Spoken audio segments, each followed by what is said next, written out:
So it all comes down to this. Once again, the British Touring Car Championship will be decided here at Brands Hatch on the Grand Prix layout. It's the final weekend of the 2025 Quit Fit British Touring Car season. We come in with Tom Ingram with a massive lead in the championship to Ash Sutton in second. But after a fierce long season battle, which has been very unusual, who will take the crown? Welcome to the final dawn of 2025 season. Let's head down trackside then as the green light is about to go on. And our first session of the day will be underway now out on the circuit for the Porsche Sprint Challenge. Let's join our commentators trackside at Toka Radio. Congratulations, a P6 there. Good drive from you. Nice one. Yeah, car felt great. I think I had to use a little bit of hybrid at the start, but I'll keep calling it hybrid, boost, whatever the hell it's called. Yeah, got caught up a little bit with that. I had a bit of a rear lock-up and the diff which let Josh back past me, but yeah, didn't fight it too hard. Josh was a good friend, let me go easy earlier in the race, so it was a good friendship, good racing, don't fall over each other. And yeah, I thought we had the pace to pass Senna, but the Hound is just too fast in the straight for us. I had the lap time over him, just kept getting in a position, but then every time I tried to make a move, it disappeared down the straight. So yeah, the pace is there. It's just there's only so much you can do with those ones. So we spoke yesterday and you seemed happy with the car then. That's translated to race pace as well. Frustrating to finish under the safety car though, I guess. Not really, because I think with the gap I had, I knew on the safety car restart would have Ingram and Sutton behind me, so I was quite happy for that one to finish. It would have been nice to not have the safety car, to try and fight to get back up to maybe 5th or 4th. But because with the safety car, I'm bloody glad we never had another lap with they two behind me. But good to get the points in the bag, and just good for you and for the team to say, look, we've got the pace and we've got the ability to do it. It's nice to start a weekend on the front foot rather than starting race day by trying to bin off a bad race and then go on a comeback fight. It's nice to start strong and try and build on the weekend from there. Really good race, well done. Thank you very much. Thanks, Lee. Tom, congratulations. A good win in race 2 here, and I just wonder whether or not that just feels like that little step closer to the title. No, because we know that it's going to come back the other way in this final race. So no, yes, it's obviously nice to have the advantage on the tyre, but we know that's then going to swap back in this final race. The plan for that was real, just sort of cement a win, kind of try to guarantee ourselves a win and the best result possible with fastest lap led, and try to get as bigger amount of points in one race as we could. So it worked perfectly. Didn't quite go to plan. Ash finished second, but at the same time it kind of went exactly to plan with it, which is exactly what we needed. So as I say, that advantage will swing back round in this final race. Yeah, you built up quite a good lead, and then of course the safety car came out. Yeah, and we were mindful of trying to manage a gap as well, but at the same time, with the performance of the soft tyre, you've got it there. So, we had, I don't know, however many laps we had after the safety car, and once Spence got to a point of saying, right, you can deploy to the end, with a target of a 58 flat or whatever we needed. It was just a case of just get to the end and use the boost to give us the lap time and really just cruise through the corners. So, yeah, perfect, really. We couldn't have asked it to go any better. Head down for this last race, starting from 12. Well, we know it's going to be a fairly tricky ask, but we've got to be minimal risk and maximum points. Fantastic, well driven. Thanks. Jake, it's just like I could have said this twice, couldn't I? Back in park for me, another good drive from you. Yeah, it's another sensible drive. I think didn't get myself into any trouble. We had a great start, and Dan left me the room, bless him, and we managed to pull ahead. And I thought, oh, cool, we can try and just sail off into the sunset for a bit. And obviously, very quickly, he just came through, didn't he? He had all the grip, he had all the boost, and there he was. How difficult would it have been to get any more out of the car? I mean, I know you always drive fully to 100%, but was there any more in there at all? Not really, to be honest with you. I mean, I just don't have the same boost that these guys did. A lot of it around here is how much Toka Turbo boost have you got. Yeah. And I've had a fairly consistent run of low numbers so far today. So you can only do what I can. But nonetheless, the car's in a really good shape. And if you actually look compared to other medium runners that don't have more boost, we are by far the best chassis here today. So we've got a good car underneath us. We've got to just keep it going. All eyes, of course, will be on whatever number is drawn out of the hat. Let's see if we can find out what was drawn. What number was drawn? Do we know? What did you draw? Tom, have you drawn? What he's doing. Okay, fine. We'll find out soon then. Anyway, another good race, Jake. Well done. So you get a good draw for race 3. Yeah, it'd be nice, because I think we've got a real chance against these two. I really do. I think we've got a very strong car underneath us. So it would be great to come away with a trio of podiums. Absolutely. Well done. Thank you. Dan, well done. Not quite the top step of the podium this time, but importantly, a good drive for you and independence points. Yeah, definitely. I'm quite happy with that, to be honest. We definitely struggled in that race. Both a bit of car and a little bit of power. Some was definitely a little bit of miss. And I thought it was going to be a lot worse than that to start with. Obviously, no boost, which is so huge around here. So it was a tricky situation of when to use it, but actually, really happy bringing it home in 6th. Obviously, great to get an independent win. I think we've just won the Team Independent Championship.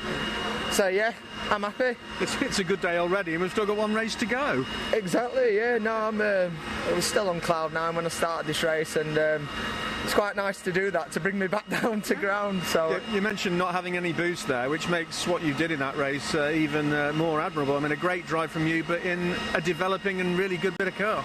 Yeah, I only had 1 lap of boost left when a couple of cars had 4 laps behind me, like Gordon, and managed to hold him off at the end, did some good defending, and yeah, it was good. It was really good. I'll take that all day long. Fantastic day so far, and great day for the team. Another great drive. Well done, Dan. Thank you.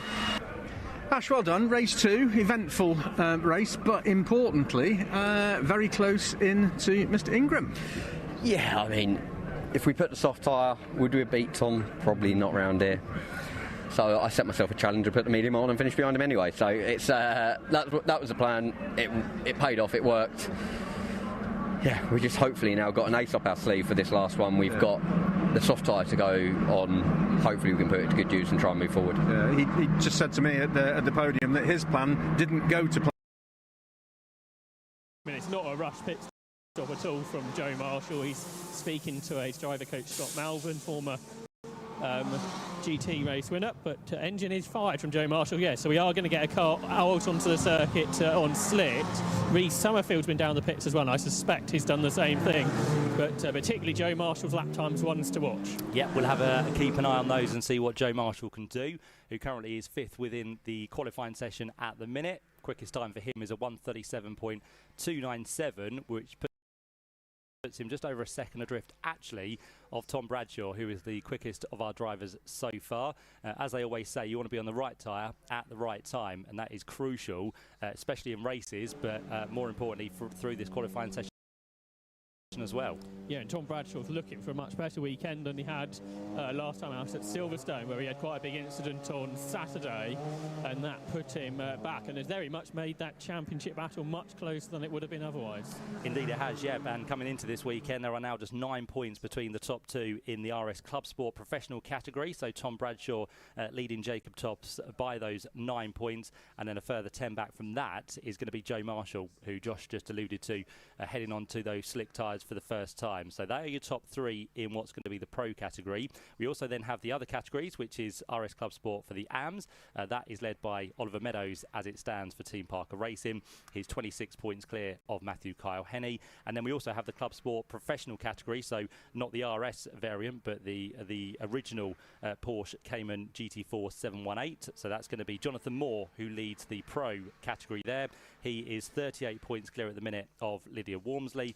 And then in the AM category of Club Sport, it's Hannah Chapman, who has a 39-point advantage over Paul Porter. So effectively in Club Sport, those are almost done and dusted, whereas the RS Club Sport a little bit closer between those 2 categories. Yeah, that's right, Matt. I think basically those 2 Club Sport championships are done, as you suggest, but that's very much not the case for the RS divisions. More cars down the pit lane, including 43 Tom Bradshaw, who you said was quickest a moment ago. And I presume he'll be going on to slicks, just heading up to the far end of the pit lane, where Tom Bradshaw has been joined by his Toro Verde team. Again, no sort of panic stations at this stage. There's plenty of time in the session to go. So Tom Bradshaw looking to win the championship. Very experienced driver, race single-seaters, best part of a couple of decades ago now. At the moment, sitting on these wet tyres, so no tyre change at the moment for Tom Bradshaw. Okay, so he is still sitting down there in pit lane, but he is the quickest by, to be fair, a substantial margin at the minute, just under 9/10 of a second between him and Matthew Kyle Henney. So 43 and 25 lead the order at the minute. One of those from Pro, one of those from AM. So a really good time so far from Matt Kyle Henney in the number 25 machine. Also up there, another AM driver. So they are getting to grips with the circuit very, very quickly this morning. That's Dan Lewis. And then we have Ethan Hamilton, who completes the top 4 in that number 32 machine. So a mix of pros and AMs in the RS in the top 4 places at the minute, Josh. Yeah, you mentioned Dan Lewis. He's currently having slick Michelin tyres fitted to his Porsche Cayman. And Ethan Hamilton down the pit lane, you said he was high up the order. Toby Trice coming down the pit lane, Matt Cole Henney coming down the pit lane. So I think very short we're going to have more cars down the pits, and you've actually got around the Grand Prix circuit. Yeah, indeed. So everyone now's feeling that it's time to switch to those slick tyres, because we are 10 minutes in, just under 20 minutes now to go. Looking a little bit further down the order in terms of Club Sport as it currently stands, it's the number 12 machine in the Pro category, which is quickest so far. So that's Jonathan Moore, the man from South Yorkshire, who is quickest in Pro. And then just a couple of places back at the minute in that number 95 machine in the AM category, it's going to be that of what seems to be Charlie Tutel, who is the quickest in that category at the minute. So probably where you'd expect the Club Sport cars to be, a little bit lower down outside the top 15. But again, the times will start to dramatically come down in the next 18.5 minutes. And when you mention a driver, they immediately come to visit me, because alongside me now I've got 95 Charlie Tuthill, big Porsche racing family for Charlie, although he's pretty new to racing himself. But yeah, he's made his way down the pit lane in one of those Club Sport cars on the wet tyres. Currently, Tom Bradshaw still sitting on his wets. They haven't changed to slicks just yet. So perhaps they're watching what Joey Marshall is doing, Matt. Is he improving his lap times on those slicks? Let's have a look and see. Joe Marshall has actually dropped down to 6th place now. So last time through it was a 46.0. So he was about 10 seconds off where he needs to be, but it will probably take a little bit of time, won't it? Yeah, so that's why they're not rushing this tyre change, are they? They're wondering, actually, do we want to be on wets for the second half of the lap? At the Indy circuit, perhaps starting to dry out, but around the back, maybe a bit damp around there. And that's where you really want the grip, because there's no room for error. Yeah, and this time of year, of course, as we now head into the beginning of October, the sun not as high in the sky, so it kind of doesn't get to the reaching point it needs to be, which means then the sun can't penetrate through the trees and dry the circuit up. So it is notorious this time of year that the Grand Prix circuit does struggle to dry out across the course of the day. The wet tyres are now coming off at Tom Bradshaw's car, so presumably we are going to the slicks, but I guess saving the tyres for the best for the end of the session, when it is going to be at its best. Presumably it is going to dry enough. I wonder if anyone who might not ordinarily be a front runner might try and stay on the wets and gamble for a good qualifying position. But slick tyres also being put on Charlie Tuttill's car. But Jason Baker, number 29, going back out on wet tyres. So no change of tyres for Jason Baker. Yeah, and to be fair, the times haven't really changed from the early part of the session. So I know people are in the pits and putting on some slick tyres. But as it stands, no one really going massively quicker, unless you look down to Toby Trice before he moved into the pit lane. He did do his quickest lap of the session, but he's still down there in 11th position as it currently stands. So Toby Trice, who has had 4 wins so far this year in the the RS Club Sport Pro category. So Toby Trice is probably one of those we'd expect to find a little bit further up the order, but for now he's just kind of midfield as it stands. Yeah, and he's down here in the pits. So let's go and have a look what the team are doing with the tyres at Clean Racing. Yeah, they put slick tyres onto Toby Trice's car, so he is going to go back out on the slicks, but with a decent amount of time of the qualifying session to go, no one rushing back out other than what we saw from Joe Marshall earlier. Yep, so a little bit of a sedate start to this session, but you can be assured that in the final 15 minutes, which we're not too far away from now, things are very much going to be heightened here, because we're going to have people trying to get out there onto circuit, warm their tyres up and go for what should be the final pole of the year for the Porsche Sprint Challenge of Great Britain. It's currently Tom Bradshaw who is quickest and still has that advantage of just over 0.8 of a second at the minute. And talking about Toby Trice, looking to bounce back really from his big incident in testing at Knock Hill a couple of months ago. The team had to work hard to get this car out ready for Silverstone, which didn't quite go to plan for Toby Trice, but now looking for a better weekend to end the season here at Brands Hatch. Yeah, but he's not in the hunt for the championship, unfortunately, after that little bit of a melee through the mid part of the season. But as we said, very close between the top 2 first off in RS Club Sport Pro. But then, of course, you can try and add in Joe Marshall to the equation as well. If things go for him this weekend in the right direction, he could potentially be a man who takes the championship away from Tom and from Jacob. Toby Trice now going out on those slick tyres that were just put onto his car, as is his teammate Amy Watts. She's also got slicks on at the moment. Jacob Toffs is sitting in the pit lane on wets, and he's been down here for a little while. So Jacob Toffs, who was battling in the lead pack at Silverstone, but it does look like slick tyres are being prepared there. Ethan Hamilton has got slick tyres on ready to go out. Dan Zelos equally has got slick. So it does seem like pretty much the same strategy for all, Matt. And now, with 14 minutes of the session to go, it's time for a few to head out onto the Grand Prix circuit again.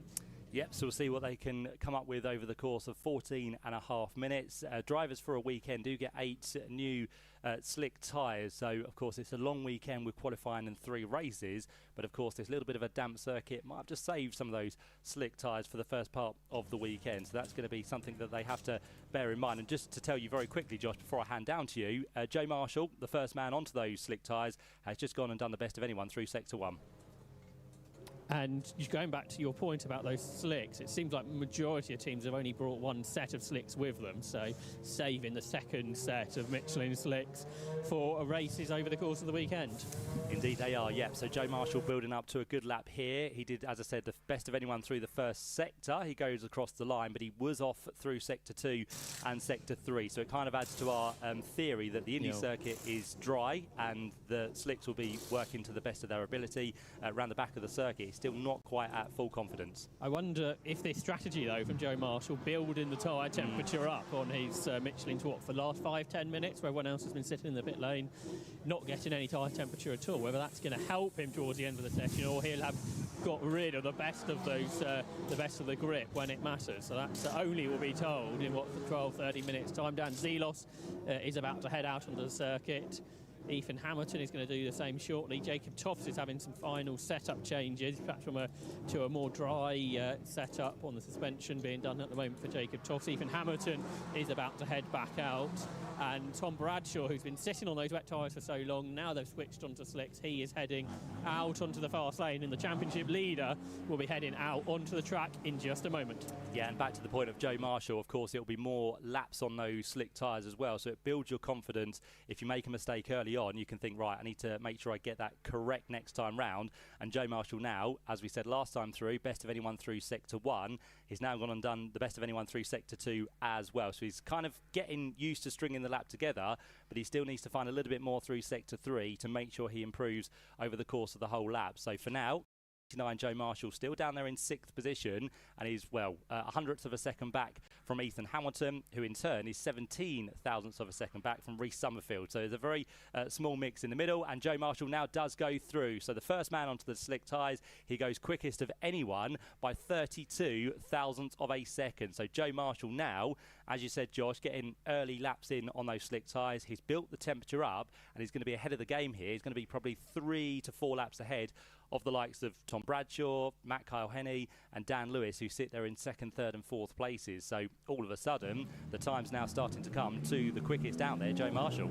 Jason Baker, who was the one driver I think went back out on wets, has made his way back down the pit lane. So presumably now is the time to change. We've heard that Joe Marshall's going quicker on those slick tyres. So Jason Baker, who chanced his arm with wet tyres, has still got time. So the team down here about to put slicks onto Jason's car. He's not the only one coming down the pit lane. Dan Lewis is doing the same. So let's see what the team up there are doing tyre-wise.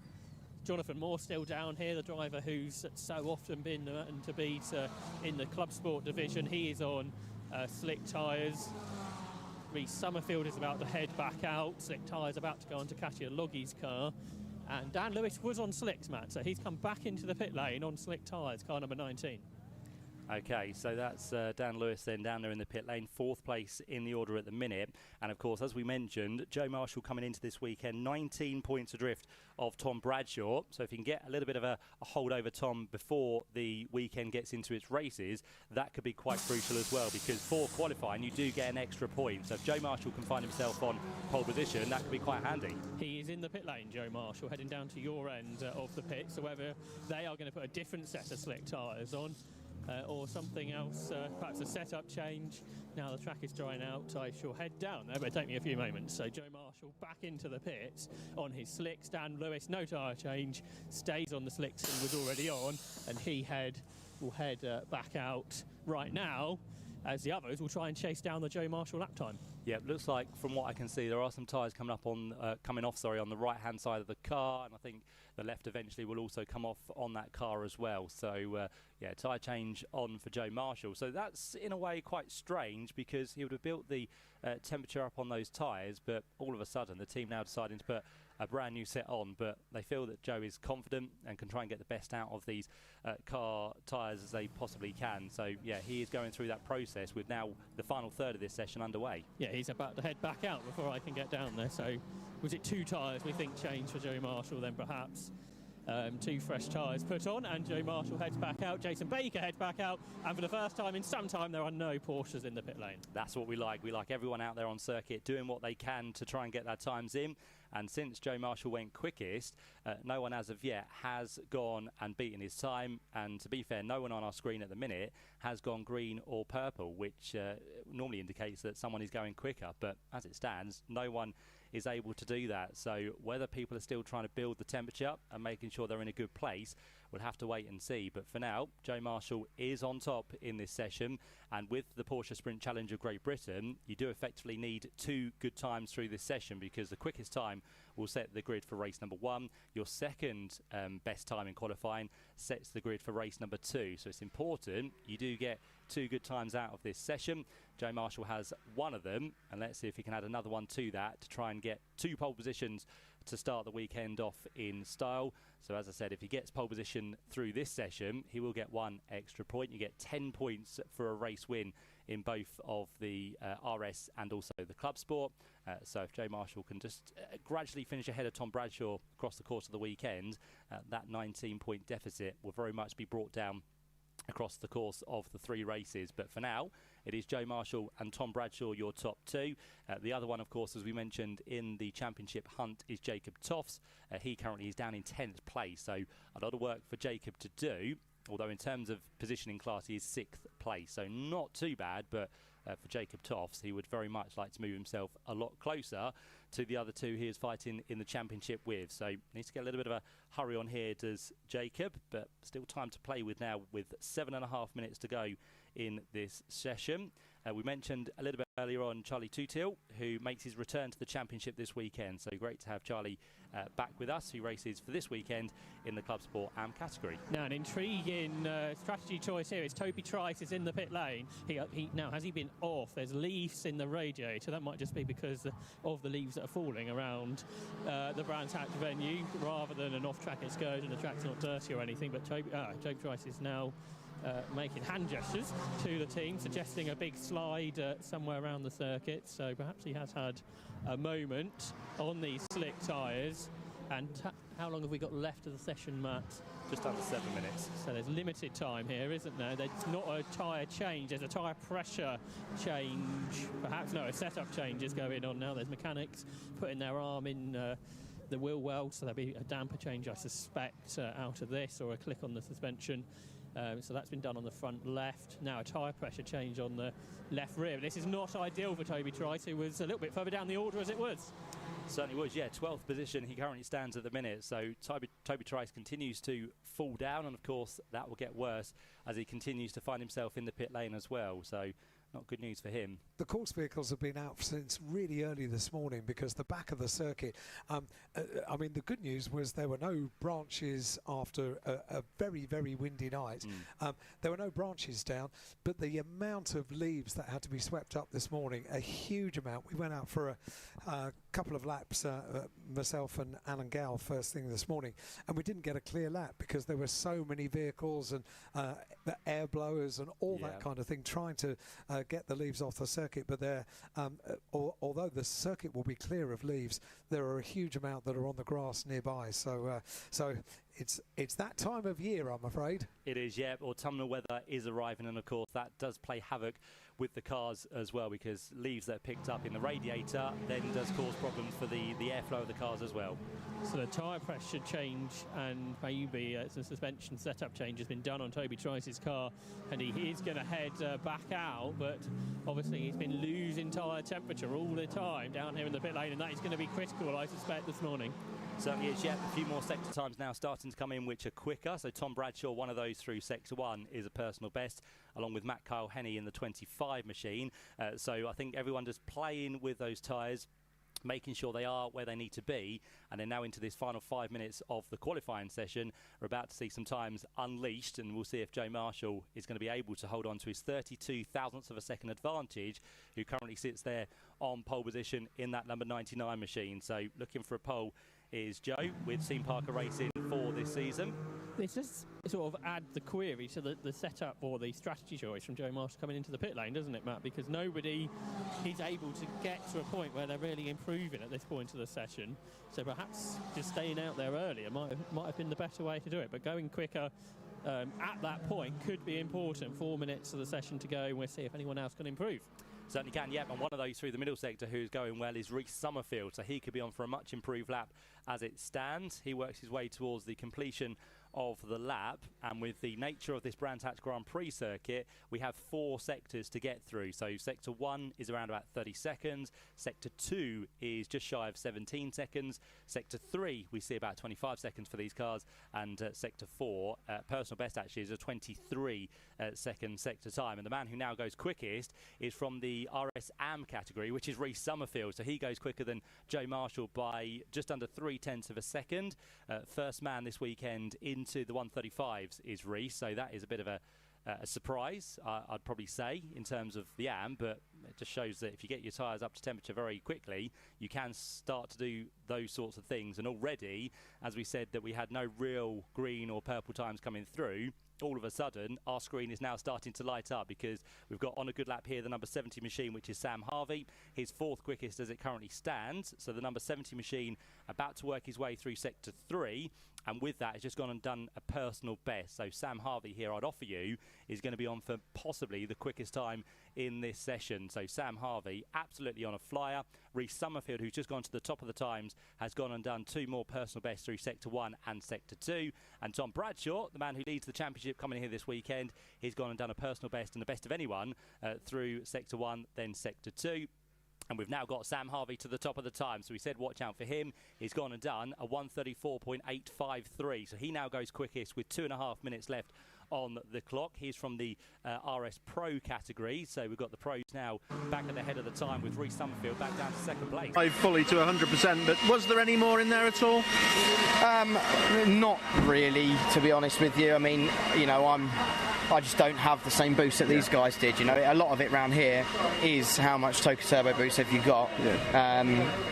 And you know, I've had a fairly consistent run of low numbers so far today. So you know, you can only do what I can, but nonetheless, the car's in a really good shape. And if you actually look compared to other medium runners that don't have more boost, we are by far the best chassis here today. So, we've got a good car underneath us. We've got to just keep it going.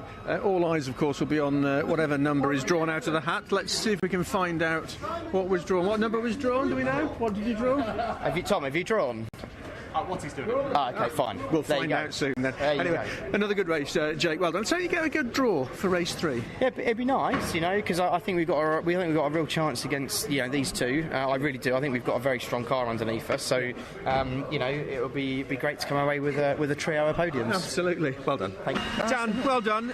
Not quite the top step of the podium this time, but importantly, a good drive for you and independence points. Yeah, definitely. I'm quite happy with that, to be honest. We definitely struggled in that race. Both a bit of car and a little bit of power. Some was definitely a little bit of miss. And I thought it was going to be a lot worse than that to start with. Obviously, no boost, which is so huge around here. So it was a tricky situation of when to use it, but actually, really happy bringing it home in 6th. Obviously, great to get an independent win. I think we've just won the Team Independent Championship. So yeah, I'm happy. It's a good day already, and we've still got one race to go.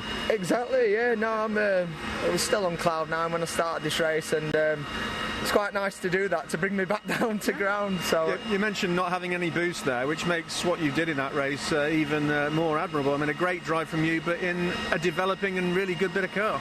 Yeah, I only had 1 lap of boost left when a couple of cars had 4 laps behind me, like Gordon, and managed to hold him off at the end, did some good defending, and yeah, it was good. It was really good. I'll take that all day long. Fantastic day so far, and great day for the team. Another great drive. Well done, Dan. Thank you. Ash, well done. Race 2, eventful race, but importantly, very close in to Mr. Ingram. Yeah, I mean, if we put the soft tyre, would we have beat Tom? Probably not round here. So I set myself a challenge to put the medium on and finish behind him anyway. So it's that was the plan. It paid off. It worked. Yeah, we just hopefully now got an ace up our sleeve for this last one. We've got the soft tyre to go on. Hopefully we can put it to good use and try and move forward. Yeah, he just said to me at the podium that his plan didn't go to plan. I mean, it's not a rush pit stop at all from Joe Marshall. He's speaking to his driver coach Scott Malvern, former GT race winner, but engine is fired from Joe Marshall. Yeah, so we are going to get a car out onto the circuit on slick. Reece Summerfield's been down the pits as well. I suspect he's done the same thing, but particularly Joe Marshall's lap times ones to watch. Yeah, we'll have keep an eye on those and see what Joe Marshall can do, who currently is 5th within the qualifying session at the minute. Quickest time for him is a 1:37.297, which puts him just over a second adrift, actually, of Tom Bradshaw, who is the quickest of our drivers so far. As they always say, you want to be on the right tyre at the right time, and that is crucial, especially in races, but more importantly through this qualifying session as well. Yeah, and Tom Bradshaw's looking for a much better weekend than he had last time out at Silverstone, where he had quite a big incident on Saturday, and that put him back, and has very much made that championship battle much closer than it would have been otherwise. Indeed it has, yeah, and coming into this weekend there are now just 9 points between the top 2 in the RS Club Sport professional category, so Tom Bradshaw leading Jacob Tops by those 9 points, and then a further 10 back from that is going to be Joe Marshall, who Josh just alluded to, heading on to those slick tyres for the first time. So they are your top 3 in what's going to be the pro category. We also then have the other categories, which is RS Club Sport for the AMS. That is led by Oliver Meadows as it stands for Team Parker Racing. He's 26 points clear of Matthew Kyle Henney. And then we also have the Club Sport professional category, so not the RS variant, but the original Porsche Cayman GT4 718. So that's going to be Jonathan Moore, who leads the pro category there. He is 38 points clear at the minute of Lydia Wormsley. And then in the AM category of Club Sport, it's Hannah Chapman, who has a 39-point advantage over Paul Porter. So effectively in Club Sport, those are almost done and dusted, whereas the RS Club Sport a little bit closer between those two categories. Yeah, that's right, Matt. I think basically those 2 Club Sport championships are done, as you suggest, but that's very much not the case for the RS divisions. More cars down the pit lane, including 43 Tom Bradshaw, who you said was quickest a moment ago. And I presume here we're going on to slicks, just heading up to the far end of the pit lane, where Tom Bradshaw has been joined by his Toro Verde team. Again, no sort of panic stations at this stage. There's plenty of time in the session to go.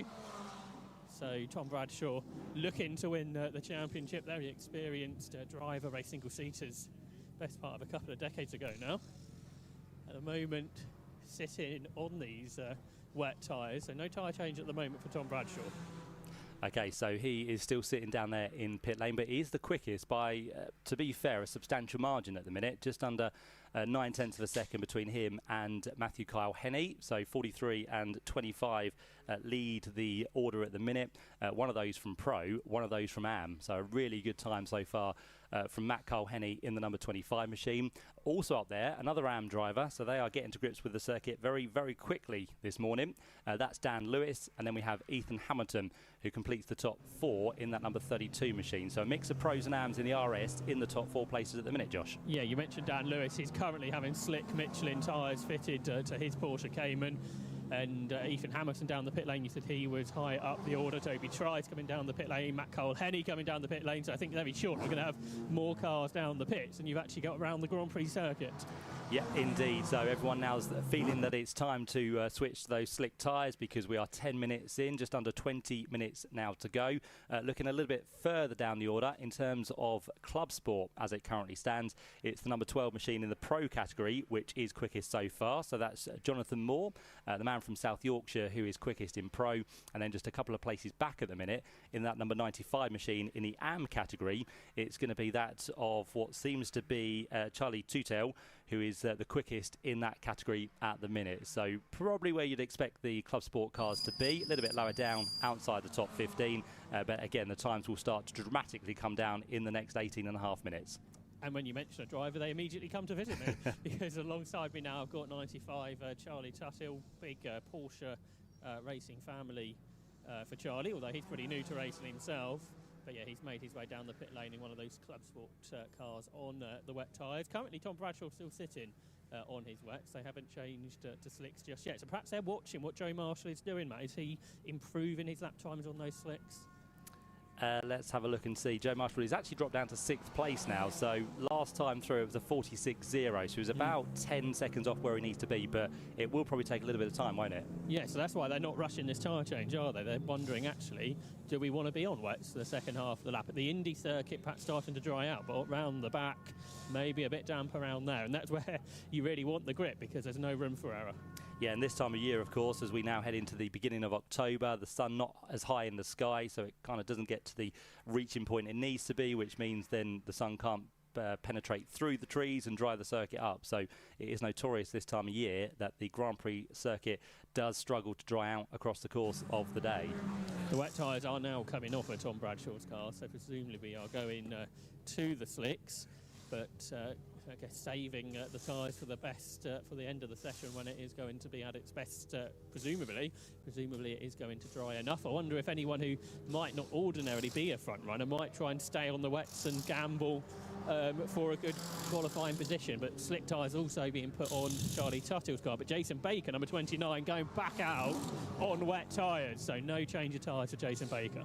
Yeah, and to be fair, the times haven't really changed from the early part of the session, so I know people are in the pits and putting on some slick tyres, but as it stands, no one really going massively quicker, unless you look down to Toby Trice before he moved into the pit lane.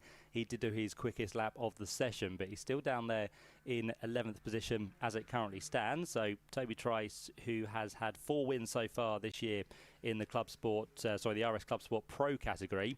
So Toby Trice is probably one of those we'd expect to find a little bit further up the order, but for now he's just kind of midfield as it stands. Yeah, and he's down here in the pits. Let's go and have a look what the team are doing with the tyres at Clean Racing. Yeah, they put slick tyres onto Toby Trice's car, so he is going to go back out on the slicks, but with a decent amount of time of the qualifying session to go, no one rushing back out other than what we saw from Joe Marshall earlier. Yep, so a little bit of a sedate start to this session, but you can be assured that in the final 15 minutes, which we're not too far away from now, things are very much going to be heightened here, because we're going to have people trying to get out there onto circuit, warm their tyres up and go for what should be the final pole of the year for the Porsche Super Sprint Challenge of Great Britain. It's currently Tom Bradshaw who is quickest and still has that advantage of just over 0.8 of a second at the minute. And talking about Toby Trice, looking to bounce back really from his big incident in testing at Knockhill a couple of months ago. The team had to work hard to get this car out ready for Silverstone, which didn't quite go to plan for Toby Trice, but now looking for a better weekend to end the season here at Brands Hatch. Yeah, but he's not in the hunt for the championship, unfortunately, after that little bit of a melee through the mid part of the season. But as we said, very close between the top two first off in RS Club Sport Pro. But then, of course, you can try and add in Joe Marshall to the equation as well. If things go for him this weekend in the right direction, he could potentially be a man who takes the championship away from Tom and from Jacob. Toby Trice now going out on those slick tyres that were just put onto his car, as is his teammate Amy Watts. She's also got slicks on at the moment. Jacob Toffs is sitting in the pit lane on wets, and he's been down here for a little while. So Jacob Toffs, who was battling in the lead pack at Silverstone, but it does look like slick tyres are being prepared there. Ethan Hamilton has got slick tyres on ready to go out. Dan Zelos equally has got slick. So it does seem like pretty much the same strategy for all, Matt. And now, with 14 minutes of the session to go, it's time for a few to head out onto the Grand Prix circuit again. Yep, so we'll see what they can come up with over the course of 14.5 minutes. Drivers for a weekend do get 8 new slick tyres. So, of course, it's a long weekend with qualifying and 3 races. But, of course, this little bit of a damp circuit might have just saved some of those slick tyres for the first part of the weekend. So that's going to be something that they have to bear in mind. And just to tell you very quickly, Josh, before I hand down to you, Joe Marshall, the first man onto those slick tyres, has just gone and done the best of anyone through Sector 1. And going back to your point about those slicks, it seems like the majority of teams have only brought one set of slicks with them, so saving the second set of Michelin slicks for races over the course of the weekend.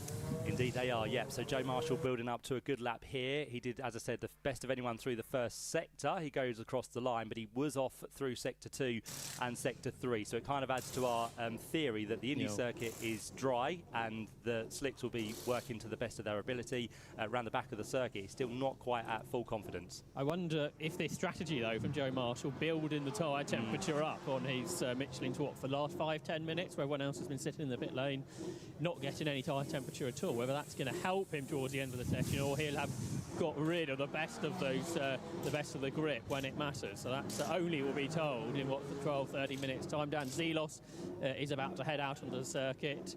Ethan Hamilton is going to do the same shortly. Jacob Toffs is having some final setup changes, perhaps from to a more dry setup on the suspension being done at the moment for Jacob Toffs. Ethan Hamilton is about to head back out. And Tom Bradshaw, who's been sitting on those wet tyres for so long, now they've switched onto slicks, he is heading out onto the fast lane, and the championship leader will be heading out onto the track in just a moment. Yeah, and back to the point of Joe Marshall, of course, it'll be more laps on those slick tyres as well, so it builds your confidence. If you make a mistake early on, you can think, right, I need to make sure I get that correct next time round. And Joe Marshall now, as we said last time through, best of anyone through Sector 1, he's now gone and done the best of anyone through Sector 2 as well. So he's kind of getting used to stringing the lap together, but he still needs to find a little bit more through Sector 3 to make sure he improves over the course of the whole lap. So for now, 99 Joe Marshall still down there in 6th position, and he's, well, a hundredth of a second back from Ethan Hamilton, who in turn is 17 thousandths of a second back from Reece Summerfield. So there's a very small mix in the middle, and Joe Marshall now does go through. So the first man onto the slick tyres, he goes quickest of anyone by 32 thousandths of a second. So Joe Marshall now, as you said, Josh, getting early laps in on those slick tyres. He's built the temperature up, and he's going to be ahead of the game here. He's going to be probably 3 to 4 laps ahead of the likes of Tom Bradshaw, Matt Kyle-Henney and Dan Lewis, who sit there in 2nd, 3rd and 4th places. So all of a sudden, the time's now starting to come to the quickest out there, Joe Marshall. Jason Baker, who was the one driver I think went back out on wets, has made his way back down the pit lane. So presumably now is the time to change. We've heard that Joe Marshall's going quicker on those slick tyres. So Jason Baker, who chanced his arm with wet tyres, has still got time. So the team down here about to put slicks onto Jason's car. He's not the only one coming down the pit lane. Dan Lewis is doing the same. So let's see what the team up there are doing tyre-wise. Jonathan Moore still down here, the driver who's so often been to beat in the Club Sport division. He is on slick tyres. Reece Summerfield is about to head back out. Slick tyres about to go onto Katia Logi's car. And Dan Lewis was on slicks, Matt, so he's come back into the pit lane on slick tyres, car number 19. Okay, so that's Dan Lewis then down there in the pit lane, 4th place in the order at the minute. And of course, as we mentioned, Joe Marshall coming into this weekend, 19 points adrift of Tom Bradshaw. So if you can get a little bit of a hold over Tom before the weekend gets into its races, that could be quite crucial as well, because for qualifying, you do get an extra point. So if Joe Marshall can find himself on pole position, that could be quite handy. He is in the pit lane, Joe Marshall, heading down to your end of the pit. So whether they are going to put a different set of slick tyres on, or something else, perhaps a setup change.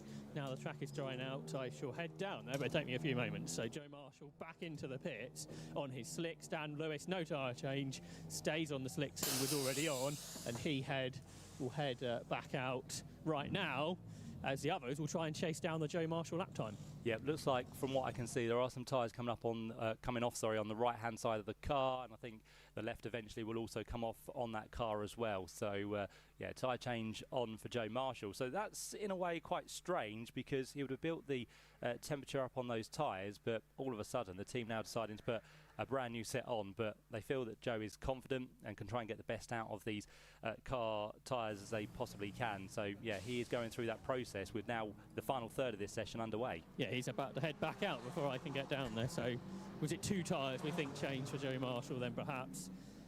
2 fresh tyres put on, and Joe Marshall heads back out. Jason Baker heads back out, and for the first time in some time there are no Porsches in the pit lane. That's what we like. We like everyone out there on circuit doing what they can to try and get their times in. And since Joe Marshall went quickest, no one as of yet has gone and beaten his time. And to be fair, no one on our screen at the minute has gone green or purple, which normally indicates that someone is going quicker. But as it stands, no one is able to do that. So whether people are still trying to build the temperature up and making sure they're in a good place, we'll have to wait and see. But for now, Joe Marshall is on top in this session, and with the Porsche Sprint Challenge of Great Britain, you do effectively need 2 good times through this session, because the quickest time will set the grid for race number 1. Your second best time in qualifying sets the grid for race number 2. So it's important you do get 2 good times out of this session. Joe Marshall has one of them, and let's see if he can add another one to that to try and get 2 pole positions to start the weekend off in style. So as I said, if he gets pole position through this session, he will get 1 extra point. You get 10 points for a race win in both of the RS and also the Club Sport. So if Joe Marshall can just gradually finish ahead of Tom Bradshaw across the course of the weekend, that 19-point deficit will very much be brought down across the course of the 3 races. But for now, it is Joe Marshall and Tom Bradshaw, your top 2. The other one, of course, as we mentioned in the championship hunt, is Jacob Toffs. He currently is down in 10th place, so a lot of work for Jacob to do. Although in terms of positioning class, he is 6th place, so not too bad. But for Jacob Toffs, he would very much like to move himself a lot closer to the other 2 he is fighting in the championship with. So needs to get a little bit of a hurry on here, does Jacob, but still time to play with now, with 7.5 minutes to go in this session. We mentioned a little bit earlier on Charlie Tutil, who makes his return to the championship this weekend. So great to have Charlie back with us, who races for this weekend in the Club Sport AM category. Now an intriguing strategy choice here is Toby Trice is in the pit lane. Now, has he been off? There's leaves in the radiator. That might just be because of the leaves that are falling around the Brands Hatch venue, rather than an off-track excursion. The track's not dirty or anything, but Toby Trice is now making hand gestures to the team, suggesting a big slide somewhere around the circuit. So perhaps he has had a moment on these slick tyres. And how long have we got left of the session, Matt? Just under 7 minutes. So there's limited time here, isn't there? There's not a tyre change. There's a tyre pressure change. Perhaps, no, a setup change is going on now. There's mechanics putting their arm in the wheel well, so there'll be a damper change, I suspect, out of this, or a click on the suspension. So that's been done on the front left. Now a tyre pressure change on the left rear. This is not ideal for Toby Trice, who was a little bit further down the order as it was. Certainly was, yeah. 12th position he currently stands at the minute. So Toby Trice continues to fall down, and of course that will get worse as he continues to find himself in the pit lane as well. So not good news for him. The course vehicles have been out since really early this morning, because the back of the circuit, I mean, the good news was there were no branches after a very, very windy night. there were no branches down, but the amount of leaves that had to be swept up this morning, a huge amount. We went out for a couple of laps, myself and Alan Gow, first thing this morning, and we didn't get a clear lap because there were so many vehicles and the air blowers and all that kind of thing trying to get the leaves off the circuit. But although the circuit will be clear of leaves, there are a huge amount that are on the grass nearby. So it's that time of year, I'm afraid. It is, yeah. Autumnal weather is arriving, and of course that does play havoc with the cars as well, because leaves that are picked up in the radiator then does cause problems for the airflow of the cars as well. So the tyre pressure change and maybe some suspension setup change has been done on Toby Trice's car, and he is going to head back out, but obviously he's been losing tyre temperature all the time down here in the pit lane, and that is going to be critical, I suspect, this morning. Certainly is, yeah. A few more sector times now starting to come in which are quicker. So Tom Bradshaw, one of those through Sector 1, is a personal best, along with Matt Kyle Henney in the 25 machine.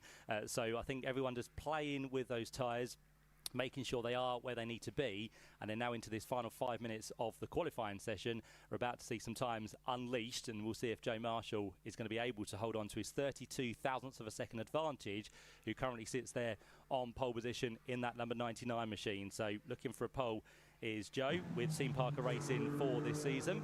This does sort of add the query to the setup or the strategy choice from Joe Marshall coming into the pit lane, doesn't it, Matt? Because nobody is able to get to a point where they're really improving at this point of the session. So perhaps just staying out there earlier might have been the better way to do it. But going quicker at that point could be important. 4 minutes of the session to go, and we'll see if anyone else can improve. Certainly can, yeah. And one of those through the middle sector who's going well is Reece Summerfield. So he could be on for a much improved lap as it stands. He works his way towards the completion of the lap, and with the nature of this Brands Hatch Grand Prix circuit, we have 4 sectors to get through. So Sector 1 is around about 30 seconds, Sector 2 is just shy of 17 seconds, Sector 3 we see about 25 seconds for these cars, and Sector 4, personal best actually, is a 23 second sector time. And the man who now goes quickest is from the RS Am category, which is Reece Summerfield. So he goes quicker than Joe Marshall by just under 0.3 of a second.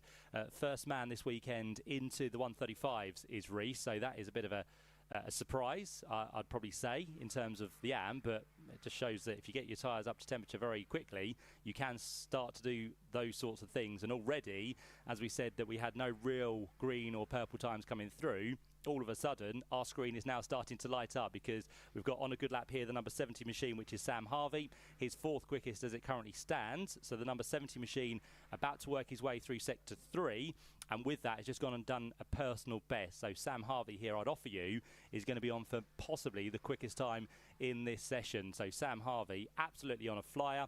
Reece Summerfield, who's just gone to the top of the times, has gone and done 2 more personal bests through Sector 1 and Sector 2. And Tom Bradshaw, the man who leads the championship coming here this weekend, he's gone and done a personal best and the best of anyone through Sector 1, then Sector 2.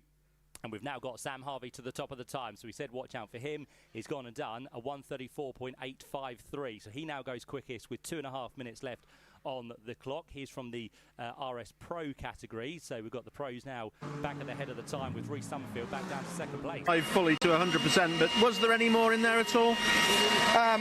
Not really, to be honest with you. I mean, you know, I just don't have the same boost that these guys did. You know, a lot of it around here is how much Toka Turbo boost have you got. And you know, I've had a fairly consistent run of low numbers so far today. So you know, you can only do what I can. But nonetheless, the car's in a really good shape. And if you actually look compared to other medium runners that don't have more boost, we are by far the best chassis here today. So, you know, we've got a good car underneath us. We've got to just keep it going. All eyes, of course, will be on whatever number is drawn out of the hat. Let's see if we can find out what was drawn. What number was drawn? Do we know? What did you draw? Have you drawn? What's he doing? Okay, fine. We'll find out soon then. Anyway, another good race, Jake. Well done. So you get a good draw for race 3. Yeah, it'd be nice, you know, because I think we've got a real chance against these two. I really do. I think we've got a very strong car underneath us. So you know, it would be great to come away with a trio of podiums. Absolutely. Well done. Thank you. Dan, well done. Not quite the top step of the podium this time, but importantly, a good drive for you and independence points. Yeah, definitely. I'm quite happy with that, to be honest. We definitely struggled in that race. Both a bit of car and a little bit of power. Some was definitely a little bit of miss. And I thought it was going to be a lot worse than that to start with. Obviously, no boost, which is so huge around here. So it was a tricky situation of when to use it, but actually, really happy bringing it home in 6th. Obviously, great to get an independent win. I think we've just won the Team Independent Championship. So yeah, I'm happy. It's a good day already, and we've still got one race to go. Exactly, yeah. No, I was still on cloud 9 when I started this race, and it's quite nice to do that, to bring me back down to ground. So you mentioned not having any boost there, which makes what you did in that race even more admirable. I mean, a great drive from you, but in a developing and really good bit of car. Yeah, you know, I only had 1 lap of boost left when a couple of cars had 4 laps behind me, like Gordon, and managed to hold him off at the end, did some good defending, and yeah, it was good. It was really good. I'll take that all day long. Fantastic day so far, and great day for the team. Another great drive. Well done, Dan. Thank you. Ash, well done. Race 2, eventful race, but importantly, very close in to Mr. Ingram. Yeah, I mean, if we put the soft tyre, would we have beat Tom? Probably not round here. So I set myself a challenge to put the medium on and finish behind him anyway. So it's that was the plan. It paid off. It worked. Yeah, we just hopefully now got an ace up our sleeve for this last one. We've got the soft tyre to go on. Hopefully we can put it to good use and try and move forward. He just said to me at the podium that his plan didn't go to plan. I mean, it's not a rush pit stop at all from Joe Marshall. He's speaking to his driver coach Scott Malvern, former GT race winner, but engine is fired from Joe Marshall. Yeah, so we are going to get a car out onto the circuit on slick. Reece Summerfield's been down the pits as well, and I suspect he's done the same thing, but particularly Joe Marshall's lap times ones to watch. Yeah, we'll have keep an eye on those and see what Joe Marshall can do, who currently is 5th within the qualifying session at the minute. Quickest time for him is a 1:37.297, which puts him just over a second adrift, actually, of Tom Bradshaw, who is the quickest of our drivers so far. As they always say, you want to be on the right tyre at the right time, and that is crucial, especially in races, but more importantly through this qualifying session as well. Yeah, and Tom Bradshaw's looking for a much better weekend than he had last time out at Silverstone, where he had quite a big incident on Saturday, and that put him back, and has very much made that championship battle much closer than it would have been otherwise. Indeed it has, yeah, and coming into this weekend there are now just 9 points between the top 2 in the RS Club Sport professional category, so Tom Bradshaw leading Jacob Tops by those 9 points, and then a further 10 back from that is going to be Joe Marshall, who Josh just alluded to, heading on to those slick tyres for the first time. So they are your top 3 in what's going to be the pro category. We also then have the other categories, which is RS Club Sport for the AMs. That is led by Oliver Meadows as it stands for Team Parker Racing. He's 26 points clear of Matthew Kyle Henney. And then we also have the Club Sport professional category, so not the RS variant, but the original Porsche Cayman GT4 718. So that's going to be Jonathan Moore, who leads the pro category there. He is 38 points clear at the minute of Lydia Wormsley. And then in the AM category of Club Sport, it's Hannah Chapman, who has a 39-point advantage over Paul Porter. So effectively in Club Sport, those are almost done and dusted, whereas the RS Club Sport a little bit closer between those 2 categories. Yeah, that's right, Matt. I think basically those 2 Club Sport championships are done, as you suggest, but that's very much not the case for the RS divisions. More cars down the pit lane, including 43 Tom Bradshaw, who you said was quickest a moment ago, and I presume here we're going on to slicks, just heading up to the far end of the pit lane, where Tom Bradshaw has been joined by his Toro Verde team. Again, no sort of panic stations at this stage. There's plenty of time in the session to go. So Tom Bradshaw looking to win the championship. Very experienced driver, race single-seaters, best part of a couple of decades ago now. At the moment, sitting on these wet tyres, so no tyre change at the moment for Tom Bradshaw.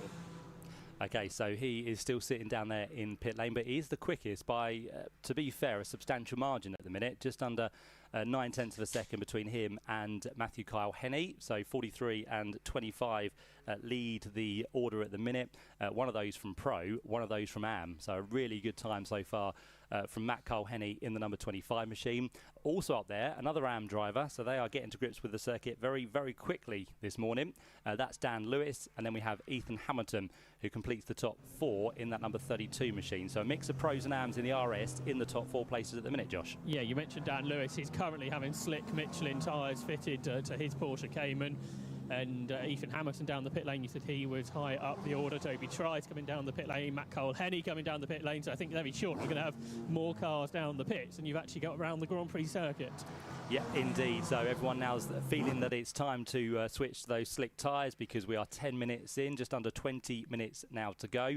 Looking a little bit further down the order in terms of Club Sport as it currently stands, it's the number 12 machine in the Pro category, which is quickest so far. So that's Jonathan Moore, the man from South Yorkshire, who is quickest in Pro, and then just a couple of places back at the minute in that number 95 machine in the AM category. It's going to be that of what seems to be Charlie Tutel, who is the quickest in that category at the minute. So probably where you'd expect the Club Sport cars to be, a little bit lower down outside the top 15, but again the times will start to dramatically come down in the next 18.5 minutes. And when you mention a driver, they immediately come to visit me because alongside me now I've got 95 Charlie Tuthill, big Porsche racing family for Charlie, although he's pretty new to racing himself. But yeah, he's made his way down the pit lane in one of those Club Sport cars on the wet tyres. Currently, Tom Bradshaw still sitting on his wets. They haven't changed to slicks just yet. So perhaps they're watching what Joe Marshall is doing, Matt. Is he improving his lap times on those slicks? Let's have a look and see. Joe Marshall has actually dropped down to 6th place now. So last time through it was a 46.0. So he was about 10 seconds off where he needs to be, but it will probably take a little bit of time, won't it? Yeah, so that's why they're not rushing this tyre change, are they? They're wondering, actually, do we want to be on wets for the second half of the lap? At the Indy circuit, perhaps starting to dry out, but around the back, maybe a bit damp around there. And that's where you really want the grip because there's no room for error. Yeah, and this time of year, of course, as we now head into the beginning of October, the sun not as high in the sky, so it kind of doesn't get to the reaching point it needs to be, which means then the sun can't penetrate through the trees and dry the circuit up. So it is notorious this time of year that the Grand Prix circuit does struggle to dry out across the course of the day. The wet tyres are now coming off at Tom Bradshaw's car, so presumably we are going to the slicks, but I guess saving the tyres for the best for the end of the session when it is going to be at its best, presumably it is going to dry enough. I wonder if anyone who might not ordinarily be a front runner might try and stay on the wets and gamble for a good qualifying position, but slick tyres also being put on Charlie Tuttill's car. But Jason Baker, number 29, going back out on wet tyres, so no change of tyres for Jason Baker. Yeah, and to be fair, the times haven't really changed from the early part of the session, so I know people are in the pits and putting on some slick tyres, but as it stands, no one really going massively quicker unless you look down to Toby Trice before he moved into the pit lane. He did do his quickest lap of the session, but he's still down there in 11th position as it currently stands. So Toby Trice, who has had 4 wins so far this year in the Club Sport, the RS Club Sport Pro category.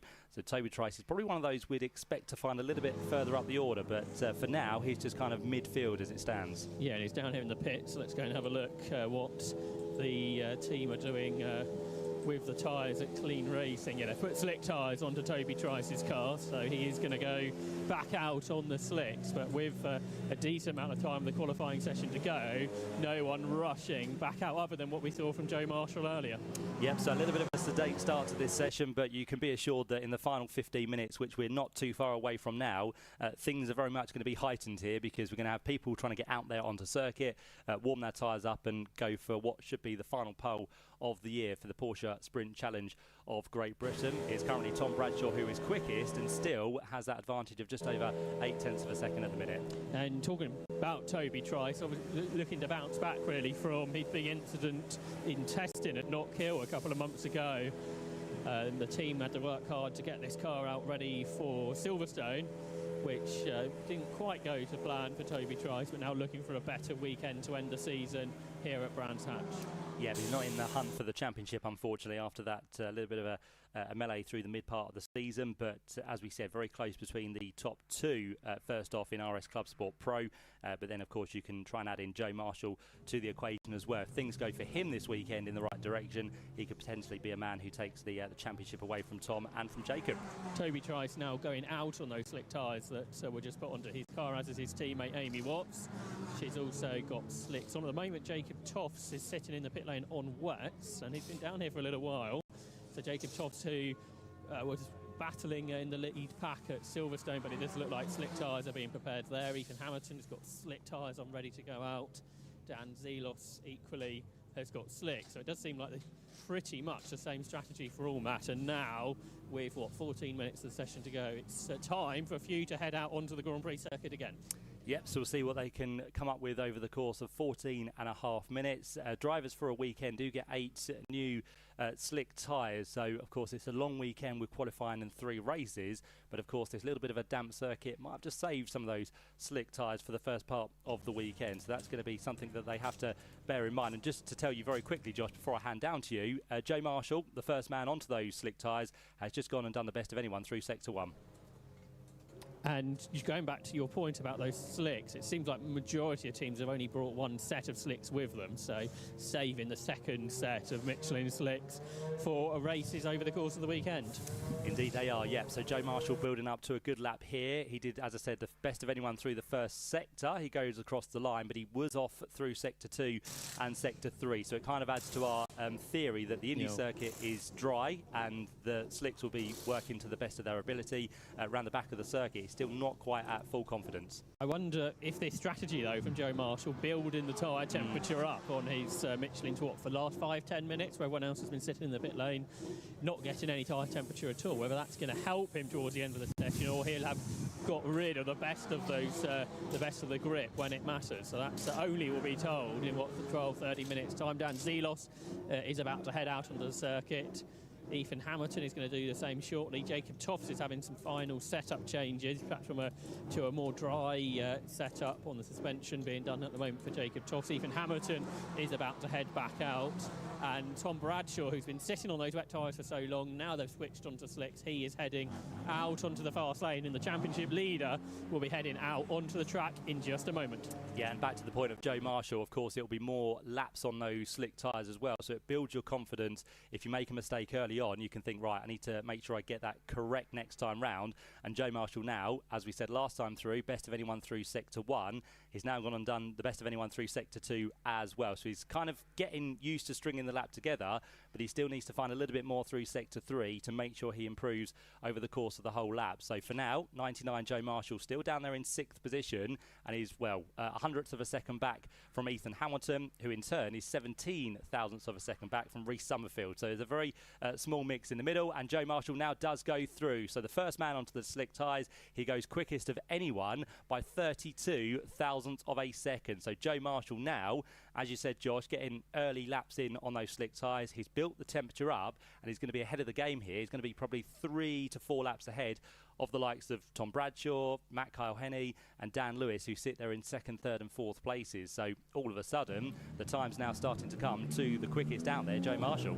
Jason Baker, who was the one driver I think went back out on wets, has made his way back down the pit lane. So presumably now is the time to change. We've heard that Joe Marshall's going quicker on those slick tyres. So Jason Baker, who chanced his arm with wet tyres, has still got time. So the team down here are about to put slicks onto Jason's car. He's not the only one coming down the pit lane. Dan Lewis is doing the same. So let's see what the team up there are doing tyre-wise. Jonathan Moore still down here, the driver who's so often been to beat in the Club Sport division. He is on slick tyres. Reece Summerfield is about to head back out. Slick tyres about to go onto Katia Logi's car.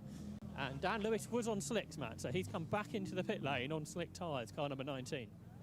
Okay, so that's Dan Lewis then down there in the pit lane, 4th place in the order at the minute.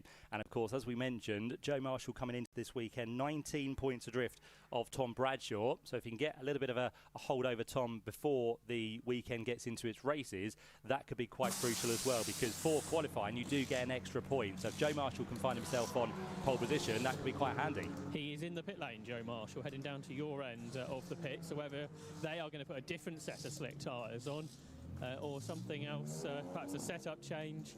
Now the track is drying out, I shall head down there. It'll take me a few moments. So Joe Marshall back into the pits on his slicks. Dan Lewis, no tyre change, stays on the slicks he was already on, and he will head back out right now, as the others will try and chase down the Joe Marshall lap time. Yeah, it looks like from what I can see there are some tyres coming off on the right hand side of the car, and I think the left eventually will also come off on that car as well. So yeah, tyre change on for Joe Marshall. So that's in a way quite strange, because he would have built the temperature up on those tyres, but all of a sudden the team now deciding to put a brand new set on. But they feel that Joe is confident and can try and get the best out of these car tyres as they possibly can. So yeah, he is going through that process with now the final third of this session underway. Yeah, he's about to head back out before I can get down there. So was it 2 tyres we think changed for Joe Marshall then perhaps? 2 fresh tyres put on, and Joe Marshall heads back out. Jason Baker heads back out, and for the first time in some time there are no Porsches in the pit lane. That's what we like. We like everyone out there on circuit doing what they can to try and get their times in. And since Joe Marshall went quickest, no one as of yet has gone and beaten his time. And to be fair, no one on our screen at the minute has gone green or purple, which normally indicates that someone is going quicker. But as it stands, no one is able to do that. So whether people are still trying to build the temperature up and making sure they're in a good place, we'll have to wait and see. But for now, Joe Marshall is on top in this session. And with the Porsche Sprint Challenge of Great Britain, you do effectively need 2 good times through this session, because the quickest time will set the grid for race number 1. Your second best time in qualifying sets the grid for race number 2. So it's important you do get 2 good times out of this session. Joe Marshall has one of them, and let's see if he can add another one to that to try and get 2 pole positions to start the weekend off in style. So as I said, if he gets pole position through this session, he will get 1 extra point. You get 10 points for a race win in both of the RS and also the Club Sport.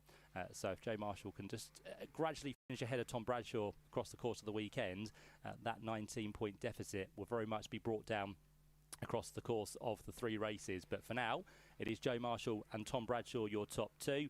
The other one, of course, as we mentioned in the championship hunt, is Jacob Toffs. He currently is down in 10th place, so a lot of work for Jacob to do. Although in terms of positioning class, he is 6th place, so not too bad. But for Jacob Toffs, he would very much like to move himself a lot closer to the other 2 he is fighting in the championship with. So needs to get a little bit of a hurry on here, does Jacob, but still time to play with now, with 7.5 minutes to go in this session. We mentioned a little bit earlier on Charlie Tootill, who makes his return to the championship this weekend. So great to have Charlie back with us, who races for this weekend in the Club Sport AM category. Now an intriguing strategy choice here is Toby Trice is in the pit lane. Now, has he been off? There's leaves in the radiator. That might just be because of the leaves that are falling around the Brands Hatch venue, rather than an off-track excursion. The track's not dirty or anything, but Toby Trice is now making hand gestures to the team, suggesting a big slide somewhere around the circuit. So perhaps he has had a moment on these slick tyres. And how long have we got left of the session, Matt? Just under 7 minutes. So there's limited time here, isn't there? There's not a tyre change. There's a tyre pressure change. Perhaps, no, a setup change is going on now. There's mechanics putting their arm in the wheel well, so there'll be a damper change, I suspect, out of this, or a click on the suspension. So that's been done on the front left. Now a tyre pressure change on the left rear. This is not ideal for Toby Trice, who was a little bit further down the order as it was. Certainly was, yeah. 12th position he currently stands at the minute. So Toby Trice continues to fall down, and of course that will get worse as he continues to find himself in the pit lane as well. So not good news for him. The course vehicles have been out since really early this morning, because the back of the circuit, I mean, the good news was there were no branches after a very, very windy night. There were no branches down, but the amount of leaves that had to be swept up this morning, a huge amount. We went out for a couple of laps, myself and Alan Gow, first thing this morning, and we didn't get a clear lap because there were so many vehicles and the air blowers and all that kind of thing trying to get the leaves off the circuit. But although the circuit will be clear of leaves, there are a huge amount that are on the grass nearby. So it's that time of year, I'm afraid. It is, yeah. Autumnal weather is arriving, and of course that does play havoc with the cars as well, because leaves that are picked up in the radiator then does cause problems for the airflow of the cars as well. So the tyre pressure change and maybe some suspension setup change has been done on Toby Trice's car, and he is going to head back out, but obviously he's been losing tyre temperature all the time down here in the pit lane, and that is going to be critical, I suspect, this morning. Certainly is, yeah. A few more sector times now starting to come in which are quicker. So Tom Bradshaw, one of those through Sector 1, is a personal best, along with Matt Kyle Henney in the 25 machine.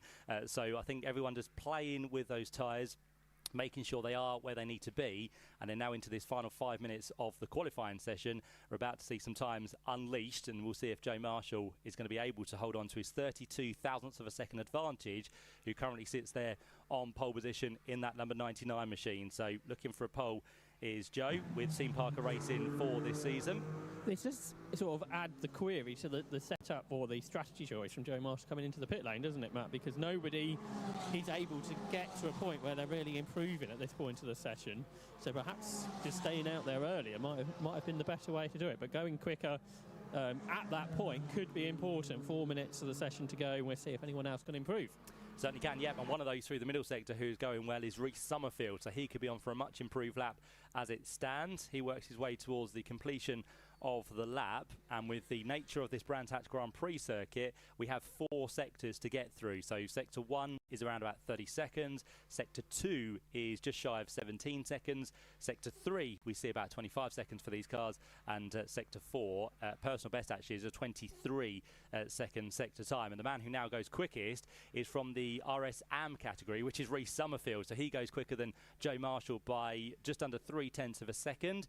First man this weekend into the 135s is Reece, so that is a bit of a surprise, I'd probably say, in terms of the Am, but it just shows that if you get your tyres up to temperature very quickly, you can start to do those sorts of things. And already, as we said, that we had no real green or purple times coming through, all of a sudden our screen is now starting to light up, because we've got on a good lap here the number 70 machine, which is Sam Harvey, his 4th quickest as it currently stands. So the number 70 machine about to work his way through Sector 3, and with that has just gone and done a personal best. So Sam Harvey here, I'd offer you, is going to be on for possibly the quickest time in this session. So Sam Harvey absolutely on a flyer.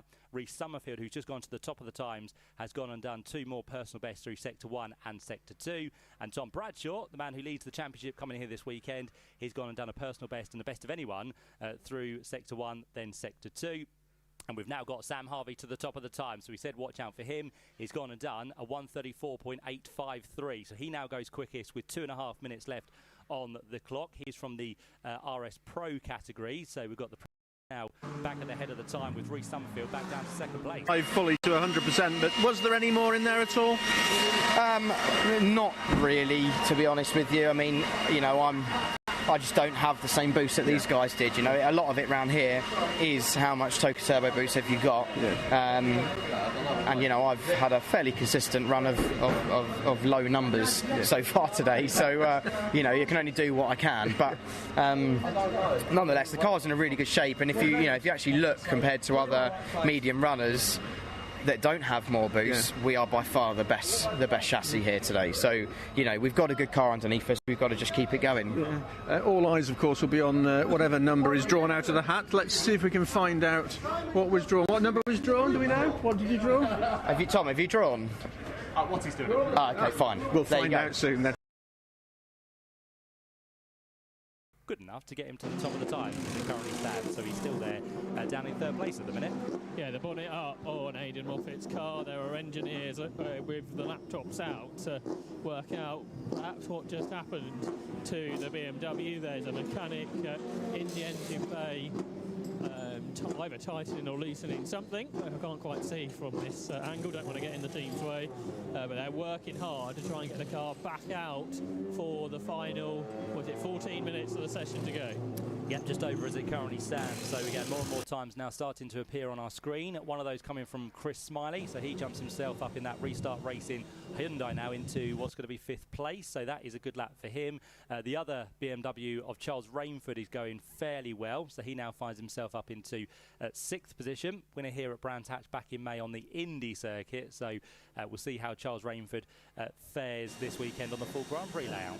Not convinced that Josh Cook this morning is going quite to plan either, because the car back in the pit lane you suggested many minutes ago, well, it's still down here. The team have been working under the bonnet. That's been completed now.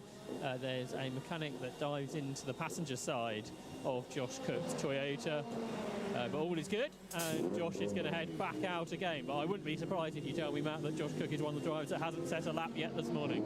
So he's done a 147, which is about 15 seconds off, but he has completed a lap, whereas most people have been out there and come straight back in. So there's a lot of out laps and straight back into the pit laps. So yeah, we've still got half the field to set some times on the screen, but Aaron Taylor-Smith now has gone quickest. So the Toyota driver has gone on to a 132.895, and it's quite interesting actually that some drivers are starting to find time through sectors 2 and 3. So of course that's out on the Grand Prix part of the circuit, which means things are getting maybe slightly drier, or drivers are getting slightly more confident.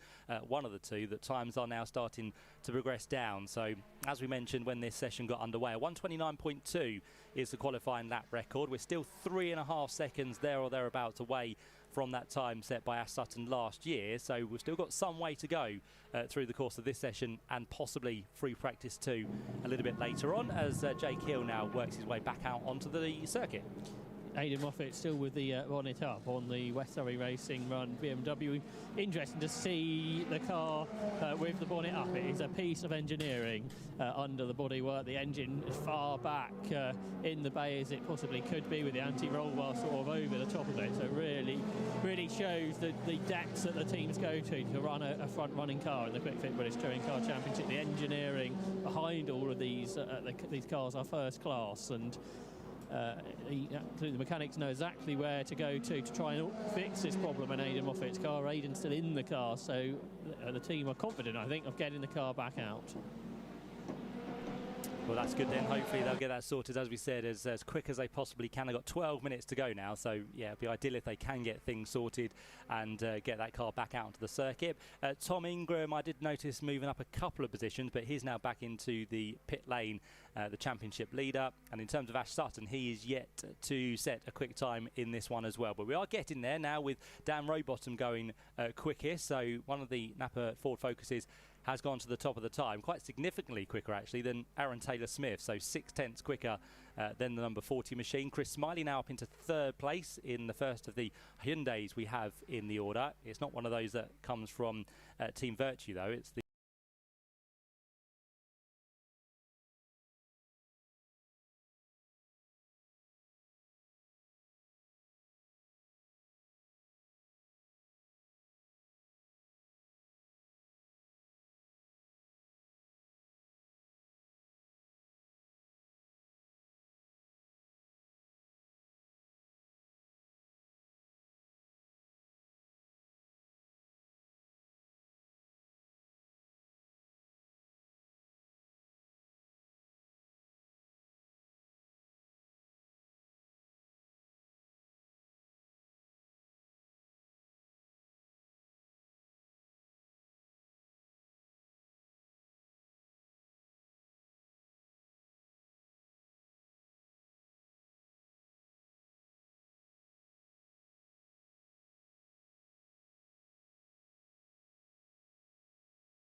head back out onto the track, so that might indicate Ash Sutton will be for the pit lane. Perhaps not, though, with only 8 minutes to go. The other thing I love about this weekend is because we have the top two in the championship vying for that championship, they might just be thinking to take it a little bit more easily across the course of the through races tomorrow, whereas there are going to be people who know that there are champions to be crowned this weekend who are going to give everything they possibly can to maybe take their first win of the season, maybe just to go for it without realising that the champions are going to have to be a little bit more cautious. So this could give a few different winners across the course of the weekend as well. Last year when we were here, we had Jake Hill as a winner in race 1. It was Tom Ingram who went on to take race 2 victory, and Ash Sutton who picked up the victory in race number 3. But I very much think that this weekend there are going to be people going for it, whether they're leaving the championship or whether they're moving to a different team for next year. They're going to give everything they possibly can to maybe take another win this year, or there might be a few new winners on the cards as well. But this season, as we said, has been very, very competitive. We've had 12 different winners across the course of the season. That's within what is now 27 races we've completed this year. So it's a good stat to have within the championship for this season. And as I said, there could be a few more on the cards this weekend, with drivers such as Adam Morgan, who hasn't taken a win this year. Aidan Moffat in the BMW hasn't been a race winner. And of course we spoke about Josh Cook as well, who, if the pace is with him in that Toyota, and I think it might be actually, because Toyota have very much been working towards the front as the season has gone on. Of course with Gordon Shedden returning to the championship as well. He took a victory earlier on in the season, so I think Toyotas are very much getting there in terms of their pace, and it could be a circuit they very much get suited to across the course of the weekend. Just over 6 minutes to go. Daryl De Leon now in the BMW has gone quickest with a 1:31.134, so we are now less than 2 seconds away from the qualifying pace of Ash Sutton, which was set last year. So yeah, things are improving. The sun is continuing to break its way through and dry out the damper parts of the circuit around the back of the track. So again, just the bits in the shade which are struggling to get dry. But to be fair, between what's going to be Hawthorns and Westfield, it's a straight line, so it shouldn't affect the cars too much.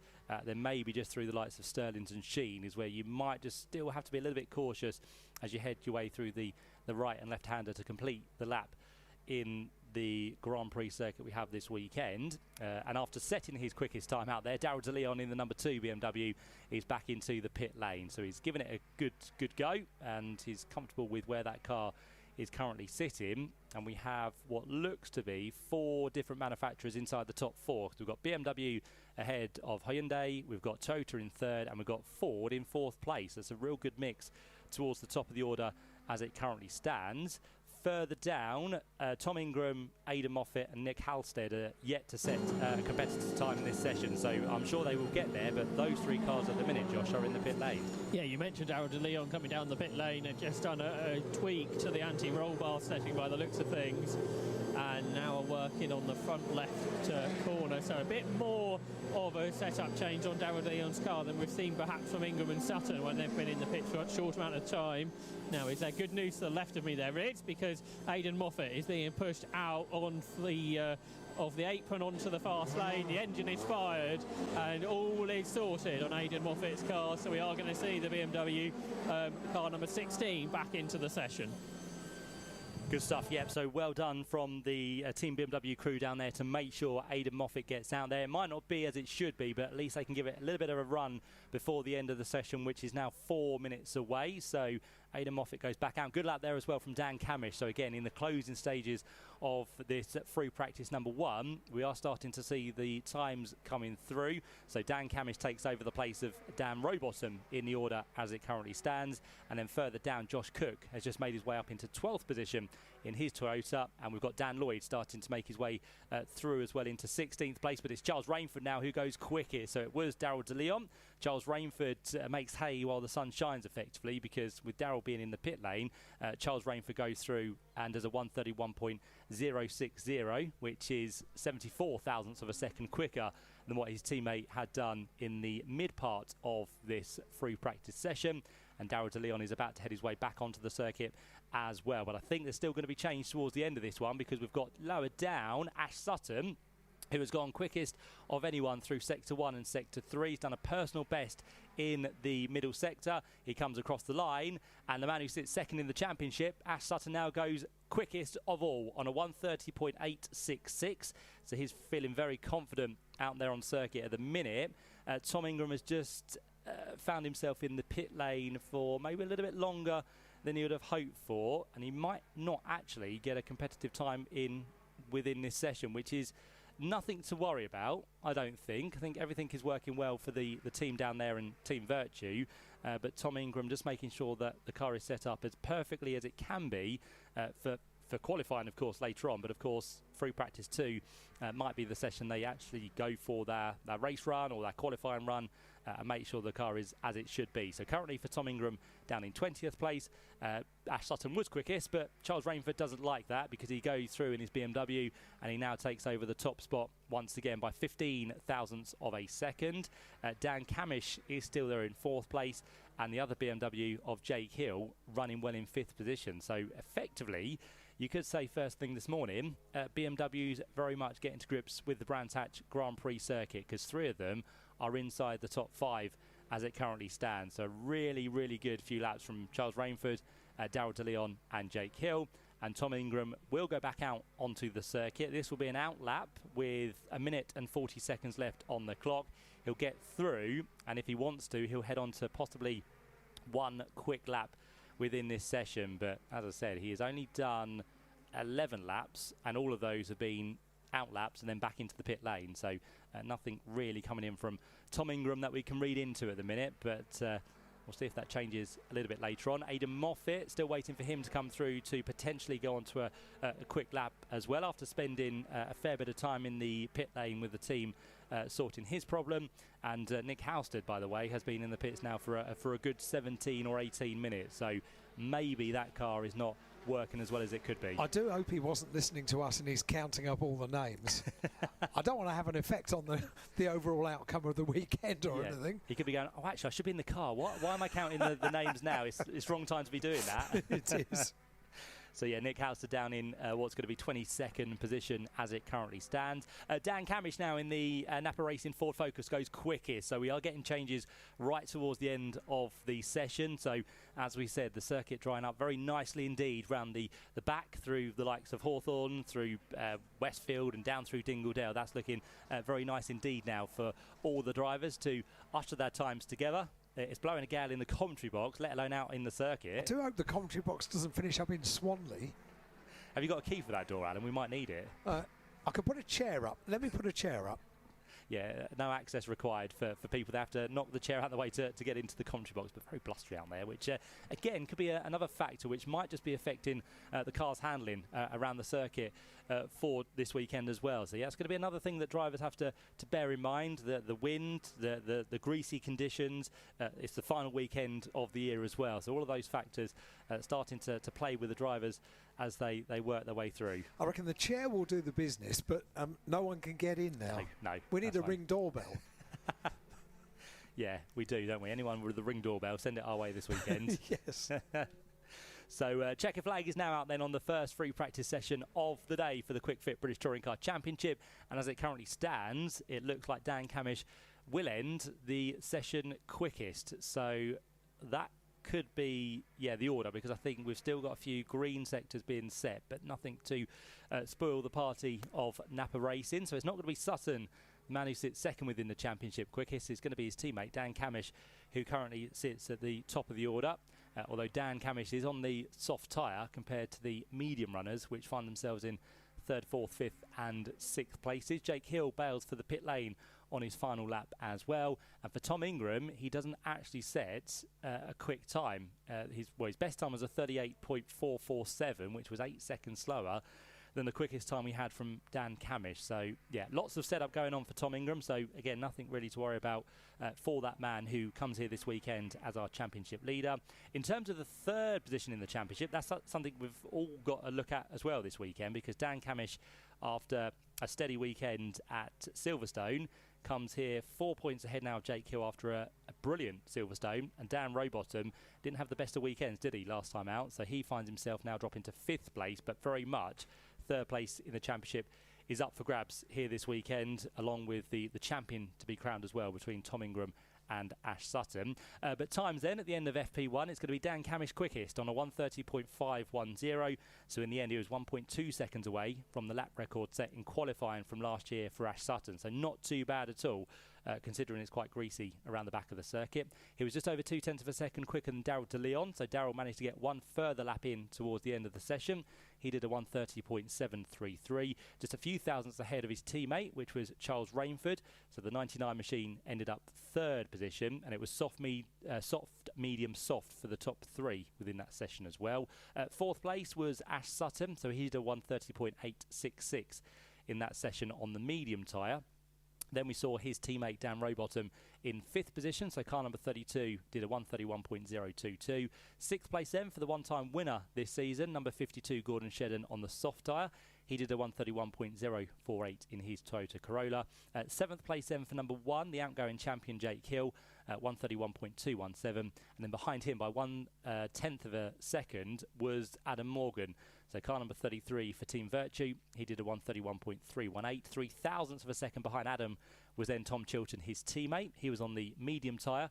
Car number 3 did a 1:31.321, and 0.008 of a second behind him was his teammate, Senan Proctor, in car number 18, who did a 1:31.329. Then we saw Chris Smiley in 11th place, Aaron Taylor-Smith for 12th, Tom Ingram for 13th, so he did actually get one final lap in towards the end. So what I said was his 1:38 as the best lap. Tom Ingram actually did on his final lap a 1:31.6. So he does offer us something up in the first of our free practice sessions today. Dan Lloyd was next up in 14th place. 15th place was Dexter Patterson, who was at the top of the times in the early part of the session. Mikey Doble next up in 16th, ahead of Josh Cook and Aidan Moffat. And then Sam Osborne, Nick Hamilton, with what's going to be the 19 machine down there in 21st place of Max Buxton. And with only 2 laps completed, with a possible issue, was Nick Halstead in 22nd position. So there we have it. Free practice 1 done for the Quick Fit British Touring Car Championship. We'll look forward to more of that a little bit later on today.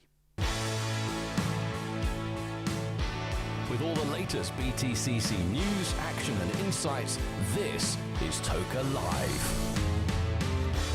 On 88.3 FM here at Brands Hatch, it is Toka Live and around the world at tokalive.net. A reminder how you get in touch with us here in the studio. It's on WhatsApp only. The number is 07482 877 877, 07482 877 877. And all we need is your first name and your message, and send it off to 07482 877 877. Shout out to Dazza and Chris, who are here supporting Team Napa. Come on, boys, you've got this, says Dazza and Chris. This one says, shout out to James on his 25th birthday. James Jenkins. Love from Simon, Joe, and James as well. Happy birthday, James. Great to have you here at Brands Hatch this weekend. This one says, hi Alan, Lee here in a breezy Northumberland. I noticed the timing clock appears to have stopped for the red flag. Not normal for a free practice, surely. It is normal in the BTCC. We stop the timing when we have a red flag, albeit timetable permitting. The timing gets stopped for the BTCC, but not in free practice for these supports, as you would have noticed if you were watching tsl-timing.com yesterday for all of the free practice for the support races. This one says, morning, looking forward to an exciting weekend. We've just finished a great breakfast at Halewoods from Colin and from Moira. I was over at Halewoods only yesterday because there was a Kids in Motorsport feature with some local school children enjoying it's a brilliant day actually that Quick Fit put on at a couple of meetings over the course of the year. And they did one at Thruxton earlier on in the year, and here at Brands Hatch. So school kids get invited over. They come with their teachers. They're being well looked after, and they get little coloured T-shirts for Kids in Motorsport with Quick Fit issued in the morning. That's the team that they're in, and there are a number of activities that they do over the course of the day. And we worked out of Halewoods yesterday. One team gets a bit of a briefing from the the medical and safety team, the TOCA safety team. They get told all about various medical aspects of they get to put bandages on each other and all of those kind of things, and learn how to do resus, all that kind of stuff. They also get the chance to do some coding for Lego models. They also get a chance to have a go at interviewing as if they're doing a television interview, and then they get to come over into the pit lane and the paddock and learn all about tyres with Mickey Butler from Goodyear, and they also get to see the cars close up as well, and maybe even lucky enough to meet some drivers. I know a few of them were very excited that they met Tom Chilton yesterday and got their Goodyear caps signed by Tom Chilton. So all part of the Quick Fit Kids in Motorsport event, and that worked out of Halewoods yesterday. So very glad that Colin and Moira have had a nice brekkie over there at Halewoods. This one says, "Hi Alan and guys, come on Tingram, can't wait to be at the finale and celebrate with Tingram tomorrow," and that comes from Perrin. Hi Perrin, great to have you listening once again, and a shout out to Marshall and Stuart for making my making a wish dreams do come true. That comes from Matt. I'm not sure that all the words were necessarily in the right order in that message, but I think I made the best attack of it that I possibly could. If you'd like to get in touch, all you need to do is to send us a message. We do need your name, your first name only. We don't need a surname, just your first name and your message to 07482 877 877. And we don't deal in surnames on the air at all. So only send in the first name if you're wishing a happy birthday to someone. Only your first name, that's all we need. And your name as well, and send that in plus your message to 07482 877 877 on WhatsApp. What's Josh got down in the pit lane as far as touring car drivers are concerned? Unfortunately, I'm struggling a bit, Alan, because drivers are keeping helmets on and going straight back to the trucks. It's too windy, isn't it? It's a little bit. It's a bit too blowy. But I shall try my best. But yeah, so far drivers aren't really hanging around at all, so we're going straight to the trucks behind. We'll have cars out on circuit very soon indeed, because our next session out on track 10:40 is due to get underway. That's 30 seconds away. It's qualifying for the Vera Tours F4 British Championship, certified by FIA, and this championship is to be decided, of course, this weekend as well. So many championships to be decided this weekend. The last time I was here at a finals meeting with Matt Suckling in the main commentary box, I think was it in 2020, Matt? Or no, you've done one since then. 2023. 2023. But I did do COVID, didn't I, with you? You did, at about a day's notice, and you were absolutely ahead of the game. It was one of those years when all of a sudden somebody wouldn't be available because they'd been on a plane, and you stepped in and did an absolutely superb job. But I can't remember how good your mathematics is. It's pretty good, isn't it? I was good at maths, actually. I got B in school. Did you? Very good. But if I'm wrong in terms of calculations, please don't blame me. No. It's not my fault. No, well, you can blame someone else. Yeah. I don't know who you're going to blame, but blame me. I can find someone, I'm sure, here this weekend. I'm old enough to take it. But of course, we make light of it. But there are a lot of computations that are going on this weekend, not just in commentary boxes for us and for ITV Sport as well, with David and Richard John Neal over the course of this weekend, trying to work out the various permutations, but also for the drivers and for the teams as well. There are some championships that we've got over the course of this weekend that have drop scores to take into account as well. So that all makes it quite a complicated route into finding out who is going to be champion. Well, if you are listening online, I can rather paint the picture looking down on the paddock. The flags of the paddock are always a feature. It makes a very colourful scene down in the paddock. But the flags are really being blown each and every way at the moment. The flagpoles are really quite struggling here. It is a very, very gusty day on the edge of this storm that we've had. I think it was a lot worse when it was over the ocean, but we're getting the tail end of this storm now, and hopefully tomorrow it's going to be a lot more clement. front. So wrap up warm, everybody. There are plenty of options. If you didn't manage to bring yourself a woolly hat or a pair of gloves, I'm sure you'll be able to find loads that are on sale around the circuit here at Brands Hatch this weekend. And of course, the other great thing about this weekend is that we are enjoying the Grand Prix circuit, and that's a treat for any driver and spectator alike. So do make sure that you pick your points over the course of this weekend and get to view from a number of locations around the circuit.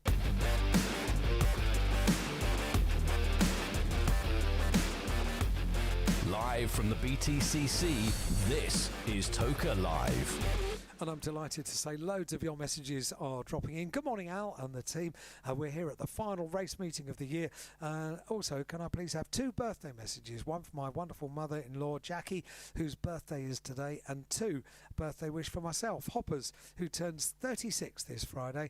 And thank you very much indeed. One of our regular listeners, Andy Hopley, does a great little vlog online as well. Hoppers, happy birthday, and to Mum as well. Thanks for writing in. This one says, hi, my name is James. Always a pleasure to come to BTCC events. This is my 6th time this year, and there's nowhere else I'd rather spend my weekend, with a smiley emoji. Thank you, James. Great to have you here. And this one says, good morning to all the team, support crews and volunteers.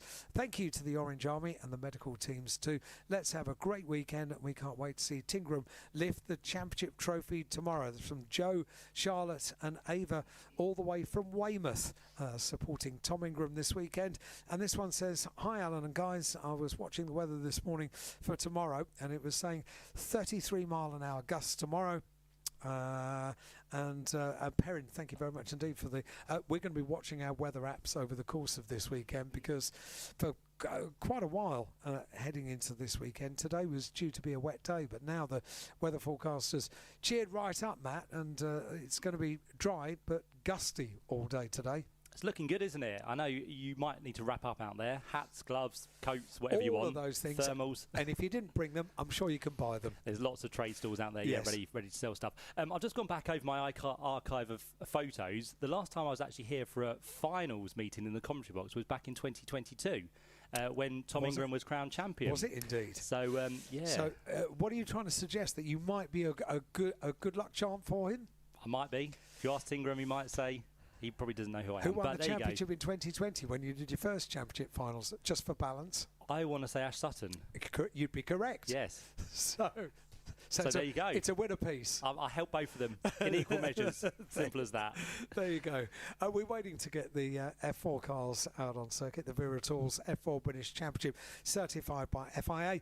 And you're helping us along the way as well with your messages on WhatsApp, 07482 877 877, your first name and your message, and we'll see if we can get you on air on 88.3 FM or around the world at tokalive.net. What has Josh got for us down in pit lane? Are you tethered down by any chance? I'm trying to see if we can catch any drivers as soon as they get out of the cars, but I'm not doing a very good job at the moment. Tom Ingram has just made his way down here, so let's see if Tom... He's just getting out of the car now, so I will try and grab him, Alan, but I don't like to interrupt their quick walk to the back of the trucks. No, and of course debrief pretty important, because the 2 free practice sessions that we have on a Saturday morning for the BTCC, well, Saturday morning and early part of the afternoon, it's basically testing in public. So although we're all here and we can all see it happening, it's what they do during testing. So they're doing housekeeping, they're scrubbing in tyres, they're getting brakes bedded in, all of those kind of things. They will all be done over the course of FP1 and FP2, and generally they will go into a technical debrief after FP1 ahead of FP2, and if changes are required on the cars, this is now the time that they work out what they want to be changed, and after FP2 ahead of qualifying, which gets underway this afternoon at 3:15. The teams are making their way down in pit lane for the Viratools F4 British Championship, certified by FIA now, so the various tyre trolleys all making their way down the pit lane. Do you know, I followed Josh, what have you got for us? I've got a driver, so very good, well done. Thanks very much to Tom Ingram for coming out the front. Tom, everyone else has been shooting behind and doesn't want to have a chat. Tricky FP1 for everyone, I guess, with the track a bit slippery around the back, I think.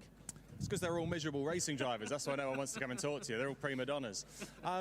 Yeah, I think it's just a bit of a tricky situation in terms of the circuit never really dried up quite as quickly as we would imagine it to be. So certainly out the back was still maximum jeopardy. So yeah, I mean, for a free practice one, this is sort of typically Brands Hatch in October, where the Indy circuit and everywhere else dries, but certainly at Sheen and Stirling's it stays wet. So we knew that it's, you know, minimal risk for free practice one. So yeah, all fine, no big dramas. We just did our own thing, did a little bit of housekeeping, scrubbed our tyres, normal boring racing driver stuff in that first free practice session. Obviously, everyone's talking about how you and Ash are feeling coming into the weekend. Are you calm, or do you start thinking about the championship really quite a lot now? Oh, you never stop thinking about the championship. Obviously, that's a fairly obvious thing to say from my side. I think there's obviously an amount of pressure on us both.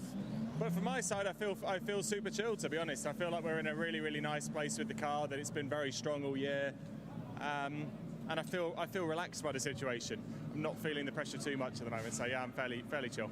Our lead commentator this weekend on Toker Live is Matt Suckling, and he was last here in 2022 for the season finale. So is that a good omen, maybe? Well, it sounds better than when he was here in 24. So yeah, certainly, I'd like to think it's a good omen. So yeah, thank you. That's much appreciated for coming back for me. Best of luck, Tom. Cheers. So thanks to Tom Ingram. Finally managed to catch up with a driver, Alan. I always find it fascinating to find out how superstitious drivers are, and very often the answer is very. So even down to things like, don't touch my helmet once I put it on, I get into the car, do not. There was one driver that I remember many years ago in Formula One, Derek Warwick, and if anybody did, if they patted him on the head after he was ready to get into the car, he would have to take the helmet off. Would he really? Wipe it, balaclava back on, go through the whole process once again. Yeah. There's also rituals, isn't there, like when you wake up in the morning, or what you do when you get to the circuit, or anything like that. Exactly that. Yeah, we've heard them all over the years. Lucky pants. And mascots. I think it was David Coulthard that for many years wore a lucky pair of underpants, and eventually when I think he got married, he was told they have to go. Probably had a hole in them as well, didn't they, by the time? I reckon so.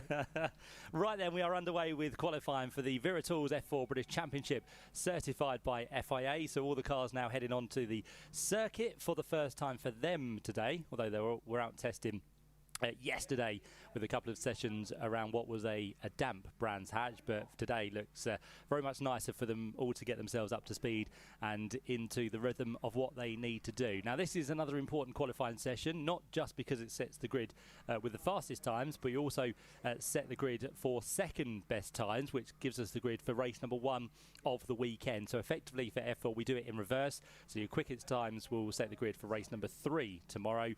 The second race we have of the weekend is the reverse grid race, so after these qualifying times have all come through, once the checker flag falls, we will reverse the top 12 for race number 2, and as I said, the second fastest time set the grid for race number 1. I've got an apology. You'll go for it. In trouble already? I am in trouble. I sent people over to the mega store saying you can buy radios. You can't. They're sold out. Oh, wow. So they have no radios on sale. However, you can, on your phone, go to tokerlive.net and do the live stream around the circuit. So all is not lost. You can still listen trackside. There we go. Toker Live. We knew it would be popular. Not that popular. Sold out. Whoops. There we go. So if you're coming tomorrow, if you've got your own personal radio as well, bring that along. The poor lady over at the mega store, she said, are you sending people over here to buy radios? So, yes, I'm afraid I am. She said, well, we haven't got any. So, sorry about that. Well, hopefully they've got programs yes, for sale. They do have those. Yep. And copies of Motorsport News as well. Exactly, yeah. So you do head over there at some point. There's lots on offer for you to buy, whether it be merchandise for Brands Hatch or some goodies for the British Touring Car Championship for this weekend. Head over there and see what you can rummage about and buy for this weekend. So then, as we said, underway for qualifying for F4, 25 minutes for them to look forward to. And in terms of the championship, this is another one which is still up for grabs in the overall Drivers' Championship, although Finn McLaughlin does have right now one hand on that trophy, because after a superb year where he's taken 5 wins and 12 podiums in total, he finds himself 61.5 points ahead of the rest of the pack, and it's those of Jimmy Pazik and Martin Molnar that are doing the chasing in joint second place, because they are locked on points at 257 they both have coming into this final meeting of the year. There are 80 points on offer, so there is still everything up for grabs for those 3 drivers. But as I said, Finn McLaughlin, the man with high tech, has his first hand on the trophy, and if things go his way this weekend, he could be the new champion for 2025. He's already wrapped up the Rookie Cup. That was decided at Silverstone last time out, so he's now got an unsurmountable lead in that, where Thomas Behrman and Theo Palmer can't catch him for the rest of this weekend. So he's wrapped up the rookies, and in terms of the team's championship, that is still up for grabs as well, because High Tech come here this weekend 29.5 points ahead of Rodin Motorsports. So that is very, very close indeed between those 2 teams. And also the Challenge Cup was wrapped up last time out, because Ari Bansal was the man who has accumulated 280 points, and the reason he has wrapped that up, although he's only 21.5 points ahead of the rest of the field, the likes of Ella Lloyd not here this weekend. She's on F1 Academy duty over in Singapore, so she wasn't going to be in this one anyway, and the likes of Charlie Edge and Albert Larson aren't able to catch up either. And the Challenge Cup, just for you guys and girls out there who don't know what the Challenge Cup is, it was brought in this year to give drivers a chance of racing in the championship, but for those drivers who could not quite commit to the full season. So it's a 7-round Challenge Cup, and you nominate your 7 rounds before the season gets underway. So they've all been nominated, and as I said, Ari Bansal is the man who's wrapped up the Challenge Cup for this season. Tommy Harfield was doing very well in that category, but he decided then to move to the full season midway through, and that was a really good decision actually for Tommy Harfield, because he's moved up to 4th overall in the championship for Chris Dittman Racing. So he can't get himself the championship, but he could still be on for runners-up spot if things don't quite go the way of Jimmy Bezique and also Martin Molnar. So they're the kind of drivers we're looking out for this weekend in terms of good results and maybe wrapping up a championship. And of course, we'll guide you through this qualifying session with those drivers and pick out where they might be across the course of the final 20 minutes, which we now have. Jimmy Bezique goes quickest with his 3rd flying lap of the session, a 1:28.969. So already one of those championship contenders is in the top spot in the qualifying order, but not for long, because Ethan Jeff Hall comes through next up, and he now goes quickest with a 1:28.640. I think this could be another one where times will keep jumbling through the order right until the checkered flag, because we've got some really quick pedallers out there. Ethan Jeff Hall is a Mercedes F1 junior driver, so already stamping his authority on the F4 Championship this season. Steps up from Ginetta Juniors from the last couple of years, but for now he is quickest in this session by a few tenths of a second. Jimmy Bezique down to 2nd place. August Raber in the 47 machine has now gone 3rd quickest. And a man who's performed fairly well this year, Adam Azari, who is the man in 4th place. Now across the season, Adam for Rodin Motorsport has racked up 3 overall race wins, so one to watch out for is Adam, as he finds himself 7th within the championship heading into this final meeting of the year as well. So watch out for Adam Al-Azari. We've got also another rookie driver to watch out for this weekend, doing very well across the course of this season, is the 62 machine of Arjun Kralin. So Arjun finds himself currently in 6th position. And another newbie over the course of the final few rounds has been that man who currently finds himself in 7th place. That's going to be Dries van Langendonk. He takes over the similarly liveried car of what's going to be Ella Lloyd, and now in fact Van Langendonk goes quickest on a 1:26.595. so if you speak of them, they go quick, and Van Langendonk now is 0.3 of a second ahead of Rowan Campbell Pilling. But this could be the story of the session. As we said, lots of quick times coming through. The track continues to dry out there as well, and I think Josh down there in the pit lane has a very quiet pit lane for the time being, because I can only see one car down there, and that is the car that belongs to Yu Hao Fu. Yes, he's made a very early entrance into the pit lane, Matt, to change his Pirelli slick tyres. So onto his 2nd set already, so perhaps saving that first set. Has he done 2 or 3 laps maybe, just for later on in the weekend when you want a bit fresher tyres perhaps for one of the races. Cole Hewitson also joining him in the pit lane now, but a couple of early stoppers, but not, as you say, pretty quiet otherwise. Yeah, Finn McLaughlin's now getting himself into the session as well. He's gone up to 4th place in the order, so the number 5 machine is one of those that you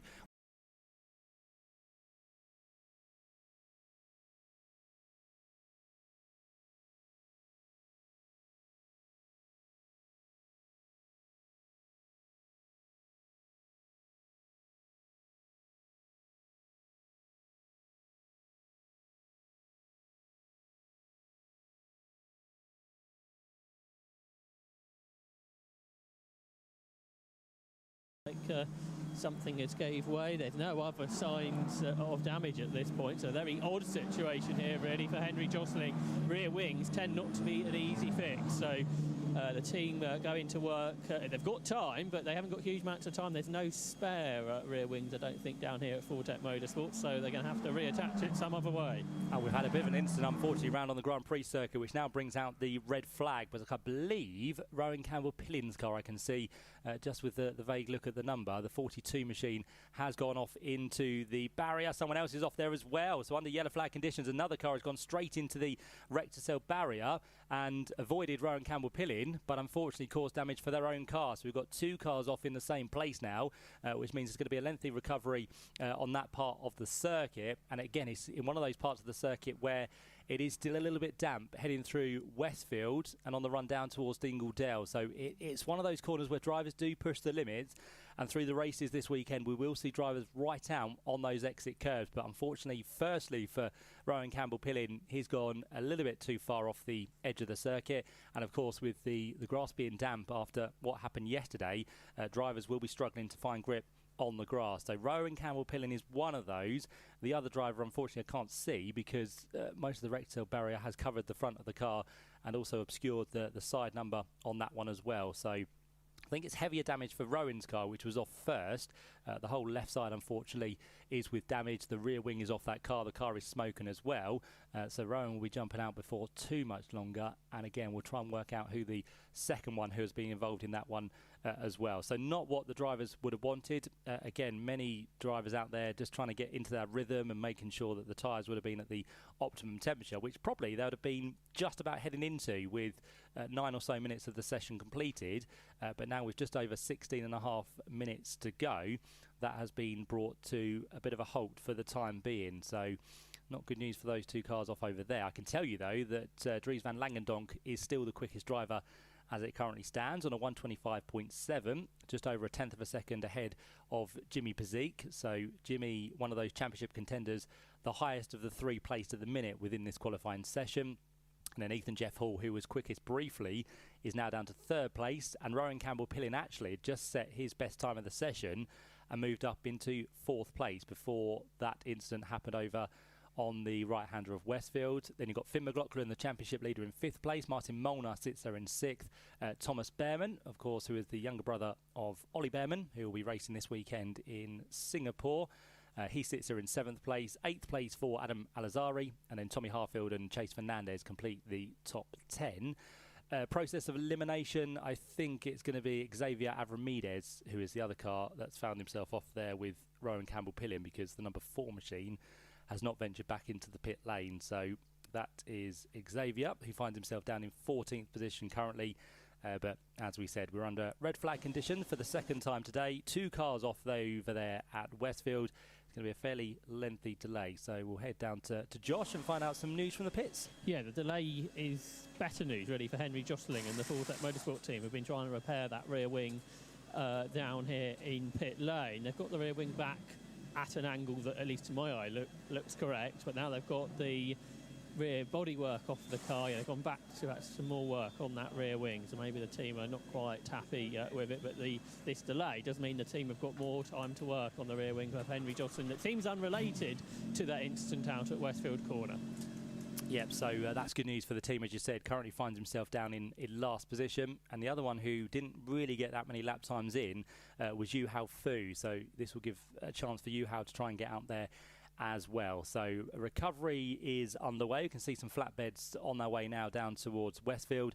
Already the crew there to firstly make sure the drivers are okay, which is absolutely the case. They were very light contact with the wrecked cell down there, so that's not an issue. Drivers are okay, but as I said, with a couple of damaged cars, it's going to take a while to recover them and also get the wrecked cell back in place at the same time.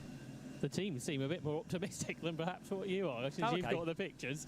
The teams have not. Some of them are pushing their cars forwards, ready to go again for the second part of qualifying, but they can't see the pictures you can, Matt, and it sounds like it'll be a little bit longer yet. Yeah, there's quite a few recovery vehicles over there, and as I said, there's cars which need to be not towed but picked up by the flatbed recovery. So yeah, that's going to take a little bit of a while, but as we sit here under red flag, it's Dries van Langendonk who is quickest. We'll see if he can hold on to this quickest time when the session resumes.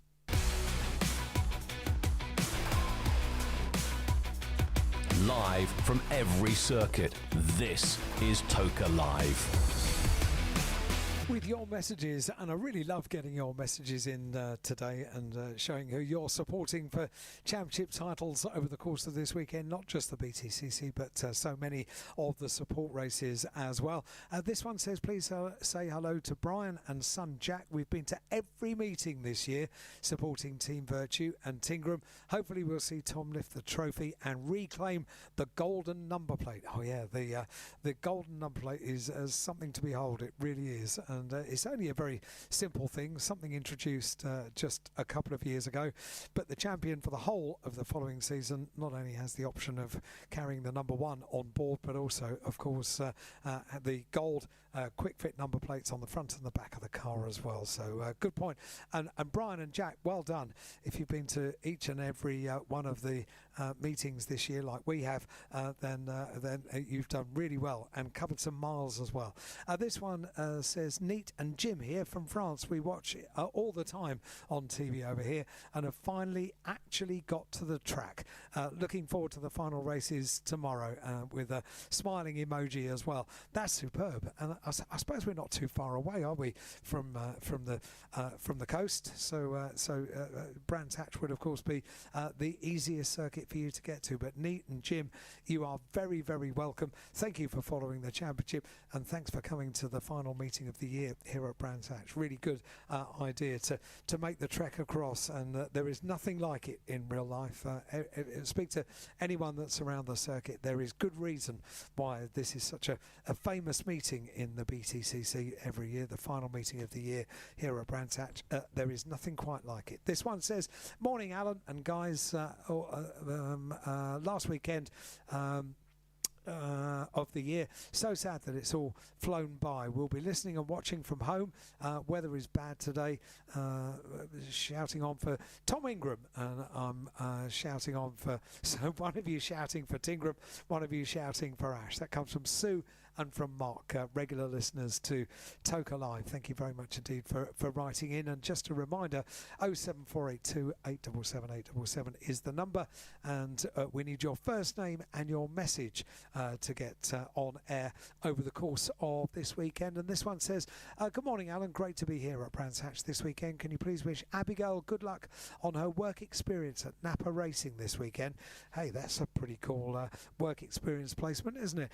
We have done 8 out of the 10 meetings this year, and it's our first time at Brands for Finals Day. That comes from Jason and Carolyn, and they are all the way down from Preston in the northwest of England. Great to have you here, Jason and Carolyn. And Abigail, good luck with Napa Racing. You picked a jolly good team there to get work experience. And I'll tell you what, Matt, work experience with a top team like Napa Racing, that's not a bad weekend, is it? Makes me quite jealous actually as well to get in a work experience placement like that. Where did you do your work experience? Did you do any? When we were in school, yeah, you did kind of 2 weeks, didn't you? Yeah. And I did 2 weeks at a local kind of cafe restaurant place. Okay. Which was quite good. I bet you enjoyed that. I did, yeah. Put me later in life where I need to be. Yes, as a publican, it set you up very nicely in life, didn't it? Yeah, I did enjoy it though, to be fair. Just remind us where your pub is. It's in Essex, North Essex. So not far from here. No, not far at all. So if you fancy a trek. What, this evening? Are you going back there tonight? I will be working this evening, yeah. No rest for the wicked. Pulling the pints. Pulling the points, serving the food. Very good. And tomorrow, working out the points. Yeah, exactly. Points and pints this weekend. Points and pints, all part of our Brands Hatch finale weekend here at the Quick Fit British Touring Car Championship. Josh is down in pit lane. A little bit of good news for Xavier Avramides. Matt described how he was in the gravel at Westfield. Luckily, he hasn't hit anything. He managed to get the car out of the gravel thanks to the marshals, and he's driven back to pit lane. And the team at High Tech TGR put some new slick Pirelli tyres on his car, and he'll be good to go seemingly for the second part of this session. So I think it's just the Ronan Campbell Pillin incident now that it needs sorting out. Josh, thank you very much indeed. Down in pit lane, Kev says, good morning Alan, it's the last weekend of the year. Please could you give a shout out for my Facebook group, BTCC British Touring Car Chat. I will reiterate that. Not only can you give it a shout out, but also say that it's one of the groups that I'm part of, and very, very good Facebook group if you're following the BTCC. So Kev, that's easily done. Thank you very much indeed for writing in. And this one says, hi, this is James, Louise and Benjamin from Preston, another one from Preston, down for our first BTCC evening to celebrate Benjamin's 11th birthday tomorrow. And James, Louise and Benjamin, everyone's come down from Preston. So what's wrong with Preston today? Well, I'm just trying to work out. Their most local circuit, I suppose, would be Alton Park. And, up north, yeah, and that's 2 wheels this weekend, not 4 wheels. So if you want to go 4 wheels, it's down to Brands Hatch. Yes. And great to have you here. Thank you very much indeed for making the journey, because that's not a short journey, is it? It's 7 minutes past 11 here at Brands Hatch. It is sunny. Not like it was 12 months ago when we had pretty much a return of summer for this weekend. I remember we were walking around, it was the most beautiful weekend both days. It was suntan lotion, it was shirt sleeves, it was not the various challenges that we've got as far as the weather. Yesterday, very, very wet and windy. Today, at least it's dry. It's very sunny. It's very nice down there. I think maybe we're getting more wind up here on the top of the tower than maybe people are trackside, so let's keep our fingers crossed that it isn't too windy for you down there around the circuit, but we will bring you all the action here on Toka Live on Radio Brands 88.3 FM. What's Josh got for us down in pit lane apart from a lot of cars ready to make it back onto the circuit? Yeah, some very eager drivers, I think, Alan, because they've sort of been, well, particularly this end of the pit lane, the far end of the pit lane, a lot of teams have been pushed their cars sort of as close to the fast lane as they dare, but with a few moments to go, they can't do very much. There's no work being done in any cars at this end of the pit lane, so they walk a bit further down. The Henry Jostling car is still being worked on, so that rear wing failure they had, the rear wing now off of Henry Josling's car, and they haven't brought a spare with them, so I'm not sure if Fortec have sent someone from the other side to bring a new one. But that this delay, I guess, good news for the Fortec Motorsport team to try and get that problem solved. I wonder how Josh is doing on closed-circuit television cameras. Sorry, Matt is doing on closed-circuit television. We're clear of cars, which is good. Okay, good. Got marshals just putting the rate cell back, and then one vehicle to leave the scene. There you go. So they've done great work as ever they do, and with just one course vehicle remaining in place out the back of the circuit, hopefully we're going to be getting this session back underway with 33% of this session already completed. So a remainder of just over 16.5 minutes of this session. There's plenty left in this qualifying session, and flatbed recovery vehicle makes his way in with into the pit lane along with a recovery vehicle. So one more car recovered from the scene back down to see Josh, and once we get the session back underway, they've only just got into the swing of it. They've got to get the tyres back up to temperature, the brakes back up to temperature. All of those things have got to be done. So lots of work to do in the remaining 16.5 minutes, Josh. And there's a lot of work to do for JHR Developments on the Ronan Campbell Pilling car. The team just saw that as it passed down. There was a big sigh, I think. Yeah. I heard to my right. So they know they've got a few hours to try and sort that car out, and there is a job to be had over in the paddock the other side. The axle on the back of the car is 45 degrees, and I'm not sure it's particularly attached to the car. So no. But that is part of the safety feature on these modern single-seaters, isn't it, to break away. Good news for Henry Joslin is the rear wing has been sprinted down from the other side of the paddock, and that's some way, as we know, and team are going to attach new rear wing to Henry Josling's Fortec Motorsport Tatus chassis F4 car, so he should be good to go at some point in this session, I think.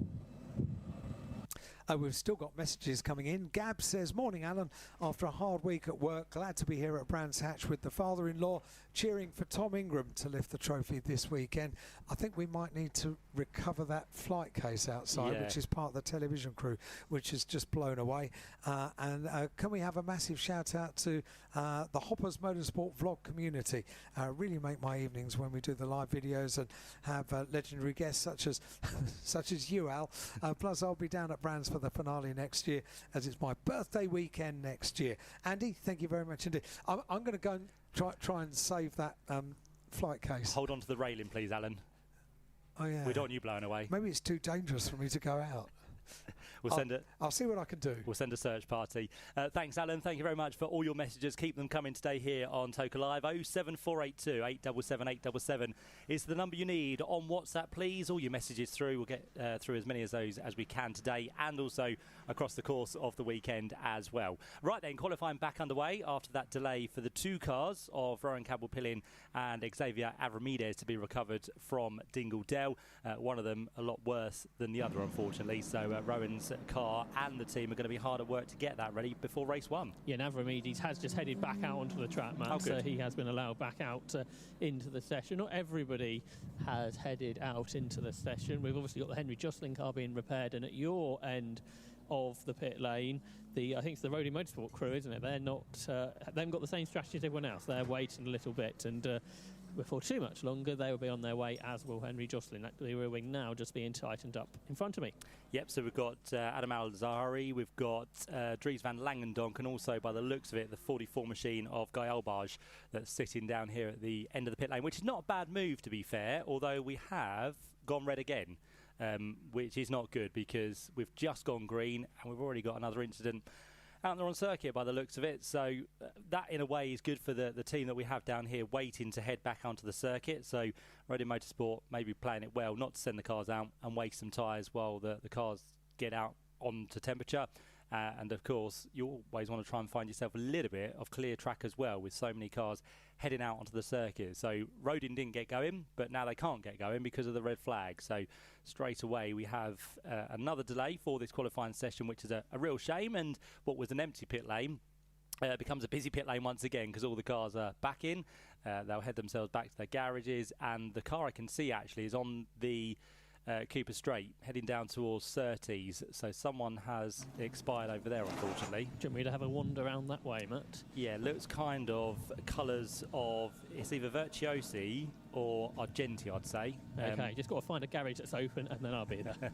No problem. And unfortunately, the number doesn't give me any indication, because it's unfortunately not facing us here. So it looks like there might be some damage on the right front as well, but hopefully Josh will be able to confirm that for us, or whether the wheels are just parking to the left-hand side angle. But it does look like there might be some damage on the right front there. So how that's occurred, we're not too sure. Maybe a little bit of weaving, maybe some contact, or maybe a run on the grass. But for now, the driver is being ushered back into the car to try and get out of harm's way. Yeah, the front right corner doesn't look good, does it, no. On this car? So it's very close to Surtees, but yeah, the front wing is, what, 100 metres away from the car, so there's been an incident. I fear the incident might have been as people tried to get up to speed and were weaving around. Perhaps there's been some contact on the outlap. It's car number 13, Matt. 13 would be Henry Mercier. So, yep, Henry, unfortunately, with damage to that car, the American driver. So, Henry, whether that car is drivable, not too sure, no, because he's being ushered back out, isn't he? Yeah, that's right. Yeah, the front right corner must have damaged suspension. So, another delay to this session. There's a mark on the rear wing as well. I don't know if that was, that's what makes me question. It is number 13, and it hasn't lost a part of the number. I think it is, though. But there's a bit of a mark on the rear wing as well. So an incident on that outlap causing this red flag. Yeah, it does look like the Argenti colours, doesn't it? Yeah, they're normally the blue cars. So Henry Mercier, unfortunately, with problems. So it does now usher another flatbed onto the circuit. So again, not too much pressure was put through those slick tyres. The new tyres for potentially some of those drivers down there. So it would have just been a bit of an outlap to get tyre temperature back up, but that's not been the case. Unfortunately, I think it should be a fairly easy lift for Henry's car, because it's on the grass and the access is easily for the team to get to. So that shouldn't be too bad, and hopefully, again, not too much of a delay to get the session back underway. Yeah, the marshal's just having to have a walk further down to pick up the parts of the car that are no longer with the car, which I think is just the front wing. So that's being recovered now by our hard-working marshals here at Brands Hatch, and as you say, flatbed recovery crew will lift that car, so it shouldn't be as quite as long of a delay, I wouldn't think, as the previous one. No, let's hope not. So, yeah, car's still waiting, driver's still waiting, and we'll just wait for Henry Mercier's car to be recovered. So nothing changed from that previous red flag, with Dries van Langendonk still quickest at the minute from Jimmy Pazik and Ethan Jeff Hall. And then we've got Rowan Campbell-Pillion now out of this session. So, well, 4th place is where he currently finds himself in this qualifying session.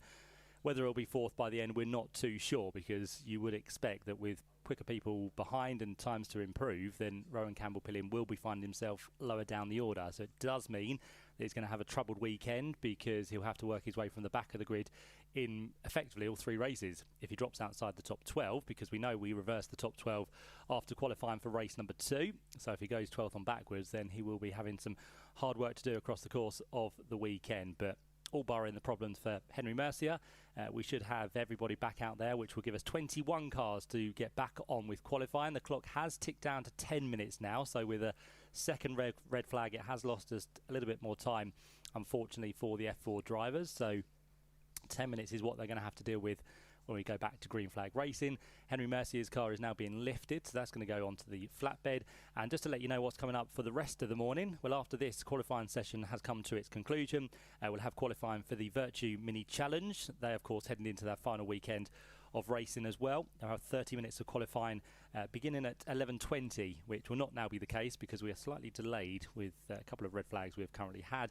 And then, believe it or not, we'll be back into our second free practice session for the Quick Fit British Touring Car Championship, because they are due back out at midday this afternoon for that final 35 minutes before they head into their qualifying session for this afternoon. And then that will lead us into the lunch break for about 40 minutes, and then we'll get back underway with our first race of the weekend, which is going to be for the Porsche Sprint Challenge of Great Britain. So that's what we've got to look forward to, and of course more qualifying this afternoon to come as well. Now, I have to say, our security system here in the commentary box didn't really work, because Mr. David Addison just barged his way straight through that door, didn't he? Well, with a bit of resistance, I think it's fair to say. There was a little bit of resistance. You've got a button there. If you depress it, there we go. We can put you on air. I can depress most things. And people, I've discovered over the years. Morning, all. It's very clever what you did there.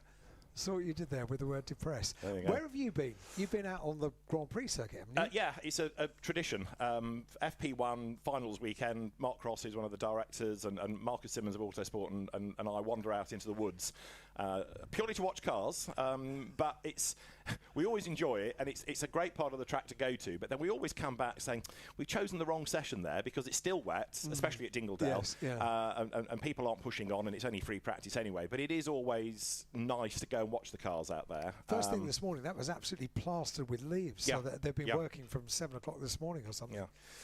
But it's always good to go and watch them out there if you can, because it reminds you, and drivers echo this, about what an old school circuit it is. And if you we started at Dingledale and then walked the wrong way around the circuit, and if you get up towards Hawthorns, there's an element where you're not stuck behind debris fencing and you can watch the cars. And we got as far as Westfield itself, and there's Jack Goff with his laptop working for Unlimited. And I said, have you been here all night? You know, and he's out there watching what drivers are doing and what his drivers at Unlimited are doing, and offering feedback and looking at times. And so yeah, it's got an advantage for the teams to go out there as well and have a look at what's going on. Any driver, coach or team principal that decides to pick apart around the circuit and to watch is doing a really valuable job. But Dick Bennett's always goes out to some part of the circuit, doesn't he? Yeah, I think, and you'll find many of the team principals, even if it's only walk to the back of the garages so they can watch the cars on Cooper Straight. You know, they get an idea of what the car is like. Again, as we walk back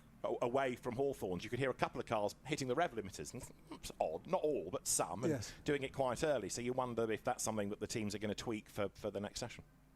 Fascinating stuff.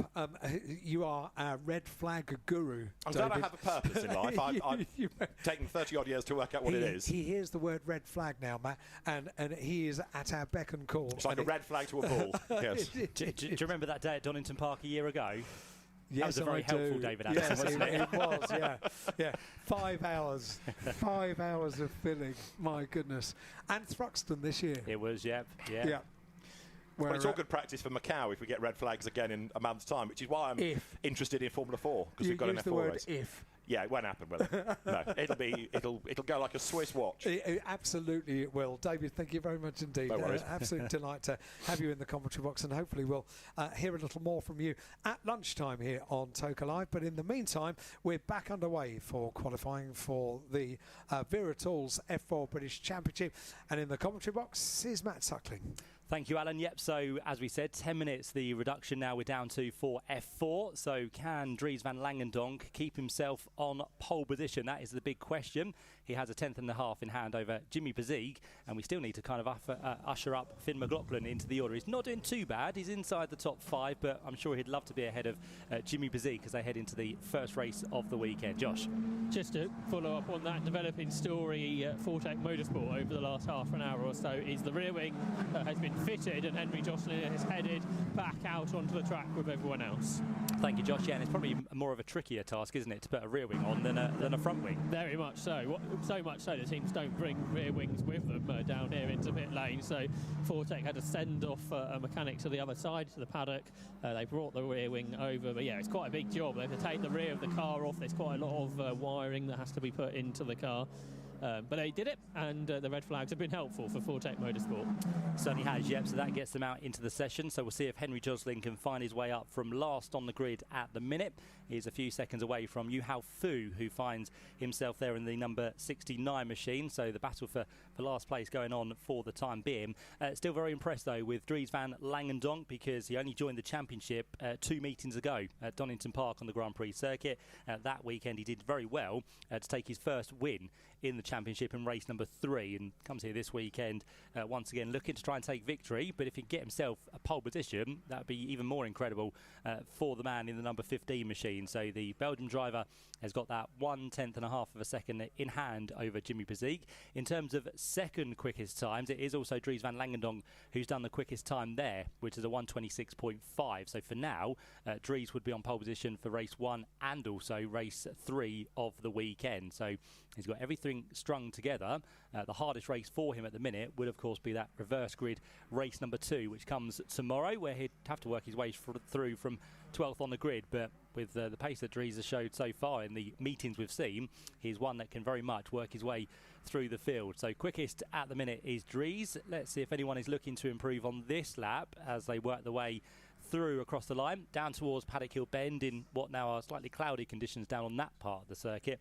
But of course, the more we go through the day, the drier the Grand Prix circuit does indeed get. So the shadows shorten, which means the darker parts of the circuit get a little bit lighter, and that of course aids the drying of the circuit at the same time. So that would also help the times come down across the course of the final 6 minutes we now have through the first sector, though. Still not really having any sector times improve there. So again, drivers still taking a couple of laps to make sure they build the temperature into their tyres. So no one really putting the threat on Dries van Langendonk as it currently sits.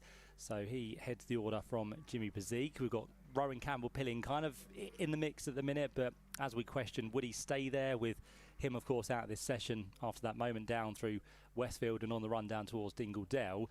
But Rowan Campbell-Pilling at the minute is hanging on, and this would be a bit of a bittersweet relief, wouldn't it? Because if they have got the car to be repaired to try and get it out for race number 1, if they can hold themselves somewhere inside the top 10, that would be a great effort, firstly from Rowan, to make sure that he got that time in early, and of course before he had that incident. But again, it would be a reward for the team to say that the weekend isn't completely over, because as I said, if he continues to drop down the order, he would be off the back of the grid for all 3 races. So for now, he still holds on in that number 42 machine, which is in the outer paddock being repaired by the team outside of the second row of the grid. But for now, we are starting to get the times in. So Theo Palmer is the first man in with a quicker time. So the 23 machine from XL Motorsport has now gone 8th quickest. 4th of our rookies so far, behind Thomas Behrman, behind Finn McLaughlin, and also behind Dries van Langendonk. But we have, unfortunately, got a car which has rotated just on the exit of Stirling's. It's just about to be reversed onto the grass as they come back onto the Indy circuit. And unfortunately for Yuhao Fu, which is the car we have off and rotated, he's just about to find the gear and head back onto the circuit in the right direction, which is good. So that will be for now a brief yellow flag. So it means that no one can improve through the final part of the circuit. But next time round, they should be able to go once again without too many dramas. So slight moment for Yuhao Fu. Finds himself, as we said, down in 21st position as it currently stands, but still with hopefully some pace there to jump him up the order. Field at the minute separated by just under 5.5 seconds, so it goes to show how competitive the F4 field is once again in 2025 as we work our way into these final rounds of the season.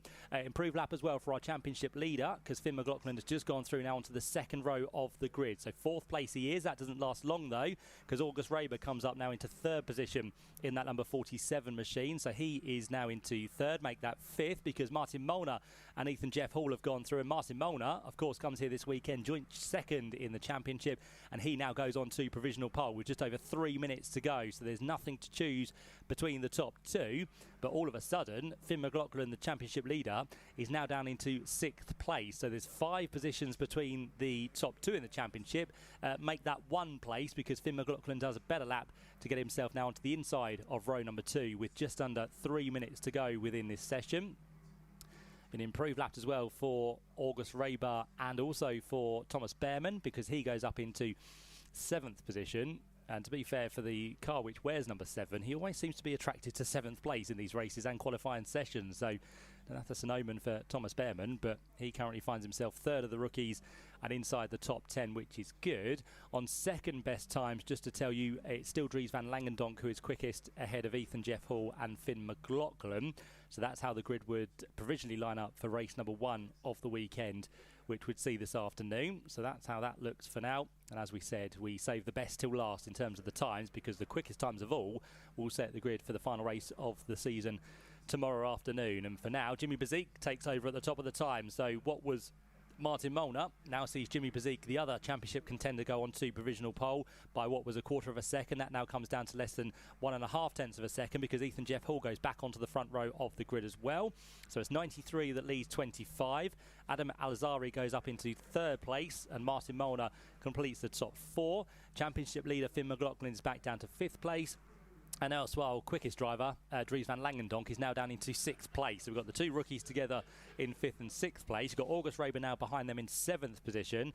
Theo Palmer is in 8th with Thomas Behrman, and Chase Fernandez, former Ginetta Junior race winner, is down there in 10th position. And further down, have we got anyone that really isn't setting the screen alight that probably should be? Probably not, to be fair. I think we have all the contenders we'd expect towards the head of the order, so that's all good. Meanwhile, while all these times come in quicker and quicker, it does now see Rowan Campbell-Pilling down into 15th position. So he hasn't managed to keep himself inside the top 12, which means he won't be on for the reversal for race number 2. So for the team who are working hard down there to try and get this 42 machine fixed for JHR Developments, they're going to have a really, really tough weekend from, as I said, lower down on the grid than they probably would have hoped for, because so far this year, Rowan Campbell-Pilling is inside the top 10 of the championship. He has taken 3 podiums, with one of those being a race win across the course of the season as well, but he continues to drop down the order. Dries van Langendonk is now working his way back up. He goes on to the 2nd row of the grid, so a better lap there for Dries, with 30 seconds now left on the clock, and it's Adam Alzari who's taken over as the quickest driver by 62 thousandths of a second. So he's ahead of Jimmy Bezique. Jimmy Bezique finds himself ahead of Finn McLaughlin. Martin Molnar finds himself ahead of Finn McLaughlin. So for the 2 chasing drivers in the championship, they are ahead of the championship leader as it currently stands, although that might change because Finn McLaughlin goes through with 1 more lap still to go with 10 seconds left on the clock, and Finn McLaughlin gets himself back onto the front row of the grid. He's missed out on pole position by 59 thousandths of a second. So it's Adam Alzari quickest in car number 12. Finn McLaughlin, car number 5, is 2nd.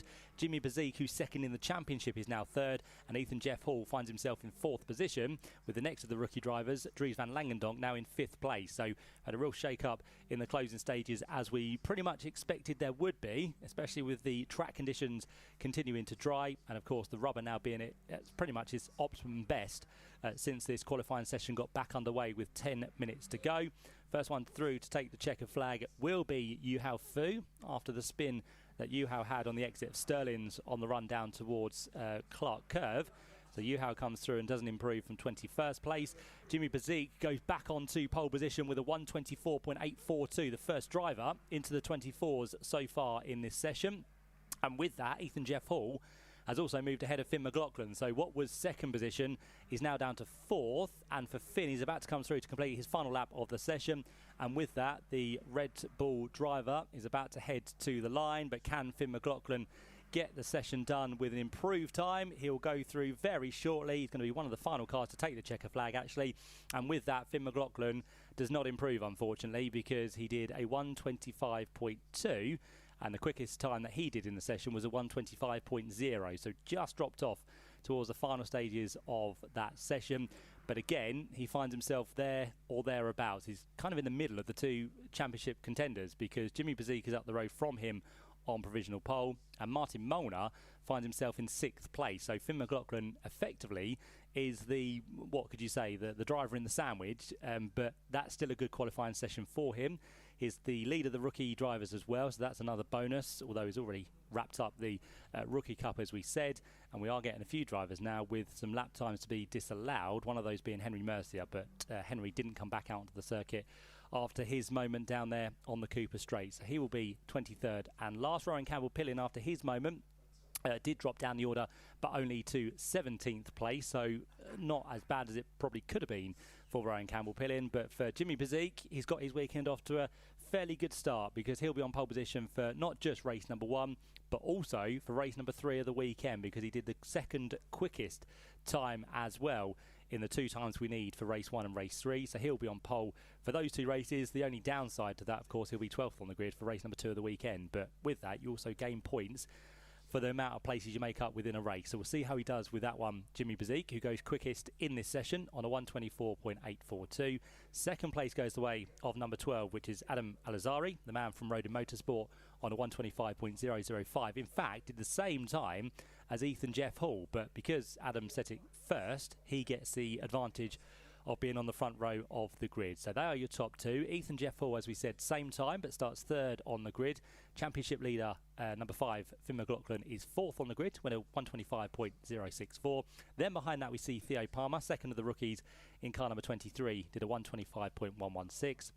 6th place goes to the 3rd of our championship contenders, which is number 24, Martin Molnar. He did a 1:25.200. Then we saw Dries van Langendonk, who's been a one-time winner this year, in 7th place. His time was a 1:25.211. And then August Raber was in 8th place, car number 47, with a 1:25.250. And just to say, the top 8 covered by less than half a second. Again, just kind of gives testament to this championship and how competitive it is towards the end of this season. 9th place goes the way of number 90, which is Chase Fernandez. His time was a 1:25.446. 10th place goes the way of number 7, which is Thomas Behrman.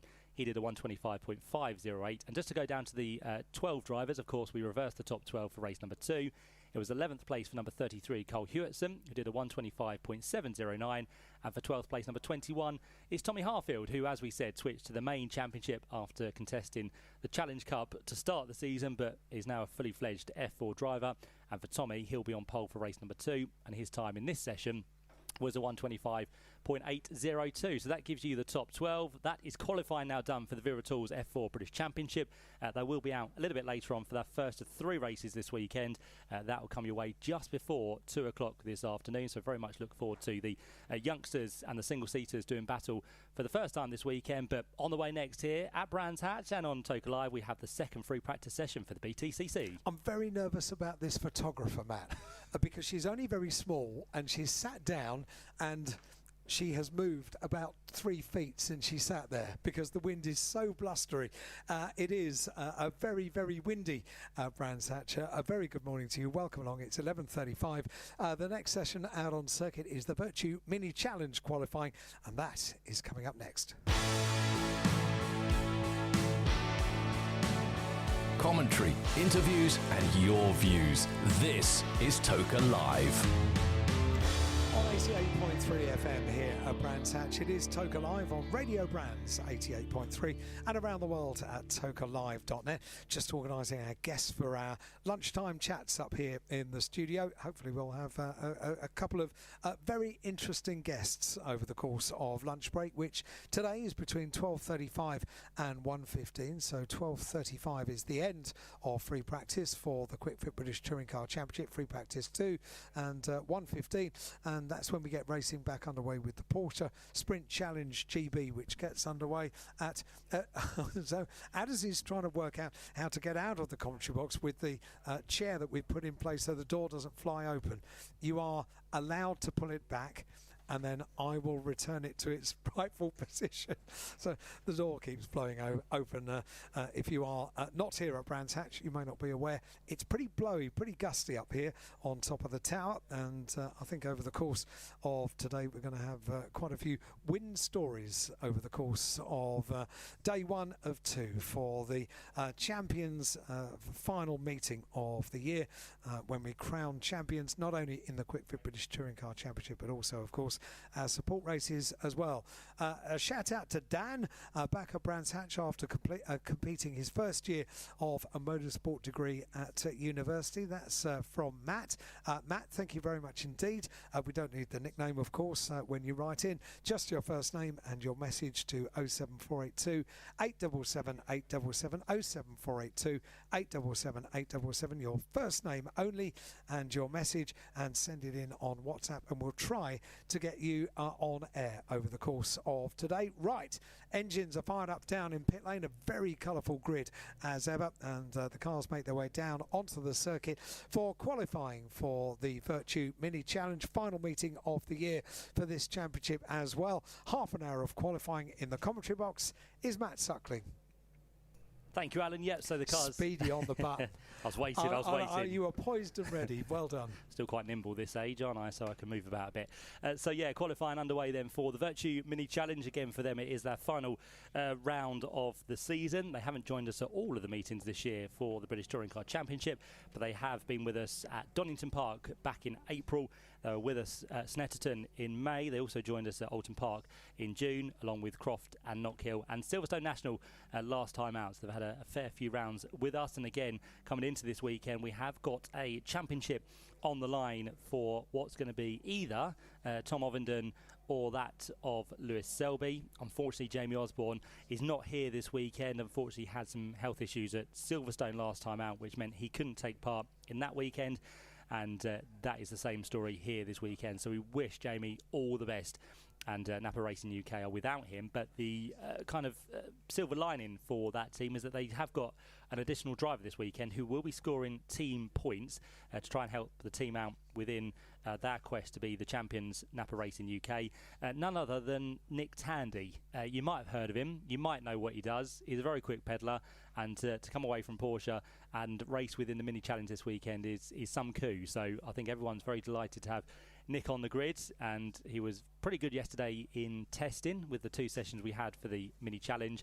We'll see how he goes in the dry conditions, because he might just be heading out there now into the unknown, but he's a quick peddler and great to have, as we said, on the grid for this weekend. There are a few drivers not scoring points this weekend as well, the likes of Nathan Harrison.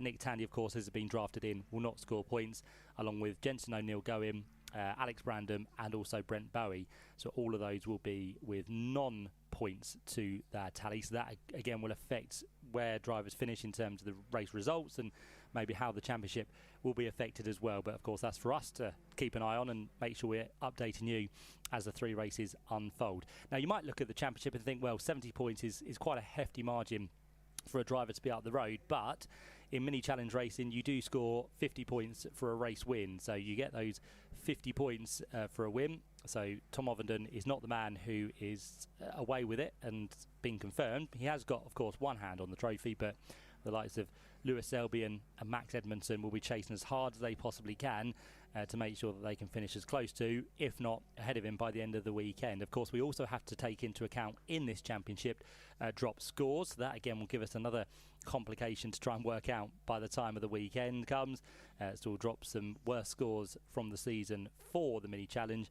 And again, we'll keep you abreast of all of that as the weekend unfolds. But for now, I think Tom Ovenden is dropping what's going to be a 32-32s by the looks of it. So 64 points that he will drop.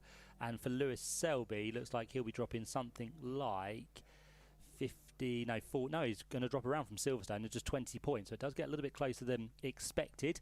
So we'll see how that all plays out. But qualifying underway, got the first few drivers out there doing some outlaps, but down in the pit lane, Josh is on standby once again with a few drivers who are just waiting to head back out. And one of them is Nathan Harrison, who we welcome back into the championship. He won the title 5 years ago in 2020. Don't think Nathan's done too much racing this season, so it's great to have him here at Brands Hatch, and I'm sure he's going to be one to watch, even if he's not scoring points as you've just described. Yep, and of course for qualifying as well, you get 6 added points if you qualify on pole position, so that's good news for the driver that qualifies at the top of the order. A change to the scenario this year in the races is that you only score 3 points if you get the fastest lap in the races, rather than what was 6 points last year. So 3 points up for grabs, but 6 points up for grabs in this qualifying session, which currently sees Alex Solly at the top of it on a 1:41.780. So that's all the time that the drivers are heading for. Qualifying lap record around this circuit was set by Alex Denning way back in 2022, actually, on a 1:35.119. So we still have a good 6 seconds to go if we want to get close to that. But again, a bit like the other categories we've seen so far today, it'll just take a little bit of time for all the drivers to get into that rhythm and make sure they have the confidence they need to make sure they can challenge for pole position. But for now, Alex Solly is the quickest of those. But yeah, we need to find about 6 seconds to go to qualifying pace by the time we get to the end of this 30-minute qualifying session, which it is for the mini challenge as well.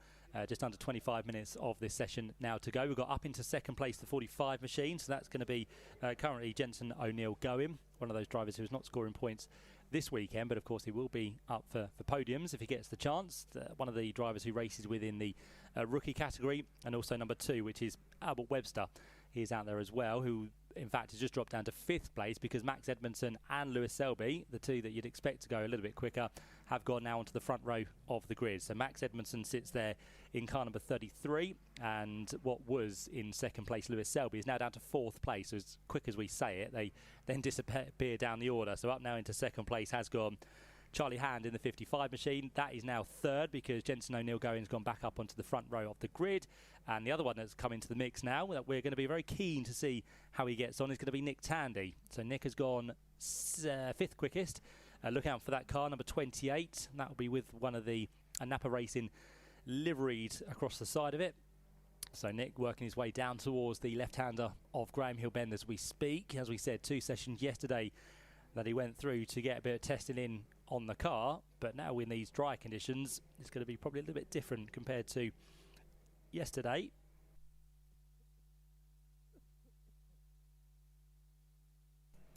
But Max Edmondson continues to carry on his merry way. I think we've got down in the pit lane at the minute Owen Hillman's car. You can see that quite effectively from the commentary box, and also the number 66 machine is down there as well, which is going to be Alex Brandon. Now Alex is one of those drivers this weekend who is running the F66, which for this weekend is a facelifted mini challenge car effectively. This will be standard in the JCW for next season, so a couple of drivers with this F66 for this weekend. It's a bit of a facelift, as we said. It's a little bit of an upgrade as well. So both, as we said, Alex Brandon in the 66 machine and also Albert Webster in the number 2 machine will be the drivers running that. So you'll see a little bit of a different to the look of the car.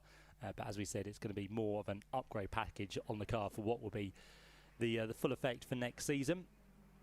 Max Edmondson now goes even quicker on a 1:37.264, so he finds himself now 0.3 of a second ahead of Charlie Hand. So good to see the rookies doing well, aren't they? Top 3 places they currently find themselves, with Jensen O'Neill going there in 3rd position, and it's going to be Nick Tandy who's worked his way now up into 4th place. So slowly but surely Nick's starting to get his way into the realms of where he potentially would like to be this weekend. So Nick Tandy's best time is a 1:38.8, which, to be fair, is still a second and a half away from the quickest time of Max Edmondson. But keep an eye on Nick to see what he can do over the closing 22 minutes of the session. In terms of our championship contenders, well, Tom Ovenden is down in 9th place, so he's still got some work to do. Lewis Selby, as we mentioned, was making his way up the order. He's now in 7th position. And the other one, Max Edmondson, is the quickest of our drivers so far. So that is good news for him. Track limits here at Brands Hatch, like any MSV circuit, you're always going to be scrutinised for what you do.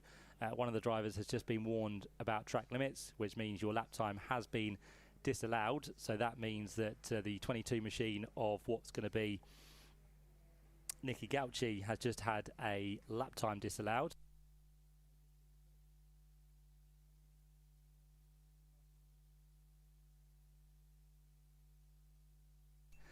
So just to go back to my point earlier on about drop scores, Matt Salisbury, who looks after the media side for Minis, has informed me that there's no drop scores, which is a change again from last year. There's been a few changes over the winter season, so no drop scores, which is a benefit for commentators, because it does mean we'd have to work out drop scores and who has to take away what at the end of the season. For drivers, it is kind of one of those where you think, well, sometimes you might need a drop weekend if it doesn't go to plan. But then I suppose everyone is in the same boat. If you have a bad weekend, then normally someone else around you at a later meeting or an earlier meeting will have a bad weekend as well. So no drop scores in Mini Challenge, which means the 70 points that Tom Ovenden has over the rest of the pack is still fairly big. But as we mentioned, just 50 points up for grabs for a race win. That could very much turn over the course of the 3 races, especially if things don't go the way of Tom, which at the minute he's just hanging on to a place inside the top 10. So he's starting to drop himself down the order. Although that time through, we had a big leap there for Harry Hickton, who now finds himself inside the top 5. So Harry, in his first season of JCWs, now up into the top 5 places, 4th of the rookies. The only one inside the top 6, actually, that isn't a rookie is Nick Tandy. So he's doing very well to be up there inside the 3rd place of the order at the minute. Yeah, not officially a sort of a rookie class driver, but it is his first race in these cars, of course, for Nick Tandy. He has raced Minis before, but not of the, sort of the modern generation. He started had racing. An outing in a touring car here at Brands Hatch, courtesy of Motorbase some years ago. How did he get on then? Pretty quick, I imagine. I don't remember. Don't you? No, I don't remember. So yeah, Nick Tandy. Yeah, you're right, Josh. Could be classed as a rookie, but I think the wealth of experience he has as a driver means he's not. And he started his racing career in Minis, what, 25 years ago in Mini stocks on the short ovals. So knows the brand, even if those types of Mini were slightly different to these. Yeah, he's come a long way since then, hasn't he? I think it's fair to say. He's done a few things. Certainly has. Just dropped down to 5th place now as Nick, so he's just starting to fall behind the likes of what now seems to be a much quicker Tom Ovenden. So he goes up into 2nd position. So championship leader, a better time to put him on the outside of the front row alongside Max Edmondson. And then behind that, Nathan Harrison, who is not scoring points this weekend. He is up for podiums, but he can't score points. So again, as we said, that's another one where we have to factor in these drivers who don't score points. So effectively, you then move ahead of those in terms of the point scenario. So we'll keep ourselves on the ball about that one as well.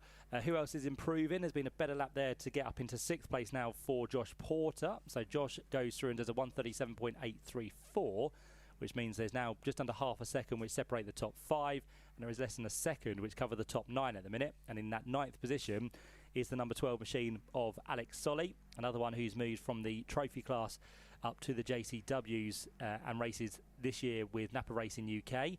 Yet to be on a podium, though, is Alex, which is quite surprising after doing quite a few years in Minis. But let's see again what Alex can muster up this weekend. Another of those drivers which features within the rookie category, and on that lap has now dropped behind Jensen O'Neill going and also Harry Hickton.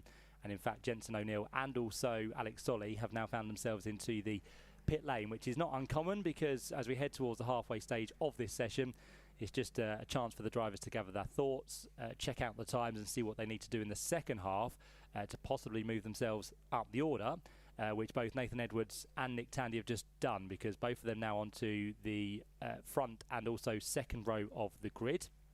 So again, they move ahead of the championship leader, Tom Ovenden, who finds himself now down on the outside of row 2. But of course, the crucial thing at the minute, he's ahead of most of his championship rivals, apart from Max Edmondson. You mentioned those F66 model Minis, one which Albert Webster is at the wheel of. He's just headed back out on the track, and sort of the first recognisable difference, if you're trackside, is the lights. The lights are quite different on the later generation car that Albert Webster's at the wheel of, and by the sounds of it, Matt, we'll be seeing more of that next year. We will indeed, yeah. That will be introduced fully across the whole JCW class for 2026. Alex Brandham just had a moment down at Graham Hill Bend, had a little bit of a spin, but has now rejoined, which is good. So it doesn't bring out the yellow flags for too long there, but for now in this F66 variation, he's down in 24th place, is Alex Brandham. So he's got a little bit of work to do. He hasn't got a lap time on the board at the minute, so he still needs to push on throughout the course of the 16.5 minutes we still have in the session, as Lewis Selby now moves himself up 2 places into 7th. You mentioned Jensen O'Neill going had been in the pit lane. He's just left, but no tyre change, I don't think. So they've gone back out on the tyres. He was already on, the former Fiesta Junior champion. He was at Silverstone last weekend overlooking the trophy competitors. He had a very strong weekend 2 weeks ago on his debut in these JCW cars, and again it sounds like he's going really well this morning. Certainly is, yeah, doing well, isn't he? 4th in the rookies, he's 10th place, so just got himself inside the top 10, currently ahead of Alex Solly as it currently stands. But yeah, Max Edmondson has managed to hold on to this pole position for the majority of the session so far. His gap has come down briefly between himself and Nathan Edwards, and on that previous lap for the number 21 machine, Nathan Edwards, he was on for a better lap time, although lost it through sector 3 and sector 4. But at the start of this one, Nathan Edwards has just gone and done the best of anyone through the first sector, so a 30.545 is what he's done. We'll then look towards sector 2, which is the shortest of the 4 sectors we have this weekend on the Grand Prix circuit. He goes through there with an absolute best as well, which is a 17.7, and there's now a few drivers actually behind him who are also starting to progress in terms of their times, which is championship leader Tom Ovenden, and also Josh Porter, by the looks of it, could be on for a better lap down in 5th position in that number 94 machine. So all of them to watch out for at the minute, as Nathan Edwards is about to work his way nicely through sector 3. So that'll be kind of coming to an end through Sterling's, and then it'll be a it should be about 23-second run to the finish line to take himself onto another lap. But will it be the best lap of the session? It looks that way. He's done, as I said, an absolute best in, with Max Edmondson now dropping down to 3rd place. Of course, all of this whilst Max finds himself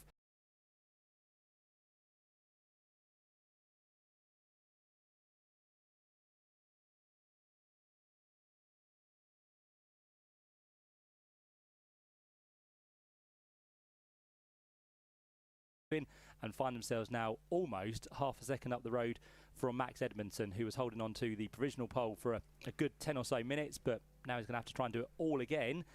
The saving relief for him is that he is still the leaders of the rookies within this qualifying session, and he comes here this weekend as the Rookie Cup leader by 86 points. So again, he's looking very much to secure that with the Pro Alloys racing team this weekend. His challengers being Harry Hickton, who sits 2nd, and also Harry Campy in 3rd place in the number 13 machine. Harry at the minute in the qualifying is in 12th position, so again he'll need to do a little bit to work his way up the order. In terms of the team's championship, it's very, very close indeed, and that's why I reckon Nick Tandy has been ushered in this weekend to lend a helping hand, because with Jamie Osborne not being able to race, it means they needed another team point scorer. So Nick Tandy was the man they got hold of, and Napa Racing UK trying to hold on to the top of the team's championship. They super come here, sub. Super sub, yeah. I think that's fair to say, isn't it? super sub. They're trying to hold on 30 points ahead of Accelerate Racing at the minute. And he's just had some new front tyres put onto the Napa Racing car of Nick Tandy. So Nick's try and go even quicker in the second part of this qualifying session. Nick's the master of 24-hour races, and he won Le Mans 10 years ago. He won Daytona this year. And he's won the Nürburgring and Spa previously before, and he's the first ever driver to have won all of those 24-hour races outright. Started racing in minis, I think. Yes, on the ovals in mini stocks and in mini 7s as well, didn't he? He did, yeah. And then races got a bit longer after that, didn't they, for him when he went sports car racing? That year, 2015, when he won Le Mans, I was lucky enough to be commentating in hospitality, in Porsche hospitality, for all of the Porsche guests. And I elected, I didn't have to, but I elected to stay on the commentary during the night, because if you step away from the 24-hour race, any 24-hour race, you lose the plot. So I was commentating during the night, and one of the drivers that weekend for Porsche was Mark Webber, and he was sat just next to me up in the hospitality, and he came along and he put on a headset and he said, look at these times for Nick Tandy, and it was just exceptional. In the nighttime stint, he switched into just a gear that was beyond anybody else on the circuit. He was exceptional. Very talented driver, and Nick Tandy could also add to his list this weekend a mini challenge winner. Wouldn't that be nice to have on the list as well? That would be mega. And this is an interesting preparation as well for next weekend, where he's trying to win the IMSA Sports Car Championship. I suspect there might be some drivers he'll be racing against who's not sure what a mini is, but I'm sure he'll rave about it should a good result come out of this weekend. Yep, long trip back to the States after this weekend, but as we say, great to have Nick here this weekend. Top 5 for him as it currently stands. He's a proper racing driver, isn't he, Nick Tandy? He really is. Yeah, loves to be out there racing whatever he can every weekend. So yeah, Nick Tandy, as I said, 5th at the minute behind Harry Higton and Max Edmondson, and then we've got Tom Ovenden and Nathan Edwards, who still find themselves 2nd and 1st in the order, but both of them still down there in the pit lane. So they're leaving it until the latter stages to possibly head back out there, but they might just feel that they've got enough in hand for the time being not to worry, although Tom Ovenden has just gone back onto the circuit on that number 24 machine, so he is heading down through Paddock Hill Bend as it currently stands. Anyone looking to improve on this lap? Well, Jensen O'Neill Going has done a fairly good first sector. Sector 2 not too shabby, is about 3/10 off where he needs to be, so we'll see what he can do through Sector 3 and Sector 4 for the rookie driver. The 45 machine about to come through to complete sector number 3. We'll see if it's yellow.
Inside of Paddock Hill Bend. So Harry Higton, another man who's fighting for the rookie championship this weekend. I think we might have just lost him down through Paddock somewhere, so that's a real shame for Harry. Currently sitting in, where is he at the minute? He was inside the top 4, so that's a really good qualifying for Harry.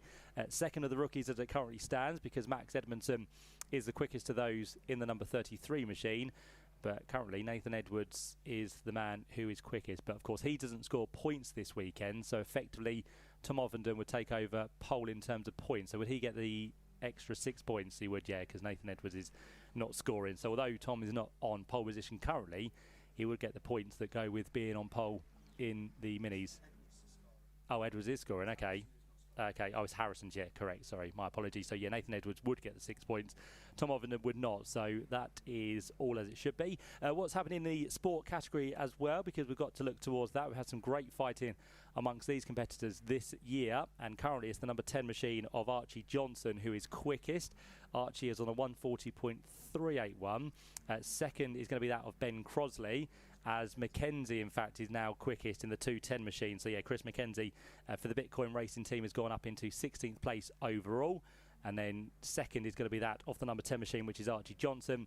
And then third place will be the car of number 42, which is Henry Howarth. So again, another good contest between those 3 or so drivers. As now up into the Sport Class lead, just as we mentioned it, is going to be Henry Howarth in the number 42 machine. So he moves up 5 places and does a 140.125, which now puts a car between himself and the 210 machine of Chris Mackenzie. So a nice lap there for Henry Howarth with 6.5 minutes now left on the clock. Anyone else looking to improve on this lap? Well, again, Jensen O'Neill going has had a few sector times where he's been slightly quicker than he had previously gone, but he can't quite string the whole lap together. And in fact, he's only 0.07 of a second behind Alex Solly, who in turn has done the same time as Josh Porter. So we've got those 3 cars all together in 6th, 7th and 8th places, separated by 0.07 of a second. And we've got one off into the gravel trap at Paddock Hill Bend, which is going to cause possibly a red flag as Brandon, unfortunately. So Alex Brandon has gone off at Paddock Hill Bend, right on the edge of the gravel trap there with just under 6 minutes to go. So that is a very precariously placed car. Now, whether he can find reverse or not, I'm not too sure. Whether there's a wheel on the tarmac to get some traction, we'll have to wait and see. But for now, that part of the circuit is just being covered by a yellow flag, and then of course double wave yellows as they get their way in towards Paddock Hill Bend, and now it has gone full red around the circuit. So with marshals not being able to get there safely and with the car to be recovered from the gravel trap, it does mean that for now the session has come to a stop with 5 minutes and 45 seconds left on the clock. Nathan Edwards at that point is the quickest driver we have on a 136.293. Now it should be a fairly quick recovery of Alex Brandon's car, who still hasn't really done a time, unfortunately, because he's been in the pits now for about 12 minutes, just headed out there onto an outlap, and whether there was a problem which made him go into the gravel trap or whether it was a driver error, not sure. But for Alex Brandon, he's currently last, and as we said, the one that's caused the red flag. They have been working on his car quite a lot throughout this session. They had the car up on the jacks prior to him going back out and having that moment at Paddock Hill Bend, so maybe that suggests the setup perhaps isn't quite to his liking, or there's a larger problem, and that's perhaps caused you off. But we'll find out later on in the weekend. But a disappointment for Alex how this session has gone. Yeah.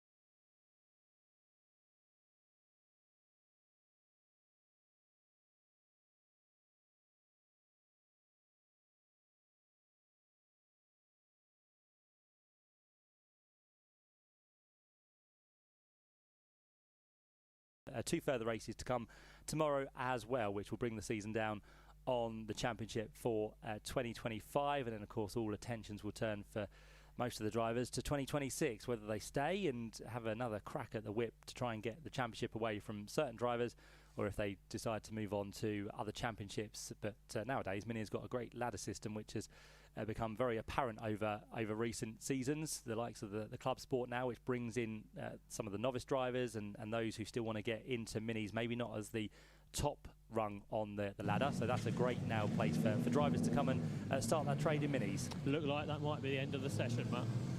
Cool, thanks Josh. Yeah, so we can hear, can't we, cars fired up and now being ushered to the outer paddock, which is fair enough because they've had a good 20 plus minutes out there for qualifying, so all the drivers should have been able to get their times in, and with only 5 minutes to go and with already being slightly behind, just trying to play catch up now for the rest of the day. So as it stands, Nathan Edwards is going to be the man who takes pole position for the first of the races we have for the Mini Challenge. So they will have their 3 races this weekend, so it's a 36.293 for Nathan Edwards. In the end, 0.165 of a second up the road from Tom Ovenden. So they are your top 2, and of course Tom Ovenden going for the championship here this weekend with a 70-point buffer over the rest of the pack. Max Edmondson, one of those who's in the championship hunt, qualified in 3rd place, so he did a 136.945, but a fair chunk behind the top 2, who seemed to be working together actually as they came across the line. They were together, giving away a bit of a toe there, and Nathan Edwards and both Tom Ovenden using that to their advantage to get this buffer over the rest of the pack. So Max Edmondson will be third. Harry Hickton, although he's retired from the session down there somewhere at Paddock Hill Bend, he'll be fourth on the grid for the race at 1:37.047. Then we have fifth quickest, making his debut in the mini challenge this weekend, Nick Tandy, 1:37.082 is going to be his time to be fifth on the grid. Sixth place for number 94 is Josh Porter. His time was 1:37.231, which is exactly the same, as we said, of Alex Solly. So both of them will be sixth and seventh. Of course, if you said it before the other driver, that means you get the place on the grid. Jenson O'Neill is next up in 8th position. That's car number 45 with a 1:37.238. And then we move to Charlie Hand in 9th position. Car 55 did a 1:37.439. As to complete the top 10. Lewis Selby a little bit further back from where we'd expect to see him. So work to do across the course of the races, but we'll see if the determination is there for Lewis Selby, who comes here this weekend third in the championship, 70 points adrift of the man at the top, which is Tom Ovenden, and Lewis will go from 10th on the grid with his time being a 1:37.473, which in the end means the top 10 covered by just over a second there, which is fairly close indeed for the mini challenge. In terms of the sport class, well, that does go the way in the end of the number 10 machine, which is Archie Johnson. So that changed multiple times through that session, but it's Archie Johnson which takes pole. Henry Howarth will be second in the sport class, and Chris McKenzie will be third in the 210 machine. So sets us up very nicely. We should have 24 on the grid for the Virtue Mini Challenge a little bit later on this afternoon. But as we now head closer to 12 here at Brands Hatch this afternoon, we are not too far away now from the second and final practice session, not just of the weekend, but of the year for the Quick Fit British Touring Car Championship, which will set us up very nicely for qualifying a little bit later on. But for now, let's head back to Toka Live and Alan Hyde.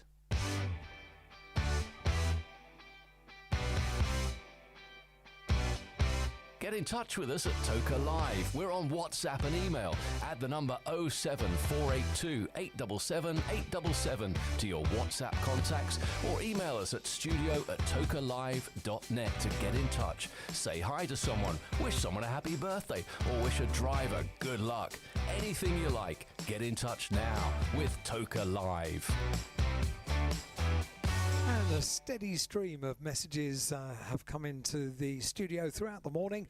They are more than welcome on WhatsApp. Your first name and your message, 07482 877 877. I want to say a huge shout out to all the marshals working this event, and a special good luck to my dad, Chris, who is on post 10. Thank you, Tom.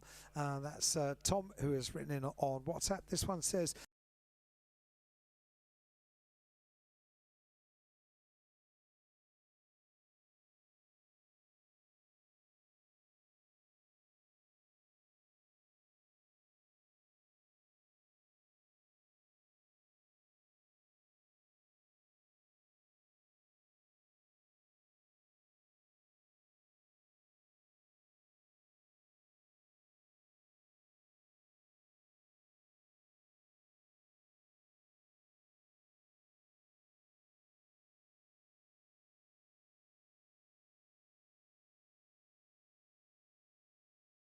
Kabibri, our official photographer, and the media guru for Brands Hatch, Tom Aaron, have both ventured out to just in front, the little balcony just in front of the commentary box. I think they are both realising, Matt, what we have realised all day. It's a bit blowy up here. We need to get, you know, when you go over the O2, you need to get one of those kind of clip-ons. I think we need a harness on Aaron. Harness, that's the one. And we need a harness on Jacob Ebery as well, because it is incredibly blowy. We are about to, as you say, get free practice 2 underway. It's scheduled to run from 12 o'clock until 12:35. 35 minutes is the designated time for free practice sessions for touring cars. But as you say, we are running just a little bit behind. So cars already nosing out, and they fan out. It's a sight to behold, isn't it, when they fan out onto the circuit in pit lane order. It's always very, very impressive to see. We've got a message which says, please say hi to Daniel and Josh. We've travelled 9 hours yesterday to be here for the weekend from Scotland. Come on, Team Napa, and bring it home, Ash. That is amazing. thank you, Gemma, for writing in. Daniel and Josh have travelled all this way to be here for the finals meeting, and I wonder if we'll find out over the course of this weekend what is the largest distance that anyone has travelled to make it here to Brands Hatch for the finals meeting. And this one says, looks as though the wind is giving cars a bit of a challenge at the bottom of Paddock Hill Bend. That comes from Moira, one of our spotters out on circuit. Moira, thank you very much indeed. We shall watch for that because we can see the bottom of Paddock Hill Bend. Green light shown at the end of pit lane. That means cars are out on circuit. FP2 for the Quick Fit British Touring Car Championship, and in the commentary box is Matt. Thank you, Alan. Yep, so here we go then, once again for the Quick Fit British Touring Car Championship, free practice number 2. So whatever they were doing in FP1, hopefully things are ready for FP2 to get them through and get themselves set, as we said, for Quick 6 qualifying session, which will come their way later on this afternoon. And I think we kind of take it for granted. We think, yeah, wind is very windy and it's hard to stay on your feet. But again, we all know when we're driving down the motorway with a bit of a gust, it does kind of affect your balance. And of course, with cars going much quicker on a racetrack, that can really unsettle the car as well. So that's going to be a factor across the course of this session. Hopefully no dramas. We didn't see too many dramas in FP1 apart from Nick Halstead, who seemed to find himself in the pit lane for the majority of the session. So we'll see if Nick can get out there and get his thing sorted for the next 35 minutes. Of course, we had that one red flag through FP1 as well, which just halted things for a little while. But again, we go for what's going to be either setups for some drivers, we're going to go for a qualifying run for others, it might be a race run for other people as well. But of course,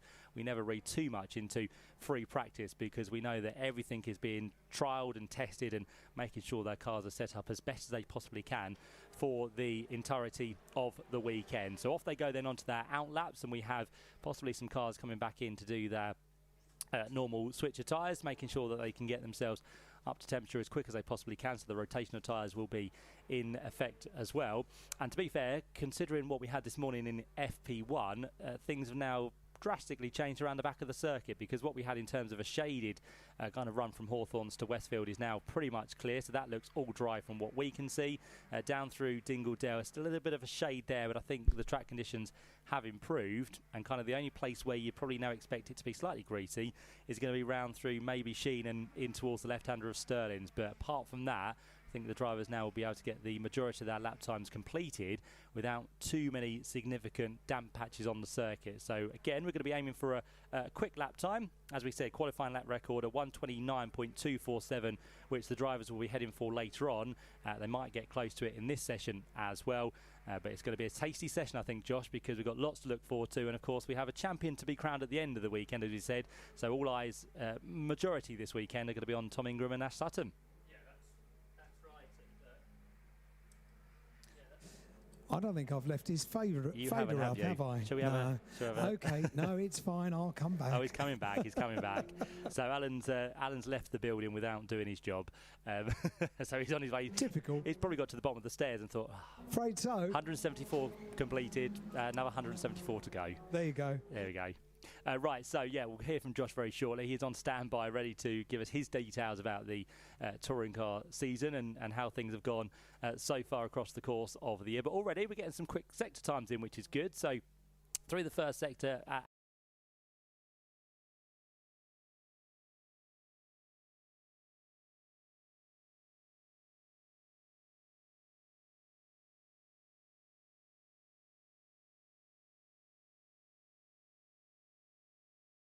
into the mix. But yeah, lots to look out for this weekend. And finally we can say, Josh, this is going to be a good weekend, as we said, for both Ash Sutton and Tom Ingram. One of them will be happy at the end of the weekend. Yeah, one of them might be slightly more happy than the other, depending on how the free races go tomorrow. But yeah, to go back to your point from earlier, this is a very important session, because the earlier session, less was learned, as Tom Ingram was describing to me. It was a bit slippery. You didn't want to go and fall off the circuit in that session, so you couldn't push too hard, and particularly he didn't really do any proper lap time. No. So that means this session there's a lot more to learn.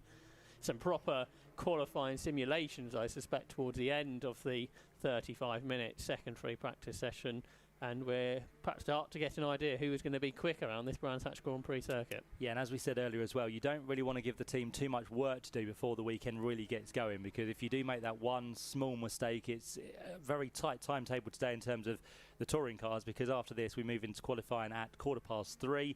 This is scheduled to come to an end just after 12:30, so a couple of hours to get cars sorted. And of course, if you spend the morning getting the cars set up how you want them, and a mistake happens and you end up in the barrier with damage, then it kind of puts you back in square one position, doesn't it, with all that work to do with only qualifying to get through. And Brands Hatch Grand Prix circuit is known for how tricky it is, how little forgiving it is if you make a mistake. We've already seen that with some incidents in the qualifying sessions for the support races here at Brands Hatch. So yeah, but then on the other side of it, it's everyone's favourite circuit, isn't it? We spoke to Gordon Shedden earlier, and he said we just love driving around this Brands Hatch Grand Prix circuit, and that really goes for everybody out there this weekend. So a driver's favourite, but it can also be challenging as well.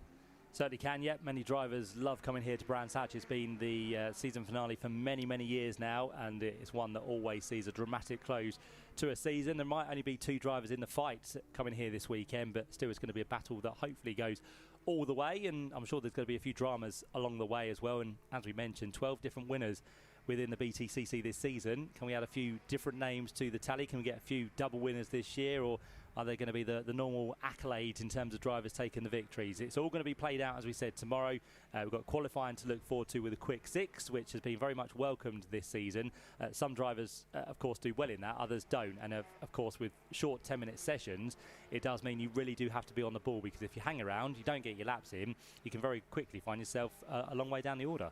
Yeah, that's right. If that first part of qualifying doesn't go to plan, you're not in the top 12, are you, for all the races, and that makes the whole of your Sunday much more challenging. So it puts more pressure on the drivers. Some drivers quite enjoy it, and other drivers say they find it a little bit more challenging to get the most out of the car in such a short amount of time. But that's all part of the regulation set that we've got in the Quick Fit British Touring Car Championship this season, and it certainly adds some spice and mixes the grids up sometimes as well.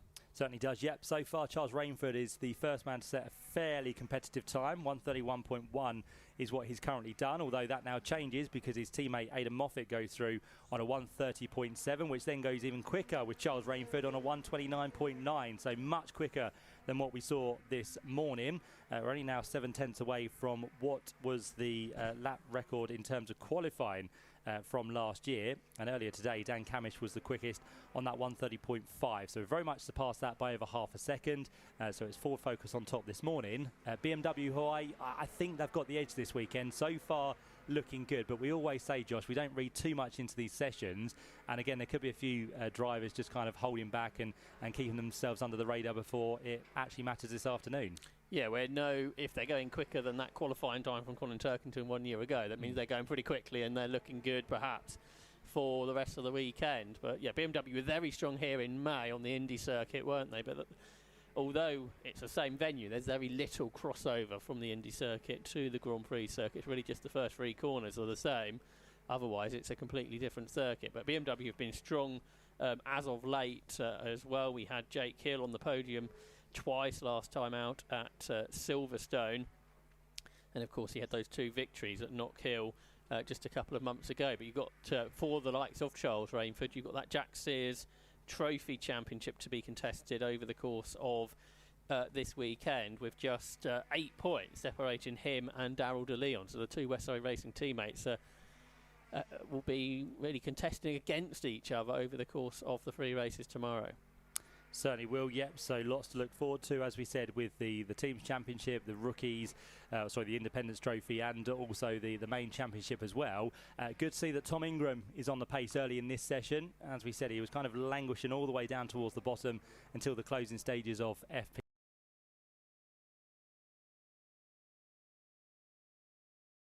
Worry about for Ingram, so already he's up inside the top 5. 1:30.536, but it's the BMWs that head the way so far, with Rainford ahead of Moffat. And of course the other factor we have to bring in this weekend is going to be the tyres once again, because we have the 2 compounds of soft and mediums. So far we have the 2 BMWs on soft tyres. The first of the medium runners is currently 3rd, and that's Sutton. It's almost a shame that Nick Halstead's livery is only for this weekend, because I've seen a lot of cars over the years with multiple names written on the side of it. I've never seen it done quite as well as that. It is superb. Is it a different colour, or is it just the fact of all the names are making it different? The names are in different colours, but they're done sort of, not out of focus, but in the background, if you like. It just looks superb. It is brilliant. You need to see photographs of this. It's just one of those liveries that works, isn't it? And actually, it really does, yeah. And within the name, some of the letters are different colours as well to sort of add into that livery. It is exactly that, and you know that Nick Halstead has got a wealth of computer and AI abilities within his grasp, because basically that is what he does. That's what he's done for many years, and he does it superbly. It's just brilliant. The car looks great. So in turn, it also makes it harder to find your name if they're all multicoloured as well, which is good. Well, it was never meant to be easy, was it? No, it might take you all weekend to find your name down there. So yeah, great to have a new livery on Nick Halstead. As we spoke as well, where Josh was down there about the new race helmet for Jake Hill as well in his final meeting in the British Touring Car Championship as he works his way back on circuit. Many years ago, I think it was the Daily Mail, but one of the newspapers printed a photograph of, it was a 360 picture of the crowd at the Queen's Jubilee concert in 2012. And the idea was that you looked at the 360 picture and you could zoom in and zoom in and zoom in and find yourself in the crowd if you were there. It was an incredibly high definition picture, and people are going to be doing that all weekend, aren't they? They're going to be getting pictures of Nick Halstead's car and zooming in until they finally find their own name. Certainly will, yeah. Challenge for everyone involved this weekend to find the name on Nick Halstead's car. Charles Rainford is still quickest, 129.926. The notorious track limits has now come up onto our screen as well, so a few drivers starting to be warned about that. One of those being Senna Proctor, who's done it at both Turn 1, which is the exit of Paddock Hill Bend, and also Turn 3, which is Graham Hill Bend, too, where many drivers do tend to push the limits of their cars a little bit too much there. So for now, just a warning for Senna Proctor, but of course come qualifying, that's another thing they have to bear in mind.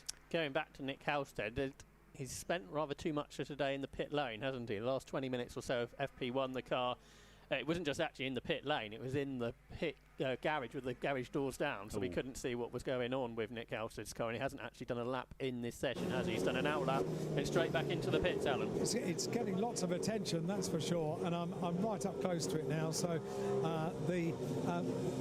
the sponsor name on the side of the car is basically made up out of different coloured names on the side of the car, and it is very, very impressive. And what I was looking for is that I'm sure there are one or two little smiley moments in all of the names that are on the side of his car. I'll have a look in more detail later on. But it does remind me that at the start of this year, and this amuses me, at the start of this year, Napa Racing said that those that were able to contribute some money towards the race against dementia would get their name on the back of the Napa Racing race truck. So in a similar way to what Nick Halstead has done this weekend, the back of one of the Napa Racing UK race trucks has got lots and lots of names on it, including one Tom Ingram, and for some reason, I don't know how he managed to do this, but he managed to get his name as the very last name on the back of Ash Sutton's Transporter. There you go. That's interesting, isn't it? Maybe a little bit of a coup there for Tom Ingram, but yeah, they're great rivals. It's a great rivalry which we've seen on track so far this season, and they give it their all, don't they? I think Silverstone, we very much saw that in the previous meeting, and I'm sure again this weekend they'll give it their all. They are very good in terms of what they do on the track, and what we heard from Tom Ingram, from yourself, Josh, down in the pit lane, he did seem his normal jolly self, didn't he? Absolutely, got out of the car, had a quick look at the timing screen, and then saw me standing there, had a smile, and came straight to me, which nobody else was doing. So that was really nice of Tom. And yeah, he seemed pretty chilled, didn't he? And he's done it before, which helps really, I think, when you've not been involved in that championship battle before.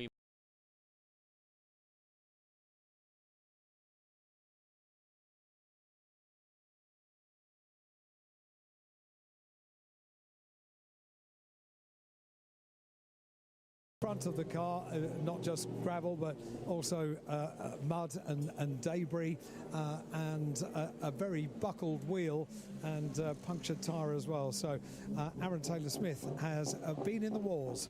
Yeah, that would indicate he's been off somewhere around the circuit, so not good news for Aaron Taylor-Smith. Someone who might be on for a good lap now is going to be Daryl de Leon. So again, the BMW's not disappointing at the minute. Daryl's gone and done in that number 2 BMW, the best of anyone through sector 1, 2 and 3. So it's going to be the conclusion to the lap very shortly.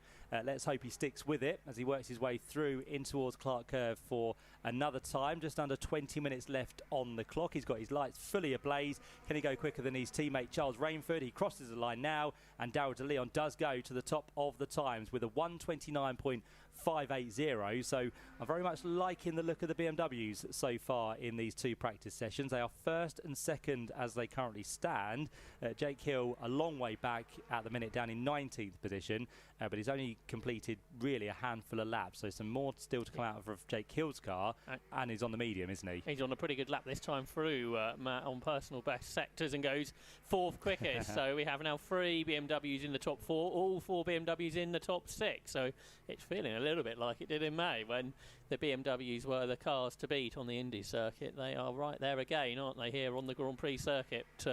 But the ones that are getting amongst them include Gordon Shedden. Gordon Shedden a few laps ago went 2nd quickest. He's down to 3rd now, but he's pushing on another lap in that Toyota. Quickest through sector 1 is Gordon Shedden, the multiple champion. And as we've mentioned already, the Toyotas have been getting better and better in the second half of the season. They went into the second half of the year with that race victory that Gordon Shedden had in race 3 at Oulton Park. And how much would Gordon like to win a race again before the season is out? And his teammates as well. We've just heard from Aaron Taylor-Smith, had a bit of a drama in this session, but he would like to win a race this year. So would Josh Cook. And Max Buxton's been improving every time out as well. So some good results from Toyotas. And if we have got Toyota and BMW at the front, that's a bit different to where we were at the beginning of the year, really. Yeah, knocks kind of Ford and Hyundai off that top perch of race wins this year. Daryl de Leon goes through once again. Gordon Shedden now goes through and does complete that lap quicker than he had previously done. So the 52 machine on its way down through Paddock Hill Bend up to 2nd with a 1:29.806. So nice to see the Toyota very much getting stuck into the mix through this 2nd free practice session we have for the BTCC. Of course, Gordon Shedden, a long time ago now, a champion within the British Touring Car Championship. Last time he won was 2016. Did it back-to-back in 15 and 16. First title he took was 2012. So, yeah, a long time since he's been a champion. But good to have him back in the championship this year. And he's progressively got better as the year's gone on. And then, of course, he picked up that win earlier in the season. But it's going to be interesting as well, Josh, to see what Gordon Shedden's plan might be for next year. Yeah, that's right. He's done quite a lot of historic racing lately. I think he was at Spa last week racing with his brother-in-law, Rory Butcher. And that fitted nicely in between the 2 touring car race meetings. But yeah, it'd be good to have Gordon back. Hopefully he's enjoyed being back. I think the start of the season when things weren't going right, perhaps less enjoyable, but it all changed that race victory at Oulton Park. He's now on 143 podiums in the Quick Fit British Touring Car Championship, and there's very few drivers that can say that. And it's one of those as well for Gordon Shedden. Yes, he might be a 3-time champion, but with the competitive nature and how tough the BTCC is these days, it's not an easy thing to come back into. So I think Gordon maybe have just underestimated how tricky it has become. But of course, adapting to a new team and getting back to grips with the circuits, and of course getting yourself into, as I said, a very competitive championship. It's been a learning curve, but yeah, hopefully there is going to be something from Gordon for next year, and it might then kind of get him back onto more winning ways as the season unfolds. Yeah, he's shown when the car is there. He was at Silverstone as well. He qualified right at the sharp end and was on the podium in race 1. And he's one of the best, isn't he? That's why he won 3 championships in the Quick Fit British Touring Car Championship. And there's no reason why a 4th couldn't come if the car is right for the full season. We can tell that Ash Sutton is pushing because he's just got his first black and white flag of this session as well. So that's a awarding for something that he's doing out there on circuit. And Ash Sutton currently within this session is in 7th place, which is probably about 5 places up the road from Tom Ingram. So again, at the minute, he's got the slightly upper hand in his Ford Focus compared to the Hyundai. But again, we'll see what all the drivers are doing as the session wears to an end with now just under 15.5 minutes.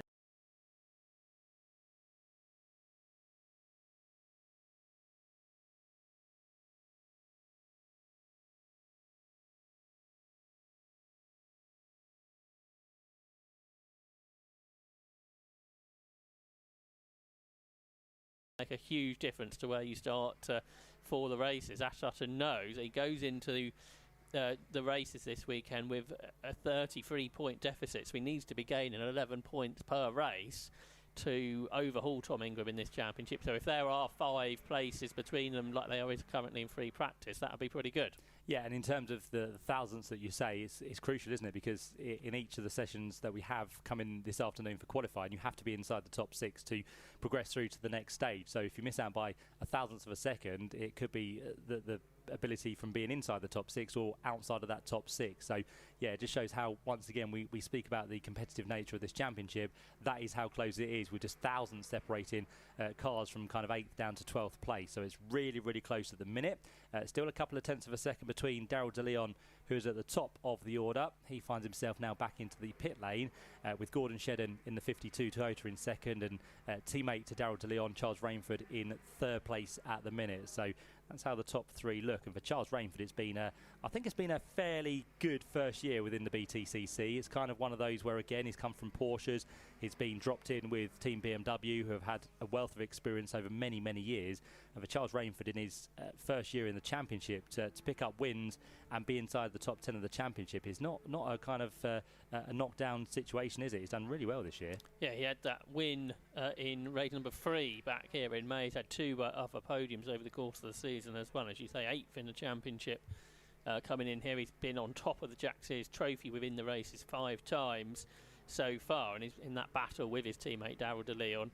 But Charles Rainford is still just a joy to be around, because he's always so happy, regardless of what has happened during the course of a race weekend. But obviously, when it goes well, he's even more pleased with life. And yeah, Charles Rainford, a great addition to the championship, a great personality to have in the championship, and a really fast driver as well. So you've got all the elements to make him one of the favourites, I think, going forward. Yep, Senna Proctor moves up the order this time round as well. He's just gained 6 places to move inside the top 4. So a good lap there for Senna, who was only meant to be contesting the second half of the season, but Michael Crease decided to vacate that car a little bit earlier than expected. So Senna joined us at Thruxton midway, or just before midway through the season. So Senna has had a few more rounds in this car than probably expected, as his teammate Tom Chilton now heads onto the circuit, and up 5 places that time is going to be Adam Morgan. So the man who made the switch at the beginning of the year from BMW to Hyundai is now up into 2nd place, and he's only 43 thousandths of a second behind his former team at the minute, which is of course that BMW.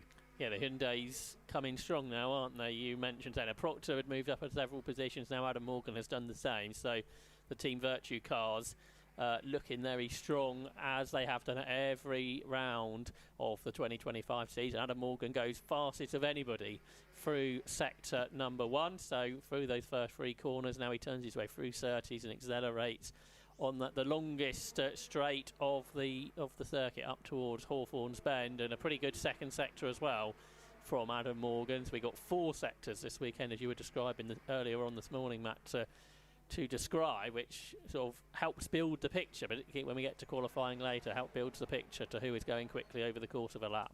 Yeah, and for Adam Morgan, he's one of those, I think, this year as well, who's had a fresh energy to kind of be back in the BTCC. He's been with BMW for a few seasons, the switch back from rear-wheel drive to front-wheel drive, but he's still one of those drivers who hasn't had a win this year. He's taken 4 second places, but he's kind of a driver that you'd expect to be a race winner, and coming in again to this weekend where the championship contenders have to be slightly careful in what they do. There's going to be a lot of drivers who will just be going out for glory in the final weekend of racing. So one of those being Adam Morgan, who now does go quickest within this session. And we did speak about a few more this morning, the likes of possibly Josh Cook, who should be quick, and maybe the likes of Aidan Moffat could be one of those who would expect to maybe take a win across the course of the season. Hasn't done so yet. So I think there's a few underliers this weekend who we could see up there. You've had those 12 different winners. There's no reason why we couldn't get 3 extra winners out tomorrow. Yeah. Like you've mentioned, Morgan, Moffat, Cook, Senna Proctor, Chris Smiley all haven't won races, and you wouldn't bet against them winning a race this weekend. Adam Morgan no longer quickest, because following him around the track fractionally quicker was Charles Rainford, and Charles Rainford goes quickest now on a 1:29.350, so going quicker and quicker throughout this second free practice session, and now pretty much on those lap times that we saw from qualifying last year. Yep, Cooper comes through the bottom of Graham Hill Bend, which is that of Nick Halstead.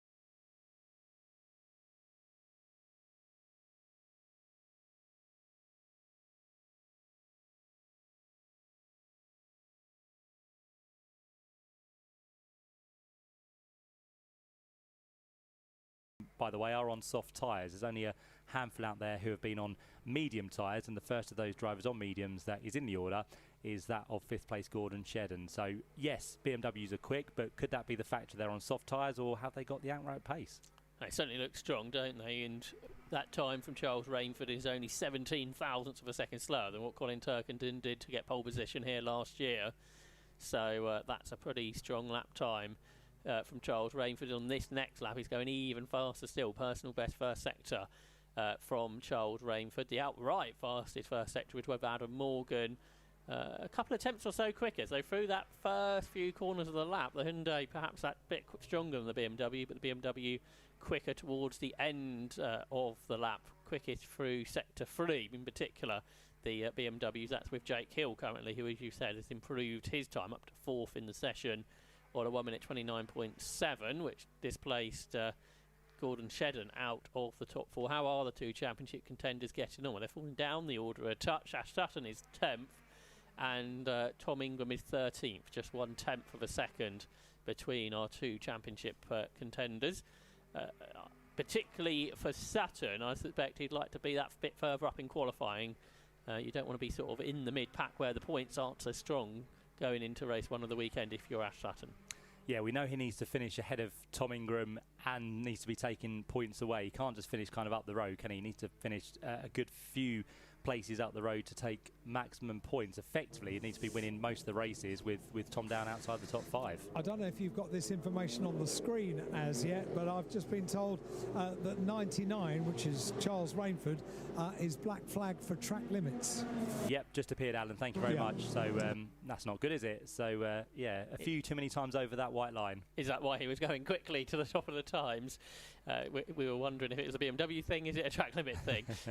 It could be either. It's turns 1 and 3, so Paddock Hill Bend and Graham Hill Bend is what we're being told. There's probably not particularly many other places around this circuit you want to go over the white line, because there's grass and gravel that will quickly catch you out. Especially on the Grand Prix circuit, because out there it can be quite dangerous, and we've seen in previous sessions you go a little bit over that white line, you do get grass or gravel rather than any runoff area. So yeah, not good news for Charles Rainford. In a way, it doesn't massively matter in this free practice session. Of course, he will now not be able to take part in the rest of this session, but of course, come qualifying later on, it does mean that that would then be lap times disallowed.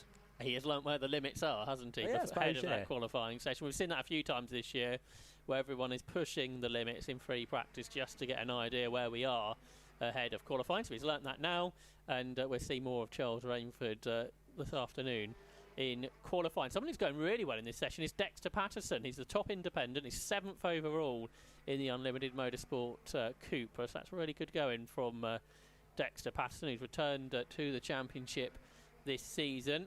He's still just 22 years of age. Many years ago, he was the World Junior Karting Champion, where he beat Gabriel Bortoletto, who is obviously a Sauber Grand Prix driver, so really showing in the junior days how quick of a driver Dexter Patterson could be, and he's showing real strength early on in the weekend here at Brands Hatch. Certainly is, yeah. Dexter Patterson was up there in FP1 early on. He then dropped a little bit further down, but he's now going the opposite way. He was down early on and now working his way a little bit further to the top of the order. Most drivers out there now have set their quickest times on the soft tyres. Only got Gordon Shedden, Dan Camish and Ash Sutton, who have been out there on the medium tyres and have set their quickest time. So we'll see if there's going to be any final flurries from them in the final 5.5 minutes, Alan. Ash is currently, he's been here a while, having some setup changes made on the car, which I guess are not insignificant changes, and also having white wool, so soft tyres, bolted onto the car. Lovely stuff. So we'd expect an improvement for Ash in the closing stages. Still Tom Ingram down there in 13th position. So again, a little bit like FP1, might be saving his best lap right towards the end here. He's already been out on soft tyres and he's just doing the cross now, corner to corner. So he's going to have the warm ones where he wants them now. So everything should be working to absolutely.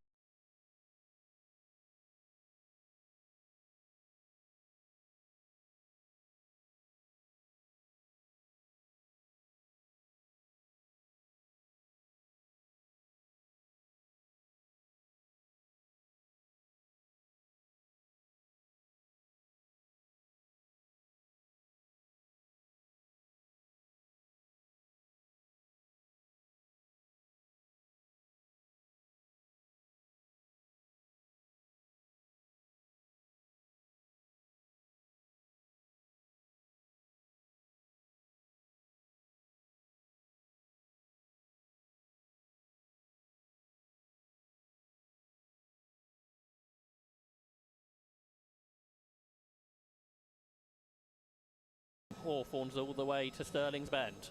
You know the emojis that the little chimps that do the see no evil, hear no evil, say no evil. Yeah. You know the little emojis. Charles Rainford has just put his hands over his eyes, and it rather reminded me of that. He's such a good-humoured guy. I've never seen Charles angry or cross, even when he's sat here for the remainder of free practice in the pit lane with a black flag infringement and basically having a finger wag from race control, but he's still in fine spirits and remains sat inside the car. Good stuff. To be fair, I'll let you into a little secret. I didn't know those monkey emojis meant see no evil, hear no evil until the other day, to be fair. Did you not? I didn't know. I was today just years cheeky old monkey. when I know. Yeah, okay. Very good. Well, so do you use those emojis anyway? Well, I just use them for like a little bit of fun, and just like exactly. cheeky monkey. Yeah, but I think we all do. Yeah, I think we all do. But now I know what they mean, which is good. Go. And it's bizarre, isn't it? I heard it in the week, and now you've said it again, so I've doubly learned. I like to be an educator in all young people's social media activities. It's bizarre, you know more than me about emojis, Alan, but there you go. Just under 3 minutes to go, and Daryl DeLeon Josh is still our quickest driver out there. Yeah, that's right. No one's improved on that 1 minute 29.271. But further down, we have seen improvements from two of the teams, at least, who are going to be battling for that team's championship come tomorrow. Senna Proctor with the Team Virtue Hyundai has gone 4th quickest, and Dan Robotham went 5th quickest on that last lap in the Team Napa Racing Ford. So they are two drivers going quickly at this point of the session. But looking at those two teams in the Teams Championship, just 3 points between Napa Racing UK and Team Virtue. And then in the Constructors Championship, it's even closer, just 1 point between Ford and Hyundai. So all to play for in those point standings heading into tomorrow. And Senna Proctor and Dan Robotham proving that those cars are very quick. And they were separated by just 1,000th of a second on that previous lap time. So it is as close as it has been all year long. Certainly is, and of course we spoke about the fight for third within the championship as well. That's going to go hopefully all the way to the final race tomorrow between Dan Robotham, Dan Camish and Jake Hill, who finds himself now in the mix after a really solid Silverstone last time out. So that really did jump him up the order as Ash Sutton heads back out onto the circuit for one final lap. Of course, they'll be able to do their practice starts at the end of this session as well. So if you're around the circuit, you want to get yourselves to the start-finish line ASAP, because within about 2 minutes time they'll be all lining up ready to do their burnouts and trying to get their perfect start nailed for tomorrow's races. So that's on the way very shortly as well. I think there's lots of qualifying simulations going on at the moment, Matt. There are several drivers doing personal best lap times during the course of this session, which includes Chris Smiley. He goes quickest of the independents in 6th overall, and we know how close the Independents Championship is heading into the races tomorrow. Just 13 points between 3 drivers, Dan Lloyd, Mikey Doble and Chris Smiley. So Smiley's got a bit of points to find, but that pace suggests really well. Quickest in the independent, 6 overall. Also improving on that lap included Tom Ingram. So Tom Ingram goes 8th quickest now, and actually a chunk quicker than Ash Sutton, but I don't think we're going to see too much more out of Sutton, are we? Because you just said he exited the pit lane, might not get a chance to do a lap. Yeah, might just miss out by the space of a couple of seconds, but he pushes on now as into the pits has come Aidan Moffat and Jake Hill, and the quickest 2 BMWs so far, Daryl DeLeon and Charles Rainford. So they've now made their way into the pits. Across the line goes Mikey Doble, and for Mikey that will be only 13th quickest within this FP2 session. It's been a great session there for Gordon Shedden, although very quickly he's dropped down to 12th place. I think that is being the reason that most of them ahead of him now are on the soft tyre. Yeah, and improving. As we say, several drivers went quicker. Although Mikey Doble's only 13th, he's only 6/10 of a second off the fastest time of the session. So you were mentioning earlier how competitive the Quick Fit British Touring Car Championship is, even on a super technical and challenging circuit like the Brands Hatch Grand Prix circuit. It is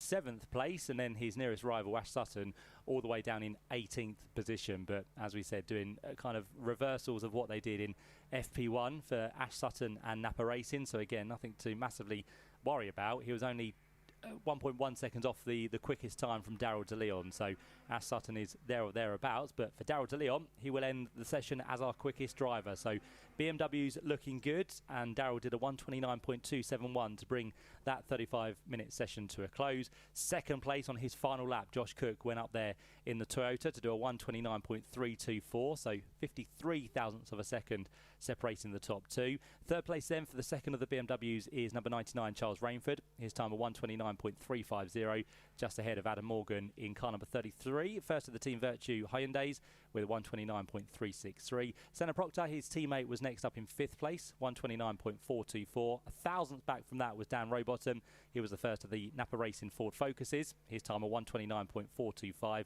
Tom Ingram next up in seventh place on a 129.437. Chris Miley came eighth in the 22 machine, first of the Restart Racing Hyundais, 129.513. Aidan Moffat next up in ninth place on a 129.573, and Tom Chilton completing the top 10 in car number 3, his time of 129.589, and then the rest were Dan Lloyd in 11th, 12th place for Jake Hill, 13th place after his excursion somewhere around the circuit for Aaron Taylor-Smith. Gordon Shedden, who set some early pace out there, ended up 14th, ahead of Mikey Doble and Dexter Patterson. Dan Camish came through in 17th, ahead of Ash Sutton, who's second within the championship. Nick Hamilton in 19th, Sam Osborne, the Silverstone winner, in 20th, ahead of Nick Halstead and that of Max Buxton, down in 22nd place. So that gives you the order of FP2. You can now hear and possibly see the cars doing their practice starts down on the grid as Jake Hill pulls himself up onto pole position. Aaron Taylor-Smith alongside. Both of those will be the next men to try and get away as best as they can. And we know here at Brands Hatch with the cambered grid, it's quite important to learn the different ways to get off of the start line here at Brands Hatch. Interesting listening to you read down the order. You've got 3 of the 4 Napa Racing cars in the bottom third, haven't you? Camish 17th, 18th Sutton, 20th Osborne. But I don't think it's a concern because Dan Rowbottom was only a 10th off the very fastest time in 6th overall. So I don't think that's a concern for the Napa team. They're just going through their programme. Let's not have any worries until we get to qualifying, shall we? That's right. Going through the programme and perhaps not looking for that outright fastest lap until that qualifying session, Matt. And as we said, some drivers just want to keep themselves under the radar, not kind of give that hand away too early on. And if Robo's got the pace with only a 10th off, then if all the others are struggling, they'll just go, can we have Robo set up? Because that seems to work. So yeah, I think, again, as we said, FP for both 1 and 2 are always a tester of everything. As long as the car is handling right, as long as the car is set up, they can now head into that qualifying a little bit later this afternoon and hope that they can make it through the quick six to be the final quick six to go for the grid positions for race number 1 for tomorrow. So yeah, that's the final thing now, and I think it's all important to get through FP2 firstly with no problems, secondly with your car set up, and then you can get on with the job in hand. That's right, and that's what I say, the most important thing, as you say, have the setup right. The outright lap time in free practice does not matter, but it will certainly matter come that first part of qualifying. And getting through to the second part of qualifying is not going to be easy, because we had 15 drivers separated by 0.6 of a second, and surely you're going to add Camish and Sutton into that at the very least. I mean, there's going to be several drivers that are going to miss out and not get through to the second part of qualifying.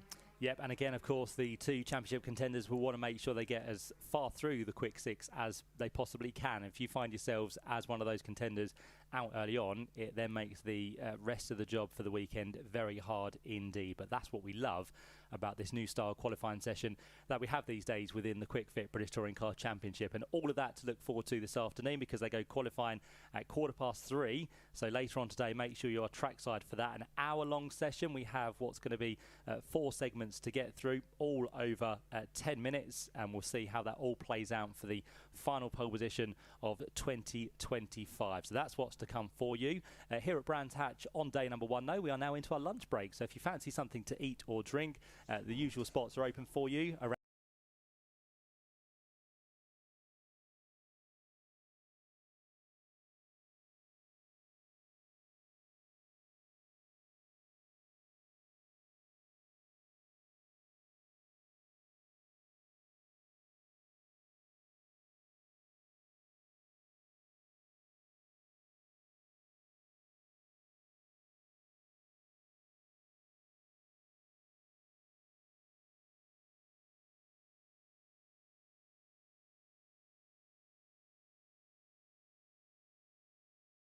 No, so we're going to have to usher some food down us as much as we possibly can, but stay with us here on Toka Live, because we've got some wonderful guests on the way as well. What do you do if you're a publican? Do you get the chef to make you up a little box the night before? No, I don't actually. I do my own lunch, whether it be from roadside or whatever. But the funny thing is, when you're in the restaurant and you say, oh, it's a bit quiet now, I'm going to have something to eat, yes. You can behold that someone's going to walk in as soon as you start eating. Of course they will. Yes. Of course they will. That's Matt, have some lunch. Matt and Josh, thank you very much indeed.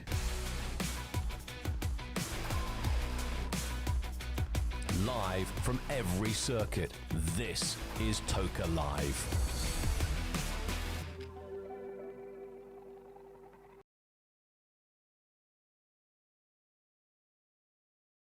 So, it's the lunch break here for the final time of 2025. And we're just having a chicken salad sandwich up here in the commentary box as well.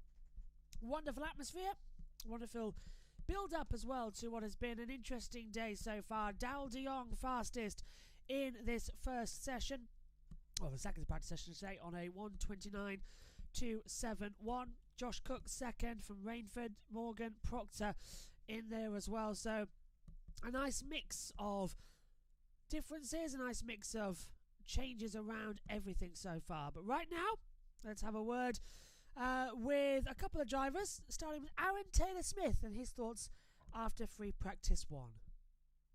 Aaron, sunshine at the moment. It was raining yesterday. Cats and dogs, as they say. Sunshine here at Brands Hatch for the last 3 rounds of the season. Housekeeping done. How was that? It was good. I know you wouldn't expect anything different than the drama of the weather at the finale.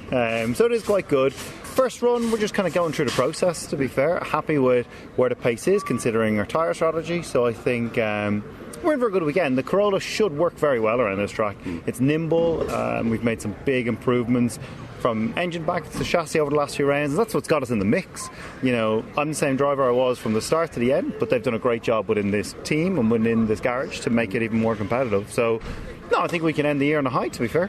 Which sort of begs my question, are you pleased with what you've achieved this season? Have you met your own expectations? Don't get me wrong, I would have liked for it to have been easier at the start, but I'm proud of the perseverance that we fought with, and coming back over the last few weekends is something I'm actually really proud of, because in this game it's very easy to drop your head, but I kind of knew all along if I just kept following the process the results will come, and we got the car into the window now where I feel like it's thereabouts, so we're in a nice position now. So overall I'm happy, even though the results may not show it.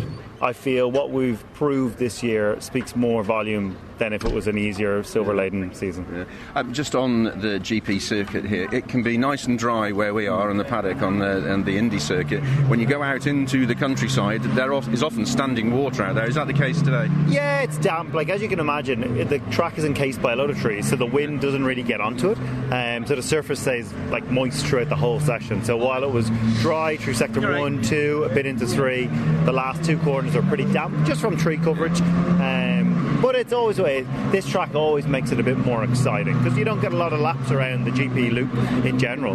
So it's nice to come here and put on a proper show. I can't believe we're at the end of the season already. Where's it gone? I know, it's like fast forward. We've kind of come out the other end not knowing what has happened. So it is pretty unusual that we've gotten to this point. But it's been great. You know, we've stuff to build on over the next little while. Exciting off season coming up, and all will come together. Have a great weekend. Cool, I appreciate that. Thank you. Thanks. Yep, wonderful atmosphere coming through there as well. Let's go back over to the booth and rejoin Alan Hyde. Delays over the course of this morning, so things will get back underway before you know it, really, because 1:15 is when we have our first race of the weekend. It's for the Porsche Sprint Challenge GB. They were first out this morning for their qualifying, and they are first to race this weekend, getting underway in just about 20 minutes time, with the time fast approaching 4 minutes to 1 o'clock in the afternoon here at a blustery and sunny, occasionally, Brands Hatch today. The weather forecast for tomorrow for finals day is much better. So yesterday was pretty horrible for everybody that was involved in testing around Brands Hatch. It was pretty wet and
driver Mackenzie Taylor, who is joining Accelerate Motorsport this weekend for work experience with the JCWs to support his National College for Motorsport course at Silverstone. Mackenzie is working hard towards a return to the trophy grid in 2026 with Accelerate Motorsport. Best of luck to all the Accelerate drivers this weekend, especially Tom Ovenden. That comes from Jenny. Jenny, thank you very much indeed. If you want to have a message on Toka Live, all you have to do is to send us a message on WhatsApp 07482 877 877. Your first name is required and your message, and send it off to 07482 877 877. And it also gives us a chance to play a few tunes as well. So if there's something in particular that you'd like to hear, then why not drop us a message and we'll see if we can squeeze it in before we get racing underway here at Brands. With all the latest BTCC news, action and insights, this is Toka Live. Yeah, always the way coming through, and that was me, by the way, as well, Alan, as well. You should be able to recognise that as well. Okay, let's have our next word then with Jake Hill, who's announced his retirement from the championship, and it's going to be his last weekend. He was talking in practice one. Well, Jake, free practice here at the, what do they call it now, the season showdown at Brands Hatch. But more importantly, that is the start of the weekend of you bowing out to the BTCC.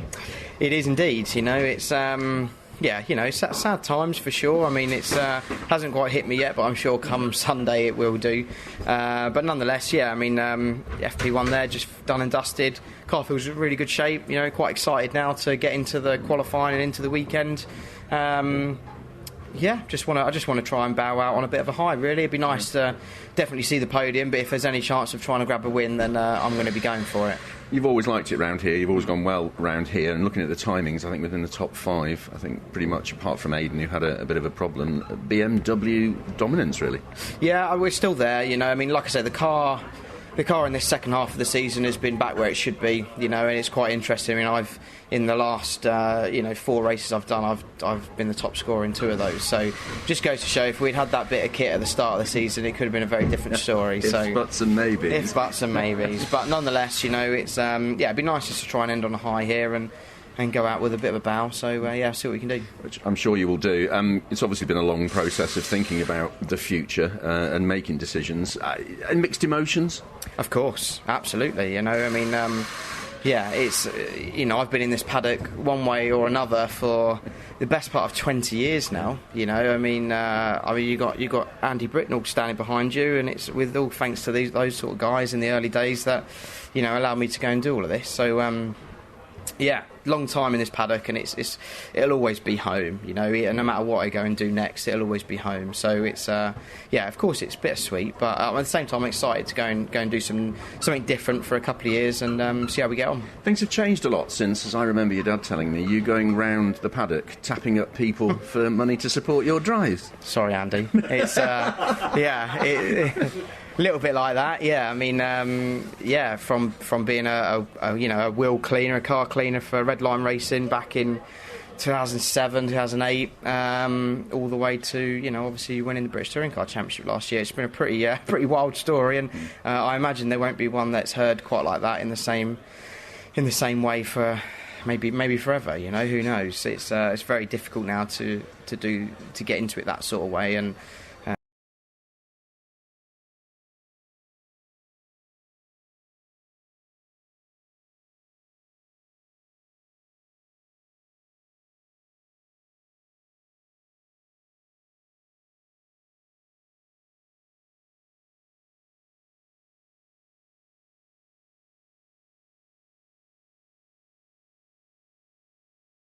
What's your view on it? You're going to be watching this from a prime seat, or maybe looking at it in your rearview mirror if you've got some good times in.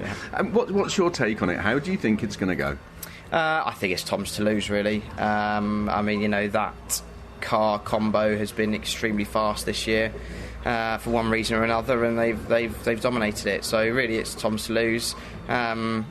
You know, I would like to see it be a bit more of a fight for the last round, but I don't know if we're going to get that. I mean, ultimately, that car and Tom are extremely quick around here. They have been every year we've come to a finale. They've been right there. So, yeah, it's going to be hard to beat him, I think. But nonetheless, I don't have to worry about it this year. All I've got to worry about is 2 Napa Fords, and I've got to get my job done, which is securing 3rd in the championship. Have a great weekend, Jake. Thank you. Yeah, wonderful atmosphere coming up then as well, all set to get going. We've also got some interesting news that if you want to watch along with the radio trackside commentary, you can do, because ITV are going to go live for the races today, as it is part of the championship deciders. So they'll be live at 1:15, but you can stay with us and have the live timing and the trackside commentary available to you as well. Let's check in then very quickly. Well, Charles, FP1 out of the way. Always a good chance to try some tyres, try some setup, housekeeping as they say, but a decent session for you. Yeah, totally, 100%. I'm not sure exactly where we ended up, but the car felt in a good window. There's still a couple of bits I want to change for FP2, so we'll certainly be still continuing to work on the setup, but I think we've got a fast racing car. You know, the last lap, as we know, the track was getting better and better all the time. The last lap was always going to be the quickest, but the last lap was probably my worst lap. So, yeah, I was apex hunting, missed most of them, but to still be up there in the times is really good. So shows that once again we're sorry, we've got a fantastically fast Beamer. Yeah. What's the track like on the back end of the circuit? Because we saw the Porsches earlier in the day starting on wet tyres and then moving to slick. So is there water at the back? Yeah, there was, to be fair. The first part was all to do just for scrubbing the tyres, just so we set ourselves up for the rest of the day and going into tomorrow. But yeah, certainly. I mean, most of the track was dry, to be fair. Hawthorne was, Westfield was. It was a bit patchy up at Sheen. Sheen, but as soon as you get to the exit of Sheen towards Stirling's, it was properly wet. So you just brake a bit early. The apex itself, actually, on the last lap of Stirling's dried out, and the last sector was dry. So, yeah, it was patchy. I think everybody's best lap would have been at the end. If people weren't out right on that last lap, then they probably dropped right down. So it's one of those, I wouldn't say it's too representative, but I'm hoping that it's representative for our car because it felt lovely. And Jack Sears Trophy focus for you this weekend? Yeah, of course it will be. You know, we're still looking for those overall results. The Jack Sears is an incredible thing. Obviously, what a guy as well. Never had the pleasure of meeting him, but no, fantastic guy and great racer. So if I get to win his trophy, it'd be amazing. But if not, you know, let's try and go for some overall podiums instead. Have a great weekend. Thank you very much. Yep, have a great weekend as well coming into it, because almost getting ready to head back down to Alan. Matt Suckling sings along to all the hits that we play here over lunch break. It's really cool. This message says a big get well soon. Agree with both of these. This is from Martin from Maidstone. Get well soon, first of all, to Will McIntyre. Although he's now in GB3, he was a championship runner-up in British F4 just a couple of years ago. Yes, we all rather reiterate that. It came as quite a shock when his post came out on Instagram a couple of weeks ago to say that he's embarking on a battle with cancer, would you believe, for a fit young athlete like Will to be making that kind of post. It was a shock to all of us, and we do wish him the very best. The good news is that when you are a fit young athlete, you are better prepared for a battle like that than anybody else. So Will, get well soon. It's not going to be an easy journey, but hopefully it will be an incredibly successful journey, and you will come back to racing even stronger. Will, get well soon. And also, Martin from Maidstone says, and not forgetting, of course, get well soon to Jamie Osborne. A big get well soon to him, and see you on the grid next year. Yeah, the interview that I did with Pete Osborne was quite superb. He said, well, if Jamie is not well enough to be out in the mini challenge car at Brands Hatch this meeting, then we'll just regroup and do it all again next year. And that's the kind of support that Jamie will really need this time. And so get well soon to Jamie and to Will as well. And from Martin from Maidstone, just down the road here, thank you very much indeed for writing in. Yeah, a really good message that, and thank you very much.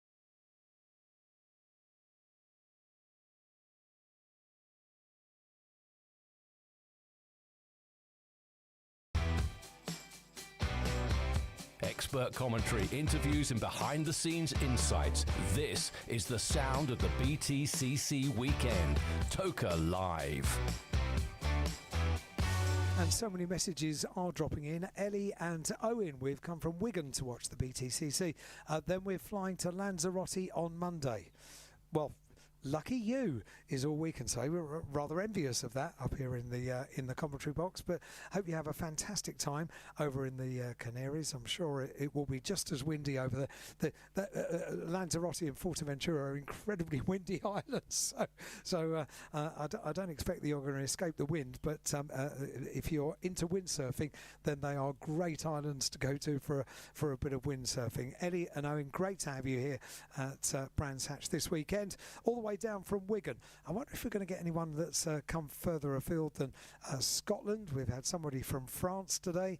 I'm sure when we ask the same question tomorrow, we're going to have people from further afield that are very possibly doing their travelling today for the Championship Finals weekend.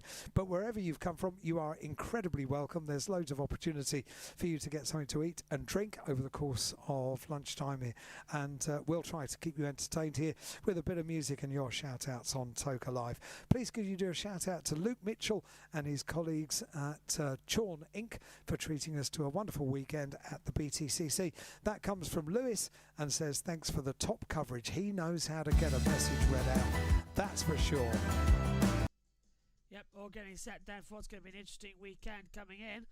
Just a little bit longer to go until we go racing for this afternoon's action. So let's check in with Dan Camish. So, if we can, Stephen Taylor is talking now with Dan Camish. Dan, Brands Hatch, end of the season. How did we get to the end of the season? Where's it gone? I have to admit, it's come around very quickly, hasn't it? I think up until mid-year I thought, you know, the time is ticking away at sort of what seemed to be a sensible rate. But yeah, since the middle of the season, I have no idea where the last few rounds have gone. Yeah, unfortunately, I think I've missed my chance to mount my challenge. I don't know, it passed me by somewhere. So yeah, but here we are once again, last round of the season. Pictures done in the pit lane to commemorate another year in the book. So yeah, it's yeah, it does feel weird coming back for this to be the end. I do want to look ahead, obviously, to this weekend, but I can't believe the luck that you had, the bad luck that you had last time out. Yeah, and I can't believe how many times I think we've spoken about luck. I'm not as much of a believer in it as some. You know, is it bad luck? Some things are. Like, you know, when I got caught for the infringement in qualifying, if I'd have... So I chose to pit that lap because I was told to by my engineer, and that was a discussion we'd had because we were a bit tight on fuel. We were trying to wring everything out of it. And we were nicely in and the weather was changing, so there was no stress. If I'd have waited a lap and come in a lap later, I don't think anyone would have checked me. And then we'd have pet wets on, and then we would have been in the fight for pole. But that might be luck. But the fact that we failed is also just highlighted a bit of a, you know, maybe is it an error, or is it just... Are we running a bit too close to the wire in conditions that are changeable? It's one of those things. So, yeah, it was a shame. And then, obviously, what happened in race 2, after we'd fought his way back to a sensible starting position, you know, I didn't even take the start. I can't remember the last time I did not start. You know, somebody will have that stat, but it's a long, long time ago. You know, to actually not even make the grid due to a mechanical failure is very, very rare for this team. So that was a big shame. But, you know, when we were actually running, we were quick and we put some good moves in, scored some points. But, yeah, you know, we bled points to Jake, which was a real shame. Yeah. FP1 is always housekeeping, as we've talked about many times. But are you happy with the session you had this morning? Relatively. I mean, the track was changing every lap. It gets better every lap. We had an older, softer tyre on, which I wanted to run because I've got a slightly better tyre for the next one. I didn't want to use that early on, so you know, that isn't the final speed. Everyone's going to go considerably quicker. And yeah, it was all right, just building up to it and doing a sensible job. But as you say, housekeeping mainly, get a bit of a feel for it. Hopefully there's some nice nuggets in the data we can pour over, and then we'll go from there. Just finally, a bit of water out at the far end of the circuit, isn't there, which always creates a problem. It does. You know, you can do 78% of the lap and think that it's pretty much dry, and then there are sections where, you know, you've just got to really back it off. You know, around here you don't really get a second chance at that. You know, you've got to be careful because it will bite you.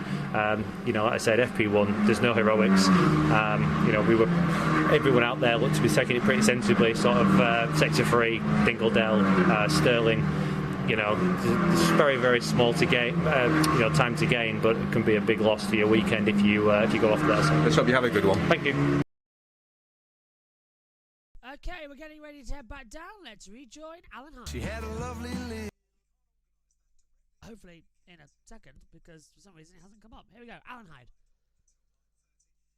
Likely to be very, very busy. Championship finals weekend is always busy for Pit Lane Walkabout, so get there nice and early, join the queue to come over to Pit Lane Walkabout at the ambulance gate, and then if you have a favourite driver like Vincent does, Jake Hill, go there first and avoid disappointment, because if you decide to get another couple of autographs on your way to your favourite driver, the chances are half an hour of Pit Lane Walkabout will be over before you know it, and you might end up being disappointed, and we don't want that.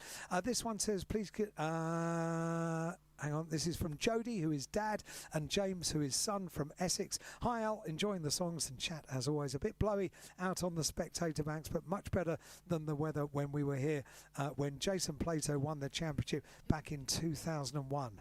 Long memories, everybody. Was it horrible? Over the years, we've had a few rather challenging weather conditions for Championship Finals weekend, but I don't think for this weekend, maybe just a little bit of wind. And this one is from Tom. Please can we have another shout out to Luke Mitchell and our colleagues at Sean Inc. for a business conference this weekend. Can we play Good Time by Alan Jackson? We haven't got time anymore because we're about to go racing, but Tom, thank you very much indeed for writing in, and thanks to Sean as well for organising a great weekend here at Brands Hatch, which is about to go racing because Porsches have lined up for our first race of the weekend, and in the commentary box is Matt Suckling. Thank you, Alan. Thank you very much for getting us through a very joyous lunch there with some cracking music here at Brands Hatch and on Toka Live for the rest of the weekend. So, yep, as Alan said, the first of our races this weekend is not too far away because cars already on the grid ready to go for the Porsche Sprint Challenge of Great Britain. And we have the 4 classes, effectively, the 2 different cars as well. They're both 718 Cayman GT4s. Of course, we have the GT4 Club Sport, which will find itself towards the rear of the order, and introduced in 2024 we have the GT4 RS Club Sport, which will find themselves towards the head of the field.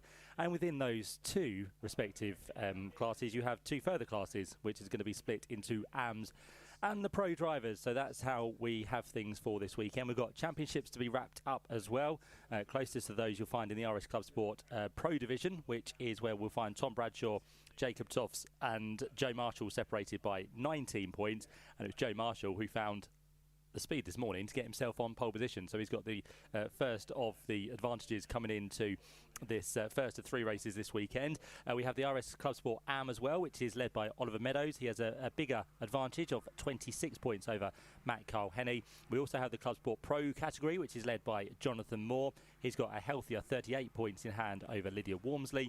And in terms of the Club Sport AM category, Hannah Chapman comes here this weekend with 39 points in hand over Paul Porter. So they are your kind of classes and points and everything else that we are going to be looking towards across the course of 3 races. You get 10 points for a victory, so very much all of these up for grabs. And also for this weekend for the Sprint Challenge, there's an effect where you have to start race number 2.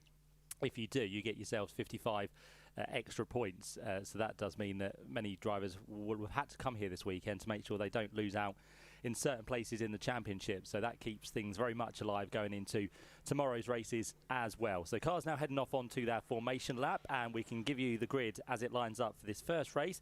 If you have yourselves a programme, page 58 is where you can find the entry list, and it's going to be number 99, Joe Marshall, who finds himself on pole position with number 33, the RS AM pole sitter, Reece Summerfield, alongside. The second row then sees number 32, which is Ethan Hamilton. He's joined by number 43, which is the championship leader, Tom Bradshaw. The third row then lines up with number 70, which is Sam Harvey, 2-time winner at Silverstone last time out. He's got number 98, Oliver Cossum, on his outside. The fourth row then sees number 88, which is Ollie Meadows, joined by 25, Matthew Carl-Henny. The fifth row then has number 45, Dan Zelos. On his outside, number 19 is Dan Lewis. The sixth row of the grid will see number 56, which is Dean Burdham. He'll be joined by number 29, which is Jason Baker. Then we move back to row number 7, which is a slightly out of position, number 27, Jacob Toff. So lots of work to do for the man who comes here second within the championship.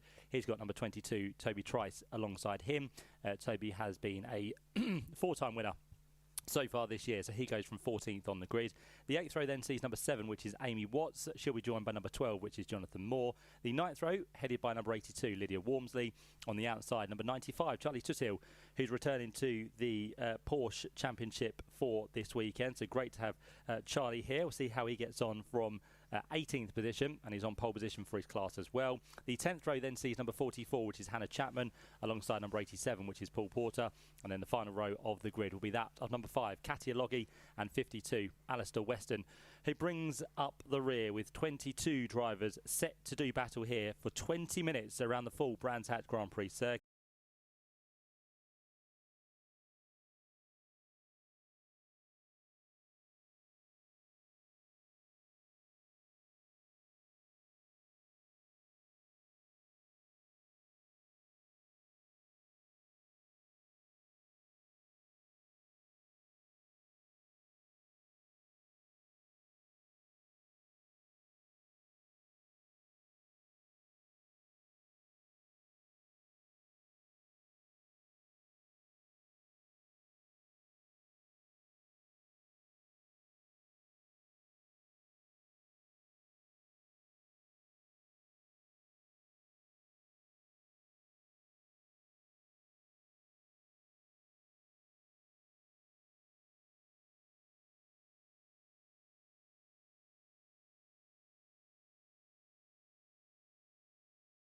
And they go side by side for the first time. Just about enough room given there. And in the middle of the pack, we've got someone who's just drifted out wide. He's not going to be Tom Bradshaw. It was someone a little bit further back on the grid there in what was probably 5th position. So maybe actually Oliver Cossum in the number 98 machine, I think, has just run slightly wide through Paddock Hill Bend. He wasn't into the gravel, but he did just lose a few places on the run up towards Druids Corner. So action already on this opening lap as now, alongside Ethan Hamilton, tries to come the car of Reece Summerfield, trying to hold on to second overall and also the lead within the class as well, which he does, which now means Ethan Hamilton is out wide and is going to lose a place to Tom Bradshaw, who started 4th on the grid. Again, for some of these drivers, they'll know there's people around them who are vying for a championship, so they might want to be a little bit more cautious than others. So they run side by side to Ethan Hamilton and Tom Bradshaw. Ethan just gets the job done through Hawthorns. On the exit of the corner down towards the right-hander of Westfield, it's going to be Ethan in the number 32 machine who just takes the place back. And then we've got a slow Reece Summerfield out of the corner down through Dingle Dale. So he'll lose 2 places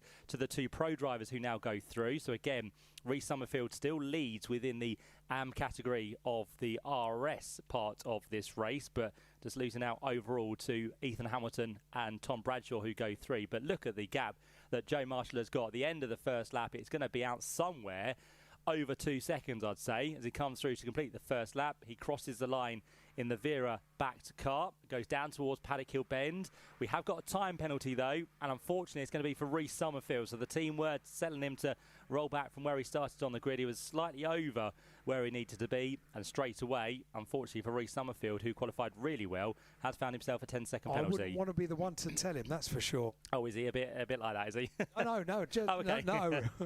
He's fine, but yeah, he's going to be very much down the order after the 10 seconds have been applied. So for Reece Summerfield, AM category, his nearest competitor is Matt Kyle Henney. So he's down in 8th position. So we can now look and see over the course of the next 17.5 minutes if Matt Kyle Henney can stay within 10 seconds of Reece Summerfield, because as of now he would drop behind with Reece, but if he can kind of work with those pros around him, he might be able to try and challenge himself a little bit higher up the order and might have 10 seconds by the end of the race, which is what he needs to do. But for now, he's dropped behind, as we said, Ethan Hamilton and Tom Bradshaw as they turn away for a second time down through the back of the circuit.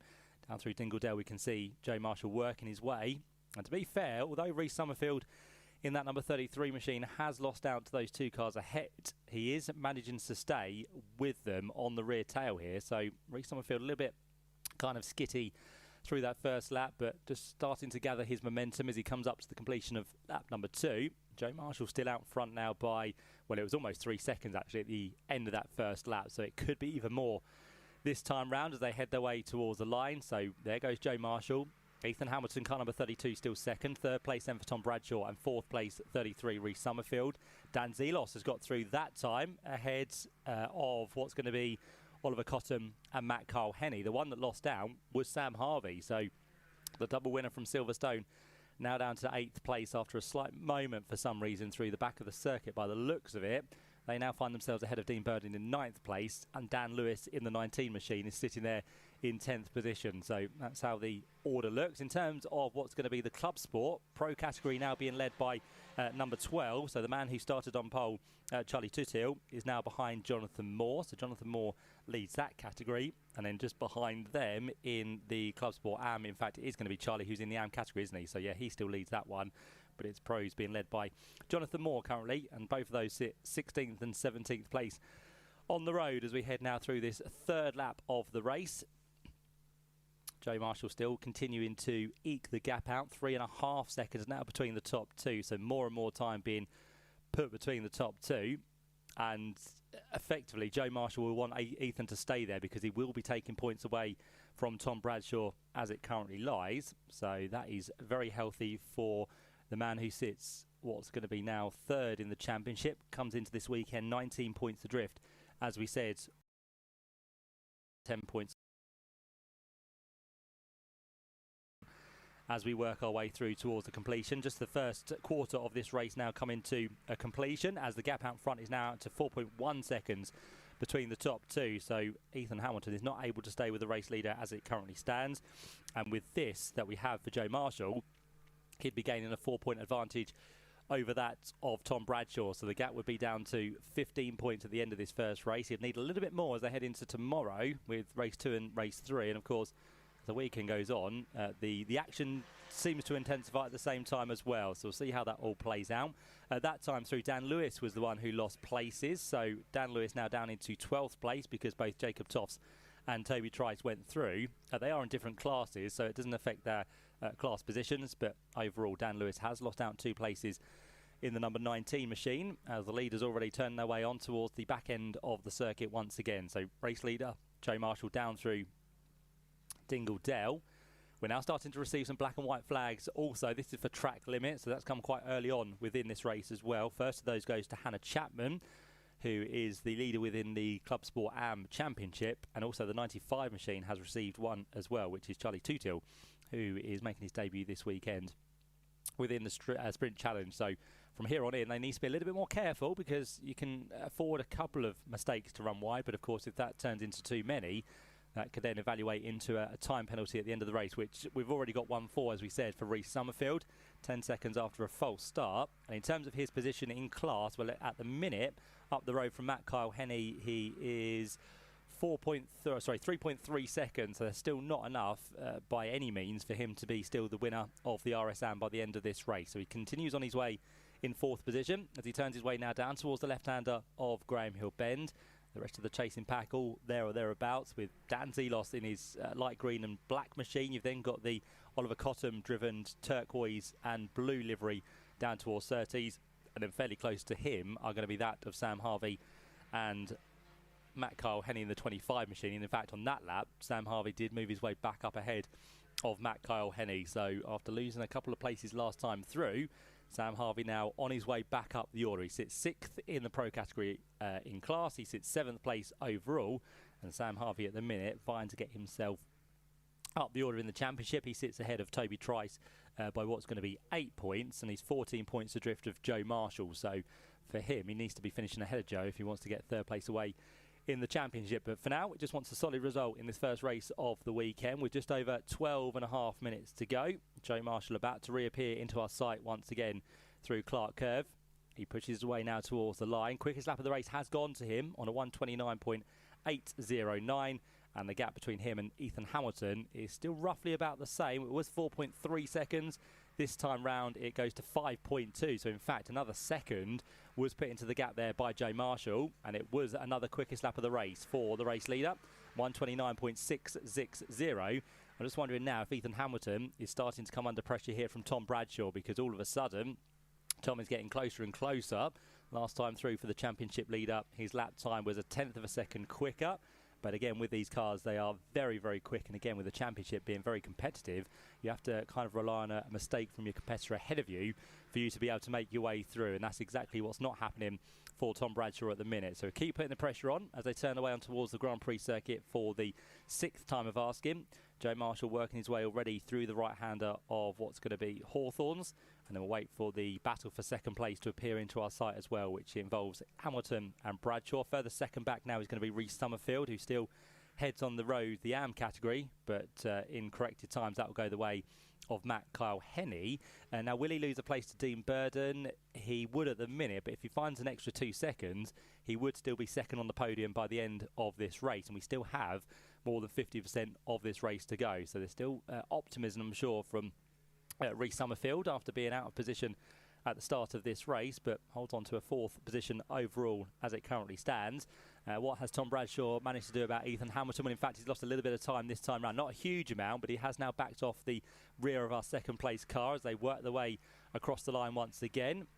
Down towards Paddock Hill Bend they go. The next of our battles, which is fairly close on circuit, is going to be between Oliver Cottam in the 98 machine, Sam Harvey in car number 70, and then Matt Kyle Henney is not too far back as the 2 wheels are just briefly put into the dust through Paddock Hill Bend from Sam Harvey. So the 70 machine just pushing to its absolute limits on this lap, but doesn't seem to have lost too much time to the rear of Oliver Cottam as they drop now down towards Graham Hill Bend. And for Sam Harvey, he's in this kind of precarious position now where he finds himself in a sandwich where he wants to attack, but he can't attack too much because he then might come under pressure from Matt Kyle Henney. So off they go then onto the Grand Prix circuit. Got a good fight also going on between Oliver Meadows and Jason Baker. This is within the AM category. These 2 drivers in the RSs are battling over 5th and 6th place as it currently stands. And across the line, those 2 are separated by half a second by the looks of it. So they now turn their way under the bridge and up towards the right-hander of Hall.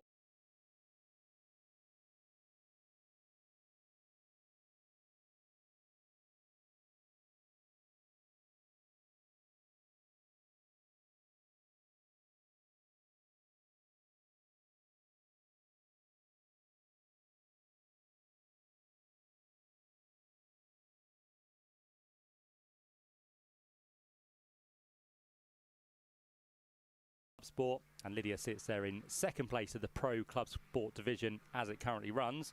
And those two cars we've been talking about, Jason Baker and Amy Watts, making their way through the final corner at Clark Curve. Up towards the line they go once again with just over 9 minutes left on the clock.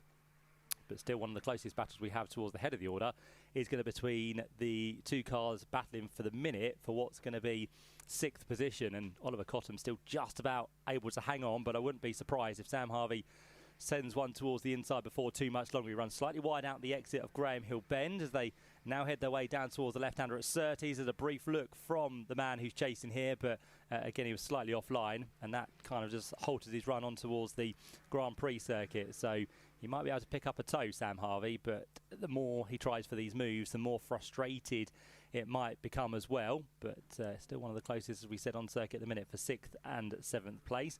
As it stands within RSAM, Ollie Meadows would be 23 points clear of Matt Kyle Henney. So heading into the weekend, it was 26 points. So already that has come down between those two drivers, as now Ollie Meadows tries to find his way past Dean Burden. So this is going to be for 3rd place within the RSAM category. Those two cars just working their way through Dingle Dell, and in the background we can see Dan Lewis also trying to get himself into the mix. And of course, if those two continue to battle, Dan Lewis might just be able to get there before the end of this race. But we can see now, taking the kind of defensive lines, it is just starting to slow Dean Burden down, but as long as he covers the exit of the corner, he should be okay. And all of a sudden, Ollie Meadows has now dropped into the clutches of Dan Lewis as they work their way back towards us. Up towards the line, they're about to head once again. It's these three cars which are about to cross the stripe. So it's the black and gold of Dean Burden. Then behind you've got the orange, white and blue machine in the middle, which is going to be that of Ollie Meadows. And now he has to start to go defensive as well, which is quite crucial, because if he does lose a place to Dan Lewis, he would also lose the points as well, which means Matt Kyle Henney would be taking further points away from Ollie. And of course, he's got the benefit of Reece Summerfield having this 10-second penalty. So effectively, Matt Kyle Henney is going to be picking up maximum points within the class as it stands. And if Dan Lewis can get past Ollie Meadows, that would be another place and also points lost within this race. So it's quite crucial in this first race of the weekend for the Porsche Sprint Challenge that Ollie Meadows tries his best to hold on to that place, because it's not going to be a solid weekend if he continues to drop his way down the order. And of course, Matt Kyle Henney finds himself at the minute in that number 25 machine, battling very much with the overall order of Sam Harvey and Oliver Cottam, who Sam has not managed to get his way through as of yet. And they're not too far away actually from Dan Zelos, because a second up the road is Dan Zelos in that number 45 machine. So we've got 5 cars all together about to emerge back onto the Indy circuit, just behind that fight for 3rd, 4th and 5th as well, which works his way up towards the start finish line.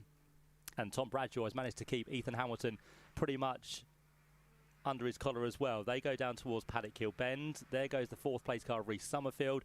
Then goes Dan Zelos in the 45 machine. And again, Sam Harvey almost attacking in towards Paddock Hill Bend, which doesn't quite come off. So again, he might need to try a different trick in the book here, because every single time he goes for a move, looks like Oliver Cottam does have the corner covered. So Sam Harvey with lights ablaze comes down from Druids in towards Graham Hill Bend.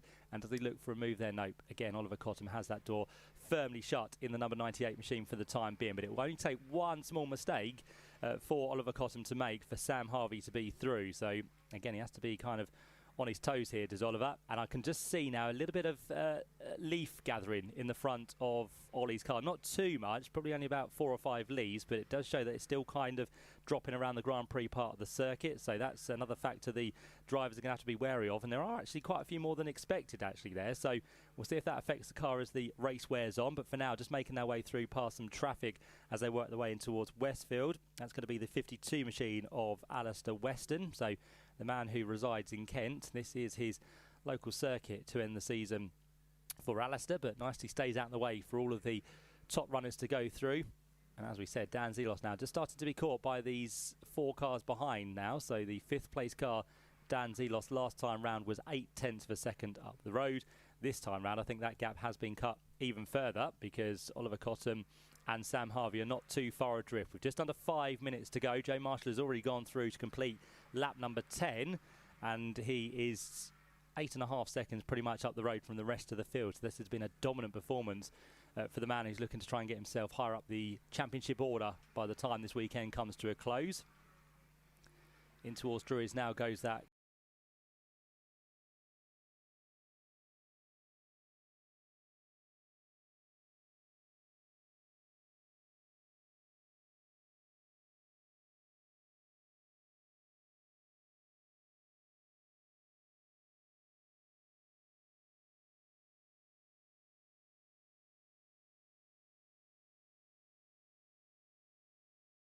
bridge at Pilgrim's Drop. Now head though out towards Hawthorns very shortly. And still this battle between Ethan Hamilton and Tom Bradshaw, the second and third place cars, hasn't changed since the red lights went out, really. It was briefly Tom Bradshaw squeezing through, but Ethan Hamilton had the run around the outside of Surtees to keep himself in second place. And ever since, they've lost more ground to the race leader. And Ethan Hamilton has had a very much rearview mirror full of Tom Bradshaw. But as it stands, not too bad. He'll only lose 4 points, as I said, to Joe Marshall. So he'll make some inroads on Jacob Toffs, definitely, but the gap between him and Tom Bradshaw will still be fairly big by the time they head into tomorrow's 2 races. Just had a moment on the grass by the looks of it for Dean Burden, who almost clattered into the side of Ollie Meadows by the looks of it, but just managed to get the car stopped. That grass still quite damp on the inside there, and they were also trying to avoid the back marker of Alistair Weston as well, so that didn't really help the cause, but contact was avoided, which was good. So that's handy for those drivers. Back to the battle then between what's going to be Oliver Cottam and Sam Harvey. Sam now still pushing down the hill. He's got Matt Kyle Henney now on the tail, so Matt very eager to get through here. As we said, it doesn't affect his class position. It's going to go for overall position for the number 25 machine, but Matt Kyle Henney at the minute is still going to be on for the victory, because Reece Summerfield with a 10-second applied will drop down into 10th place by the looks of it, and that would be for him still second in class. So considering he had a false start and 10 seconds applied, he's only going to lose 1 position, which is the lead of course in class, but he'll only lose 1 compared to what could have been a few more. So he'll stay ahead of the likes of Ollie Meadows. He'll stay ahead of Dean Burden, who have been having a great battle for 11th and 12th place overall, and nearly had that contact up towards the right-hander of Hawthorns, but that was avoided, as we said. 2 minutes to go now, so Joe Marshall will be heading his way across the line. He's got 2 more laps to complete the first race of the weekend. The gap continues to grow. I think it's going to be well into double figures by the end of this race. I think it will almost be up to 10 seconds this time round, as more traffic is now going to be dealt with for the fight for second place. So the number 5 machine of Katia Logge will stay to the outside at Paddock Hill Bend. So Katia, who's made the trip from Aberdeen, which is probably one of the longest journeys for her of the season down here to Brands Hatch, but she stays, as I said, nicely out of the way as the second and third place cars go through. In terms of the other classes we have outside of RS, well, the Club Sport is still being led for the pros by the number 12 machine, so that's going to be Jonathan Moore who heads the way. So he is looking to extend his margin over Lydia Walmsley within the Club Sport Pro Division Championship. And in terms of the AMS, great to see, as we said, Charlie Tutil back with us this weekend. He is currently leading the AMS in terms of Club Sport, just up the road from Hannah Chapman, who's pretty much been at the top of the championship since the beginning of the season. So she is looking to wrap that up here this weekend. So that's how the respective classes look. We now have Matt Kyle Henney under pressure here from Jacob Toss. We said it was a bit of a down-and-out qualifying for him. So Jacob now trying to make up some positions. They've got traffic again to deal with, so this could help the cause for Jacob Toss to get through. Hopefully the back marker of Katia has seen them, which I think she has just about. So all of those 5 cars go through at Dingle Dale. And can Jacob Toffs get the job done on Matt Kyle Henney? Doesn't really need to push it too much, because again, it's not going to be for class position, but he's going to have a little look down the inside in towards Sterling's. Matt Kyle Henney leaves in plenty of room, but of course Matt now has to be careful, because if he fights too much, he might then lose the 10 seconds to Reece Summerfield, which would then put him into second place within the class. So it's going to be teetering on the edge here, I think, with all this battling going on between Matt Kyle Henney, between Jacob Toft and Toby Trice, who sits on the tail in the number 22 machine. So those cars head their way in towards Paddock Hill Bend with what's going to be 1 lap to go, because the clock now has ticked to 0. The 20 minutes has elapsed, but Joe Marshall just squeezed his way through before the time did get to 0. So he's now on to his last lap as we continue to watch this battle just behind the top 5. We've got Oliver Cottam and Sam Harvey having a battle. We've got Jacob Toft and Toby Trice now having a battle, as they've lost a little bit of ground to Matt Kyle Henney in what's going to be the RS AM category. So he's left to his own devices in the middle of that group now, as the pack turns their way through Surtees and on towards the back straight for the final time. But for Joe Marshall, this has been, I think it's fair to say, a dominant performance, because ever since the start, everyone else was battling behind him. He was left to his own devices, and slowly but surely, he's opened this gap up to just shy of 10 seconds now, so it might not be 10 seconds by the time he sees the checkered flag, but he's about to work his way through Clark Curve for the final time in the first race of the weekend for the Porsche Sprint Challenge of Great Britain.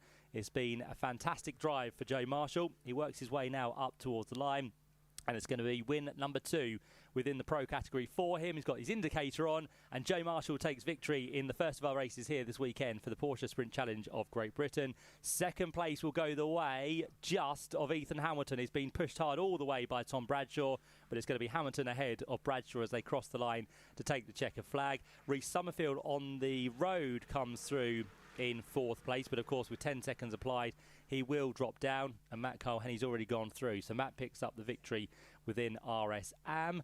Dan Zelos, by the way, went through in 4th place on corrected time, with Oliver Cossum coming through in 5th position and Sam Harvey not too far back in 6th place.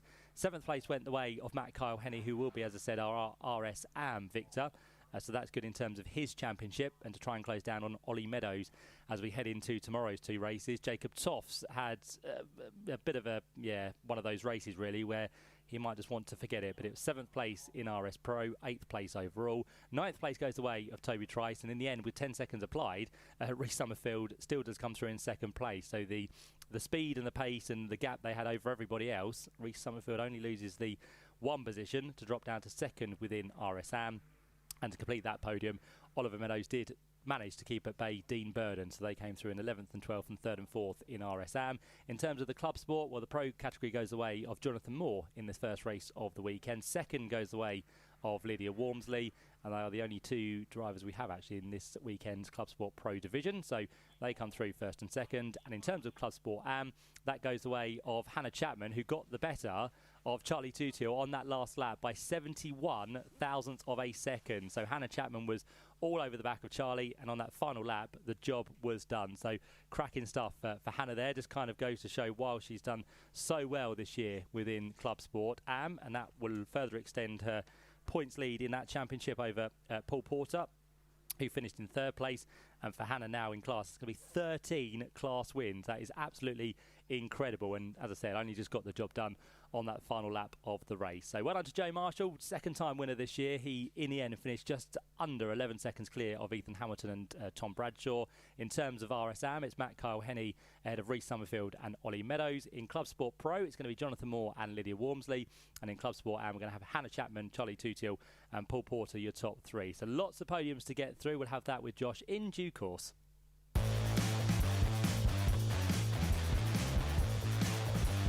With all the latest news, views and interviews, this is Toka Live.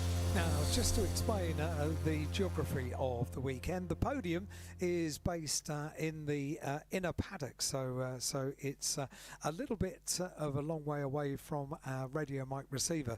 So Josh will struggle down in Parc Fermé to get signal, so I'm not sure if he'll get a chance to get some interviews with drivers, but hopefully by the time they have finished doing their ITV interviews live on YouTube today for the support races, and indeed for qualifying as it has been throughout the year for the Quick Fit British Touring Car Championship. But maybe we'll be able to hear from drivers when they're on the podium with Josh in just a few moments, because it's just frustrating if we get a few words from the drivers and then the microphone cuts out and then we get a few more words. It's more frustrating. So we'll wait till they get over to the podium, and then the radio mic signal is much better over the course of the whole weekend. So hopefully that's when we'll get to hear from our race winners over the course of the weekend. And Josh, whenever you are getting close to a podium, then do please open up the radio mic and let us know. In the meantime, we can say hi to a few of the people that are sending in messages to the studio on WhatsApp with your first name and your message to 07482 877 877. This one comes with love from Tyler Jane. Tyler Jane says, good luck to Thomas and Finn and everybody at High Tech this weekend. You two have my full support. Please could you play the Bare Necessities for Thomas Behrman? I see what you did there, Tyler Jane. Don't underestimate the library here on Toka Live, because that very possibly is a song that we have, but we're not in song playing mode at the moment. So this one says, hello, can you wish Mr. Tom, just Tom, a happy 97th birthday and warm regards to his dog Turbo, who is currently chilling in the pub at home. Many thanks. And that's from Luke of Chorn Inc. Great to have you guys here. We had a few messages in from you, and Les and Ali have sent in a picture of their lunch. A little table set up, little camping table set up with a Scotch egg. That looks like a pasty of some description, a cup of tea, and a pipe of Pringles. Well, that looks like a very good lunch, I'm sure, because you sent that in a little while ago. That has been demolished by now, and you'll be setting things up for high tea a little bit later on this afternoon. But 10 out of 10 for coming well equipped here, because that looks as if, where is it? Where are you? So just going on to the Grand Prix, so on the outside of Clark Curve, I think. Very nice indeed.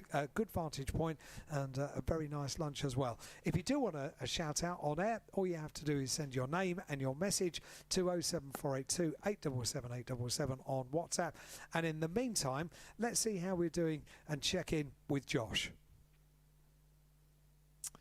And when it's quiet, when we hand down to Josh, that's always a little bit of a worry. It means he's not in Radio Mike's signal area, so he's no closer to having a podium, because we have another race due to get underway in about 10 minutes' time. It is the first race of the weekend, the first race of 3 for the Vera Tools F4 British Championship certified by FIA, and then we'll be into qualifying once again for the Carrera Cup with the Porsches.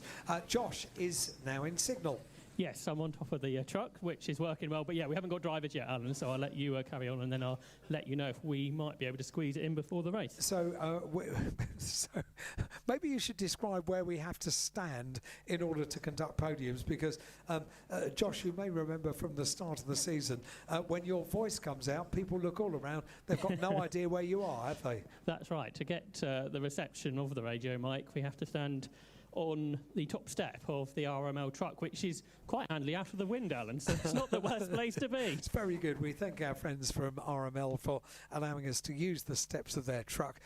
It's one of the strange things that we have to do in order to maintain our radio mic coverage here at Brands Hatch, because in between the radio mic receiver and Josh, there is not only a great distance, but also the whole of the pit lane building and all the infrastructure, the trucks and everything else which forms up part of the paddock. So it is really asking quite a lot of the radio mic, but this is the system that works, a tried and tested system over the years, and it'll work very well.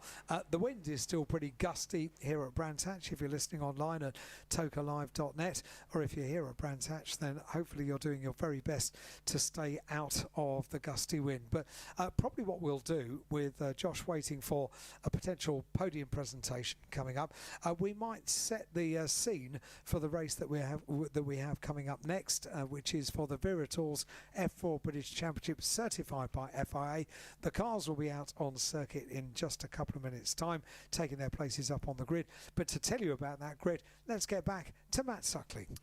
Thanks, Alan. Yep, so team personnel already standing by, waiting to greet the drivers onto the track. Of course, they'll come from the outer paddock, through the tunnel, into the Indy circuit effectively, and then round onto the grid. So that's the procedure we'll have for the F4 Championship, which is not too far away. We've got cracking entry once again for this weekend, and we still have a champion to be crowned as well. As we said in qualifying, there is almost 2 hands on the crown, but 1 hand just for now for Finn McLaughlin, who comes here this weekend, the Irishman, with a 61.5 advantage over the chasing pack of Jimmy Pazik and Martin Molnar. Both of those drivers exactly the same in terms of points they've scored so far this year. They sit 2nd and 3rd, and we'll see how they all find themselves out across the course of the race, which is not too far away. But for now, let's hand over to Josh. So we're ready for the podium presentation for round 16 of the Porsche Sprint Challenge Great Britain. First, we welcome Ian Fletcher up onto the podium, the Assistant Motorsport Manager at Porsche Motorsport. And we start with the Club Sport AM podium, and in 3rd position, Paul Porter. Well done, Paul, a 15th podium in Club Sport AM of the 2025 season.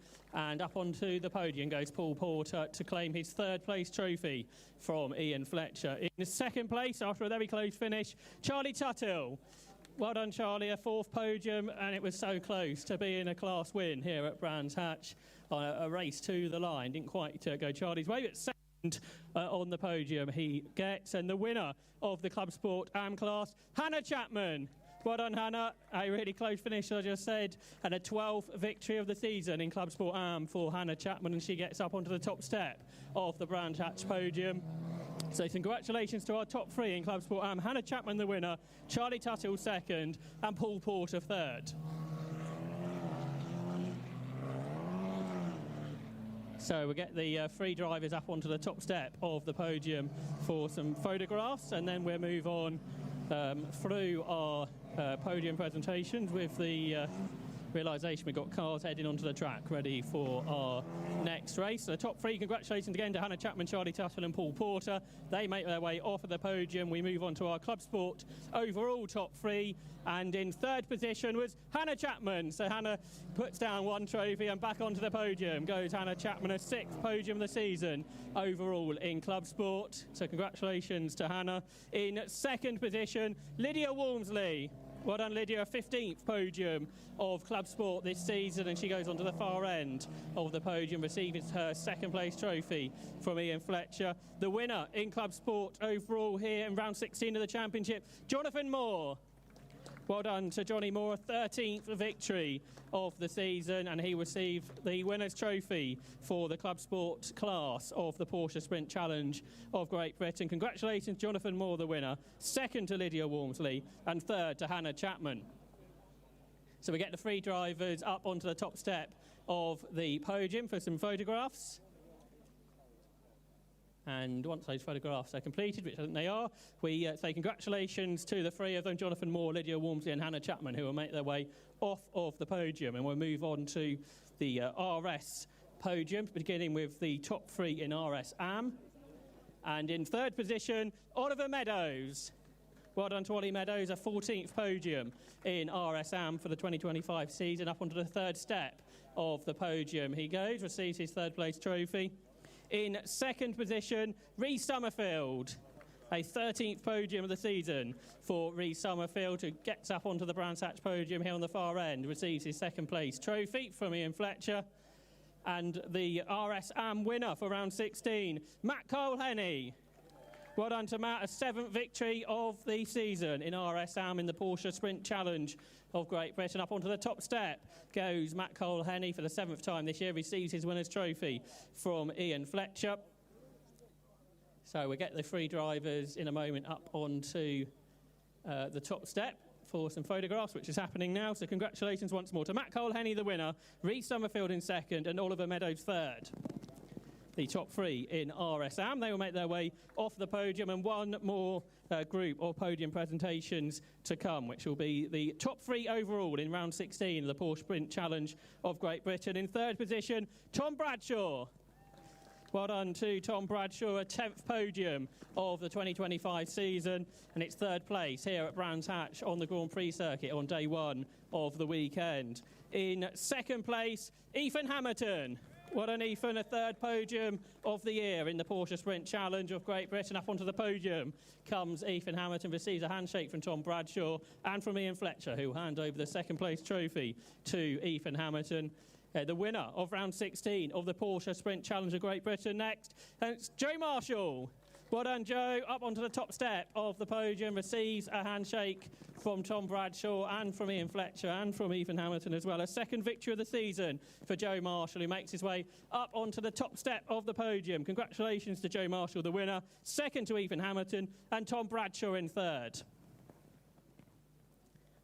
So we get the 3 drivers up onto the podium, and if we've got a moment, I'll see if the radio mic works over on the podium to have a chat with our winner, Joe Marshall. You may have a moment, Josh, because we have a car which is being recovered, which hasn't made it around the circuit, but I think it's now being towed back to pit lane. So you have probably a minute, I reckon, Josh. See if we can get Josh to hear from our race winner. That will be good. So we're up on the top step of the podium where the radio mic's working. Well done, Joe. A dominant win to start the weekend. Yeah, I mean, it's the first time we've been on the dry conditions all weekend, so we're just trying to play it, see where the grip is, and then I seen the gap was about 4 or 5 seconds, and I was like, right, and just sort of cruise home now. Well, the car was phenomenal, so big thank you to Team Parker. We tried something in qualifying, and it worked, and it paid off, and then so we're looking good for race 1, 2, and 3. We saw you go on slicks much before everybody else. Was that the strategy that worked out, do you think? Yeah, we sort of planned it before, go on the slicks, whilst it was quite wet, so quite sketchy everywhere. But I got my eye in, knew where the grit was, and when we put the second set on, I knew exactly where the grit was, and I think everyone else was trying to find where the grit was, where we just knew where it was straight away. Well done, Joe, and good luck tomorrow. Our race winner of round 16, Joe Marshall. Cheers, mate. Thank you.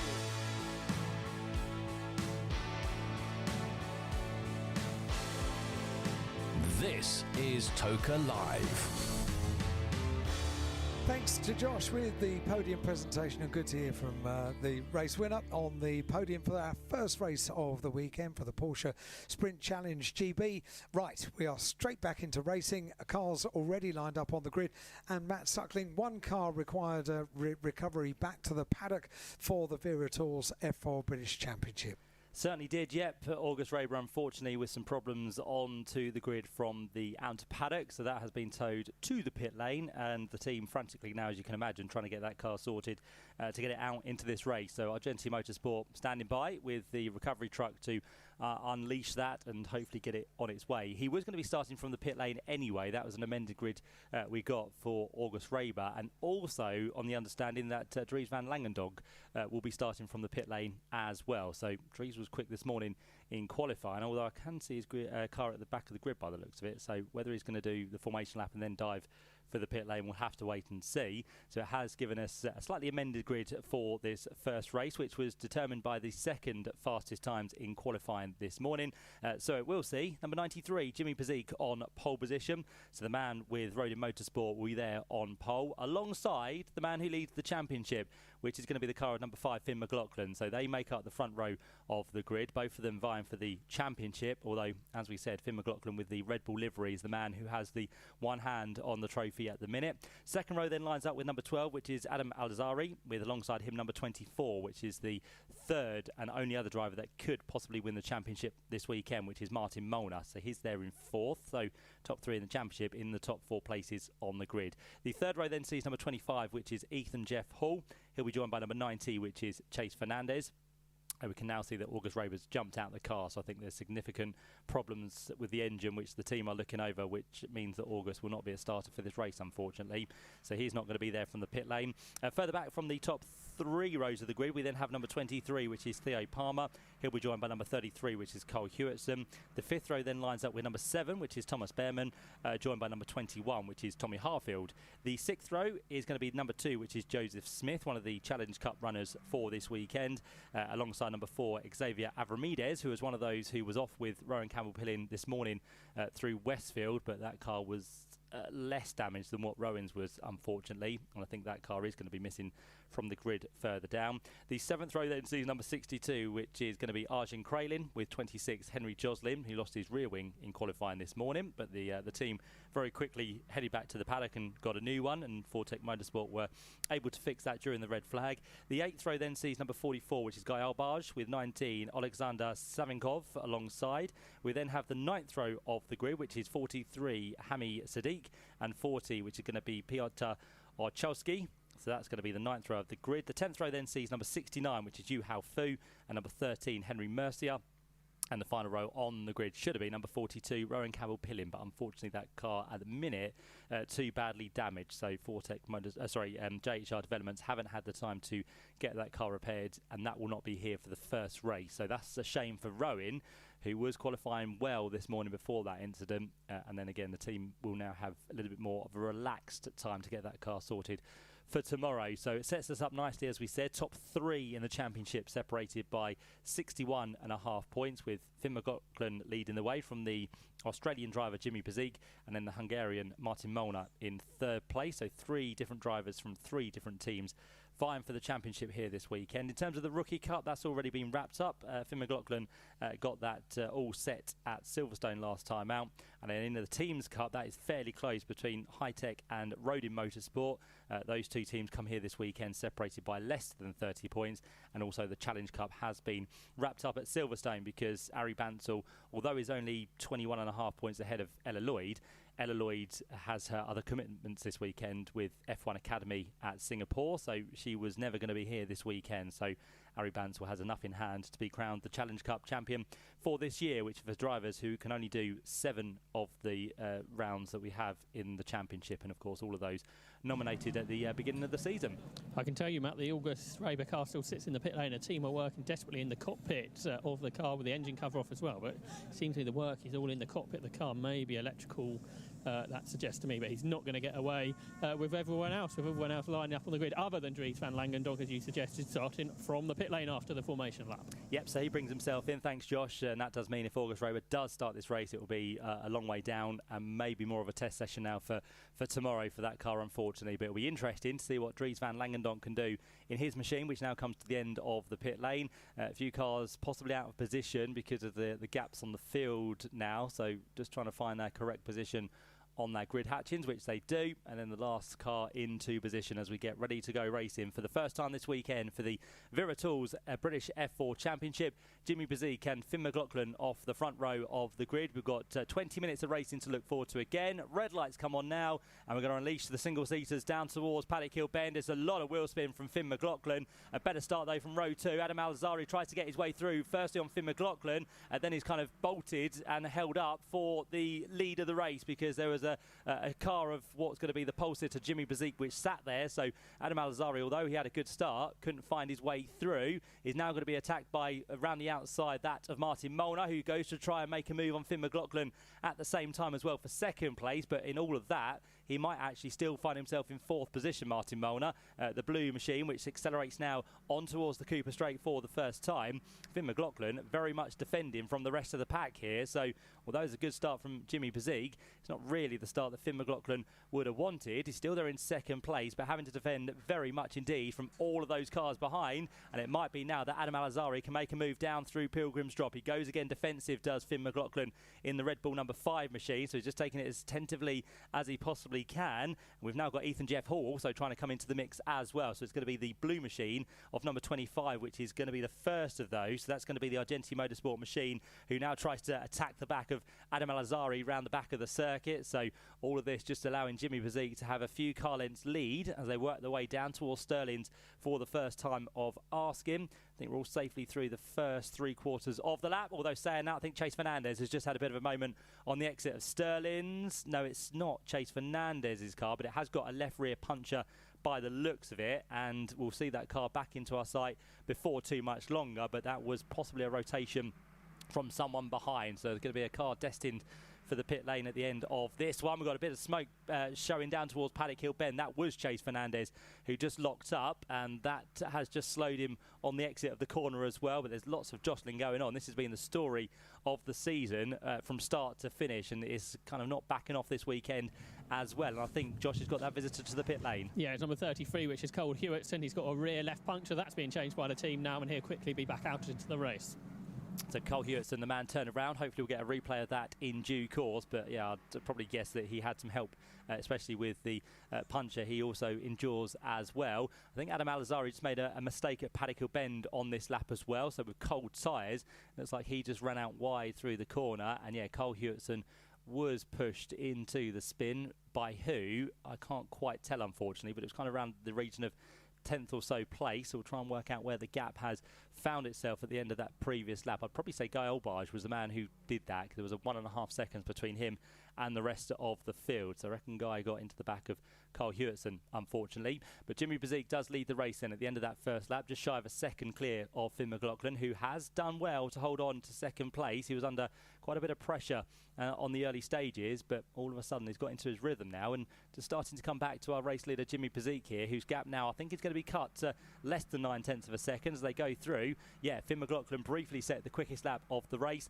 Then that goes to Ethan Jeff Hall, who's now made his way up into 3rd place. He's the man who got past the number 12 machine of Adam Al-Azhari at the beginning of the previous lap. So that's 3rd and 4th. 5th place is the other championship contender, which is Martin Molnar. So he sits there just on the rear of Adam Al-Azhari at the minute. And then we've got a nice 3-way battle for 6th place, which involved that of Theo Palmer, Tommy Harfield, who midway through the season changed from the Challenge Cup into the main championship, which has done him the world of good, because he comes here this weekend 4th in the championship and still has a chance actually of catching Virtuosi's Martin Molnar. So he's only 37 points adrift, so things go the way of Tommy Harfield this week, and he very much could find himself inside the top 3 places.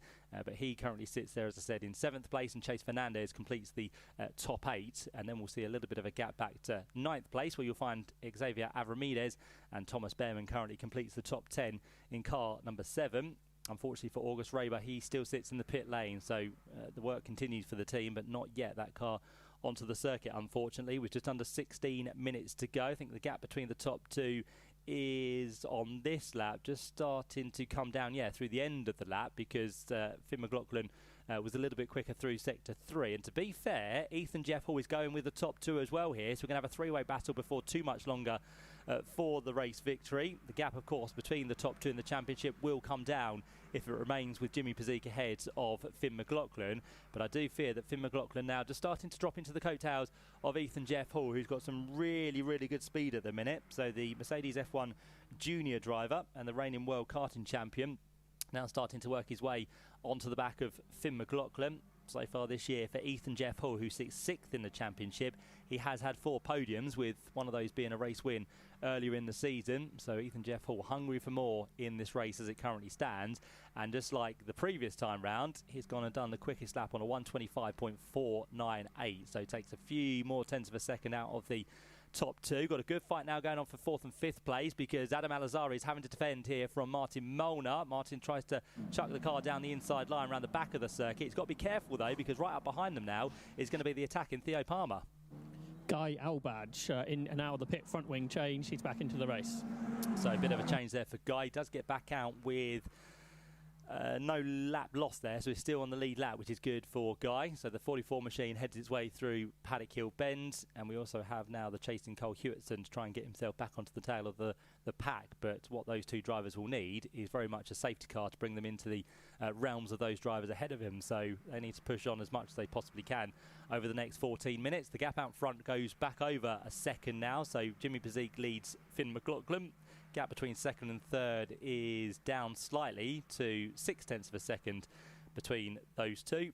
And then for 4th place, we've still got this brilliant battle between Adam Alazari in the number 12 machine. We've got Martin Molnar now, as I said, under attack from Theo Palmer. He is the second of the rookies within this race at the minute, and through Paddock Hill Bend, another good die starting to emerge there, lower down actually into 15th place. But this is the number 2 machine of Joseph Smith, so the high-tech driver at the minute has got 4 cars all queued up behind him, which include Sadiq, who is another driver within the Challenge Cup this weekend. Henry Joslin is in there along with Dries van Langendonk. So from the pit lane, Dries is already up 3 positions. Of course, 2 of those were gifted to him due to the pit stops of Guy Albadge and Cole Hewitson, and he's also managed to get past the Orzechowski car as well. So 18th place for Van Langendonk as he works his way higher up the order, but he is currently 19 seconds adrift of the overall race leader, which continues to be Jimmy Pezik, as he turns his way again towards the end of sector 3, just about to emerge back into our sight through Clearways and Clark Curve for the 5th time of asking. And the gap again not too dissimilar to what it was last time round, so 1.1 seconds will be about the same this time through. But keep an eye on Ethan Jeff Hall. I do think he's got something in the tank here in this first race of the weekend, and as we kept mentioning, with a driver in the hunt for the championship, they might just want to take a little bit more cautiously than they normally would. Don't want to make a mistake and make it even harder for you as you go into race 2 and 3 of the weekend. Talking about the championship, Matt, I think there are 52 points up for grabs tomorrow in the Vera Tools F4 British Championship, so Finn McLaughlin might be looking in quite a strong position at the moment. Yeah, it's virgin, isn't it, on kind of, I think it was last time I looked, around about mid-50s, maybe the low 50s. So yeah, all depends. If he can stay with Jimmy Pezik here, he would probably be okay. Yeah, that's right. It's right on the verge, like you say. So, although he is getting a driving standards flag, so that's one thing that perhaps Finn McLaughlin does want to be on the side of caution with. Yeah, definitely, because we have seen that turn into a 5 or 10 second penalty. He has got a buffer over, as I said, the rest of the pack behind Ethan Jeff Hall. But of course, we do say that safety cars can be quite frequent around this circuit, as Thomas Behrman now goes to the inside of the 19 machine of Savinkov. So Thomas Behrman is in fact trying to hold on here to this 10th position. So it's ebb and flow between the two drivers. Thomas Behrman at the minute in that number 7 machine with High Tech for this weekend once again, and they are being caught here gradually by what looks to be the 62 machine. So Arjen Kralin, the driver from Germany, in what is a very easy to spot car. It's got the green livery to it, so Arjen Kralin about to come off the Grand Prix circuit and back onto the Indy circuit as they accelerate their way towards the line once again, with just over 11 minutes left within this race. The gap between the top two has come down once more, but again, it's only by a couple of tenths of a second, so I think Jimmy Pezik will be fairly happy with this. If you can keep it around the second mark, he should be fairly clear for the rest of this race, barring any mistakes. And of course, we'll be counting on kind of Ethan Jeff Hall to put more and more pressure onto the back of our championship leader, which he continues to do. So right onto the tally goes then again through 30s of what's going to be Finn McLaughlin. So the Red Bull backed car heads its way on towards the Pilgrim's Drop part of the circuit. The battle which we've been talking about between Thomas Behrman and that of Savinkov is getting more feistier now, so let's see if the move is going to be on the cards up towards the right-hander of Hawthorns. They'll turn their way through there very shortly, and as we said, Arjen Kralin now getting closer and closer as Savinkov again has a brief look to the inside line, but nothing's really going to come off there, unfortunately, as they then head their way down towards the right-hander of Westfield. But Alexander Savinkov, the driver from Italy, just shows how international this field is once again this year in the F4 Championship. But this is a great battle, as we said, just trying to find themselves inside the top 10. Just had a chat to personnel from F4, Matt, and it is 52 points up for grabs tomorrow.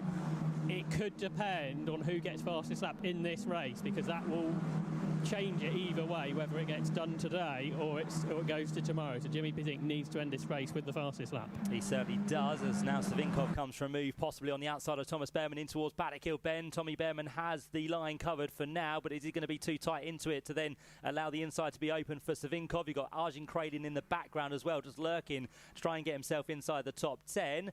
Bit of lock up there from Alexander Savinkov, but they all get through safely. Head their way now down towards Graham Hill Bend, and again Savinkov has a brief look to the inside line, but Behrman has it covered for the time being. So a cracking scrap for these three guys at the minute. Just over 9 minutes left on the clock as Arjen Kralin has a brief jink to the inside line, but that's more probably out of trying to put off the driver head into a mistake, but doesn't work on this occasion. But Arjen Kralin has definitely managed to stay with these two cars, and in a way you almost want to just back off and let them fight, because if something does happen, then Arjen Kralin will be able to work his way through without too much drama. But of course, again, if they continue to fight, they will lose further time to the cars up the road, because already 5 seconds to the good is going to be Xavier Avramides, the man who made that slight mistake in qualifying, which didn't do too much damage to the car. So he's managed to get out there and finds himself 9th overall and 3rd within the rookies.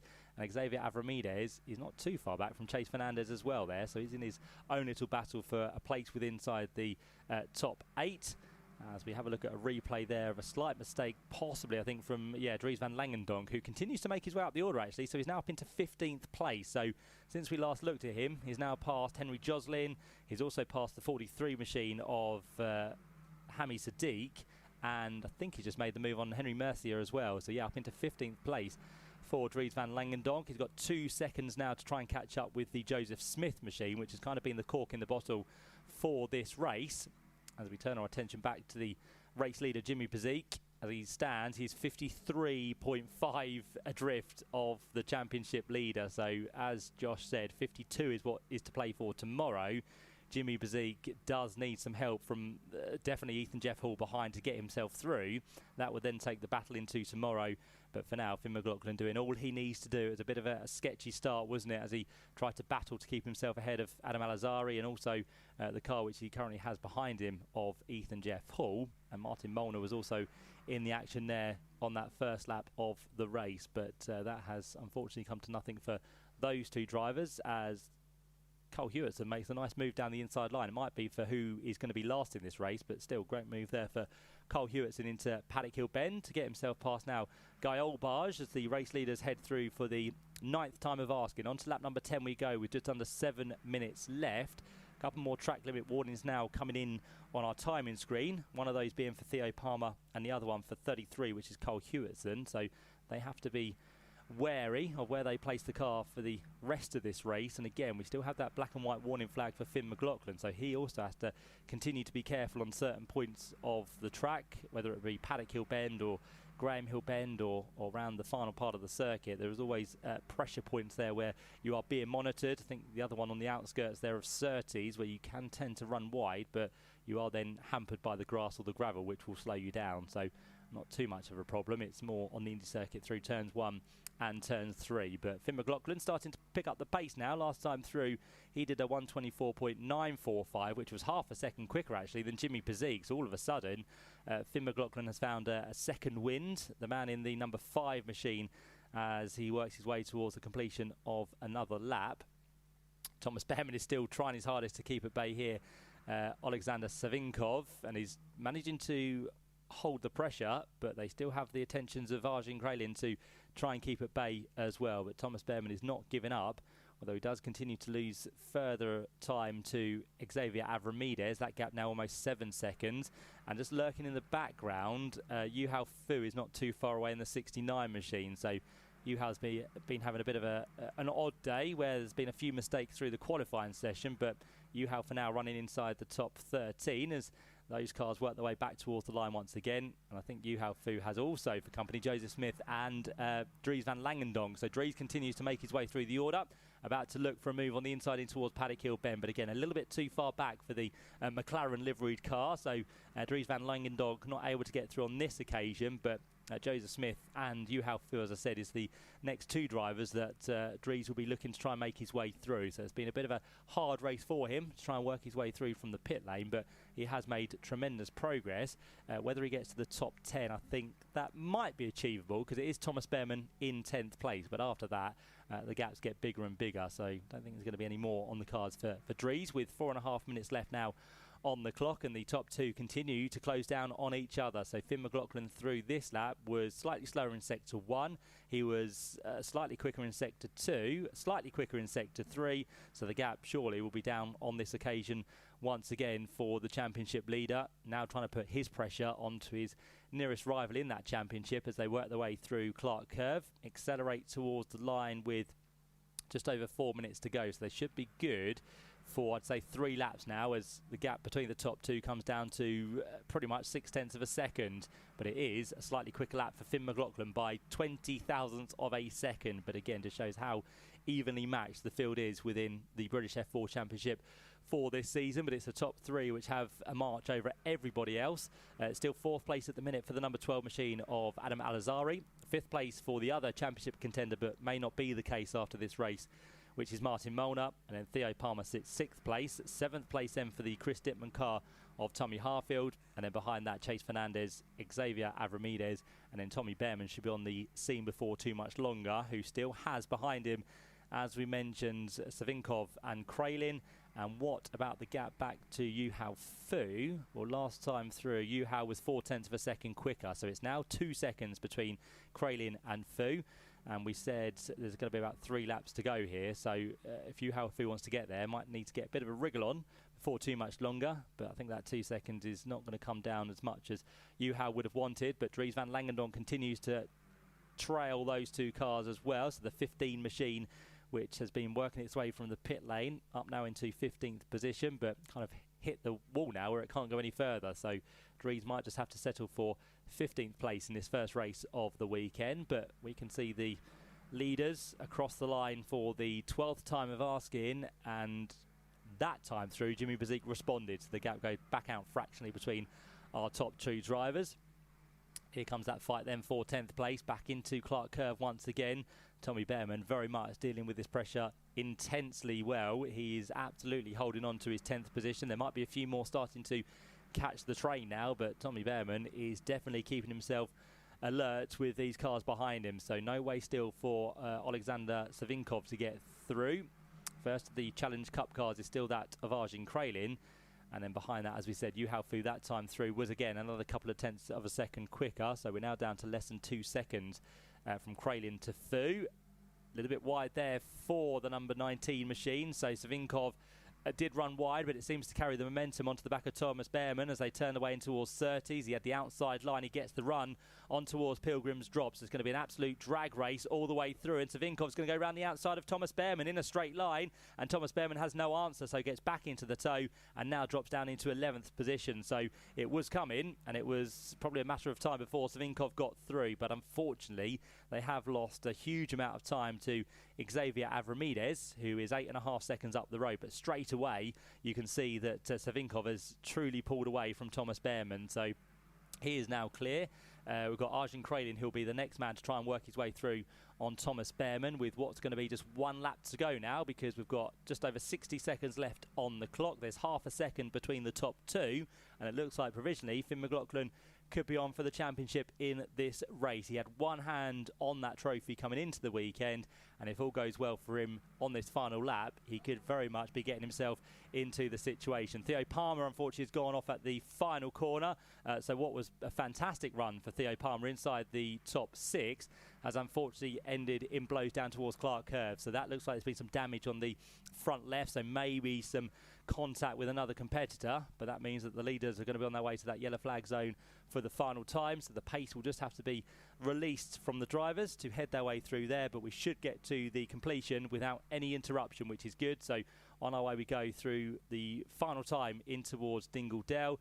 Bezique and McLaughlin last time through, a tenth of a second quicker, was the man in second place, but the quickest lap of the race has gone to, on that previous lap, Adam Al-Azhari with a 1:24.783, so he might have some pressure from behind with Martin Molnar, but he still set the quickest lap in this race on the penultimate lap. But for now, Jimmy Bezique works his way through the final corner. It's going to be for him his 5th win of the season, but the man in the background is going to be the man who provisionally is crowned the F4 champion for 2025. I think he knows it. He's got his hand up in the air already, and Finn McLaughlin is absolutely delighted. He is the Vera Tools F4 British Championship winner for this year, certified by FIA. He's done it in fantastic fashion across the course of the season. It wasn't easy at the start of that race. High Tech are already celebrating down there on the pit wall, and for Finn McLaughlin, the emotions might start to take over now, because it's been a long run this season, and the rookie has taken the championship in his first year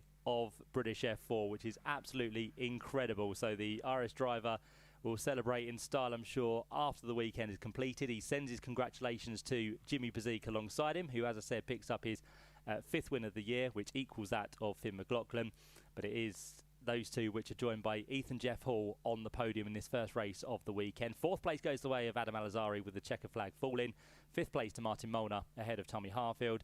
Chase Fernandez then goes through in 7th place ahead of Xavier Avramides. Then we have Alexander Savinkov in 9th, and Thomas Behrman did actually finish in 10th place.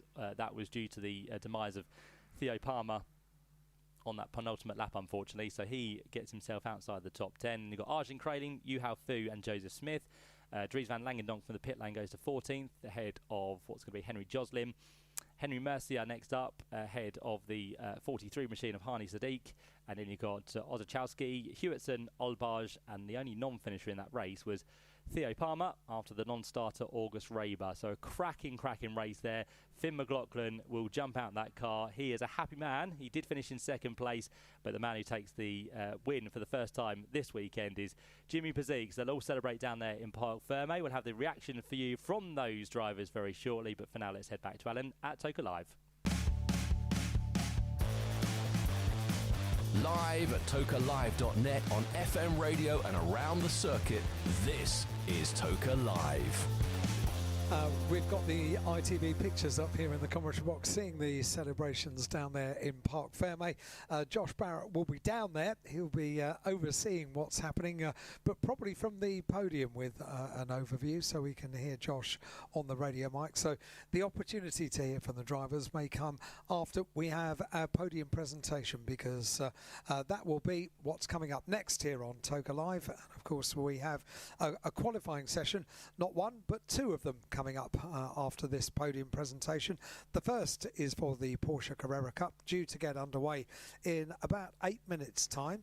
So the Carrera Cup qualifying session, half an hour in prospect for the Porsches, and then at 3:15 until 4:15 it's the quick six, and that's of course the opportunity for qualifying to settle the grid for the first of our 3 races for the Quick Fit British Touring Car Championship. First race tomorrow gets underway at 11:25, so get here nice and early, everybody. It's a very, very busy meeting for Championship Finals meeting here at Brands Hatch, and always a lot of you making your way into the circuit bright and early, so do set off and leave plenty of time to get in and get your parking space, and then enjoy all of our touring car races. The first of which is 11:25. Pit lane walkabout is 9 o'clock, don't forget, and then the second race is at 2:05, and then of course the final race, the 30th round of the championship, is our final race on the timetable tomorrow at 5:30 tomorrow afternoon, and then the Champions Podium comes after that. The Toka Mobile Podium will make its way onto the circuit for that final podium and the Champions Podium as well, and there's a fence just on the left-hand side of the circuit where traditionally loads of you gather and enjoy the celebrations and get some great photographs as well. We do enjoy crowning our champions here at Brands Hatch. We get some pretty iconic photographs after this weekend, so book your place early, everybody, and get into the circuit bright and early tomorrow morning as well. A few messages that have come in. Could we wish happy birthday, 60th birthday to Gary Edwards? It was just over a week ago he had his birthday, but this is the present from Ben, Harry and Reese, to come here to Brands Hatch to the finals. So Gary, have a great weekend. What a great present as well. Ben, Harry and Reese, thank you very much indeed for writing in. And this one says, hello guys, loving the action. We're here for our 10th touring car event. Please give a massive shout out to Amos, Noah, Marcus, Andy and Mr. S. Please say his name in full. It will make his day. The reason that you've asked that suggests that I'm not going to read his name out in full, but it says keep up the good work. Thank you very much indeed. And Martin from Scotland, could you please say hi to Gillian and the kids? We're having a great day after driving all night to be down here. And finally, this came in just before the F4 race we've just enjoyed. Good luck to the Chris Dittman racing team for the last weekend of racing. You're an amazing team, and it's been a pleasure to be racing with you. From Charlie Edge, number 27, and the family as well. Couldn't agree more. Amanda, thank you for sending that one in. Right, that's it. We're up to date. ITV interviews are taking place down in Parc Fermé, and with a good overview of those interviews coming to their conclusion is Josh Barrett.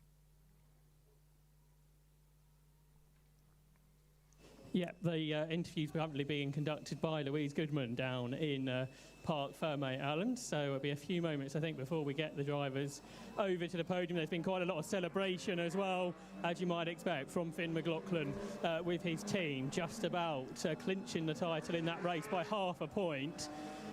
So it only just happened in round 28 of the championship, but what a debut season it has been in car racing for Finn McLaughlin. And we may well do the computations over the weekend and work out the mathematics, but of course any one of our championship deciders over the course of the weekend remain provisional. Yeah. Of course the cars have to go through scrutineering. Everything has to be done until the results are declared official. That's absolutely regular and proper. That's the way that things work out. And when we calculate the points in exactly the same way that ITV calculate the points, they are provisional points until they are made official after post-race scrutineering and all of those kind of things as well. Who knows, there might be judicial things that take place which could affect an overall result. So those interviews continue to take place with Louise Goodman for ITV Sport down in Parc Fermé. We'll be standing by for podiums with Josh Barrett in just a couple of moments, but as we said, the next things things out on track are all lined up down in the pit lane, and what a glorious sight it makes as well. A very, very colourful grid this year in the Porsche Carrera Cup. And Matt Suckling, they are qualifying over half an hour. They sure are, and this is a wonderful qualifying session that we always enjoy for the Porsche Carrera Cup of Great Britain. Another one which is hopefully going to go all the way down to the wire for tomorrow, because that's when they have their 2 races here at Brands Hatch, and there's lots to look forward to in the categories which we have, whether it be Pro, Pro-Am or the Am. We'll take you through the respectable points we have at the minute and who's in the hunt for the championship come tomorrow. But for now, the cars all gloriously lined up down in pit lane, ready to head out. And what we do tend to see for the Porsche Carrera Cup of Great Britain is kind of 2 halves, because they'll go out firstly with first set of tyres on, they'll kind of come back in, they'll change over, go out for the second part to try and do a little bit of a quicker lap. So already the green flag has been given at the end of the pit lane, so they all head now onto the circuit to start to build the temperature on what now is, I'd probably say, a fully dry circuit after the overnight rain we had, and lots of rain yesterday.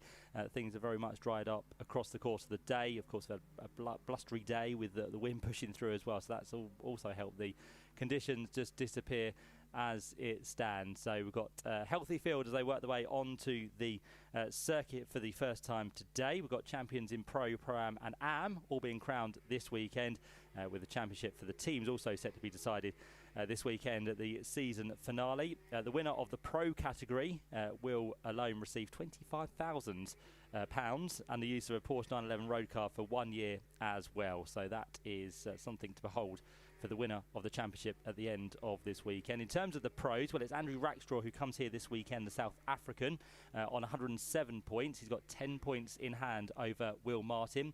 So it's going to be Roslyn Gold by Century Motorsport up against Eden Motorsport in the pro category.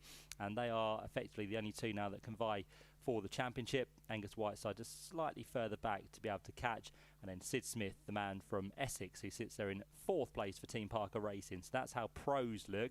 In terms of Pro-Am, there's 16 points between the top 2. It's Ollie White who has the advantage at the minute over Max Coates, so those 2 are vying for the top spot in Pro-Am. And in terms of the Am category, Jonathan Beeson's done very well this year. He's taken 10 wins over the 4 of Cole Cavers, and Jonathan Beeson comes here with a 20-point advantage over that of Cole Cavers. So again, the pro category is the closest we have in terms of the 3 championships, and we'll see how, as I said, they get decided across the course of what's going to be tomorrow. Well, they're just getting everything up to temperature, but I think down on the podium, Josh Barrett is already prepared and ready with our podiums for F4. Yes, we've gathered the drivers together, ready for the podium presentations for round 28 of the Vera Tools F4 British Championship, certified by FIA. And first we welcome up onto the podium Ian Wolford, the Managing Director of Vera Tools UK. So Ian makes his way up onto the podium, and here be presenting all our drivers with their trophies. We start with the rookie class, and in 3rd position, Thomas Behrman. So well done to Thomas Behrman, up onto the 3rd step of the podium. It's an 18th rookie podium of 2025 for Thomas Behrman, and receives his 3rd place trophy from Ian Wolford. In 2nd position, Xavier Avramidis. Up onto the podium comes Xavier, a 7th rookie podium of 2025. He gets a handshake from Thomas and then from Ian Wolford, who will hand over the 2nd place trophy in the rookie class. The winner of round 28 in the rookie class, Finn McLaughlin. Well done, Finn, a 17th rookie victory of the season, and he receives his winner's trophy from the Managing Director of the championship sponsor, Vera Tools UK. Up onto the top step of the podium has got Finn McLaughlin for the 17th time this year in the rookie class. So congratulations to Finn, to Xavier Avramidis in 2nd and Thomas Behrman in 3rd. The 3 drivers make their way up onto the top step of the podium for some photographic opportunities here at Brands Hatch, and then they will make their way off of the podium. We will look forward to our top 3 overall up onto the podium for round 28 of the Vera Tools F4 British Championship, certified by FIA. And in 3rd position, Ethan Jeff Hall. Well done, Ethan, a 6th podium of the 2025 season. Up onto the 3rd step of the podium comes Ethan Jeff Hall. In 2nd position, Finn McLaughlin, and 2nd place enough for Finn to provisionally claim the 2025 season. Congratulations to Finn, a 13th podium of the year, up onto the second step of the podium. He climbs. The winner of round 28 of the championship, Jimmy Pizik. Well done, Jimmy. A 5th victory of the season, and he climbs up onto the Brands Hatch podium, up onto the top step of the podium, receives the biggest trophy of all from Ian Walford from Vera Tools UK. So congratulations to the three of them. The winning team award, that goes the way of Roding Motorsports. So a member of Roding makes their way up onto the podium to receive the winners team award. And then we get all four of them together. So the member from Roding Motorsport and the top three overall, Jimmy Pizik, Finn McLaughlin, Ethan Jeff Hall, all up on the top step of the podium here at Brands Hatch. Thank you, Josh. Yep, so great to see the celebrations down there for F4. We'll have 2 further races from them, as we said, coming your way for tomorrow, but we're now starting to get into our stride for this qualifying session with already the first 5 minutes ticked away and times, as you can imagine, coming through thick and fast. And it's Sid Smith who currently finds himself at the top of the order, 127.624, the quickest so far. Angus Whiteside now sits in second place, and third place goes to one of our championship contenders, was Will Martin, but now very quickly shuffled down because Ollie White from the Pro-Am division has gone through a little bit quicker. But yeah, through these early stages, we'll see the benchmark time set for these drivers, and then we'll try and do it all again in effectively part 2, as what it has become now for the Porsche Carrera Cup of Great Britain. They'll have a little bit of a pause through the middle of it, and then they'll go out onto some fresh rubber to try and do it all again. This being one of 31 one-make Porsche championships globally. There are 12 Carrera Cup championships running around the world, and it has, since its incarnation back in 2003, run on the Toka Bill. So it's been one of those mainstays of the support package, and this year has been another fantastic season, which has played out with not just pros taking overall wins, but we've had a few Pro-Ams in there as well, which have taken overall victories along the way as well. We've had a great dice in the AM category, as we said, between Cole Cavers and Jonathan Beeson, but it has been on many occasions Jonathan Beeson who has taken the class victories. But all comes down to this final weekend of racing. Seb Hopkins, who has been in his rookie season, has already wrapped up the rookie championship. That was all decided at Silverstone after his results there. Also took his second win of his Carrera Cup GB career, which was very nice for Seb Hopkins that weekend. And Seb, so far in this session, finds himself down in 12th position, so a little bit of work to do for him to move ahead of his other rookie contender, which is Will Jenkins. Will Jenkins just inside the top 10 as it currently stands. And also a welcome return to Aaron Mason, who joins us this weekend with Eden Motorsport. He was with us for the opening weekend at Donington Park back in April, but he's back on the grid for this weekend as well. He joins the Pro-Am category for the 2 races we have, so nice to have him on board as well. We've seen the cars head out for qualifying very early, haven't we, in the Carrera Cup GB qualifying session, perhaps a bit more than we usually do. That's probably because there's been a few spots of rain in the air since the checkered flag of the F4 qualifying session. I don't think it's going to make any difference at the moment, Matt, but it does mean that drivers have decided to head out onto the circuit perhaps a bit earlier than they would have done otherwise in this qualifying session. Yeah, as quickly as it blows in, as quick as it will blow out. That's the scene today, isn't it, with the wind we have. So yeah, a few spots of rain just starting to flow. The weather forecast has changed. There's going to be a spot of rain around 3 o'clock. Hang on, what's happening around 3 o'clock? Who ordered that one? I've no idea. Touring car qualifying, bit of rain, yeah, that could spice things up for this weekend, couldn't it? Indeed.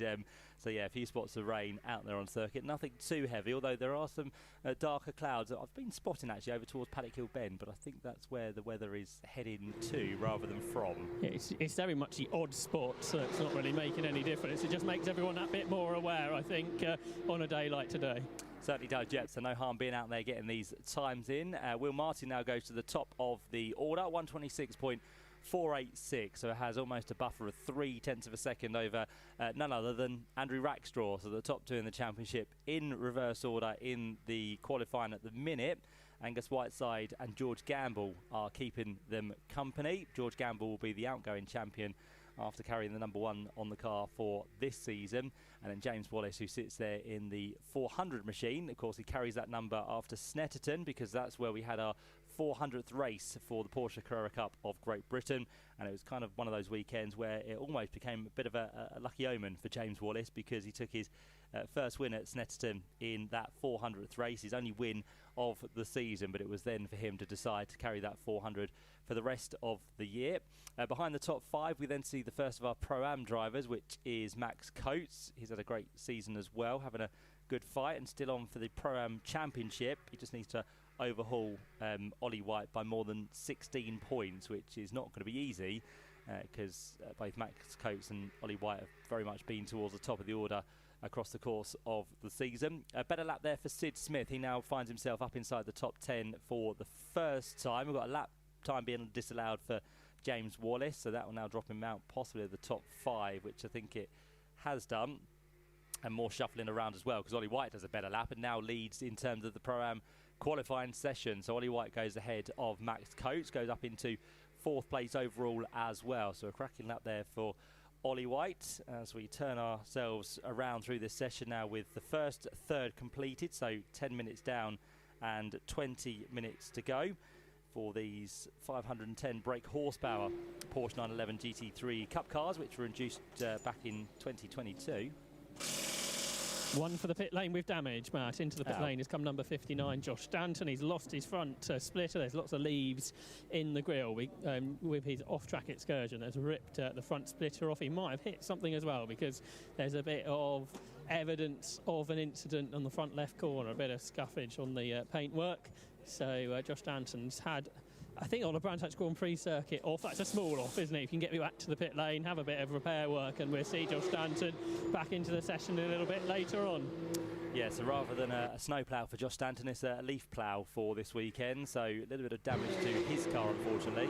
He might be starting to put an invoice together for some gardening services. Yeah, why not? I think they'd probably cut the grass before this weekend, but a bit of added help never goes amiss, does it? So, yeah, a bit of drama. It might have been up towards Hawthorns, actually, because the camera's just panned back from there, so it's got itself back into position. So whether they were trying to pick up something and maybe some debris on the side of the track as well, but that could have been the error that we lost Josh Stanton with a brief moment off the circuit. Another one has been pinged for track limits, and that's going to be number 94. So that's going to be Ollie White, who currently heads Pro-Am qualifying at the minute, so that lap time has been disallowed, but it doesn't take him from pole position as it currently stands. And Stephen Jelly has also been pinged for a track limit warning as well on lap number 7, so that time will be disallowed also. And for Stephen Jelly, he finds himself a long way down, actually. So another man who's had a bit of a torrid year, didn't quite go to plan in the BTCC. Again, he was teammates to Josh Cook. One Motorsport decided not to do the rest of the season due to the owner's health conditions there, but Stephen Jelly then found a home back in the Porsche Carrera Cup of Great Britain. But unfortunately for Stephen, he has just struggled over the last few rounds, so he finds himself down in 12th position as it currently stands. But he'll push on and be determined to get himself inside the top 10 and probably a little bit higher with inside the pro category as well. Josh Stanton rejoins the circuit, so after a little bit of modification to that car, he'll now head back out and try and get some more competitive lap times in. He hasn't done too bad so far. He finds himself 5th within the Pro-Am category, just ahead of Will Jenkins, down there in 13th place overall. And just as we speak about Stephen Jelly, he finds himself very much now inside the top 10. So 7th place for Stephen, just waiting for the times and the tyres to come together. And with that, he goes up into 7th position with a 127.212. One of our two main championship contenders has made their way down into the pit lane, Will Martin, who was in the battle 1 year ago, but it went a little bit wrong on Sunday. He'd like to turn that round here at Brands Hatch in 2025. And Will Martin having a pretty quick tyre change at the moment. So again, this I think goes to the point that teams are a little bit concerned about the weather, so perhaps getting Will Martin back out onto track earlier than you normally would do for the second half of qualifying in Porsche Carrera Cup GB. So Will Martin currently having that done. You can still see some marks down the side of Will Martin's car. Not sure if that's from Silverstone 2 weeks ago or if something's happened during the course of this weekend already for Will Martin, but he will soon be back out into the session, as there are now several cars making their way down pit lane, Matt. Yeah, so Porsche Carrera Cup out yesterday with a bit of testing, so maybe that happened to Will Martin's car yesterday, or maybe something that's happened in this qualifying session so far. Just keeping an eye on Max Coates, actually, because through the third sector he's just gone and done the best of anyone. The rest of the sectors weren't too good, but this might just be now for Max Coates to set himself up for a quick lap, which he might be heading onto. He was just over half a second back of his quickest time. Max Coates currently sits second within Pro-Am, so just ahead of Ollie Jackson, and this is the stage of the session where everyone's going to start kind of heading for pit lane, because we're coming up to 15 minutes to be completed, so there'll be a new set of tyres, I'm sure, to be thrown at the car to see if they can find anything in the closing stages of the qualifying session. George Gamble finds himself now in 5th place, so that was a better lap from him previous time round. And as we said, Stephen Jelly also moved up into 7th position, but he has in turn decided to head for the pit lane as well. So yeah, new slicks are about to be hoisted onto these cars, and we'll see if anyone can take the time of Will Martin, which currently stands as the fastest by 1/10.5 of a second, but it is the top two in the championship, as I said, still up there at the minute, but it's advantage to Will Martin. And within this qualifying session, you do get points for qualifying on pole within your class. So if it stays like this, Will Martin would get a couple of points, which would go some way to closing the gap on Andrew Rackstraw. So again, before the racing gets underway tomorrow, it does mean there's going to be probably a slightly reduced gap between the two of them. But Will Martin has to make sure he stays, first of all, ahead of Andrew Rackstraw and also on pole. Yeah, there was quite a battle between those two drivers at Silverstone 2 weeks ago, and I think if they're going to be starting on the front row of the grid together tomorrow, Matt, we are in for a real treat in the Porsche Carrera Cup GB Championship battle, because it's all to play for, as you say. It's pretty tight, isn't it? It could only get closer if things stay as they are. Yeah, for our benefit, let's hope it does get a little bit closer by the time we go into tomorrow. In terms of tyres they get for a weekend, they get 3 sets of brand new slick tyres, and they also get 2 sets of used tyres from previously in the year. So effectively what you'll find is in qualifying they'll use 2 sets of new slicks, one for the first part. The second part they'll then, as I said, throw on a new set, which means they'll have one brand new set for tomorrow's races. And what drivers tend to do is to kind of use the tyres they think they're going to do better off in. Whether that be if they qualify well, use it for race 1, or if you've got the advantage of a reverse grid for race 2, you might save them for that one. So there's a little bit of strategy that goes in, but yeah, you'll always have normally one set spare for Sunday's 2 races. So that's what they've got to deal with in terms of this weekend. And at the minute, the only one that remains out there on circuit is Josh Stanton. So after his kind of early visit to the pit lane, he's decided to do a slightly longer first stint as he works his way down towards the end of the lap through Clark Curve, and I think there's already some leaving the pit lane again. Yeah, I think it's, James Wallace might have had an off at some point in this session as well, because Davy's just been pulled out the bottom of his Porsche 911 GT3 Cup car. And he's one of several drivers that have come in from this session with some leaves in the radiator grille. But James Wallace, a bit of damage that's just being sorted out down here. So Josh Stanton makes his way back down into the pit lane. So it shows you, Matt, everyone's pushing really hard, and a few drivers perhaps running wide at times. Yep, still finding the limits out there around the Grand Prix circuit for this weekend. Now, I do remember back at Donington Park when we began the season about saying George Gamble looking to try and be the only third man to do titles back-to-back within the Porsche Carrera Cup of Great Britain. Of course, that won't happen this year because he's too far back now to play with Andrew Rackstraw and Will Martin, but the doubles have only been done and continues to be done by Michael Meadows, who did back-to-back titles in 2012 and 2013, and Dan Kamesh, who of course these days finds himself in the BTCC, was another man who did the double in 2015 and 2016, but they are the only 2 drivers that have managed to do that in the 20 plus years of Porsche racing. We've had some big names through the category as well in both recent times and back in the day, the likes of course Tim Harvey. He was a 2-time champion within the Porsche Carrera Cup of Great Britain, now an ITV commentator. We've had the likes of Cian Dewis, who potentially this weekend could wrap up the British GT Championship at Donington Park, which comes to its conclusion tomorrow. Adam Smalley now going on to do great things internationally. He was a champion in this back in 2023.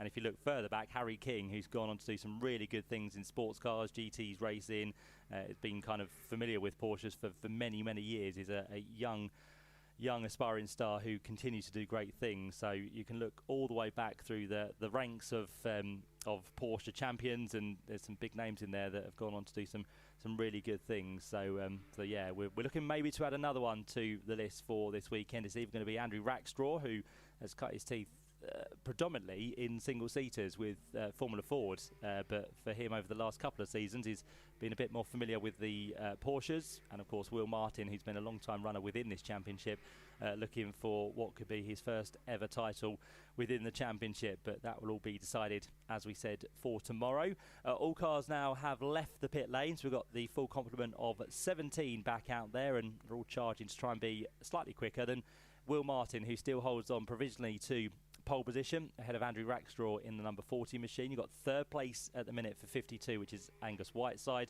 First of the Pro-Ams next up in fourth place overall. That's number 94, Ollie White.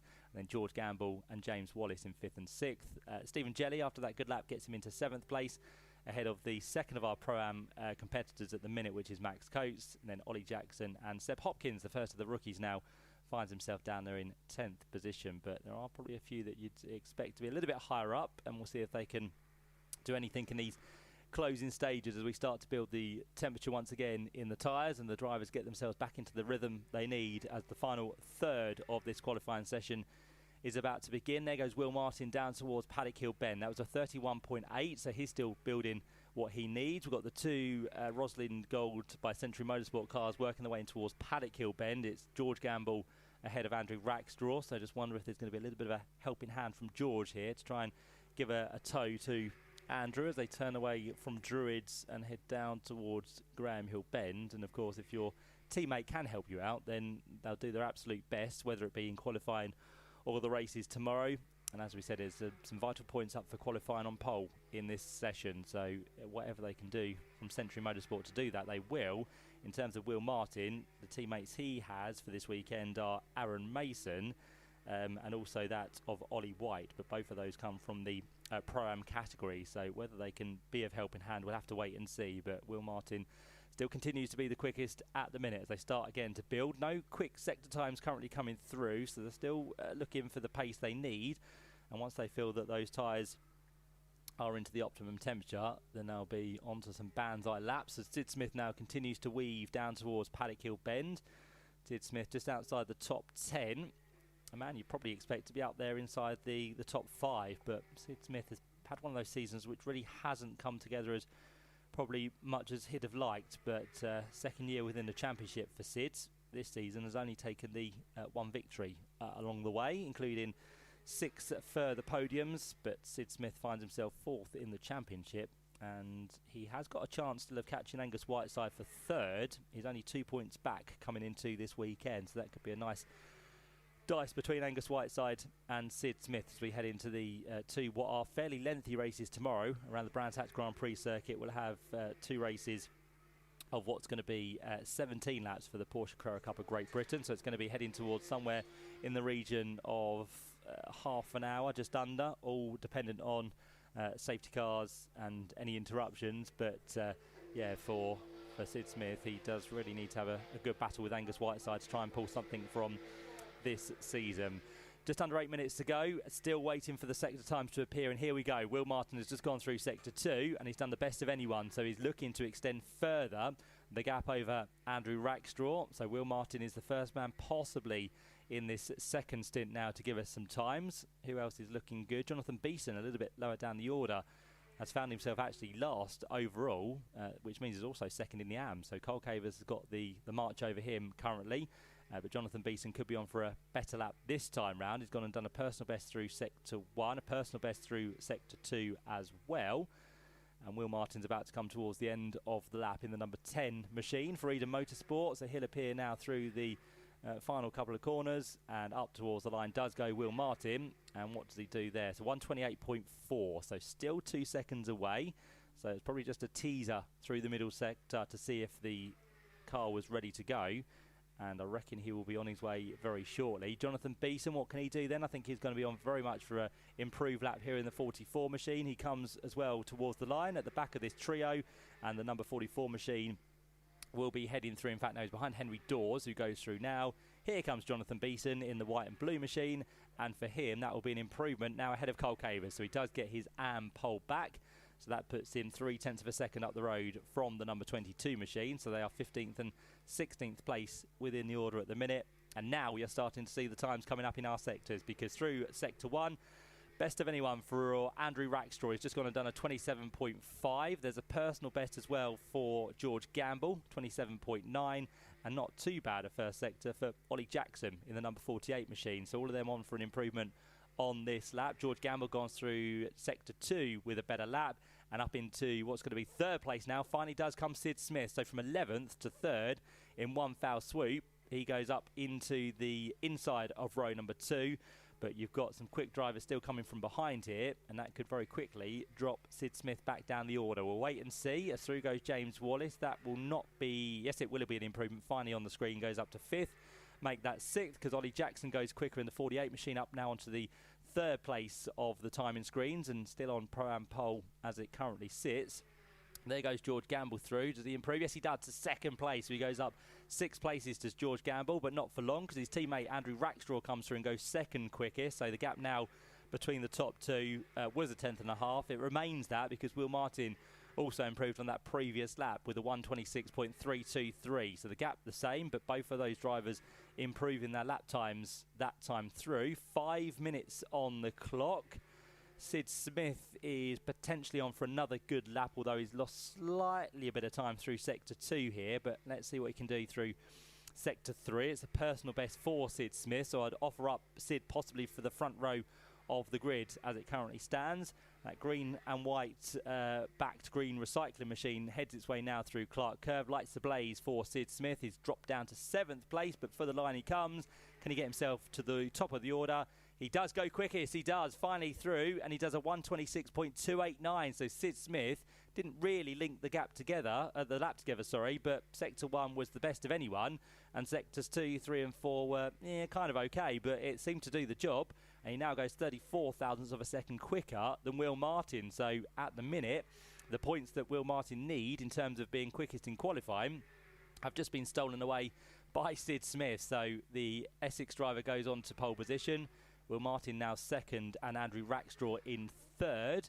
George Gamble completes another lap and he goes quickest on a 126.173. So the times continue to change, which means now he steals away the extra points for pole position within this qualifying session. What is Will Martin doing out there on circuit? Well, he's not done anything special on that previous lap. He was down in the 132s, which is 6 seconds slower than what he needs to be doing, so that's not good news at the minute for Will Martin. Angus Whiteside has just improved up into 5th position, and Max Coates, quite importantly, has taken over in terms of the Pro-Am pole as well, so that's good for him. He gets a couple of extra points and he finds himself ahead of Ollie White, not just by 1 place but now 2 actually, because Will Jenkins moves up into 3rd place within Pro-Am, make that 4th because Ollie White, I think, has just taken... Where's Ollie White gone? No, he's dropped down even further, actually, because up there goes Josh Stanton into 2nd within Pro-Am. So Max Coates, Josh Stanton, Ollie Jackson, Will Jenkins, Ollie White, who is the Pro-Am Championship leader, all the way down in 5th place. So this is not what Ollie needs. He is on a slightly better lap through Sector 1. He has gone and done a personal best, but is it going to be enough to draw himself ahead of, firstly, James Wallace, who is in a different class? Then he needs to find the time to match Will Jenkins, who's up there in 10th place overall. So let's have a keen eye on Ollie White in the 94 machine. He'll be through in his farmer's liveried machine, and he will be up towards the line any second. He'll just be working his way now off the Grand Prix circuit. He'll come down through Clark Curve. He's got the car ahead of him, which is the Duckham's Yuasa machine of, is that Max Coates? Yes, it is. So Max won't want to be given a tow away here to Ollie White. Does it improve? Ollie White goes through, yes, goes 3rd now in class, and he's just behind Josh Stanton. So that was 2 places in class moved up for Ollie White, but it is Max Coates who still holds on to what's going to be pole in Pro-Am. Stephen Jelly had a better lap because he'd once again dropped outside the top 10. He's now back up into 7th place, although that lap time has been disallowed, so he goes back down into 13th position, does Stephen Jelly. So qualifying session continues to go from bad to worse for the former BTCC racer. But for George Gamble, he currently finds himself on top in this qualifying session with just over 90 seconds to go. He's not backing off, though, because he's gone and done a personal best through Sector 1. So has Max Coates, so he wants to put a few more places between himself and Ollie White in that number 94 machine as they accelerate their way towards Sector 3. So Max Coates on for a good lap, potentially, and George Gamble is about to work his way through the final couple of corners as well. Sid Smith is headed for the pit lane, so he doesn't think he can do any better than second place, but that was a sterling time for Sid, which provisionally got him onto pole position, but then George Gamble came through to better that by just over a tenth of a second. He goes for the line once again, does George Gamble, and that will be for him a 1:26.4, which is just over 0.2 of a second slower than what he'd previously done. So George Gamble, he's looking good for pole position. We've got still a few more drivers heading on to a further lap, so there could be some changes towards the end here if Andrew Rackstraw goes through. He's now down to 4th place, but I think the crucial thing is he's still on the same row as his championship rival, which is Will Martin, so they occupy the second row of the grid so far. Our rookie champion for this season, Seb Hopkins, is now into the top 5, and he finds himself ahead of the 52 machine of Angus Whiteside, so that is how the top 6 look. Then we move into Pro-Am, which we have the next 4 places occupied by, although that now changes because Will Jenkins goes second within Pro-Am, and Seb Hopkins goes 4th, so he now puts a place between Will Martin and Andrew Rackstraw on that final qualifying lap, which he might have completed. He will get time for one more, though, so it's not all done and dusted here for Seb Hopkins. Andrew Rackstraw, though, now finds himself directly behind Will Martin on the grid for the first race tomorrow. And this qualifying session, by the way, does just set the grid for race number 1, because we do get the partial reverse grid for race number 2. And if you aren't in that partial reverse grids, you then start where you finish for race number 2. So it's just the sole time you need from this session, which now has a checkered flag. James Wallace is going to be the first man to take that checkered flag all the way down in 12th place. So it's not been a good session for him or Stephen Jelly, who finds himself just behind in 13th place. There goes George Gamble for one final lap, which is 7 seconds slower than he had previously done. Max Coates is looking good for Pro and Pole. Stephen Jelly does one final lap, which doesn't improve him from 13th place. There goes Ollie White through. He gets 1 place back. So he was down behind Josh Stanton. He now moves ahead of Josh Stanton, but still behind Will Jenkins. So for Ollie White, he will be 3rd on the grid, which is quite important for him to try and be crowned Pro-Am champion this weekend. But again, Max Coates picks up a couple of points there for pole position in class. So it makes it a little bit easier now for him going into tomorrow's race. He needs to finish, though, probably 2 or 3 places up the road from Ollie White in both of those races, but for now he's going to be starting 7th overall. Got either cars already across the line or into the pit lane, so everyone now is taking the checker flag, which means George Gamble will pick up pole position then in the final qualifying session for the Porsche Carrera Cup of Great Britain for 2025. That will give him his 11th career pole position, will George Gamble. So well done to him. No, I'll correct myself on that one. Pole positions for George Gamble. That will give him his... Looking down the list, has he actually had a pole position?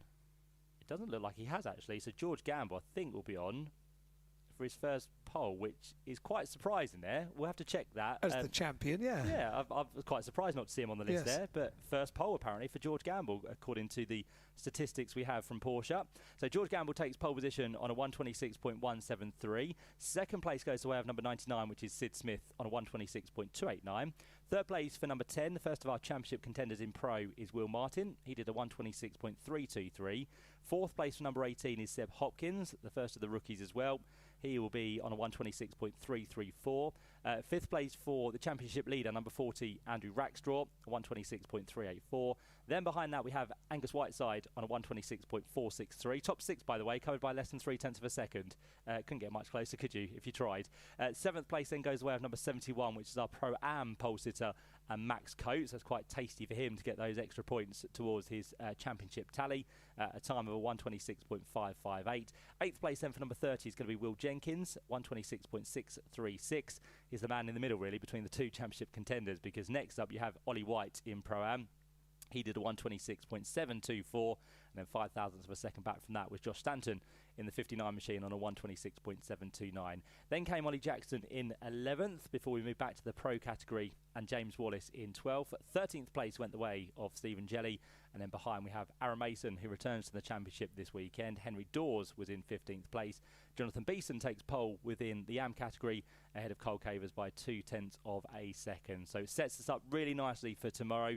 Already a few points going the way of George Gamble and, of course, Pro-Am Max Coates. And, of course, Jonathan Beeson gets a few more points in hand over Cole Cavers as we head into tomorrow. One more qualifying session to come here at Brands Hatch today, and that's going to be for the Quick Fit British Touring Car Championship. With all the latest BTCC news, action and insights, this is Toka Live. And I'll do a quick swap with Josh. Josh making his way up from pit lane into the commentary box to be alongside Matt Suckling for the next hour or so. And at the end of this, well, we will know because we've only had free practice so far. So the times that we had during free practice 1 and free practice 2, well, we don't know what they were doing. They might have been just taking things easy in the first couple of sessions of the day, sorting out the setup for qualifying this afternoon and for racing over the course of 3 races for tomorrow. Who knows what the teams were doing? Well, we're about to find out, because this is when the competition starts for the championship finals weekend. Here we go. It's an hour of qualifying about to get underway for the Quick Fit British Touring Car Championship, and to guide you through all the action is Matt Suckling.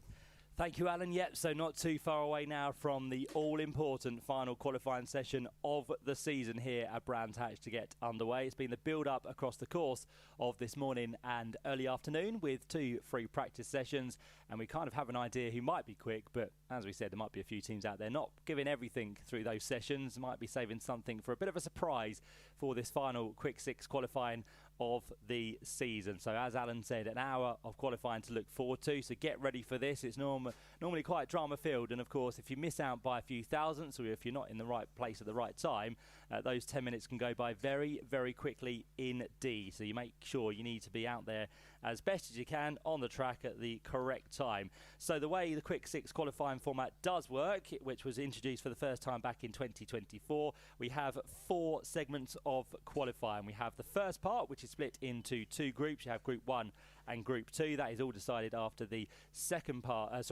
free practice session, which we saw earlier on. So we've got the 2 groups which will go out for the 10 minutes. They'll have 10 minutes each, so Group 1 and Group 2. The top 6 from both of those sessions will then progress through into Part 2 of qualifying, where we have once again 12 drivers, and out of that 10-minute segment, the top 6 again progress through, and then we'll have our final part of qualifying, which is Quick 6. The final 6 drivers go for what's going to be pole position for the final time this year. So it's all going to shape up very nicely indeed. And as we said, after what we had with the free practice sessions, no one really knows what's going to happen. Both Ingram and Sutton showed their pace in different segments of free practice, but again, what they have in store, we'll have to wait and see. In terms of teammates, they all kind of had what they needed. The likes of Dan Rowbottom and Dan Camish for Napa Racing were pretty quick, and for the Hyundais we saw definitely Senna Proctor and Adam Morgan towards the top of the order as well. So yeah, it's going to be an interesting one. I think my kind of hedging bets for qualifying might be the BMWs. They've gone really well so far, but again, whether anyone else has anything to take to them and they've got a surprise up their sleeve, we'll have to wait and see. But it's the all-important championship which is going to be decided tomorrow between Tom Ingram and Ash Sutton. Of course, whoever starts ahead of one another is going to maybe be in the prime position, and you don't want to find yourself too far down the order where you find yourself in some trouble. You get kind of mixed down with the pack and then have to fight your way through, because we do know if you find yourself down the order, you can normally find yourself in the squabbles, and that could then lead to drama. And it would only take one bad result this weekend to really upset the apple cart, whether that be for Tom Ingram or Ash Sutton. We don't know. They might have perfect weekends where everything goes smoothly for both of them, but of course with Tom Ingram coming here this weekend with the advantage of what is 33 points, he effectively has the buffer over Ash Sutton. But yeah, nerves don't seem to be setting in for Tom Ingram so far this weekend. He seems very calm, cool, relaxed, just walked out of the normal. garage, all smiles, as you would expect. He's always got a smile on his face. Makes you wonder what's in his mind, because he can paint the smile on very, very well. But you know, this is going to be a nerve-wracking hour or so. just getting himself ready in the garage, just getting his everything organised for qualifying. And I know he's got a lot of support here at Brands Hatch this weekend, as indeed does Ash Sutton. And Ash, as we said, can deploy full Ash mode over the course of this weekend, which is quite an exciting prospect, I have to say, because Ash Sutton, when full Ash is deployed, is quite a sight to behold. What about everybody else? Senna Proctor gives us away from the garage, getting himself ready to get into the car.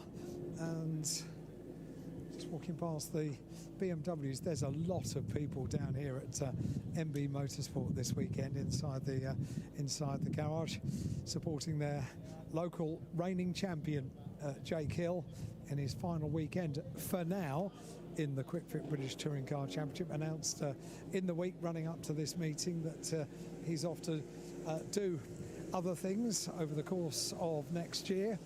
But I reckon his business with the BTCC will continue at some stage in the future. We certainly hope it will, because he's a great guy, he's a great champion, and the way he came back this year after being sidelined through health concerns, and he came back at Knock Hill in just a spectacular way after being sidelined at Croft, and won 2 out of the 3 races. So he's got a full garage. It's going to be an emotional weekend, as indeed it was here last year with him celebrating a championship title. Right, the Toyotas getting themselves ready as well. I'm walking up here in the vague hope that I might be able to bump into a driver or two and have a chat to them before they get themselves ready for qualifying, but I fancy I might be a little bit too late to speak to drivers before they get in, because already engines are firing up, as you can hear in the background. We'll be going green for the first segment of this qualifying very, very soon indeed. And that's it. I've gone pretty much the entire length of the pit lane and I have failed you, so I apologise. You've done well. You've walked the length of the pit lane, which is a I needed start. the steps, to be honest. Wake yourself up for this qualifying session. So Group 1 will be heading out very shortly. Let's tell you the drivers that are going to be in that first part of qualifying. You've got Darryl de Leon in the number 2 BMW. You've got number 16, which is Aidan Moffat. Number 18, Senan Proctor. Number 27, which is going to be Dan Camish. And then behind that, you've got 28, Nicholas Hamilton. 40, Aaron Taylor-Smith. Can I very quickly just jump in just very quickly and get a quick word with Nick Halstead as he gets himself ready. The livery looks fantastic, Nick. Well done. It's come out well, hasn't it? It's come out really well. Can't wait to show it to all the fans tomorrow for the pit lane walkabout. It looks absolutely superb. And very quickly, crazy karts tonight. 5 o'clock, it's going to be the craziest we've ever done. And it's over at the kart circuit? Correct. There we go. Nick, thank you very much indeed. I thought I'd get a bit of a reaction from Nick, because we were talking about the livery on the car so much this morning, and he's just getting himself prepared, about to put his helmet on. Indeed, yeah, brings down his BTCC career this weekend with that very special fan livery on the car. So look forward to seeing that out on track in racing mode tomorrow. And of course, as he said, all the fans get up close and personal with the pit lane walkabout tomorrow as well. So the rest in Group 1, so 40, Aaron Taylor-Smith. Number 50, Nick Halstead, who we just heard from, is going to be out in this one as well. Number 80, the championship leader, Tom Ingram, along with number 88, Mikey Doble. 99, Charles Rainford, and the 1-2-3 machine of Dan Lloyd. So they're going to be the drivers we see out in this first part of qualifying. That's Group 1 with the 11 drivers to look forward to. And of course, there will be one award given out today, and that's going to be for the Goodyear Wingfoot Award, because we have a winner to wrap up in that one.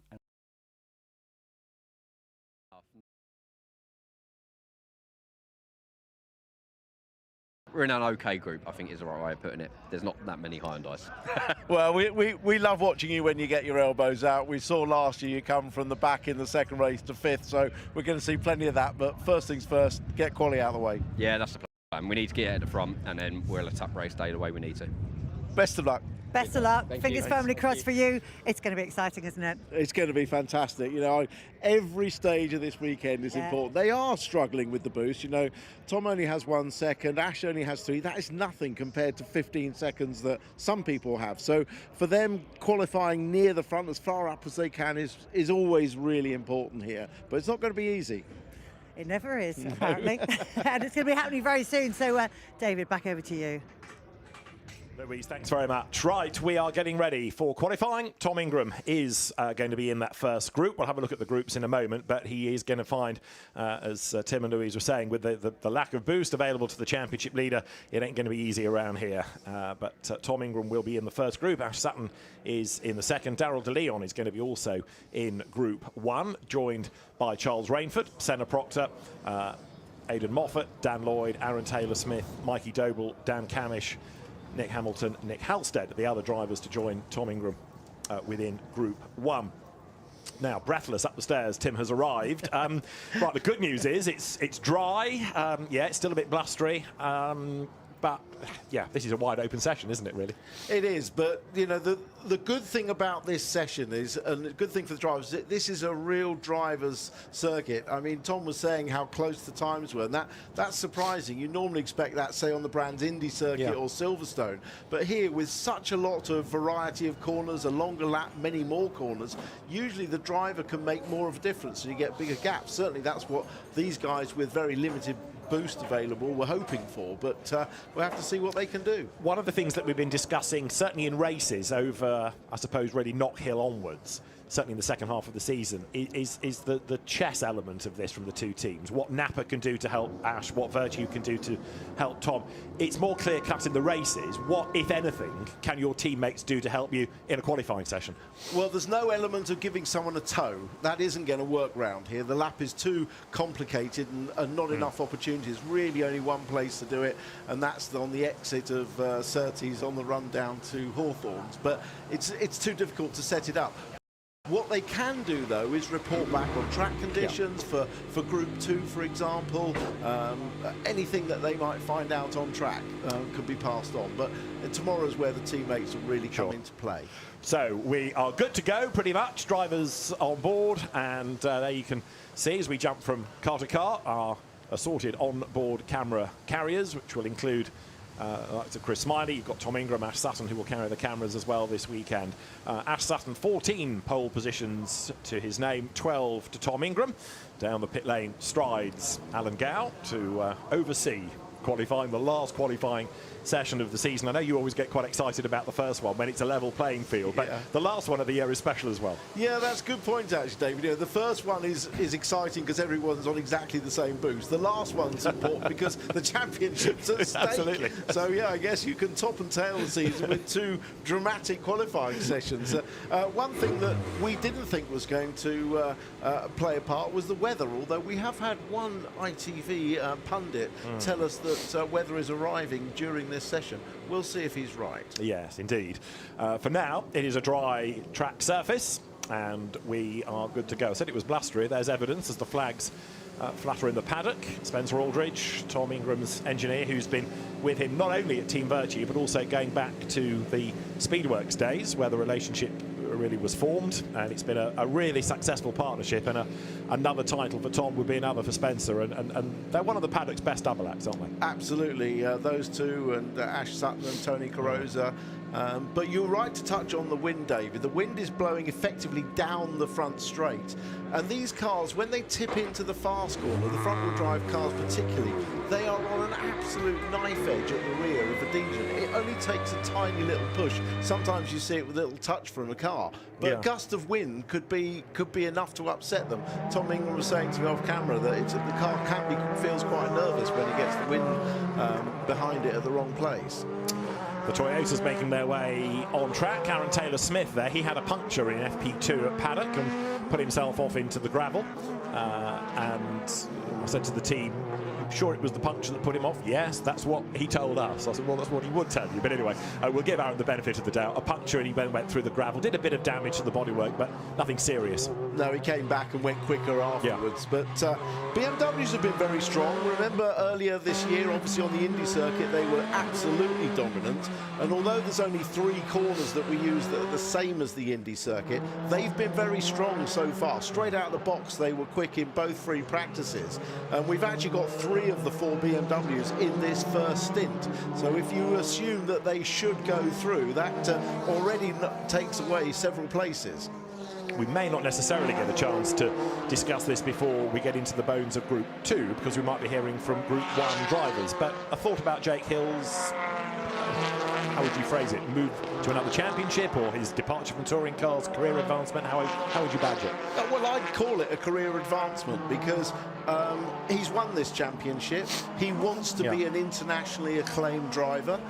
This is no longer an international championship full of 20 international drivers. It's a national championship, and he wants to go and race in America at Spa, at the Nürburgring, at Le Mans. He wants to go and do all those races, and I actually really admire him. I admire his guts to go and do it, and I hope he has a great, successful international career. He can always come back to touring cars. So we are going to have Jake out in that second group, as you can see the breeze picking up leaves and other detritus around the circuit. Right, 1 or 2 of the front-wheel drive cars staying out rather than bailing, so they want a bit more warmth in the tyres before the cross. In though comes Mikey Doble.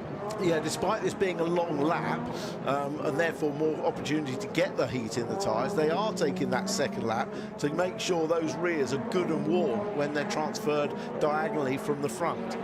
Dan Lloyd already in, and you can see the tyres being switched. And the clock, of course, ticks on down, 7 minutes and counting.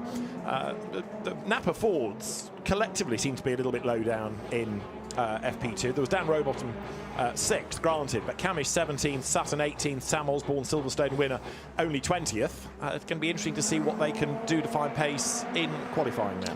Yeah, very much so. I mean, Camish was quickest in the first session, but it wasn't totally dry.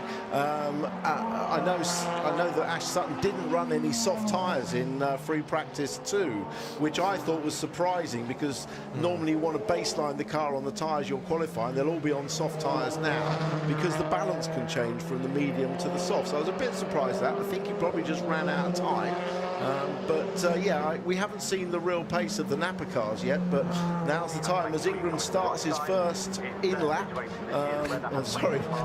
last of his in-laps, comes in to cross his tyres after 2 warm-up laps. It's going to leave him quite tight on time. Just thinking that. Charles Rainford, though, he's going to offer up a proper flying lap, isn't he? Because he will come across the line chasing Darrell de Leon. Darrell de Leon does a 36.2, Aidan Moffat does a 36.1, and Rainford does a 35.7. So the BMWs, as is tradition, of course, because they stay out, do the initial target time laps. A 35.7 then for Charles Rainford, but they were doing 30s earlier on in the day, so we know there's more to come. Well, 29.27 was the quickest lap in free practice 2, which is underneath last year's qualifying lap record, which was Ash Sutton on a 29.247. So yeah, just outside it actually, but bang on the pace, and we expect to go quicker with fresh tyres in this session.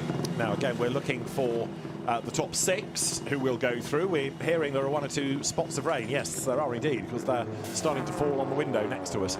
We're overlooking the pit straight, so the spots of rain are coming, and now getting a banker lap in, getting any lap in, is absolutely crucial. Well, it may be more rain out the back, actually. That second lap that Ingram's done might cost him, because he may be going out now and finding by the time he's been round and starting a lap, he could be into some drizzle. That might be a bad move for him, but certainly advantage to the BMWs, who obviously stayed out.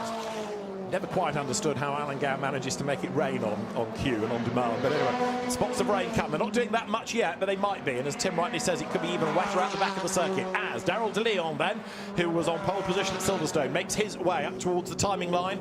There's still enough warmth in the tyres, even if the rain is starting to fall, that he should be able to go faster, and he does. A 1 minute 30.319. In the background, you've got going through Aidan Moffat, then Charles Rainford. Rainford does a 33.1, so quicker, but not as good as the others. 31.7 for Moffat to go second fastest. But Rainford was last across the line. He did purple in the first 2 sectors on the Indy circuit, and then was slower at the second 2 sectors, which are out the back. Yeah, indeed. So this is out the back. You're looking at Tom Ingram. Doesn't look too bad. But the danger is that it's not consistent corner to corner. You can see how blustery it is as the leaves are waved in front of the camera lens. This is Tom Ingram coming out of Stirling's, that ever so slightly back left-hander on board with him, then speed building down to clearways. And not much rain falling on the windscreen, certainly not in focus anyway. This is going to be an important lap for Tom Ingram. And there's been a spin on Cooper Straight from Nicholas Hamilton, so that'll bring out a yellow flag, and if he can't rejoin, it's going to be drama. Ingram is heading up towards the timing line. That's Senna Proctor coming up to the line as well, but Tom Ingram then is going to start a flying lap because the previous one had an out lap through the first sector, so he's on a fly now. That's Proctor to go by to go fourth. That's Nick Hamilton after his spin, who has got going. Proctor's lap that he's just done has been disallowed for track limit offences. Right, so Ingram now is on a fly. This is the one we need to be monitoring. Nicholas Hamilton has got away, and you're back on board with Ingram. First split coming up now as Ingram goes through, and it's looking at the time, David, can you see? It's a personal best, but it would be. It's 28.6, so he's only really sort of 6 thousandths down on Rainford in Sector 1, and Rainford's now gone fastest of all. So I think the spots of rain that were falling on our window have gone. I think the road is drying up, and Ingram then now is hustling on. It would be a personal best because it's his first proper push lap, but we need to see where the sectors are in relation to the other quick cars around him. Charles Rainford, a 1:28.919 is currently the fastest, and Tom Ingram's first sector was a 28.636, and Rainford's was a 28.630. And in the second sector, Rainford did the absolute best 16.0, and Ingram did 16.23. So he's 2 or 3 tenths down already, and nearly went off just then. He's got obviously another lap now in his filming conditions. Well, welcome up to everybody on JB Motorsports. Josh Birch with you in the box. Sorry we're a bit late. F1 overran, but thanks to Tim and to David for that one. As Tom Ingram crosses the line to go third fastest. But the weather is changing. Few drops of rain around the atmosphere here at Brands Hatch on the Grand Prix layout. This is the final qualifying of the year for the Quick Fit British Touring Car Championship. Rainford on top, De Jong, Proctor, Camish, Ingram, Moffat. They're the top 6. Doble, Holstead, Lloyd, Taylor Smith and Hamilton just missing out as things stand. But how good is it to see Nick Hamilton in the championship after that fire last time out? He's still able to continue. Tom Ingram's estimated to go first at the moment, as over the line now. Moffat goes 6th. This is Mikey Doble, who's 8th fastest at the moment, goes up into that 6th position. So Doble now moves up the order. So times are changing quite dramatically as the rear steps out ever so slightly. So Rainford's got the top time as things stand. Remember that. That's going to be critical here at Brands Hatch. Ingram's looking strong. The first sectors are good. That's always been the main point. So as we say hello up to the booth. Estimated third as he comes through Stirling's down towards the Clark Curve. Can he find anything to come into it? The wind from Storm Amy is throwing the cars around today through the Clark Curve, down the start-finish straight over the line. 50 seconds to go. This will be the next time but one, the last lap. Ingram, third place, 1:29.205, crucially ahead of Camish. But Ash Sutton's out in the next session. Let's see what he can do. But if Ingram can stay ahead of Camish, that's better, because then there's not going to be as much a displacement as we were going to be expecting. Dan Lloyd trying to find some traction as he comes over the line now. 9th fastest, 1:26, 1:27 over the line with a 1:29.581, but crucially goes 6th fastest ahead of Doble. So times are improving here. Great effort by Mikey Doble. The team of Powermax have been working ever so hard to get some performance out of that Cupra as Moffat goes to 6th, and that bumps Lloyd out. Doble 8th. Does indeed. And Rainford, De Leon, Ingram, Camish, Moffat. Proctor, change that. Taylor Smith, Moffat is the order. Taylor. Yeah, and the checkered flags come out now, boys. So Doble's down in 9th place, but has another run to do. Aaron Taylor-Smith has taken the checkered flag. He'll go into 5th position as we see this is now Ingram coming at the top through Dingledale, down now towards Sterling's, controlling the car, front-wheel drive, locking into the slightly banked apex, the dust being flown around, all the foliage everywhere, into Clark Curve, swing the car in to a long right-hander, control the accelerator. I think he's backed out of the lap time. Yes, he has. If it's decided that's enough, he's currently 3rd fastest. Can't see many improvements on the timing screen. Dan Lloyd, maybe. Moffat, definitely. Moffat improves up into 6th position, up 3 places. Is he going to take that checker flag zone shortly? Over the line comes Dan Camish. He selects 4th. Doesn't improve. Ingle's in the pits. Taylor Smith's 5th. Here now we take a look. Mikey Doble coming up next. Dan Lloyd in the 127. 8th fastest. He break through?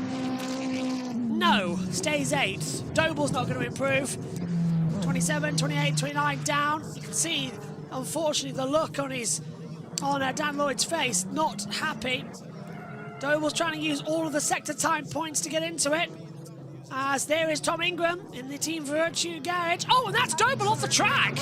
Coming onto the start line. That's a bit of a bizarre one.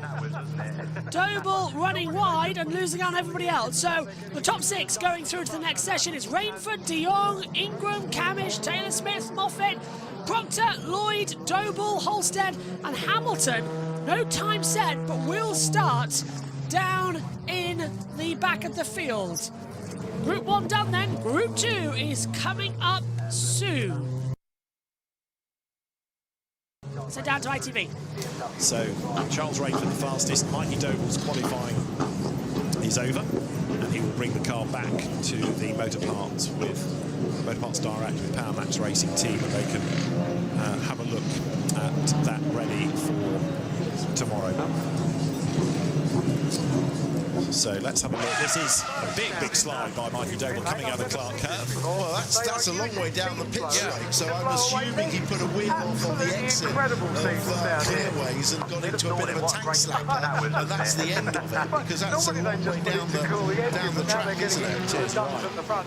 This is on board.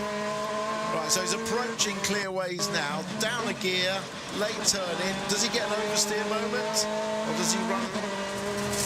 Oh, he just got on the grass, didn't he? He was accelerating hard when it happened. That was a big moment. Lucky not to hit anything, especially the concrete wall on the inside. So the car has survived. Mikey Doble sadly does not progress in qualifying, but the good news is there isn't a big repair bill and an all-nighter for the team to try to sort out the car. So let's have a quick look then at who goes through. Charles Rainford sets the top time in Q1 Group 1, 1:28.919 the time. Just over a tenth ahead of teammate Darryl DeLeon. Tom Ingram third. He goes through with Dan Camish, Aaron Taylor-Smith and Aidan Moffat. 3 BMWs, 1 Hyundai, 1 Ford, 1 Toyota. Senna Proctor is out. Dan Lloyd goes. So does Mikey Doble. Nick Halstead is eliminated, and Nick Hamilton, who also had a spin, didn't actually get a lap time in, so suggests that there was more behind the spin than a driver error, maybe a mechanical problem. Nick Hamilton sadly out of qualifying. Let us head to the pit lane. Dan Lloyd sadly is out of qualifying. The good news, he can talk to Louise. I'm not sure I think that's good news, but there we go, Dan. So I'm not making it through that. I mean, I'm just looking to the side. Mikey Doble, obviously one of your chief rivals in the Indy title, not making it through either. So I guess it's all eyes on what Chris does now, isn't it? Yeah, you know what, I'm okay. I did some good laps then, but we've had a lot of issues with the car today. It's just not gone our way, so I did a good job then. There's not a lot more else I could have done. Just the car's too loose. We haven't got it right today, and it is what it is. So it's okay. We'll come fighting tomorrow. Still feel positive. So yeah. We felt like there are a few spots of rain. Did that impact the session in any way? Not in the end. To start with, I got on with it a lot quicker than what I thought was going to, just in case it did rain. But in the end, it didn't really affect it, to be honest. But yeah, just a lot looser than what we'd hoped. Think we'll have a good race car and then just get stuck in. See you out there tomorrow. Cheers. Dan Lloyd. Grab a word with Mikey as well while Dan Lloyd walks away, and Group 2 are on track. Josh Cook, it is, who is going to be on track along with Adam Morgan and Dan Rowbottom, having been second fastest in FP2. There's Chris Smiley in this group with Tom Chilton, Jake Hill, Gordon Shedden, Dexter Patterson, Ash Sutton, Sam Osborne and Max Buxton. So outlaps beginning then for the next group of drivers. Ash Sutton, this is a must-improve session. Let's hear from Mikey. On stalks after that last corner incident. Just talk us through that one. Yeah, I was just... we got blocked there on our last lap, and I think we might have been able to just sneak another tenth or two. But just trying to get everything out of it. Yeah, we just don't have the raw speed. We're trying to drive it 110% just to get to where we are. So, yeah, just trying to throw the kitchen sink at the last corner there. Just dropped a wheel on the dirt, and you don't often see cars spinning there, do you? Well, that's exactly the comment that Tim and David were making. I mean, are you happy with what you got from the session? Obviously, always wanting more. Yeah, I mean, positives obviously is that Dan also didn't get through, so that's our main fight. So, but we felt quite positive about the car earlier. We was hoping that maybe we could at least get it up to sort of maybe 10th or somewhere like that, but yeah, it just wasn't to be in that one. But I'm quite confident we'll have a strong race car tomorrow. Good stuff. So the action resuming out there on the circuit as the outlaps beginning for the drivers. So let's see what's going to happen next then as the situation begins for the next run. 7 minutes to go, and it's a long lap here at Brands Hatch. Track temperature is at 15 degrees Celsius. Air temperature is at 13 as we see Jake Hill starting his last ever qualifying in the QuickFit British Touring Car Championship, coming up now in towards the braking zone for the Druids hairpin down to Graham Hill on the Cooper Straight before Surtees. Let's just see how this is going to happen then throughout it all. A lot of action still coming through as we see Sam Osborne, race winner this year, of course, back at Silverstone. Beautiful race, beautiful weekend actually for him. He's improved a lot over the past 12 months. As 7 minutes to go in the session. As Rowbottom, Sutton, Osborne, Chilton, Morgan, Hill, Shedden, Smiley. Not many people setting competitive lap times. And so they come through. So we'll see how it works to go through. As Rowbottom is now helping out by giving the tow to his colleague. Let's head down to the track right here from ITV. Where Tony Carosa is referring to. Underneath the vehicle bridge, down towards Clearways and Clark Curve. And Sutton their way to the pit lane, and so too will Tom Chilton. Jake Hill, though, carries on. Yeah, the road is clear for Hill. He still won't be on a push lap yet. A little bit of gentle weaving as it takes a little bit of time to get that temperature into the BMW tyres. They'll be very pleased they haven't got a race on the hard tyre this weekend. We've got the medium and the soft tyres for tomorrow, and the soft tyres now for racing, which suit the BMW very well indeed. Yes, he'll probably be on his first push lap next time round, but we certainly haven't beaten the lap record yet, have we? Quite, as you see Ash Sutton having the tyre cross over his shoulder, the Dan Camish Ford parked ready to go, and that will be for the next part of qualifying. So Jake Hill will do a target lap, and then we'll see what people can get towards that in terms of their times. The reason they've got the blowers in the front, you see the leaf blowers, is to keep the engine charge temperature, the cool temperature, as low as possible. The engines develop more power when they're running cool, or as cool as they can. The hotter they get, the less power they got. So any chance they can to get those blowers on, especially when the car's stationary like that, they'll get them on. So running order still coming in. Hill set the fastest benchmarker on a 1:35.825. Rowbottom now beginning on his second lap time, but Jake Hill's already improving. 1:11.292, a second faster in that middle sector alone. This is outstanding. Jake Hill trying to claim one more pole positions before he leaves the British Touring Car Championship. Over the line, boost unavailable, but it's a 1:32.022. So this will be an interesting run then around the outside of it all.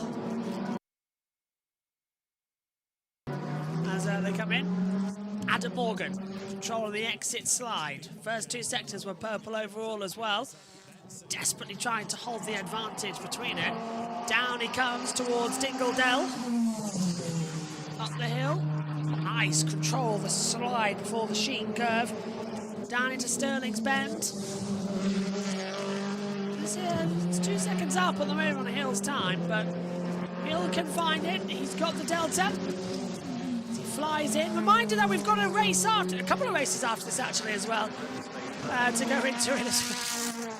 Adam Morgan comes over the line and goes faster, a 1:29.998 to come into it. Raindrops now starting to fall on the camera lenses as we come over the line.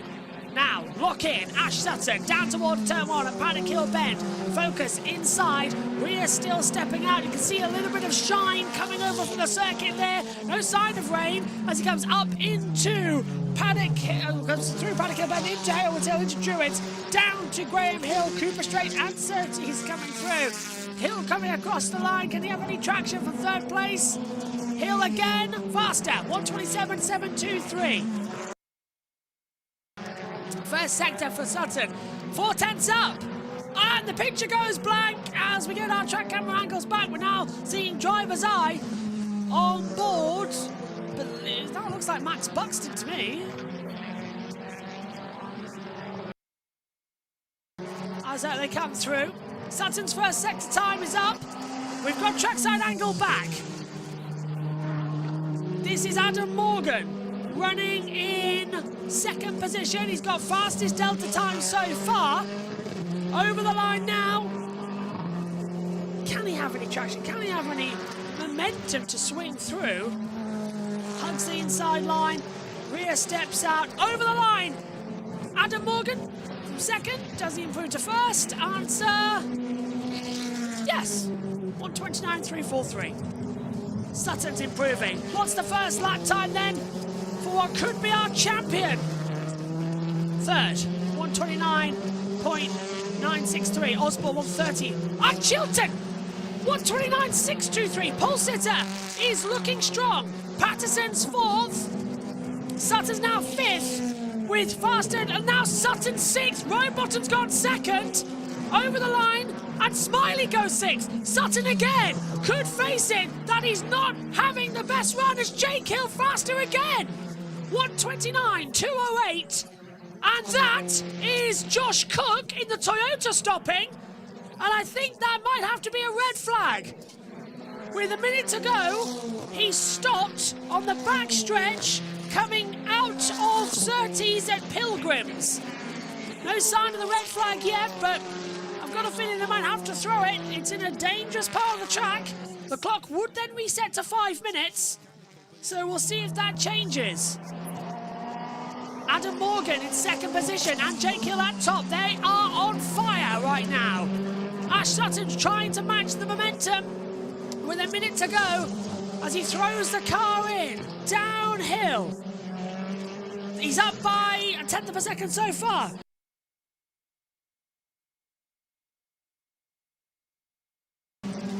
Here's Ash Sutton.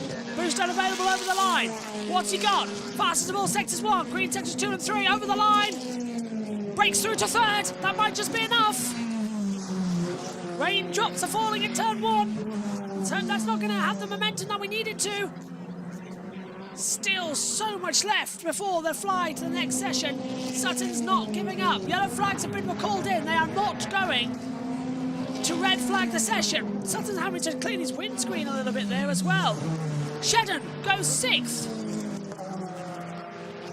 Patterson, Smiley, Osborne, Buxton. Josh Cook's not going to improve, so he's going to start right at the back of the field. Josh Cook having issues in practice. So again, keeping those momentums as Jake Hill's coming to the pit lane. Thanks to Nina for that one, who's whispering things. So Josh Cook, those issues he had this morning are still affecting him now in qualifying. He'll start at the back of the grid. As we now see Chris Smiley coming through. Smiley still struggling out there. First sector's a 44.8. That's to go fastest. Where's he got the time from? This is something else if you can do it. Checker flag's out. Buxton's out. Chilton's second fastest now. So that puts Shed in P6. Oh, that's Patterson backwards! He's dropped on the grass. Coming out at the back of the Sheen curve. Yellow flags are out. That'll spoil everybody else's lap times. And that saved Shedden. Smiley was looking quick. But if he still goes fastest here, he'll have to hold it back. Patterson was in 7th position. Let's see as he goes over the line. Does Smiley break through? No, Smiley goes 7th. Only displaces Patterson, who calls the yellow flag. Oops, not seeing anybody else having changes out there.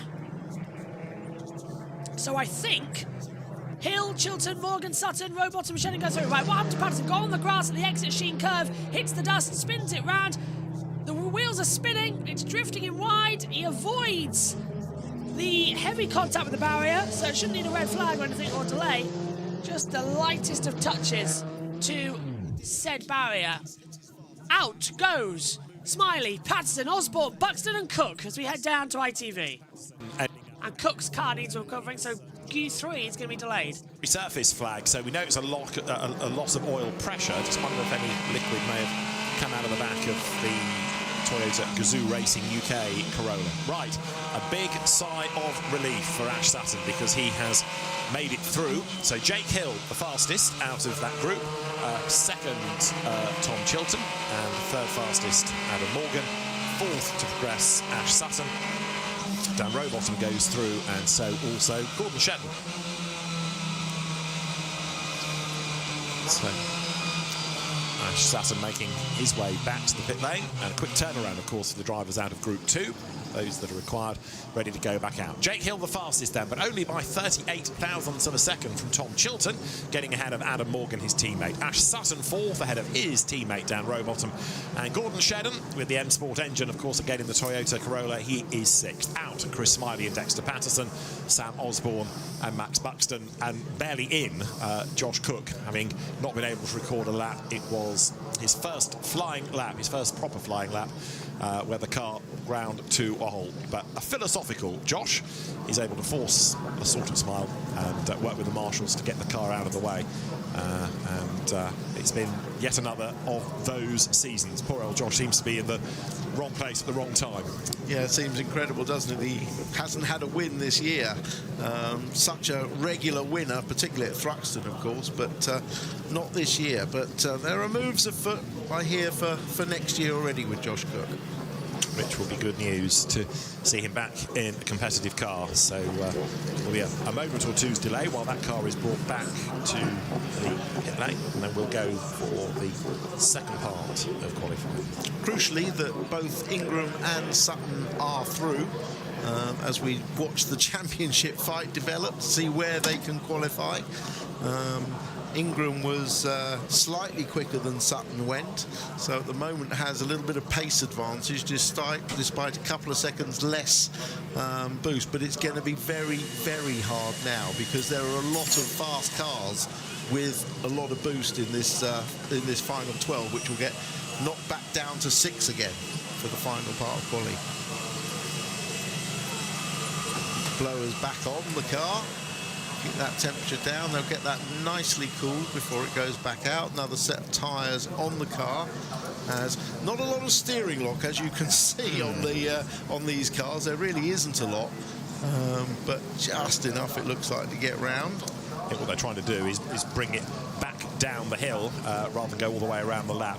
Right, to the pit lane. At IHG's Holiday Inn Express. I fear we've lost Chris Smiley, Louise.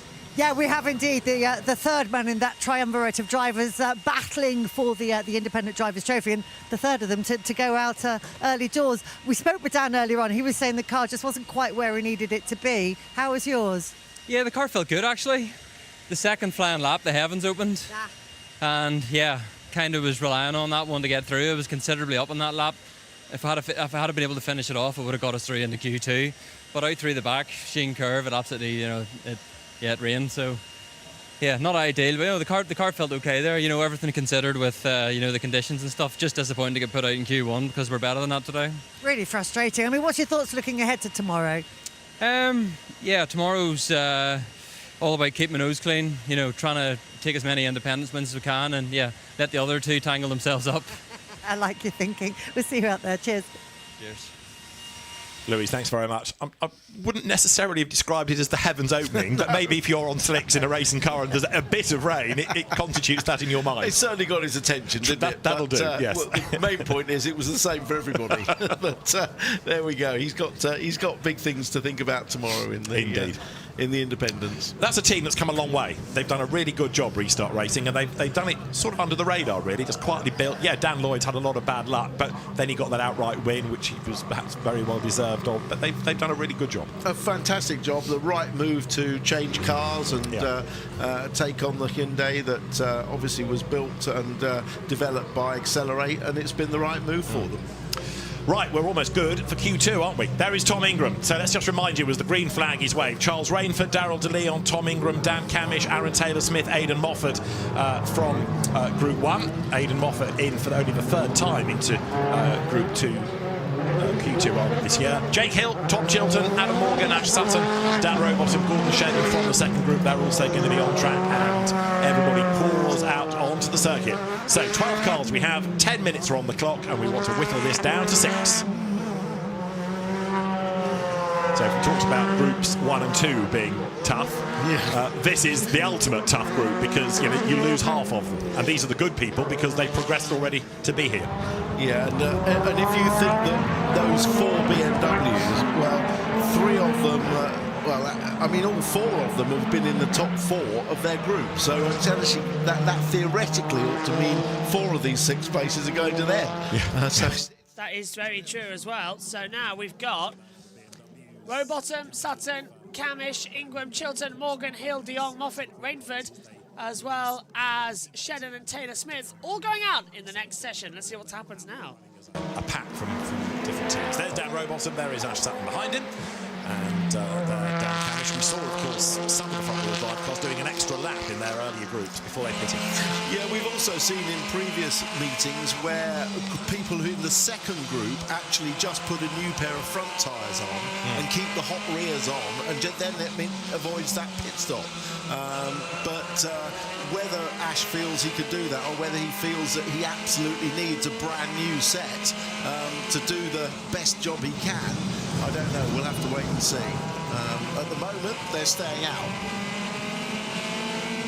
So up to the line will come then the Napa Racing Falls, and it's going to be Dan Rowbottom through first ahead of Ash Sutton. And then Dan Camish behind down the pit lane. So he and Spencer Aldridge between them, I guess, have decided that yes, it is worth doing it now. Tom, of course, was in Group 1, so he, unlike those out of Group 2, doesn't have the heat of the tyres, but equally he's not done the second lap to generate the heat. They're working to their plan. They're working to their plan, and Morgan in as well, I think. Yeah, there's Morgan, so they're doing the same plan, probably because they put a brand new set of tyres on. And they have to warm the rears up on the front first. So they're going for the ultimate lap time for a new set of tyres.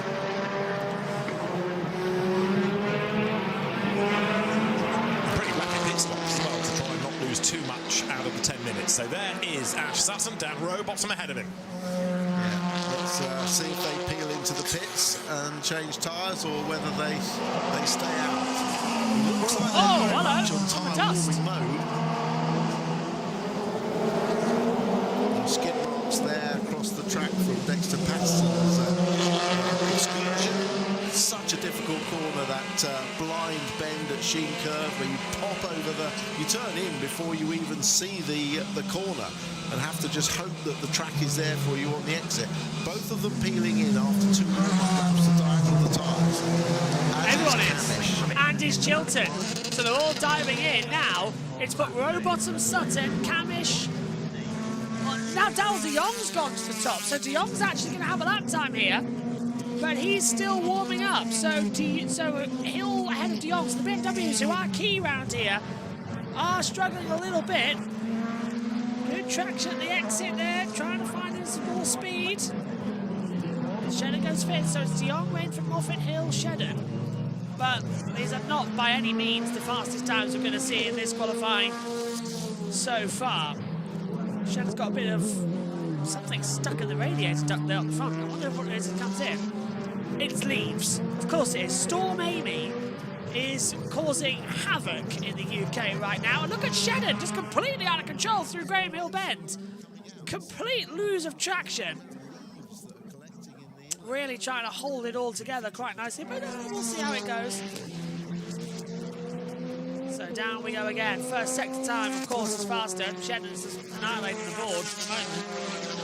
So they can come in. Ingram's got the fastest third sector of anybody. Still got more traction to find. Time and oh, he's just kicking the backside out of that Toyota like absolute crazy. It's looking fantastic at the moment. Bit of the old Flash Gordon as they come down towards Dingledale. Over the top, jumps on a lot of the curb, bit of a rear splatter of tyre. So it's a 108.015, using all the hybrid now in the last two corners.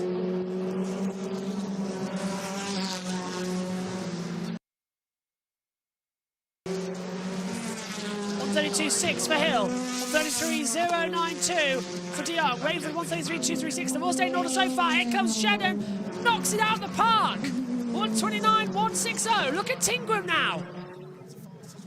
Tingram needs to find something. First sector is a 28.548. Second sector 16.234. Third sector 23.143. So he's up at the moment, controlling the rear slide. Downshifting, only a gear down as he comes into Stirling's. Controlling now. Upshift. Upshift. He's 7 thousandths off. The computer's telling him how much he's away from Shannon's fastest time. The modern touring car is a computer on wheels over the line, and it is P1. 129.125. 6 fastest go through, remember. Morgan's got through. Sutton is not doing too bad, but his first lap time's about to be completed shortly. Here's Jake Hill. And Dal de Jong's got red. Well, he's got purple and purple, but Hill made a lock-up.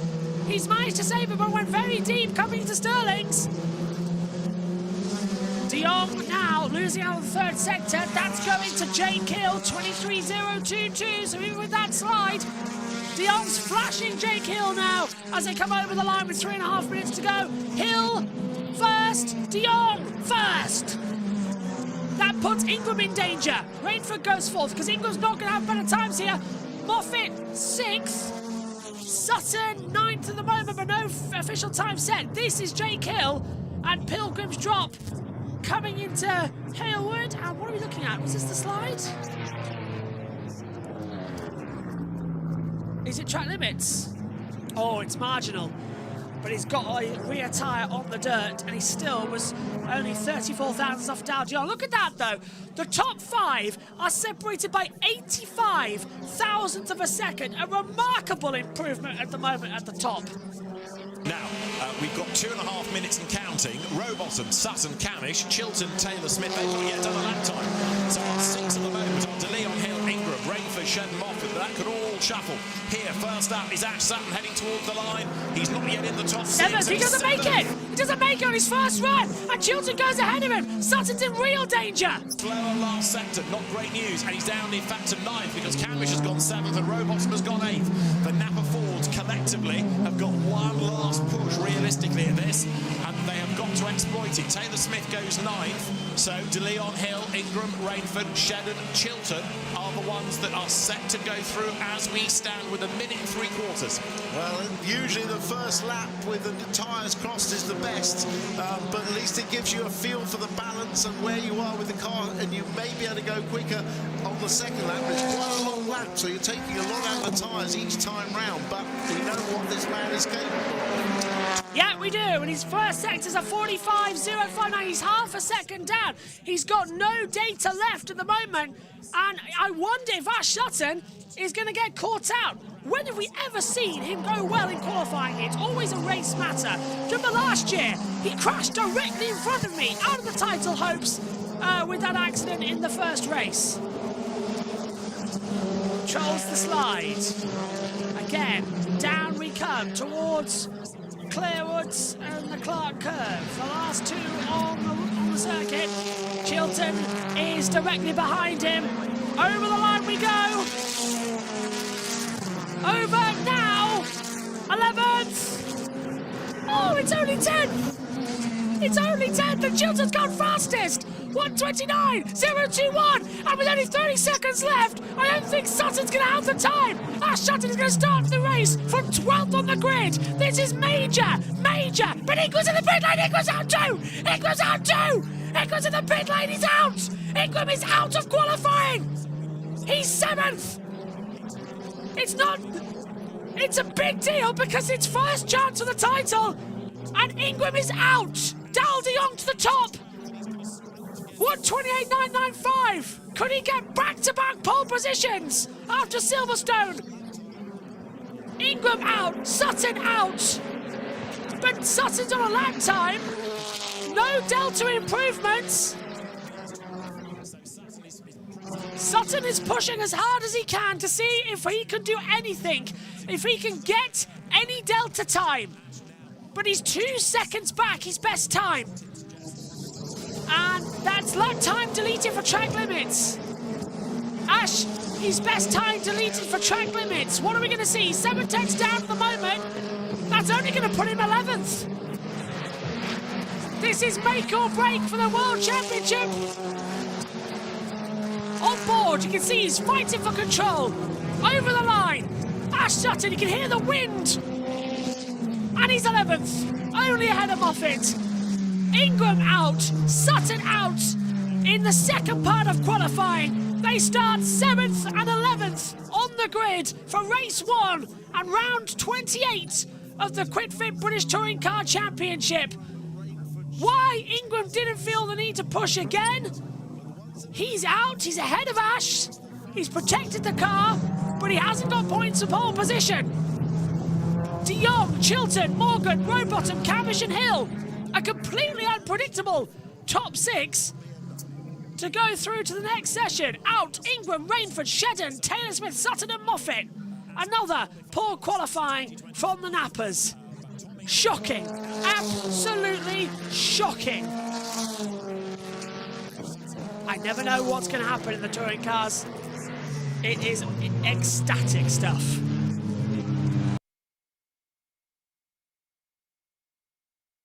Let's go on to ITV. There's literally only 1.5 tenths covering, just over 1 tenth covering the top 6. Ingram was only 12 thousandths away from 6th. So close the times.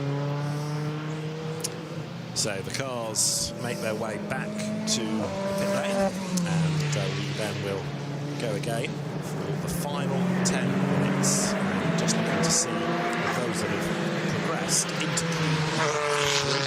We've got Dan Camish out of the 6 as the most regular visitor. This will be the 7th time that Dan Cam has been in Q3. He was the early season sort of pole position king, 2 poles out of the first 3 events, but he's got a chance maybe to do something about Tom Ingram's advantage in the Goodyear Wingfoot Award right now as Dan Camish, and after 2 race wins this year, the 7th appearance in Q3. Down the pit road comes Ash Sutton. Again, he's given it his all. We could see that from the way the car was moving around and the effort that was being put in, and it did sort of work in as much as he went quicker at the very end. But he arrives in the pit lane. Louise is there already, poised to either console or interrogate about the last 10 minutes of qualifying. But frustration for Ash. The consolation is that Tom Ingram doesn't progress, but the frustration is that on the grid, Ash is behind his championship rival.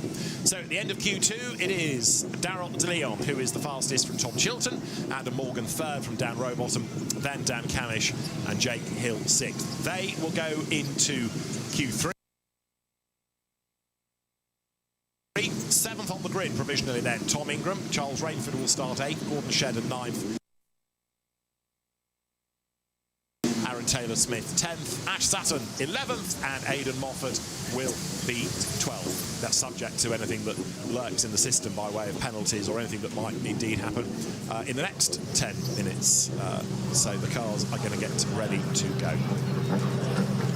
Right, so there you can see the last cars from the in-lap arriving at the team. The clock ticks before the cars are going to be released to the third and final part of qualifying, and there's the green flag then. So very rapidly the Napa Racing UK mechanics pulled Dan Rowbottom's car out of the garage. Before we get into Q3 though, it's a rather frustrated Ash Sutton, Louise. Well, the guys are saying a rather frustrated Ash Sutton. I mean, you're not looking it, you gave it your all. I guess that was what you had. No, it wasn't. I mean, we've got an issue. We went from Q1, really nice balance, lap time in there still. First time we put the soft on, I didn't maximise it at all. Put the second set on and absolutely nothing. No grip whatsoever. So there's definitely something fundamentally wrong there. I mean, I was lucky to drag a 29 out of it. Yeah, not quite sure there. So, I mean, we spoke after free practice earlier on and you hadn't put the softs on. It's not just a case that you hadn't run them, it's something else other than that. Yeah, I think there's maybe a small mishap somewhere along the lines. I mean, we went from doing 29.3 to just managing a 29.8. We were locking up into turn one, huge amounts of push, so I think there's something that's not quite true with what we've got on the car, so we'll have a little dig. I guess the consolation is Tom hasn't made it through either. Yeah, I mean, it's a little bit frustrating from my side, because it's the first time I thought, oh, actually, we might be able to challenge Tom. Obviously, you see both Dans there, they kind of knocked Tom out, which was quite handy from our side, but we out-qualified pretty much them in Q1 in terms of lap time, so I was confident in what we had, just not quite sure what's gone on there. Yes. Thanks, Luke. Right, well, let's see what's going to happen. Send a message to see if... oh, he picked up his little baby boy. Okay, that makes you happy. If you've got a smile, that's always something there.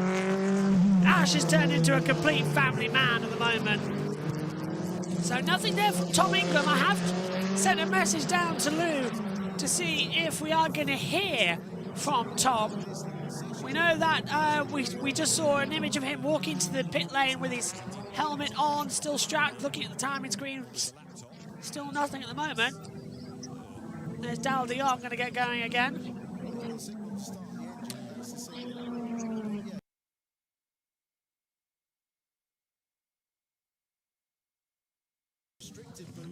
So let's have a look then at what could happen as Dal will get pushed out from the main squad at WSR and into the field. Could he be about to get his second pole position? That could be quite something. He took it at Silverstone. Could he take it here and now? Jake Hill could get his last ever pole position in the Britfit British Touring Car Championship. He's out on the circuit. This is going to be a fun session. The group that was on pole position at Donington and Snetterton. You've got Dan Rowbottom, who hasn't had a pole. Yeah, but De Leon's lost nearly 3 minutes with that delay. He's certainly obviously lost a lap because Hill's on his second lap already. Tyre warming, I grant you, but definitely a disruptive start to this final qualifying. Well, if the team are telling us there's no issue with the car. The syndicate one might suggest, well, they would say that, wouldn't they? But it looked as though there was a kind of plan as to when to release it, but there was clearly some attention needed from the engine department. Anyway, De Leon is on track, so let's see now what he can do. Jake Hill, in the meantime, is pressing on, trying to put a start-up lap on the board, and anyway, he's coming to the outgoing champion, then the so-called BMW there, run by the WSR stable. We understand that as a sponsor, somebody somewhere, but Jake will move on to GT racing. Again, the program is to be confirmed, but it's going to be fascinating to see how he fares. So much of that depends on the team, the car, your co-drivers, the BOP of the car.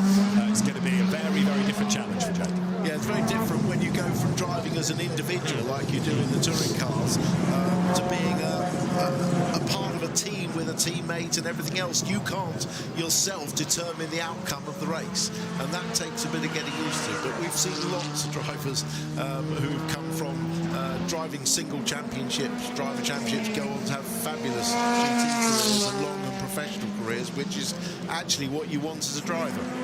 Well, Jake did do a 1:33 on his initial across the timing line. There's more to come, as we know. Adam Morgan has looked really racy in this session thus far. And it's up to him and Tom Chilton now to sort of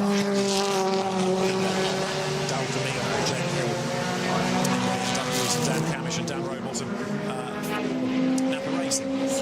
Yeah, there's a lot to play for here as Hill does a 1:33.167. He's a banker lap time. Dan Robo coming out now of Paddock Hill Bend, up Hillwood Hill, in towards Jewish. You can see the dust and the leaves being blown around. I'm quite glad I'm not there, actually, this year as well. I'll be there for the Brands Hatch Indy race, and I'll be there at, well, I think there's a couple of races I'm getting to next year as well on the board.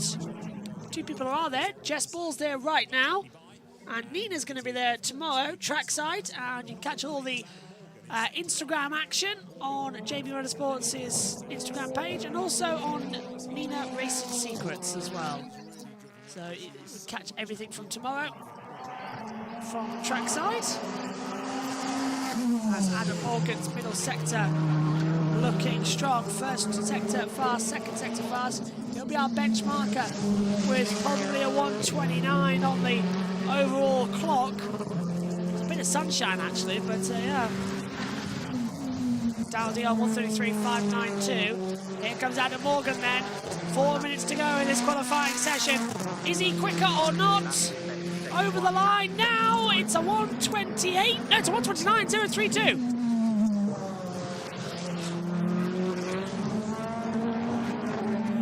Here's Robo now. Over the line. Is he fastest for provisional pole position? Second, 1:31.322, but that's a build-up lap. That's a build-up lap. He's still got time. Here's Jakey. Over the line then for Jake Hill.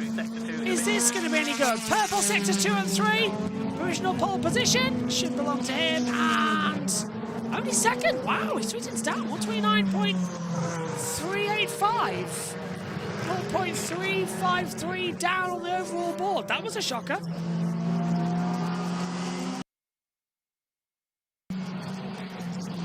Time still flying in high. A red tinge on my television monitor here. Dion still backing up his lap times.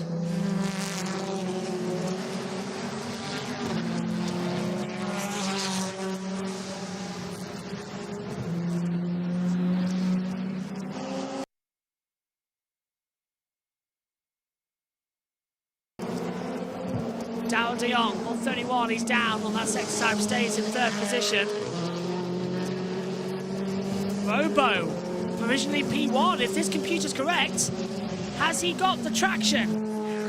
Out of the last corner, first sector was purple. Chilton set the fastest first sector. Could he be on for another pole position after Donington Park on the Grand Prix layout? Robo! P1, 1:28.9. 69 thousandths faster. Dan Camish next over the line. He goes 5th with 2 minutes to go. Chilton, I'm keeping my eyes glued to that timing screen. Here he is now. On pole position last time out. Yes, we've joked several times the fact that my name is technically on the front of the car, but I spell my last name B-U-R-C-H. He has B-I-R-C-H, so it's a different one, but we have joked about that before. Little of a lock up the rear coming through at the Sheen curve just after the Dingle Dell in towards now the slipstream. And car 2, track limits turn 3. So that's going to be Dal de Jong losing out on a bit of time. Chilton did have the fastest first sector. That's now changed to Robo, who's done it faster. Dal de Jong's looking good as well. Over the line for Tom Chilton. He goes second fastest, 1:28.988. Look at Dal de Jong, second pole position in a row, and it's on it! This young man, absolutely, oh, it's gone, it's gone, it's gone, it's gone, it's gone. Oh, that was such a good time. How do you get track limit to Druids? Must have been at the exit. That was so close to back-to-back poles. Had it at Silverstone, could have had it today. Here's Jake Hill, rear snapping. Down towards the braking zone. Dan Camish pole, 1:28.953.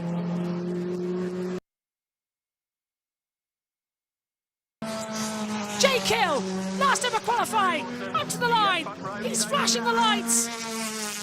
Is this going to be provisional pole position? I don't think so. It could be anything though over the line. 5th. No improvement. The flag is out. There's Dan Camish, fastest of all again in the first sector. The checkered flag is out. First to meet it is going to be Chilton. Over the line he will come now. Is he faster? Look how close the Nappa's got there, actually, thinking about it. Chilton over the line, stays 3rd. Robo's backed out of the lap. Camish has pole position at the moment. Dal de Jong's trying something over the line. Does he find anything on the Delta time? Timing screens are frozen for me. Answer! Pole! Pole position! Back to back! 1:28.930! Pole position! Dal de Jong! That is amazing as our TV pictures freeze up in the commentary box. The lap time that was disallowed, he's managed to go faster still. Dan Camish might still put a little bit of a nail in the coffin though. Over the line. He's down, second fastest, not going to be enough, it's not pole position. By 23 thousandths of a second, 30.58 separate the top 4. It's back-to-back pole positions for the young gun of Dal de Jong. He took it at Silverstone, he takes it at Brands Hatch. That is so important. He got his first win earlier on this year. Spoke to him at Alton Park about how amazing it was, and the man who literally, me and him were talking last year on Media Day at Donington Park. He was standing with his leathers off at the back of the garage, and then he was at the back of the complete track. There's his girlfriend, his mother.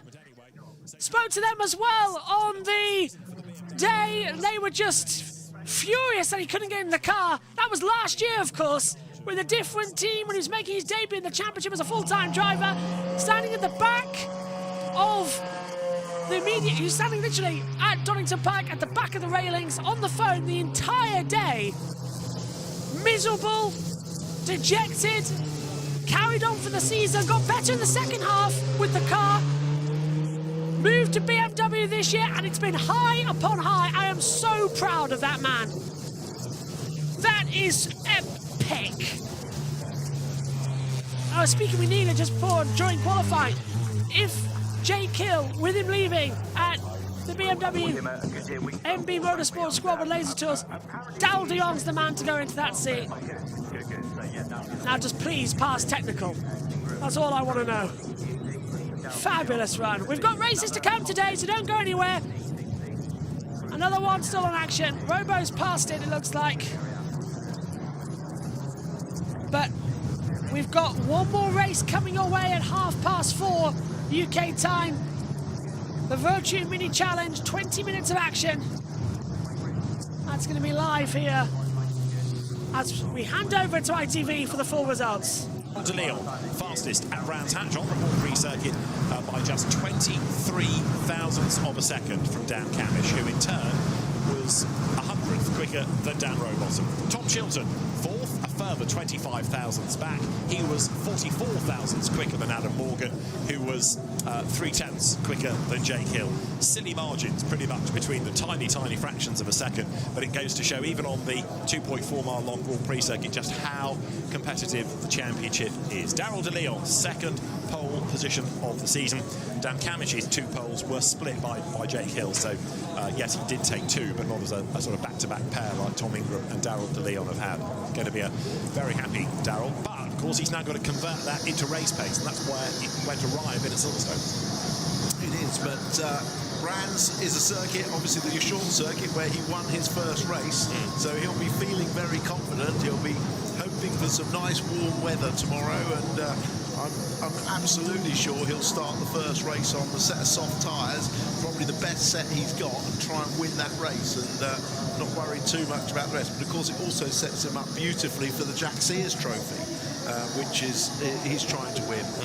If you put that second pole into the tally against the drivers he's competing, that gives him more poles, goals than Adam Morgan, Aaron Taylor-Smith, Aidan Moffat, Mikey Doble and Charles Raven. So suddenly he catapults himself up that order. Getting a pole position out of only 10 sessions a year is very, very difficult, especially now with the quick 6 format. Yeah, 30 races, there's more scope to win, but qualifying, to get a pole position, that's quite an achievement, however you do it. It is, and when you see how tight the times are, it shows you how good the lap has to be. There was 1/10 covering the top 5 in that session. 1/10.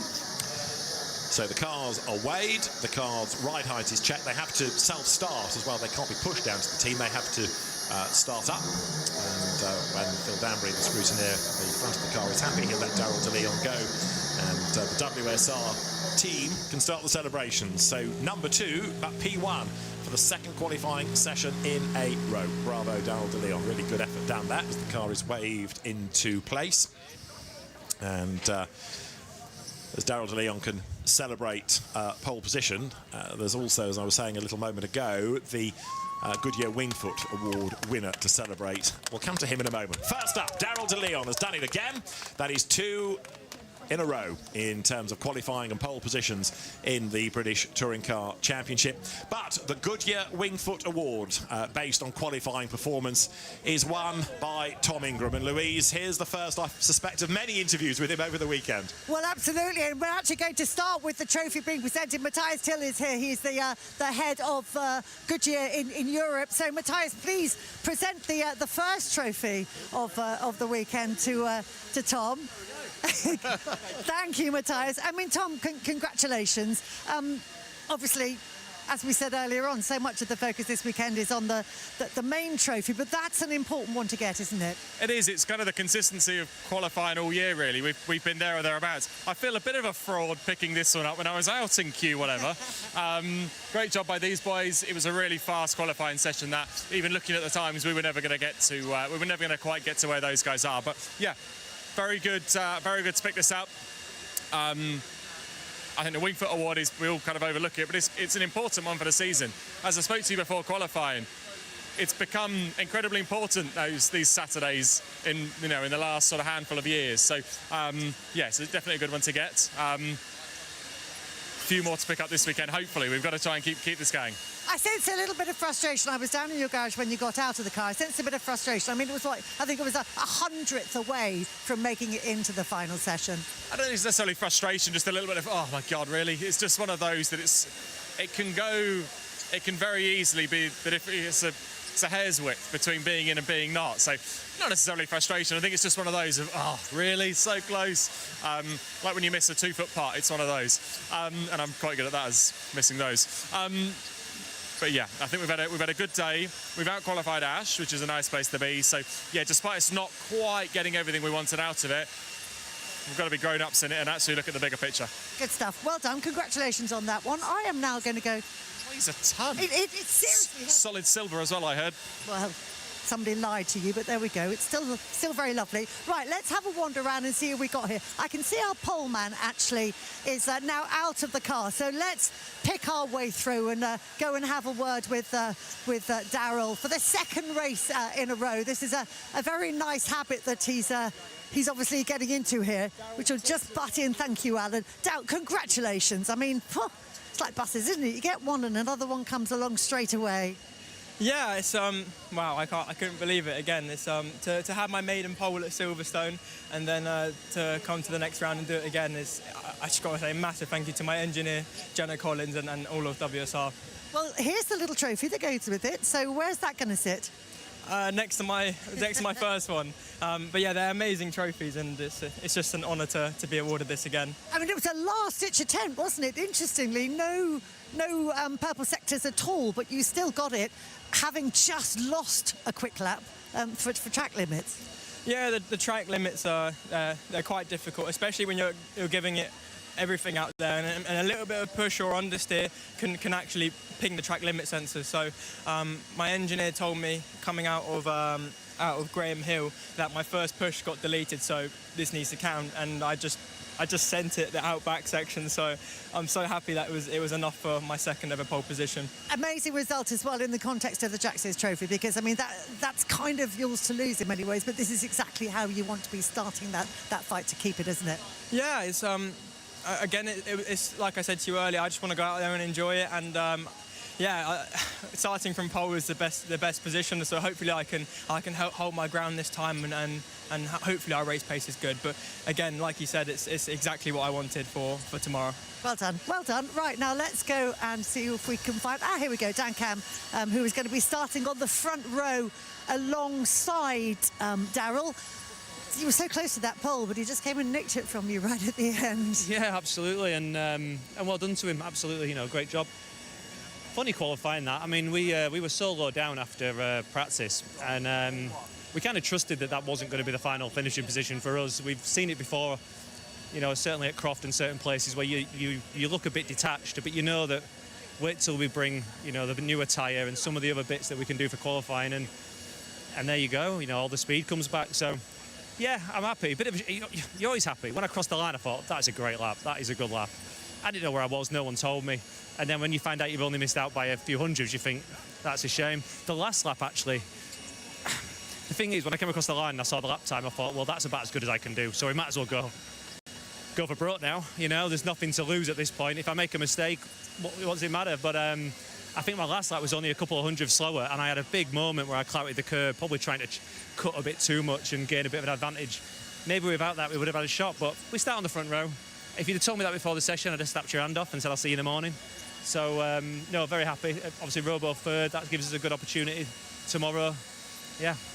Hopefully we get a good night's sleep and we can surprise Darryl in the morning. Right, we will see you out there tomorrow. Let's go. I was going to say go and find Robo, but it looks like he's disappeared on me, I'm afraid. So no interview from Robo. I'll throw back to you guys. Louise, thanks very much. Fascinating session. Our final qualifying session of the 2025 season then comes to a close with Darryl de Leon, as we've been talking about, making it 2 in a row and the second of his touring car career. So he will go and talk to the team and try to work out, as we were just touching on, what he can do to now convert that into good race pace, because that's only half the battle achieved, isn't it? Yeah, it is. My feeling is that the guys at the front will try and maximise their grip position, use the preferential soft tyre. I've heard actually people saying the medium tyre actually goes off more than the soft. The soft has been very reliable. Punctures is a worry for everybody here at Brands Hatch. Left front takes a bit of a pounding, so they'll have to be mindful of that. And Darryl de Leon will really want to take advantage. The BMs are strong here, no question. Yes, it'll be all to play for in that exciting first race. And of course, our championship battle is now going to be in sort of upper midfield, if you like. 7th and 12th, Ingram and Sutton will start. And whatever game plan you have, you can never quite legislate for other people around you and what they might do. Well, we all remember the run-up to Druids last year, and they're potentially in a pinch point. That will be very much on their mind. It'll be on Ash Sutton's mind that he has opportunity as a result of that to maybe move forward a few places. Tom Ingram will be desperate to stay out of trouble because he wants to survive that first race. The problem in the first race and the subsequent starting second race at the back would be his worst outcome. So he'll be doing everything to avoid any kind of incident in race 1. So you've also got the independents battle to look for. Chasing Mikey Doble, chasing Dan Lloyd. That's something else to look for tomorrow. There's also, of course, Dan Rowbottom, who is in that big battle for third place. He's with Louise. Yeah, I had to walk all the way down the pit lane to get to him, but we'll let you off. P3, good result for you. Yeah, it was great. I think we had it in the car, but it's just putting all the bits together. I'm a bit rusty and a bit old, so it took a bit of time, but we'll take that. Good place to start. I think me, Dan, and Jake are all around each other, which will add to the excitement. But yeah, it felt great. What do you think? The guys are just talking about the start of the race and how it might pan out. I mean, it's a bit difficult for you to work it out, but what are your thoughts looking ahead to that first race tomorrow? It's final weekend, isn't it? So I think all the gloves will be off. We just got to get our head down and go. Obviously, we've got the tyre the tyre deficit. When do we put the soft tyre on? I don't know. Do we try and make hay in race 1? Again, I don't know. De Leon looks really, really sharp. So can we beat that car on a soft when he's got all the boost? Probably not. It's going to be a long night. We'll be sat. I was just about to ask you that question. I'm sensing a late night looking at numbers and computer screens this evening. Well, I just sit there with a smile on my face and the others use their calculators. So, yeah, I'll do my best. We'll try and have a good day tomorrow and finish here on a high. See you out there. Louise, thanks very much. So Dan Rowbottom reflects on his session, and with Darryl De Leon starting at the front, it's going to be Dan Camish second on the grid and Dan Rowbottom third ahead of Tom Chilton and Adam Morgan. Jake Hill sixth. Tom Ingram goes from seventh ahead of Charles Rainford, Gordon Shedden and Aaron Taylor-Smith.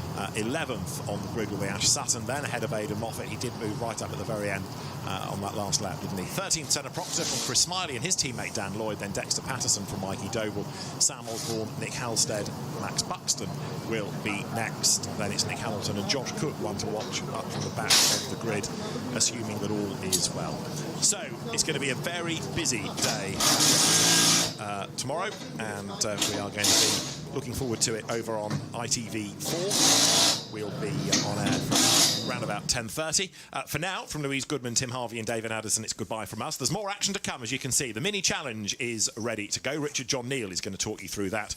So there's more racing to come, and there's more sport as well to look forward to on ITV before the end of the year. We'll see you tomorrow.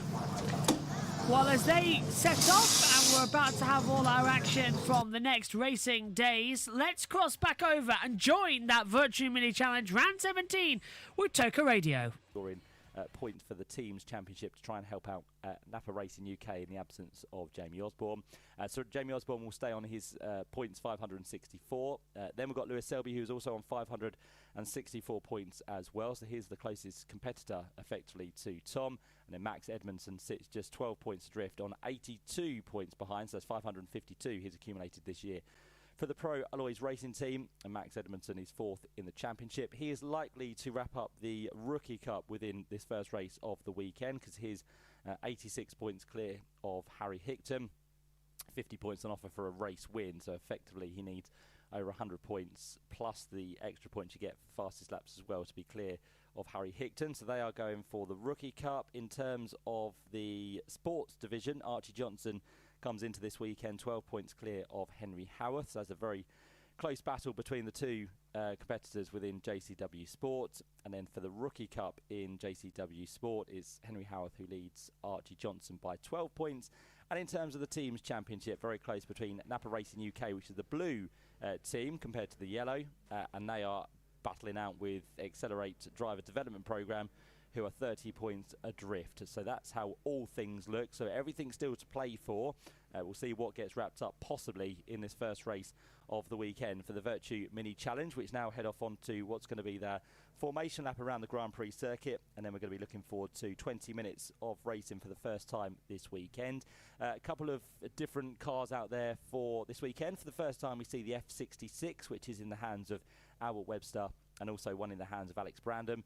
This is a facelift and also a slightly upgrade on the current model of the JCW we have, but this is a trial before it's very much introduced fully across the board for next year within this championship. And we will have news tomorrow, which is good, because Matt Salisbury informs me that the calendar for 2026 for the Virtue Mini Challenge will be released tomorrow. So when we get to you tomorrow morning for the second of our races, we can let you know where the championships will be heading next season as well, which is what we all want to see, and where the championship does take us in 2026 as well. A few drivers out there on the grid not scoring, as we said, points towards the championship, so that's the other thing we have to take into consideration when we get all the points added up. But Matt Salisbury very much on hand to do the calculations for us very handily, so he will inform us of anything that gets wrapped up today and whether the Rookie Cup can be won by the end of it by Max Edmondson. But the likes of Nathan Harrison, Nick Tandy, Jensen O'Neill-Going and Brent Bowie will not score points, so effectively they will not be in the hunt for any points, but they will of course be able to score podiums if they want to across the course of the weekend. So the grid we have given you, they're now off on their way round, as we said, on the formation lap for their first race of the weekend. I think the rain spots have disappeared, which is good. The cloud cover has got a little bit more over the course of the day as well, and I'm sure the temperature this time of day is now starting to drop as well, so that will have a little bit of play on the tyres and the drivers, I'm sure. We like to cover the burning matters of the moment, and Chris has very usefully sent a WhatsApp message in to say it was the threepenny bit that had that was the coin that had sides. So there you go. Thank you, Chris. Still none the wiser, but there we go. For those that know, they know. Simple as that. So you've got a very educational fan base this weekend. Yes, we have. Which is always good. So then, cars on their way back to the grid. It's been a fairly speedy formation lap for Nathan Edwards, who brings himself now up towards the start-finish line. He'll get himself into pole position. And Nathan Edwards, the man with the Accelerate Driver Development Programme, who, as we said, are looking to try and wrap up the Teams Championship this weekend. That man who starts on pole position, three-time winner so far this year. Can he add another win to his tally? Or the man alongside Nick Tandy, who's been drafted in for this weekend, as we said, to try and help the point score for Napa Racing. What can he do from the outside of the front row? He's had a great day yesterday in the rain, playing around to test the car in Friday testing, and he went out there this morning, did a fairly sterling job to get himself onto the front row of the grid. I think Max Edmondson might have a problem. Yeah, he's opened the door, he's waving to get attention of the marshals, so problems for Max Edmondson from row 2 of the grid, the rookie championship leader. Yeah, this is a big story. I think he's now got the car fired, has he? Well, the marshal certainly shut the door, tried to see from this angle. He's sort of looking around in the cockpits. I'm not 100% convinced we're going to see Max Edmondson take a start in this race. Are we going to get... Yeah, start delayed board, I think, Matt, is being shown at the front of the grid. So, yeah, wind... what am I trying to say? The door's been opened again on Max Edmondson's car.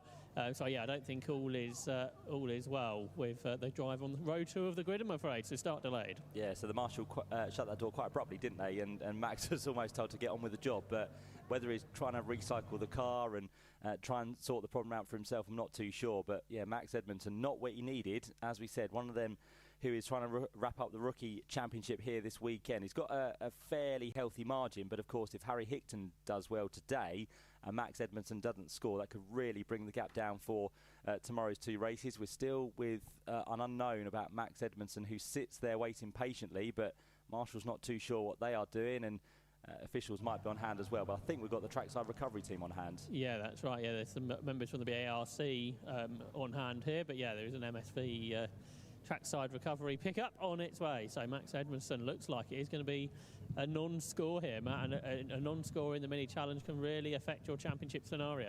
Certainly can, yep. As we said, 50 points are always on offer for a win within your class and also overall as well. So straight away, it might be one that's taken to tomorrow in this first race, which is a real shame for Max. Trackside recovery are really good. Did you see the way he spun that round to get it in absolutely the right place? Yeah, he turned it on a sixpence. Was it? Don't start that chat again. Sorry about that. Was it a handbrake turn? It was a bit like that. Can we say hi to Bobby, by the way? Please say a big happy birthday to my dad, Darren, who is 60 today. Happy birthday, Darren. Great to have you here at Brands Hatch. Just having a look down. They've got the car going, and Moira has just sent in a video of one of the ITV camera crew in a very lofty perch with the camera getting blown around during qualifying, and Moira said, just thinking how bad it is for the camera crews in this wind. Yeah, the good news is that we won't have this high wind tomorrow.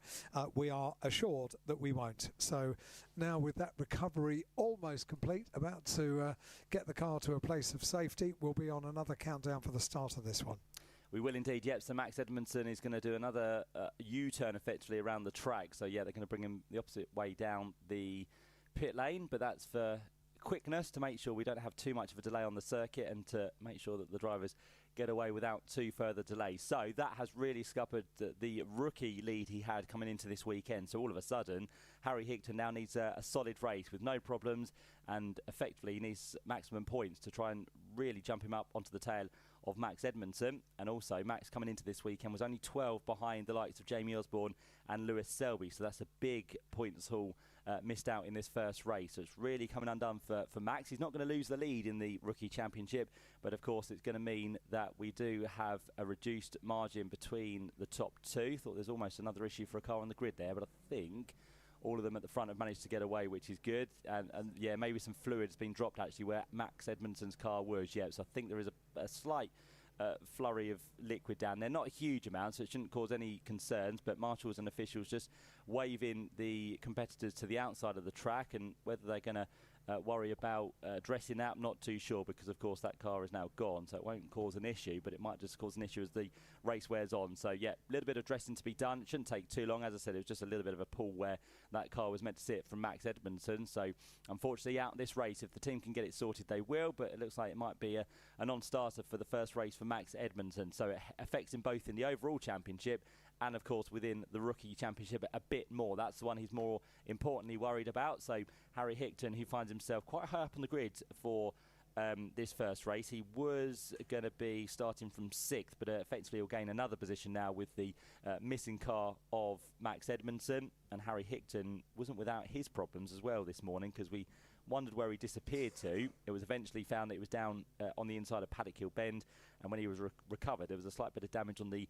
right wheel arch. But apart from that, I think the car looked okay, and the team have done a great job to get that one out there. So Harry Hickton will be going, as we said, for a good solid result this time round. So it's an extra formation lap now for the drivers. It will still be the full 20 minutes of racing to look forward to for them as they accelerate their way from what's going to be the right-hander of Westfield down through Dingledale and up the other side. And then, of course, we'll get this race underway eventually.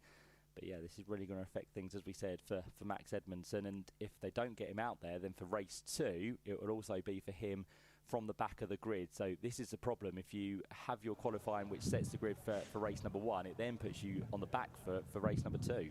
Yeah, the car hasn't returned to the pit lane, Max. The Pro Alloy Racing crew have sprinted down the pit lane carrying all their tools to see if they can get the car out, just to get some points in race 1. Even if you can't sort of score a decent result, some points will be really important for that Rookie Championship battle.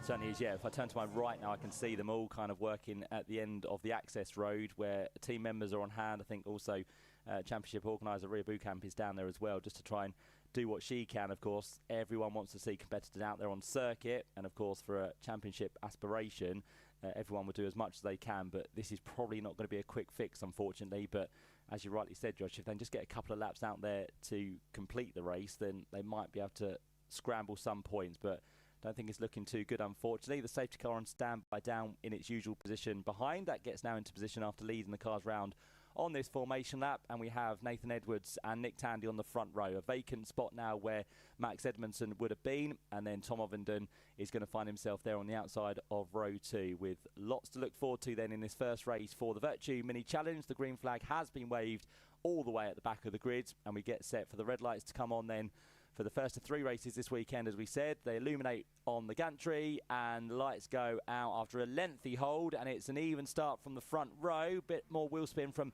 Nick Tandy, but straight away is able to get across and into the rear of what's going to be our race leader for now, Nathan Edwards. We've got the car of number 94 making a good start as well, which is Josh Porter. He's going to find himself in that illuminated orange machine in 3rd place, and already under attack now from Tom Ovenden, as we've got a little bit of a moment through Paddock Hill Bend, which is, I think, okay, but that car is just going to drop down towards the rear of the field. That's towards the sport class by the looks of it, as now Tom Ovenden goes for the inside move on Josh Porter. That'll be 3rd place away, so the championship leader already making progress. Harry Hickton's made a good move down the inside line as well, and further back in the sport class is already a bit of side-by-side action and a bit of rubbing on the outside of Graham Hill Bend. So doing battle early on within this race as the leaders turn their way through. One of the Napa racing cars out wide at Surtees, but only loses a couple of positions. They accelerate their way now down under the bridge for the first time. But of course, as the speed starts to build, that Napa racing machine might just lose a few more places on the run in towards the right-hander of what's going to be Hawthorns. But again, the top 10 or so through safely. We've got the lights on for some of the drivers further back as well. That might just be for the gloomy nature of the conditions we have, but also to warn drivers that they might be coming through at the same time. Lewis Selby looking to make up a few places, didn't have the best of qualifying for himself, and as we know, he's trying to keep with Tom Ovenden in the championship and possibly take the challenge into tomorrow. But for now, Tom Ovenden just trying to work out if he's got enough points in hand to wrap it up in this first race. He needs to effectively finish over 30 points ahead of Lewis Selby, and of course we know that Max Edmondson's not going to be a factor within this race at the minute as well. Max Edmondson's got out of his car, Matt, and is walking back to the paddock. So yeah, indeed, the red car will not be taking part in this race at all. What a shame for him then, as Nick Tandy had a brief look for the lead in towards Paddock Hill Bend there, as the rear of Nathan Edwards' cars start to get a little bit bouncy on the brakes, but he had control of it. He turned into the corner, but top 4 now all together as they turn their way through Druid. And in fact, Harry Hickton here, the rookie class racer, is already trying to have a look at the championship leader here. So Harry having a good run after what was a disappointing end to the qualifying session, but qualified in the end fairly well. So Harry Hickton now trying to charge onto an overall podium as he takes his way down towards the left-hander of Surtees In turn, it's Nick Tandy putting the pressure onto our race leader, which is still Nathan Edwards. At the end of that first lap, the gap was a quarter of a second between the top two, and it's just a slight gap starting to form now between 4th and 5th. So the top 4 getting away from Josh Porter, who leads the next pack in that number 94 machine. You've got Lewis Selby, who's made good progress as well, because at the end of that first lap, he made up 1 position. So he's now going to be into 6th position in the Valvoline liveried car that he has once again for this weekend. And then Charlie Hand with Jensen O'Neill going, Nathan Harrison and Albert Webster complete the top 10 at the end of that first lap. But the top 4 is where we're looking for the time being. Absolutely nose to tail as they turn away from Sheen Curve down towards Sterling's. And Nathan Edwards just trying to build a buffer as much as he possibly can. But when you've got Nick Tandy in your rear view mirror and the expertise he has in the world of racing, you can't really rest at all. So he's going to be very much again eyes on stalk throughout the rest of this race as they accelerate towards the line, although Tom Ovenden now might be looking for a move on Nick Tandy for 2nd place. He does know that Nick Tandy won't score points, but the reason that Nick Tandy is here is for Napa Racing and that team points, and of course maybe to help out Lewis Selby as much as he can within the overall championship. So Nick Tandy will do as much as he can to defend from Tom Ovenden, which bracks him into the clutches of Harry Hickton once again, who tries to go all the way around the outside at Druid's Corner for the 2nd time of asking. He'll have a little bit of a nose down the inside in towards Graham Hill Bend, and Nick Tandy might be on for the cutback here. He gets a good run out of the corner, but the acceleration is slightly better for Nathan Edwards, so the 21 machine remains in the lead. It might then leave the door open for Tom Ovenden, who has a brief look down the inside line, who's also getting accosted on the outside here from Harry Hickton. If he can keep the car there, that would be crucially the inside line for the next corner. It might just have been done here, and all of a sudden a group that was 4 is now being joined by Josh Porter and also Lewis Selby. So all of a sudden, Tom Ovenden, the championship leader, is under attack. He's going to lose the place to number 64, which is Harry Hickton. So Harry goes through and up into 3rd place. And can Josh Porter sneak through at the same time to get another place away? No, he can't, is the answer to that one through Westfield. But straight away, Josh Porter goes defensive to make sure that Lewis Selby can't get through. And also now into the mix is going to be Charlie Hand in the number 55 machine. So we've got a nice little battle now starting to emerge for 2nd on backwards, although maybe 3rd actually, because the top 2 just starting to break away briefly from the chasing pack. So Nathan Edwards and Nick Tandy come through to end another lap. Last time through they were separated by 0.2 of a second. That might just have grown between those two, but look at the train now forming for 3rd place, headed by Hickton. You've got Ovenden in 4th, you've got 5th place for Porter, 6th place Selby, 7th place Hand, 8th place is going to be that of across the line O'Neill Going, and I think Nathan Harrison has just stole that away actually in towards Paddock Hill Bend. So Nathan Harrison gets his way through up towards Druids, and there's a little bit of bodywork now starting to flick from the back of Nathan Harrison's car, who in turn gets a bit of an usher wide there from Jensen O'Neill Going. So he wasn't happy from being down a place for a couple of corners, and once again that grey and pink machine of Jensen O'Neill Going goes back ahead of Nathan Harrison. So that's the only brief change we had at the start of this lap as the leaders turn their way again on towards the back straight, and it looks like now that Nathan Edwards is just starting to build the gap now over Nick Tandy. So half a second it was at the line, and it looks like the Napa Racing machine of Nick Tandy can't quite live with the pace of the race leader at the minute. So all of a sudden he's dropping back into the clutches of 3rd place Harry Hickton.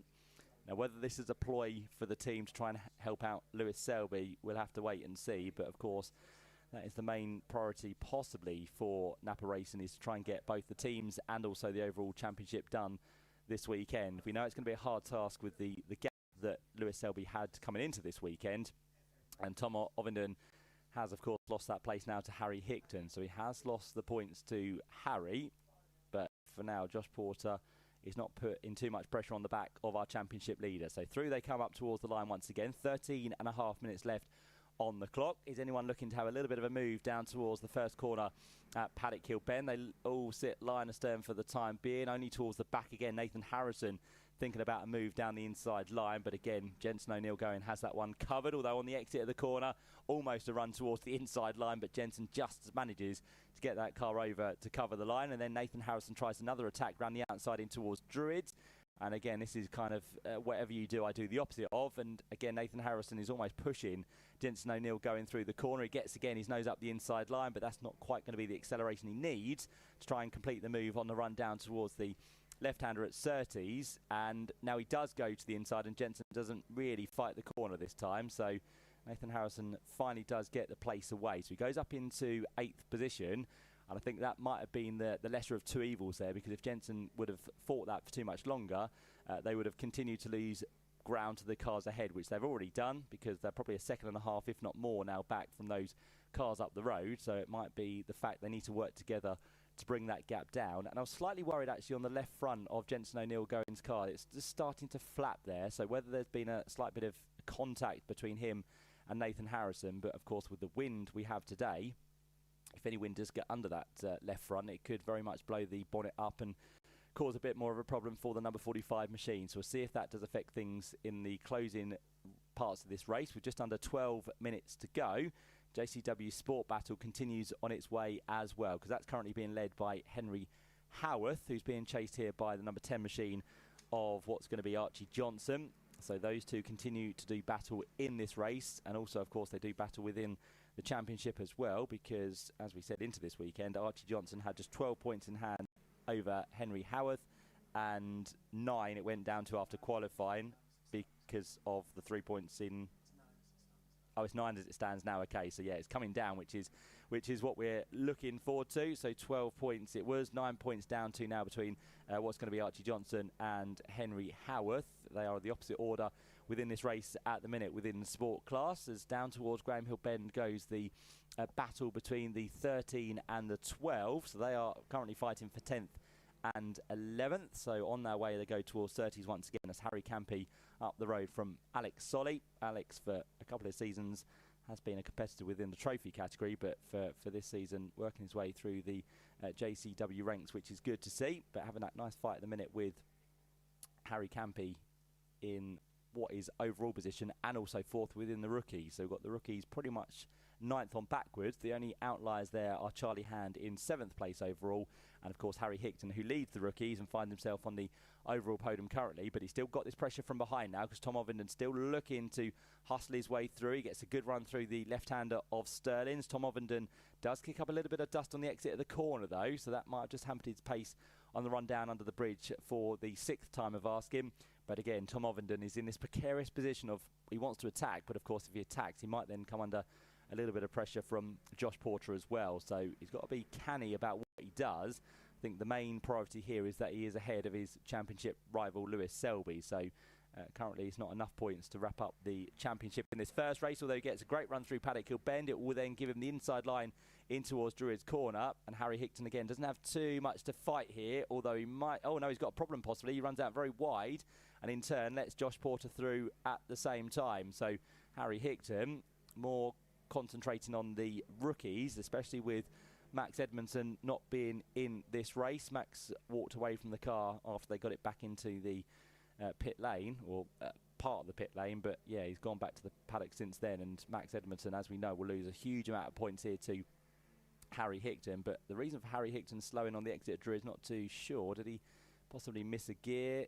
Didn't quite have the line he needed, and as I said, Josh Porter went through, which is not a massive problem, because he still does lead the rookie class ahead of Charlie Hand. Charlie's out there in that number 55 machine, so he still finds himself up the road, although Charlie's now starting to make some progress. I think he's trying to get his way through on Lewis Selby. Is that? Yes, it is by the looks of it. So up they go towards the right-hander of Sheen Curve. Oh, and Lewis Selby gets a bit of contact in the rear there. He's going to be into the barrier if he's not careful. He's on the wet grass. He noses straight into the front of the barrier. Collects the MSV advertising hoarding as well. And Lewis Selby, where he needed to be finishing ideally ahead of Tom Ovinden, has now found himself in strife. And that was after contact, unfortunately, from what seemed to be, I think, Nathan Harrison. So Nathan found himself away from Jensen O'Neill-Going, and then found himself, unfortunately, making contact with Lewis Selby. And I think Lewis could be for the pit lane in the Valvoline machine. So the man second in the championship, feeling possibly like he might have some damage on that car and can't continue. Replay shows that, yeah, Nathan Harrison was up the inside line. He tried to back out of it, but when they went side by side, there just wasn't the room to squeeze them both through, and Lewis Selby couldn't quite correct the car, unfortunately. Napa Racing are prepared for this match, so the car making its way down the pit lane with rather large championship permutations, with Lewis Selby into the pit lane. The team have got a tyre ready if there's a puncture, but firstly they take the bonnet off. There's some damage to the front right corner of Lewis Selby's car. and they are seeing if this is repairable in the time frame that they have. Just to get the car out and get some points could mean that Lewis Selby has a chance going into tomorrow's final 2 rounds of the Virtue Mini Challenge. But there's a branch gone, or not so much a branch, a twig that's gone through the front of the car, so the team are making sure that hasn't done any damage as well. What was, I think, on the side of the circuit when he went spinning. The tank tape is out as well, but I'm sure Matt will be working out the championship points and what Lewis Selby needs to do to try and take the championship to tomorrow. So Lewis Selby's car is now being lowered off of the jack, so no tyre change, no puncture. It was more the bodywork damage that needed to be worked on Lewis Selby's car. The bonnet's gone back on, the car's going a lap down, but points are still on the table here for Lewis Selby, and he's going to get back out into the race with a tank tape special mini challenge car. Yeah, he certainly is, so he can be out there, but whether that's going to be enough, we'll have to wait and see. So Matt Salisbury's going to be hard at work to do the points calculation and see if this is going to be enough as we move into tomorrow. Of course, as I said, you need over 100 points, with still 50 points for a race victory on the cards. We've got a few interlopers this weekend as well that are not scoring points, so it makes it slightly more difficult to work out who is scoring what, and it will still be alive going into tomorrow. So yeah, it's still going to be all to play for tomorrow then, which is good news, with races 2 and 3 to look forward to. So very crucial that Lewis Selby did get back out there. It might still be alive, but it's going to be an even harder task now for Lewis Selby to close down on Tom Ovenden. But as long as you're in the game, you can still wrap up a championship. So we'll see what happens then in the closing stages of this one. We've just now 6 minutes left on the clock.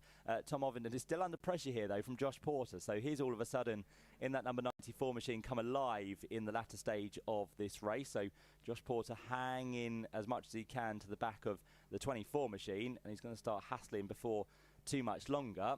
Meantime, just to concentrate on Nathan Edwards, he's almost 2 seconds clear now of Nick Tandy, so we've got a nice gap out front for Nathan Edwards in the 21 machine. We've got the battle going on for 3rd position, and we've also got a quite tight battle now for the rookie class lead, because all of a sudden Charlie Hand has found some pace from I don't know where, but he's really caught himself now onto the back of Harry Hickton. So this is quite crucial. Harry Hickton, of course, needs as many points as possible to try and close down on Max Edmondson at the end of this race. Of course, that will happen if Harry stays in this race, but you would like to stay ahead of Charlie Hand as much as possible. They work their way down towards Paddock Hill Bend. What Harry doesn't need is to be embroiled in drama and classify himself as a non-finisher as well. So for now, he just about keeps himself ahead of Charlie Hand as they turn their way up towards the right-hander of Druids.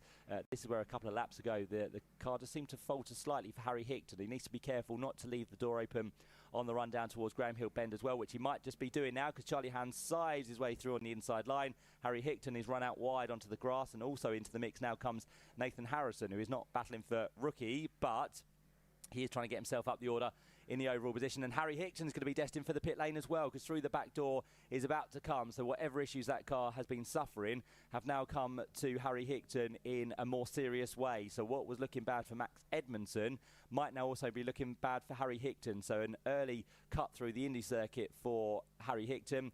Team are on standby again for this one, but there's been plenty of dramas in both the overall championship and also the rookie championship so far today. And Harry Hickton, again, if he can get out there, he will be able to score some points, but this is not the result he would have wanted, and he was coming into this weekend, as we said, 86 points adrift of Max Edmondson.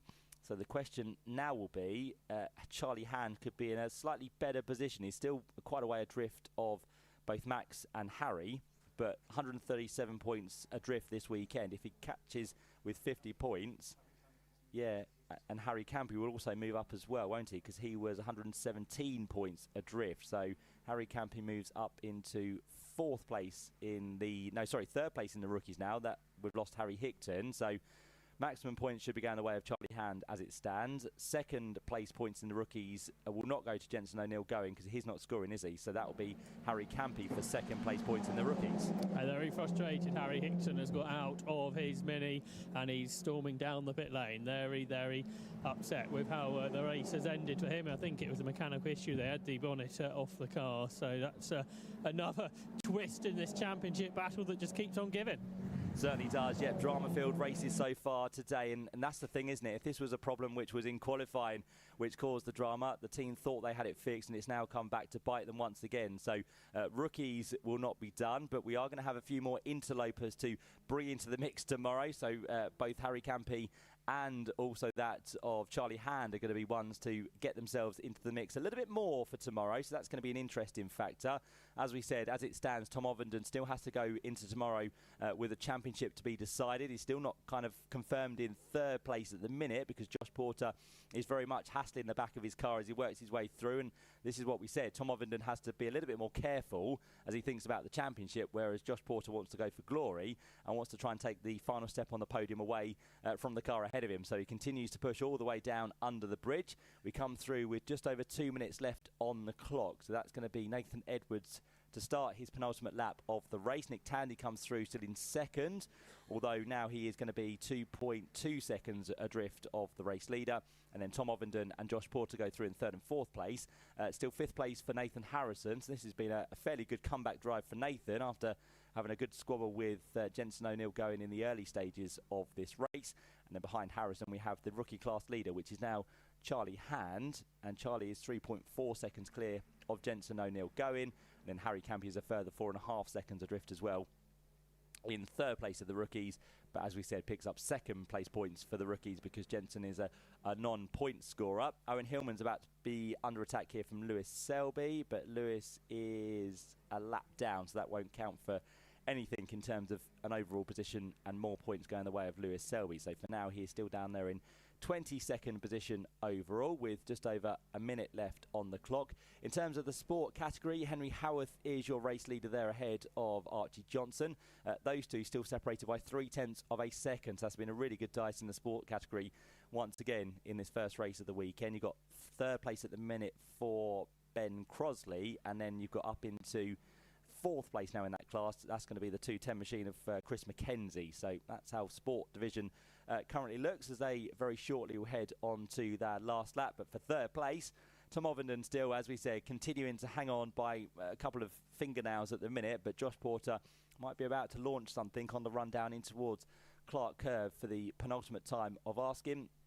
He accelerates his way up towards the line and get a nice tow as they come through to start their last lap. But will he be able to challenge down towards Paddock Hill Bend? There's 20 seconds left on the clock, so already through has gone Nathan Edwards, as down in towards Paddock Hill Bend goes the fight for third place. A lot of curb being used there for Josh Porter, so trying every single trick in the book at the minute is the man who's lining himself up for a podium for the first time this weekend at Brands Hatch. But you can be assured that Tom Ovenden is going to be very hard to get past. Although he is looking for solid points, he still wants to try and find himself on the podium. It's a better run, though, for Josh Porter in fourth place. So, again, Tom Ovenden has to go defensive. Does Josh Porter send one to the inside in towards 30s? Nope, he has the middle of the road covered. So, round the outside tries to go the 94 machine of Josh Porter. It might run him out wide. It does, onto the grass, on the gravel. Catches a bit of the Armco, puts that onto the circuit. And Josh Porter, he knew he needed to go for that, but there wasn't quite the room around the outside there. So, in fact, he might now lose a place to Nathan Harrison, who goes all the way around the outside on the run towards Hawthorne. So, the man who's gradually been working his way up the order, whether it be due to dramas of other people or whether he's just had the moves on others, it's just been a good race for Nathan Harrison. That was a very pumpy ride, wasn't it, for Josh Porter? If you're watching over there at Surtees, you should have seen that firsthand. And good control in a way, and I think the bump off the Rector cell just kind of kept his momentum going. Although he's lost that place to Nathan Harrison, it does still mean he's going to be inside the top 5 by the time we get to the end of the race, which is not too far away, because through the final corner comes Nathan Edwards. Up towards the line it will be, not in contention for the championship, but it's going to be a 4th win of the year for Nathan Edwards, who comes through to take the spoils in the first of our Virtue Mini Challenge races of the weekend. Second goes the way of Nick Tandy, the man drafted in this weekend to help out Napa Racing UK. Third place then goes the way of Tom Ovenden, so the championship leader is still the championship leader by an extended margin, but the battle will go till tomorrow with Lewis Selby out there still scoring points. We'll get the confirmed points gap for you. 89 it's going to be, so there you go. Thank Matt Salisbury for that. 89 points. So it's not insurmountable, but it's going to be a very hard task, as we said, for Lewis Selby for tomorrow. Fourth place across the road has gone Nathan Harrison to take that away from Josh Porter on the last lap of the race. For the rookies, it's going to go the way of Charlie Hand, so a very nice 50 points going his way, ahead of Jensen O'Neill going, who will get the podium but not the points for second place. They will go the way of Harry Campy, so both Charlie Hand and Harry Campy have potentially brought themselves back into the mix for the rookies, so they will potentially move ahead of Harry Hickton and bring themselves slightly closer to the man who didn't start that race, which was Max Edmondson. And then behind them we had Alex Solly in 9th place overall and 4th within the rookies. 5th place in rookies and 10th overall went the way of Owen Hillman. And then Cam Richardson and Ned Anthony next up. The sport class winner has come through, which is going to be Henry Howarth. Takes the spoils over that of Archie Johnson. And for Henry Howarth, that's going to be a 6th victory of the season. A 15-point gap now between the top two within the JCW Sport class, so that does slightly elongate what we had prior to the race. So Archie Johnson losing out, of course, to that of Henry Howarth, so 15 points now between the two of those. And for third place within the sport class, it's going to be Ben Crosley, so he comes through to pick up the final step of the podium within the sport division there. But for now, the race winner of Nathan Edwards has made his way into the Parc Fermé area. He's a winner in the end by 2.7 seconds, so that is the gap at the end between the top two. Nick Tandy couldn't quite keep up his early pace from the early stages of that race, and Tom Ovenden, the championship leader, comes through into third position. So a great way to start the Virtue Mini Challenge for this weekend. Two cracking races to look forward to tomorrow, but on the way next we'll have a podium for you. Expert commentary, interviews and behind-the-scenes insights. This is the sound of the BTCC weekend. Toka Live. This message says, hi Alan, we're having a great day, missing our BTCC buddies Julian and Lisa, who will definitely be here tomorrow for the big championship finale showdown. And that comes from Graham and from Paula as well. They say, come on Ash, let's do this. Loads of support coming through for Ash Sutton and Tom Ingram over the course of today on our WhatsApp messages. This one from Mark and Sue. Hi Alan, qualifying was exciting. Please, we hope Darryl De Leon can pull it off tomorrow for the Jack Sears Trophy in battling it out with Sam Osborne and teammate Charles Rainford. And from Les and Ali, did you suggest high tea? Yes, indeed we did, and a photograph to prove it as well. Their little picnic table on the outside of Clark Curve, I reckon that is. Thank you very much indeed for all of your messages over the course of today. Make a note of our number 07482 877 877. We will be open for business all day tomorrow on WhatsApp. We need your first name and your message, and send it off to 07482 877 877. And over the course of tomorrow, we will do our very best to get to them. Now, what's happening tonight? Well, at 5 o'clock, so just about 2 minutes ago, we had our final Crazy Karts with Nick Halstead and the team at Crazy Karts getting their very spectacular final Crazy Karts of the year underway. In fact, they decided not to run one at Silverstone a couple of weeks ago because they were holding on everything for the final meeting here at Brands Hatch. So that promises to be very exciting indeed if you're heading over there. I understand there are things going on in the Kentagon this evening as well. That's all to look forward to. Somewhere to have something to eat and to get something to drink and to be entertained as well. So the Kentagon is always open on a Saturday night here at Brands Hatch. And of course, well, personally for us, we've got a Christmas dinner to look forward to, which is a great tradition here at Brands Hatch for the BTCC. Because many people that work together throughout the year won't see each other until after Christmas, in fact until the start of the next championship year. That's why we have a Christmas party celebration this evening. With it's all organised pretty much by Dr. Trafford, who is the head of the TOCA medical team and loves Christmas more than anyone else I've ever met in my life, including children. So he's got inflatables, all sorts of things. Alan Gower has basically handed the whole thing over. He's said, I'm not going to fight this anymore. Do whatever you like, Traff.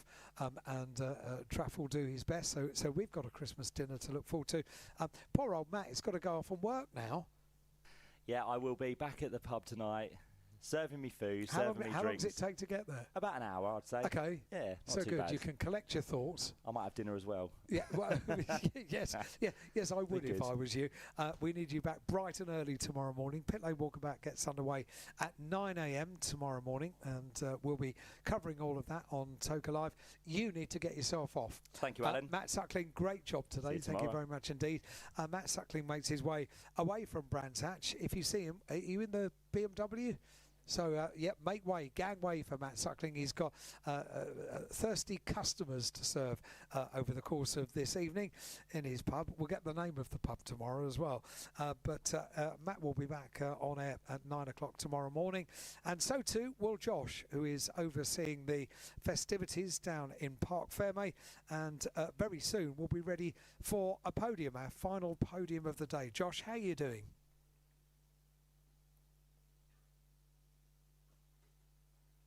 I think 5 seconds is a reasonable amount of time to leave it until we know the radio mic is not working over there.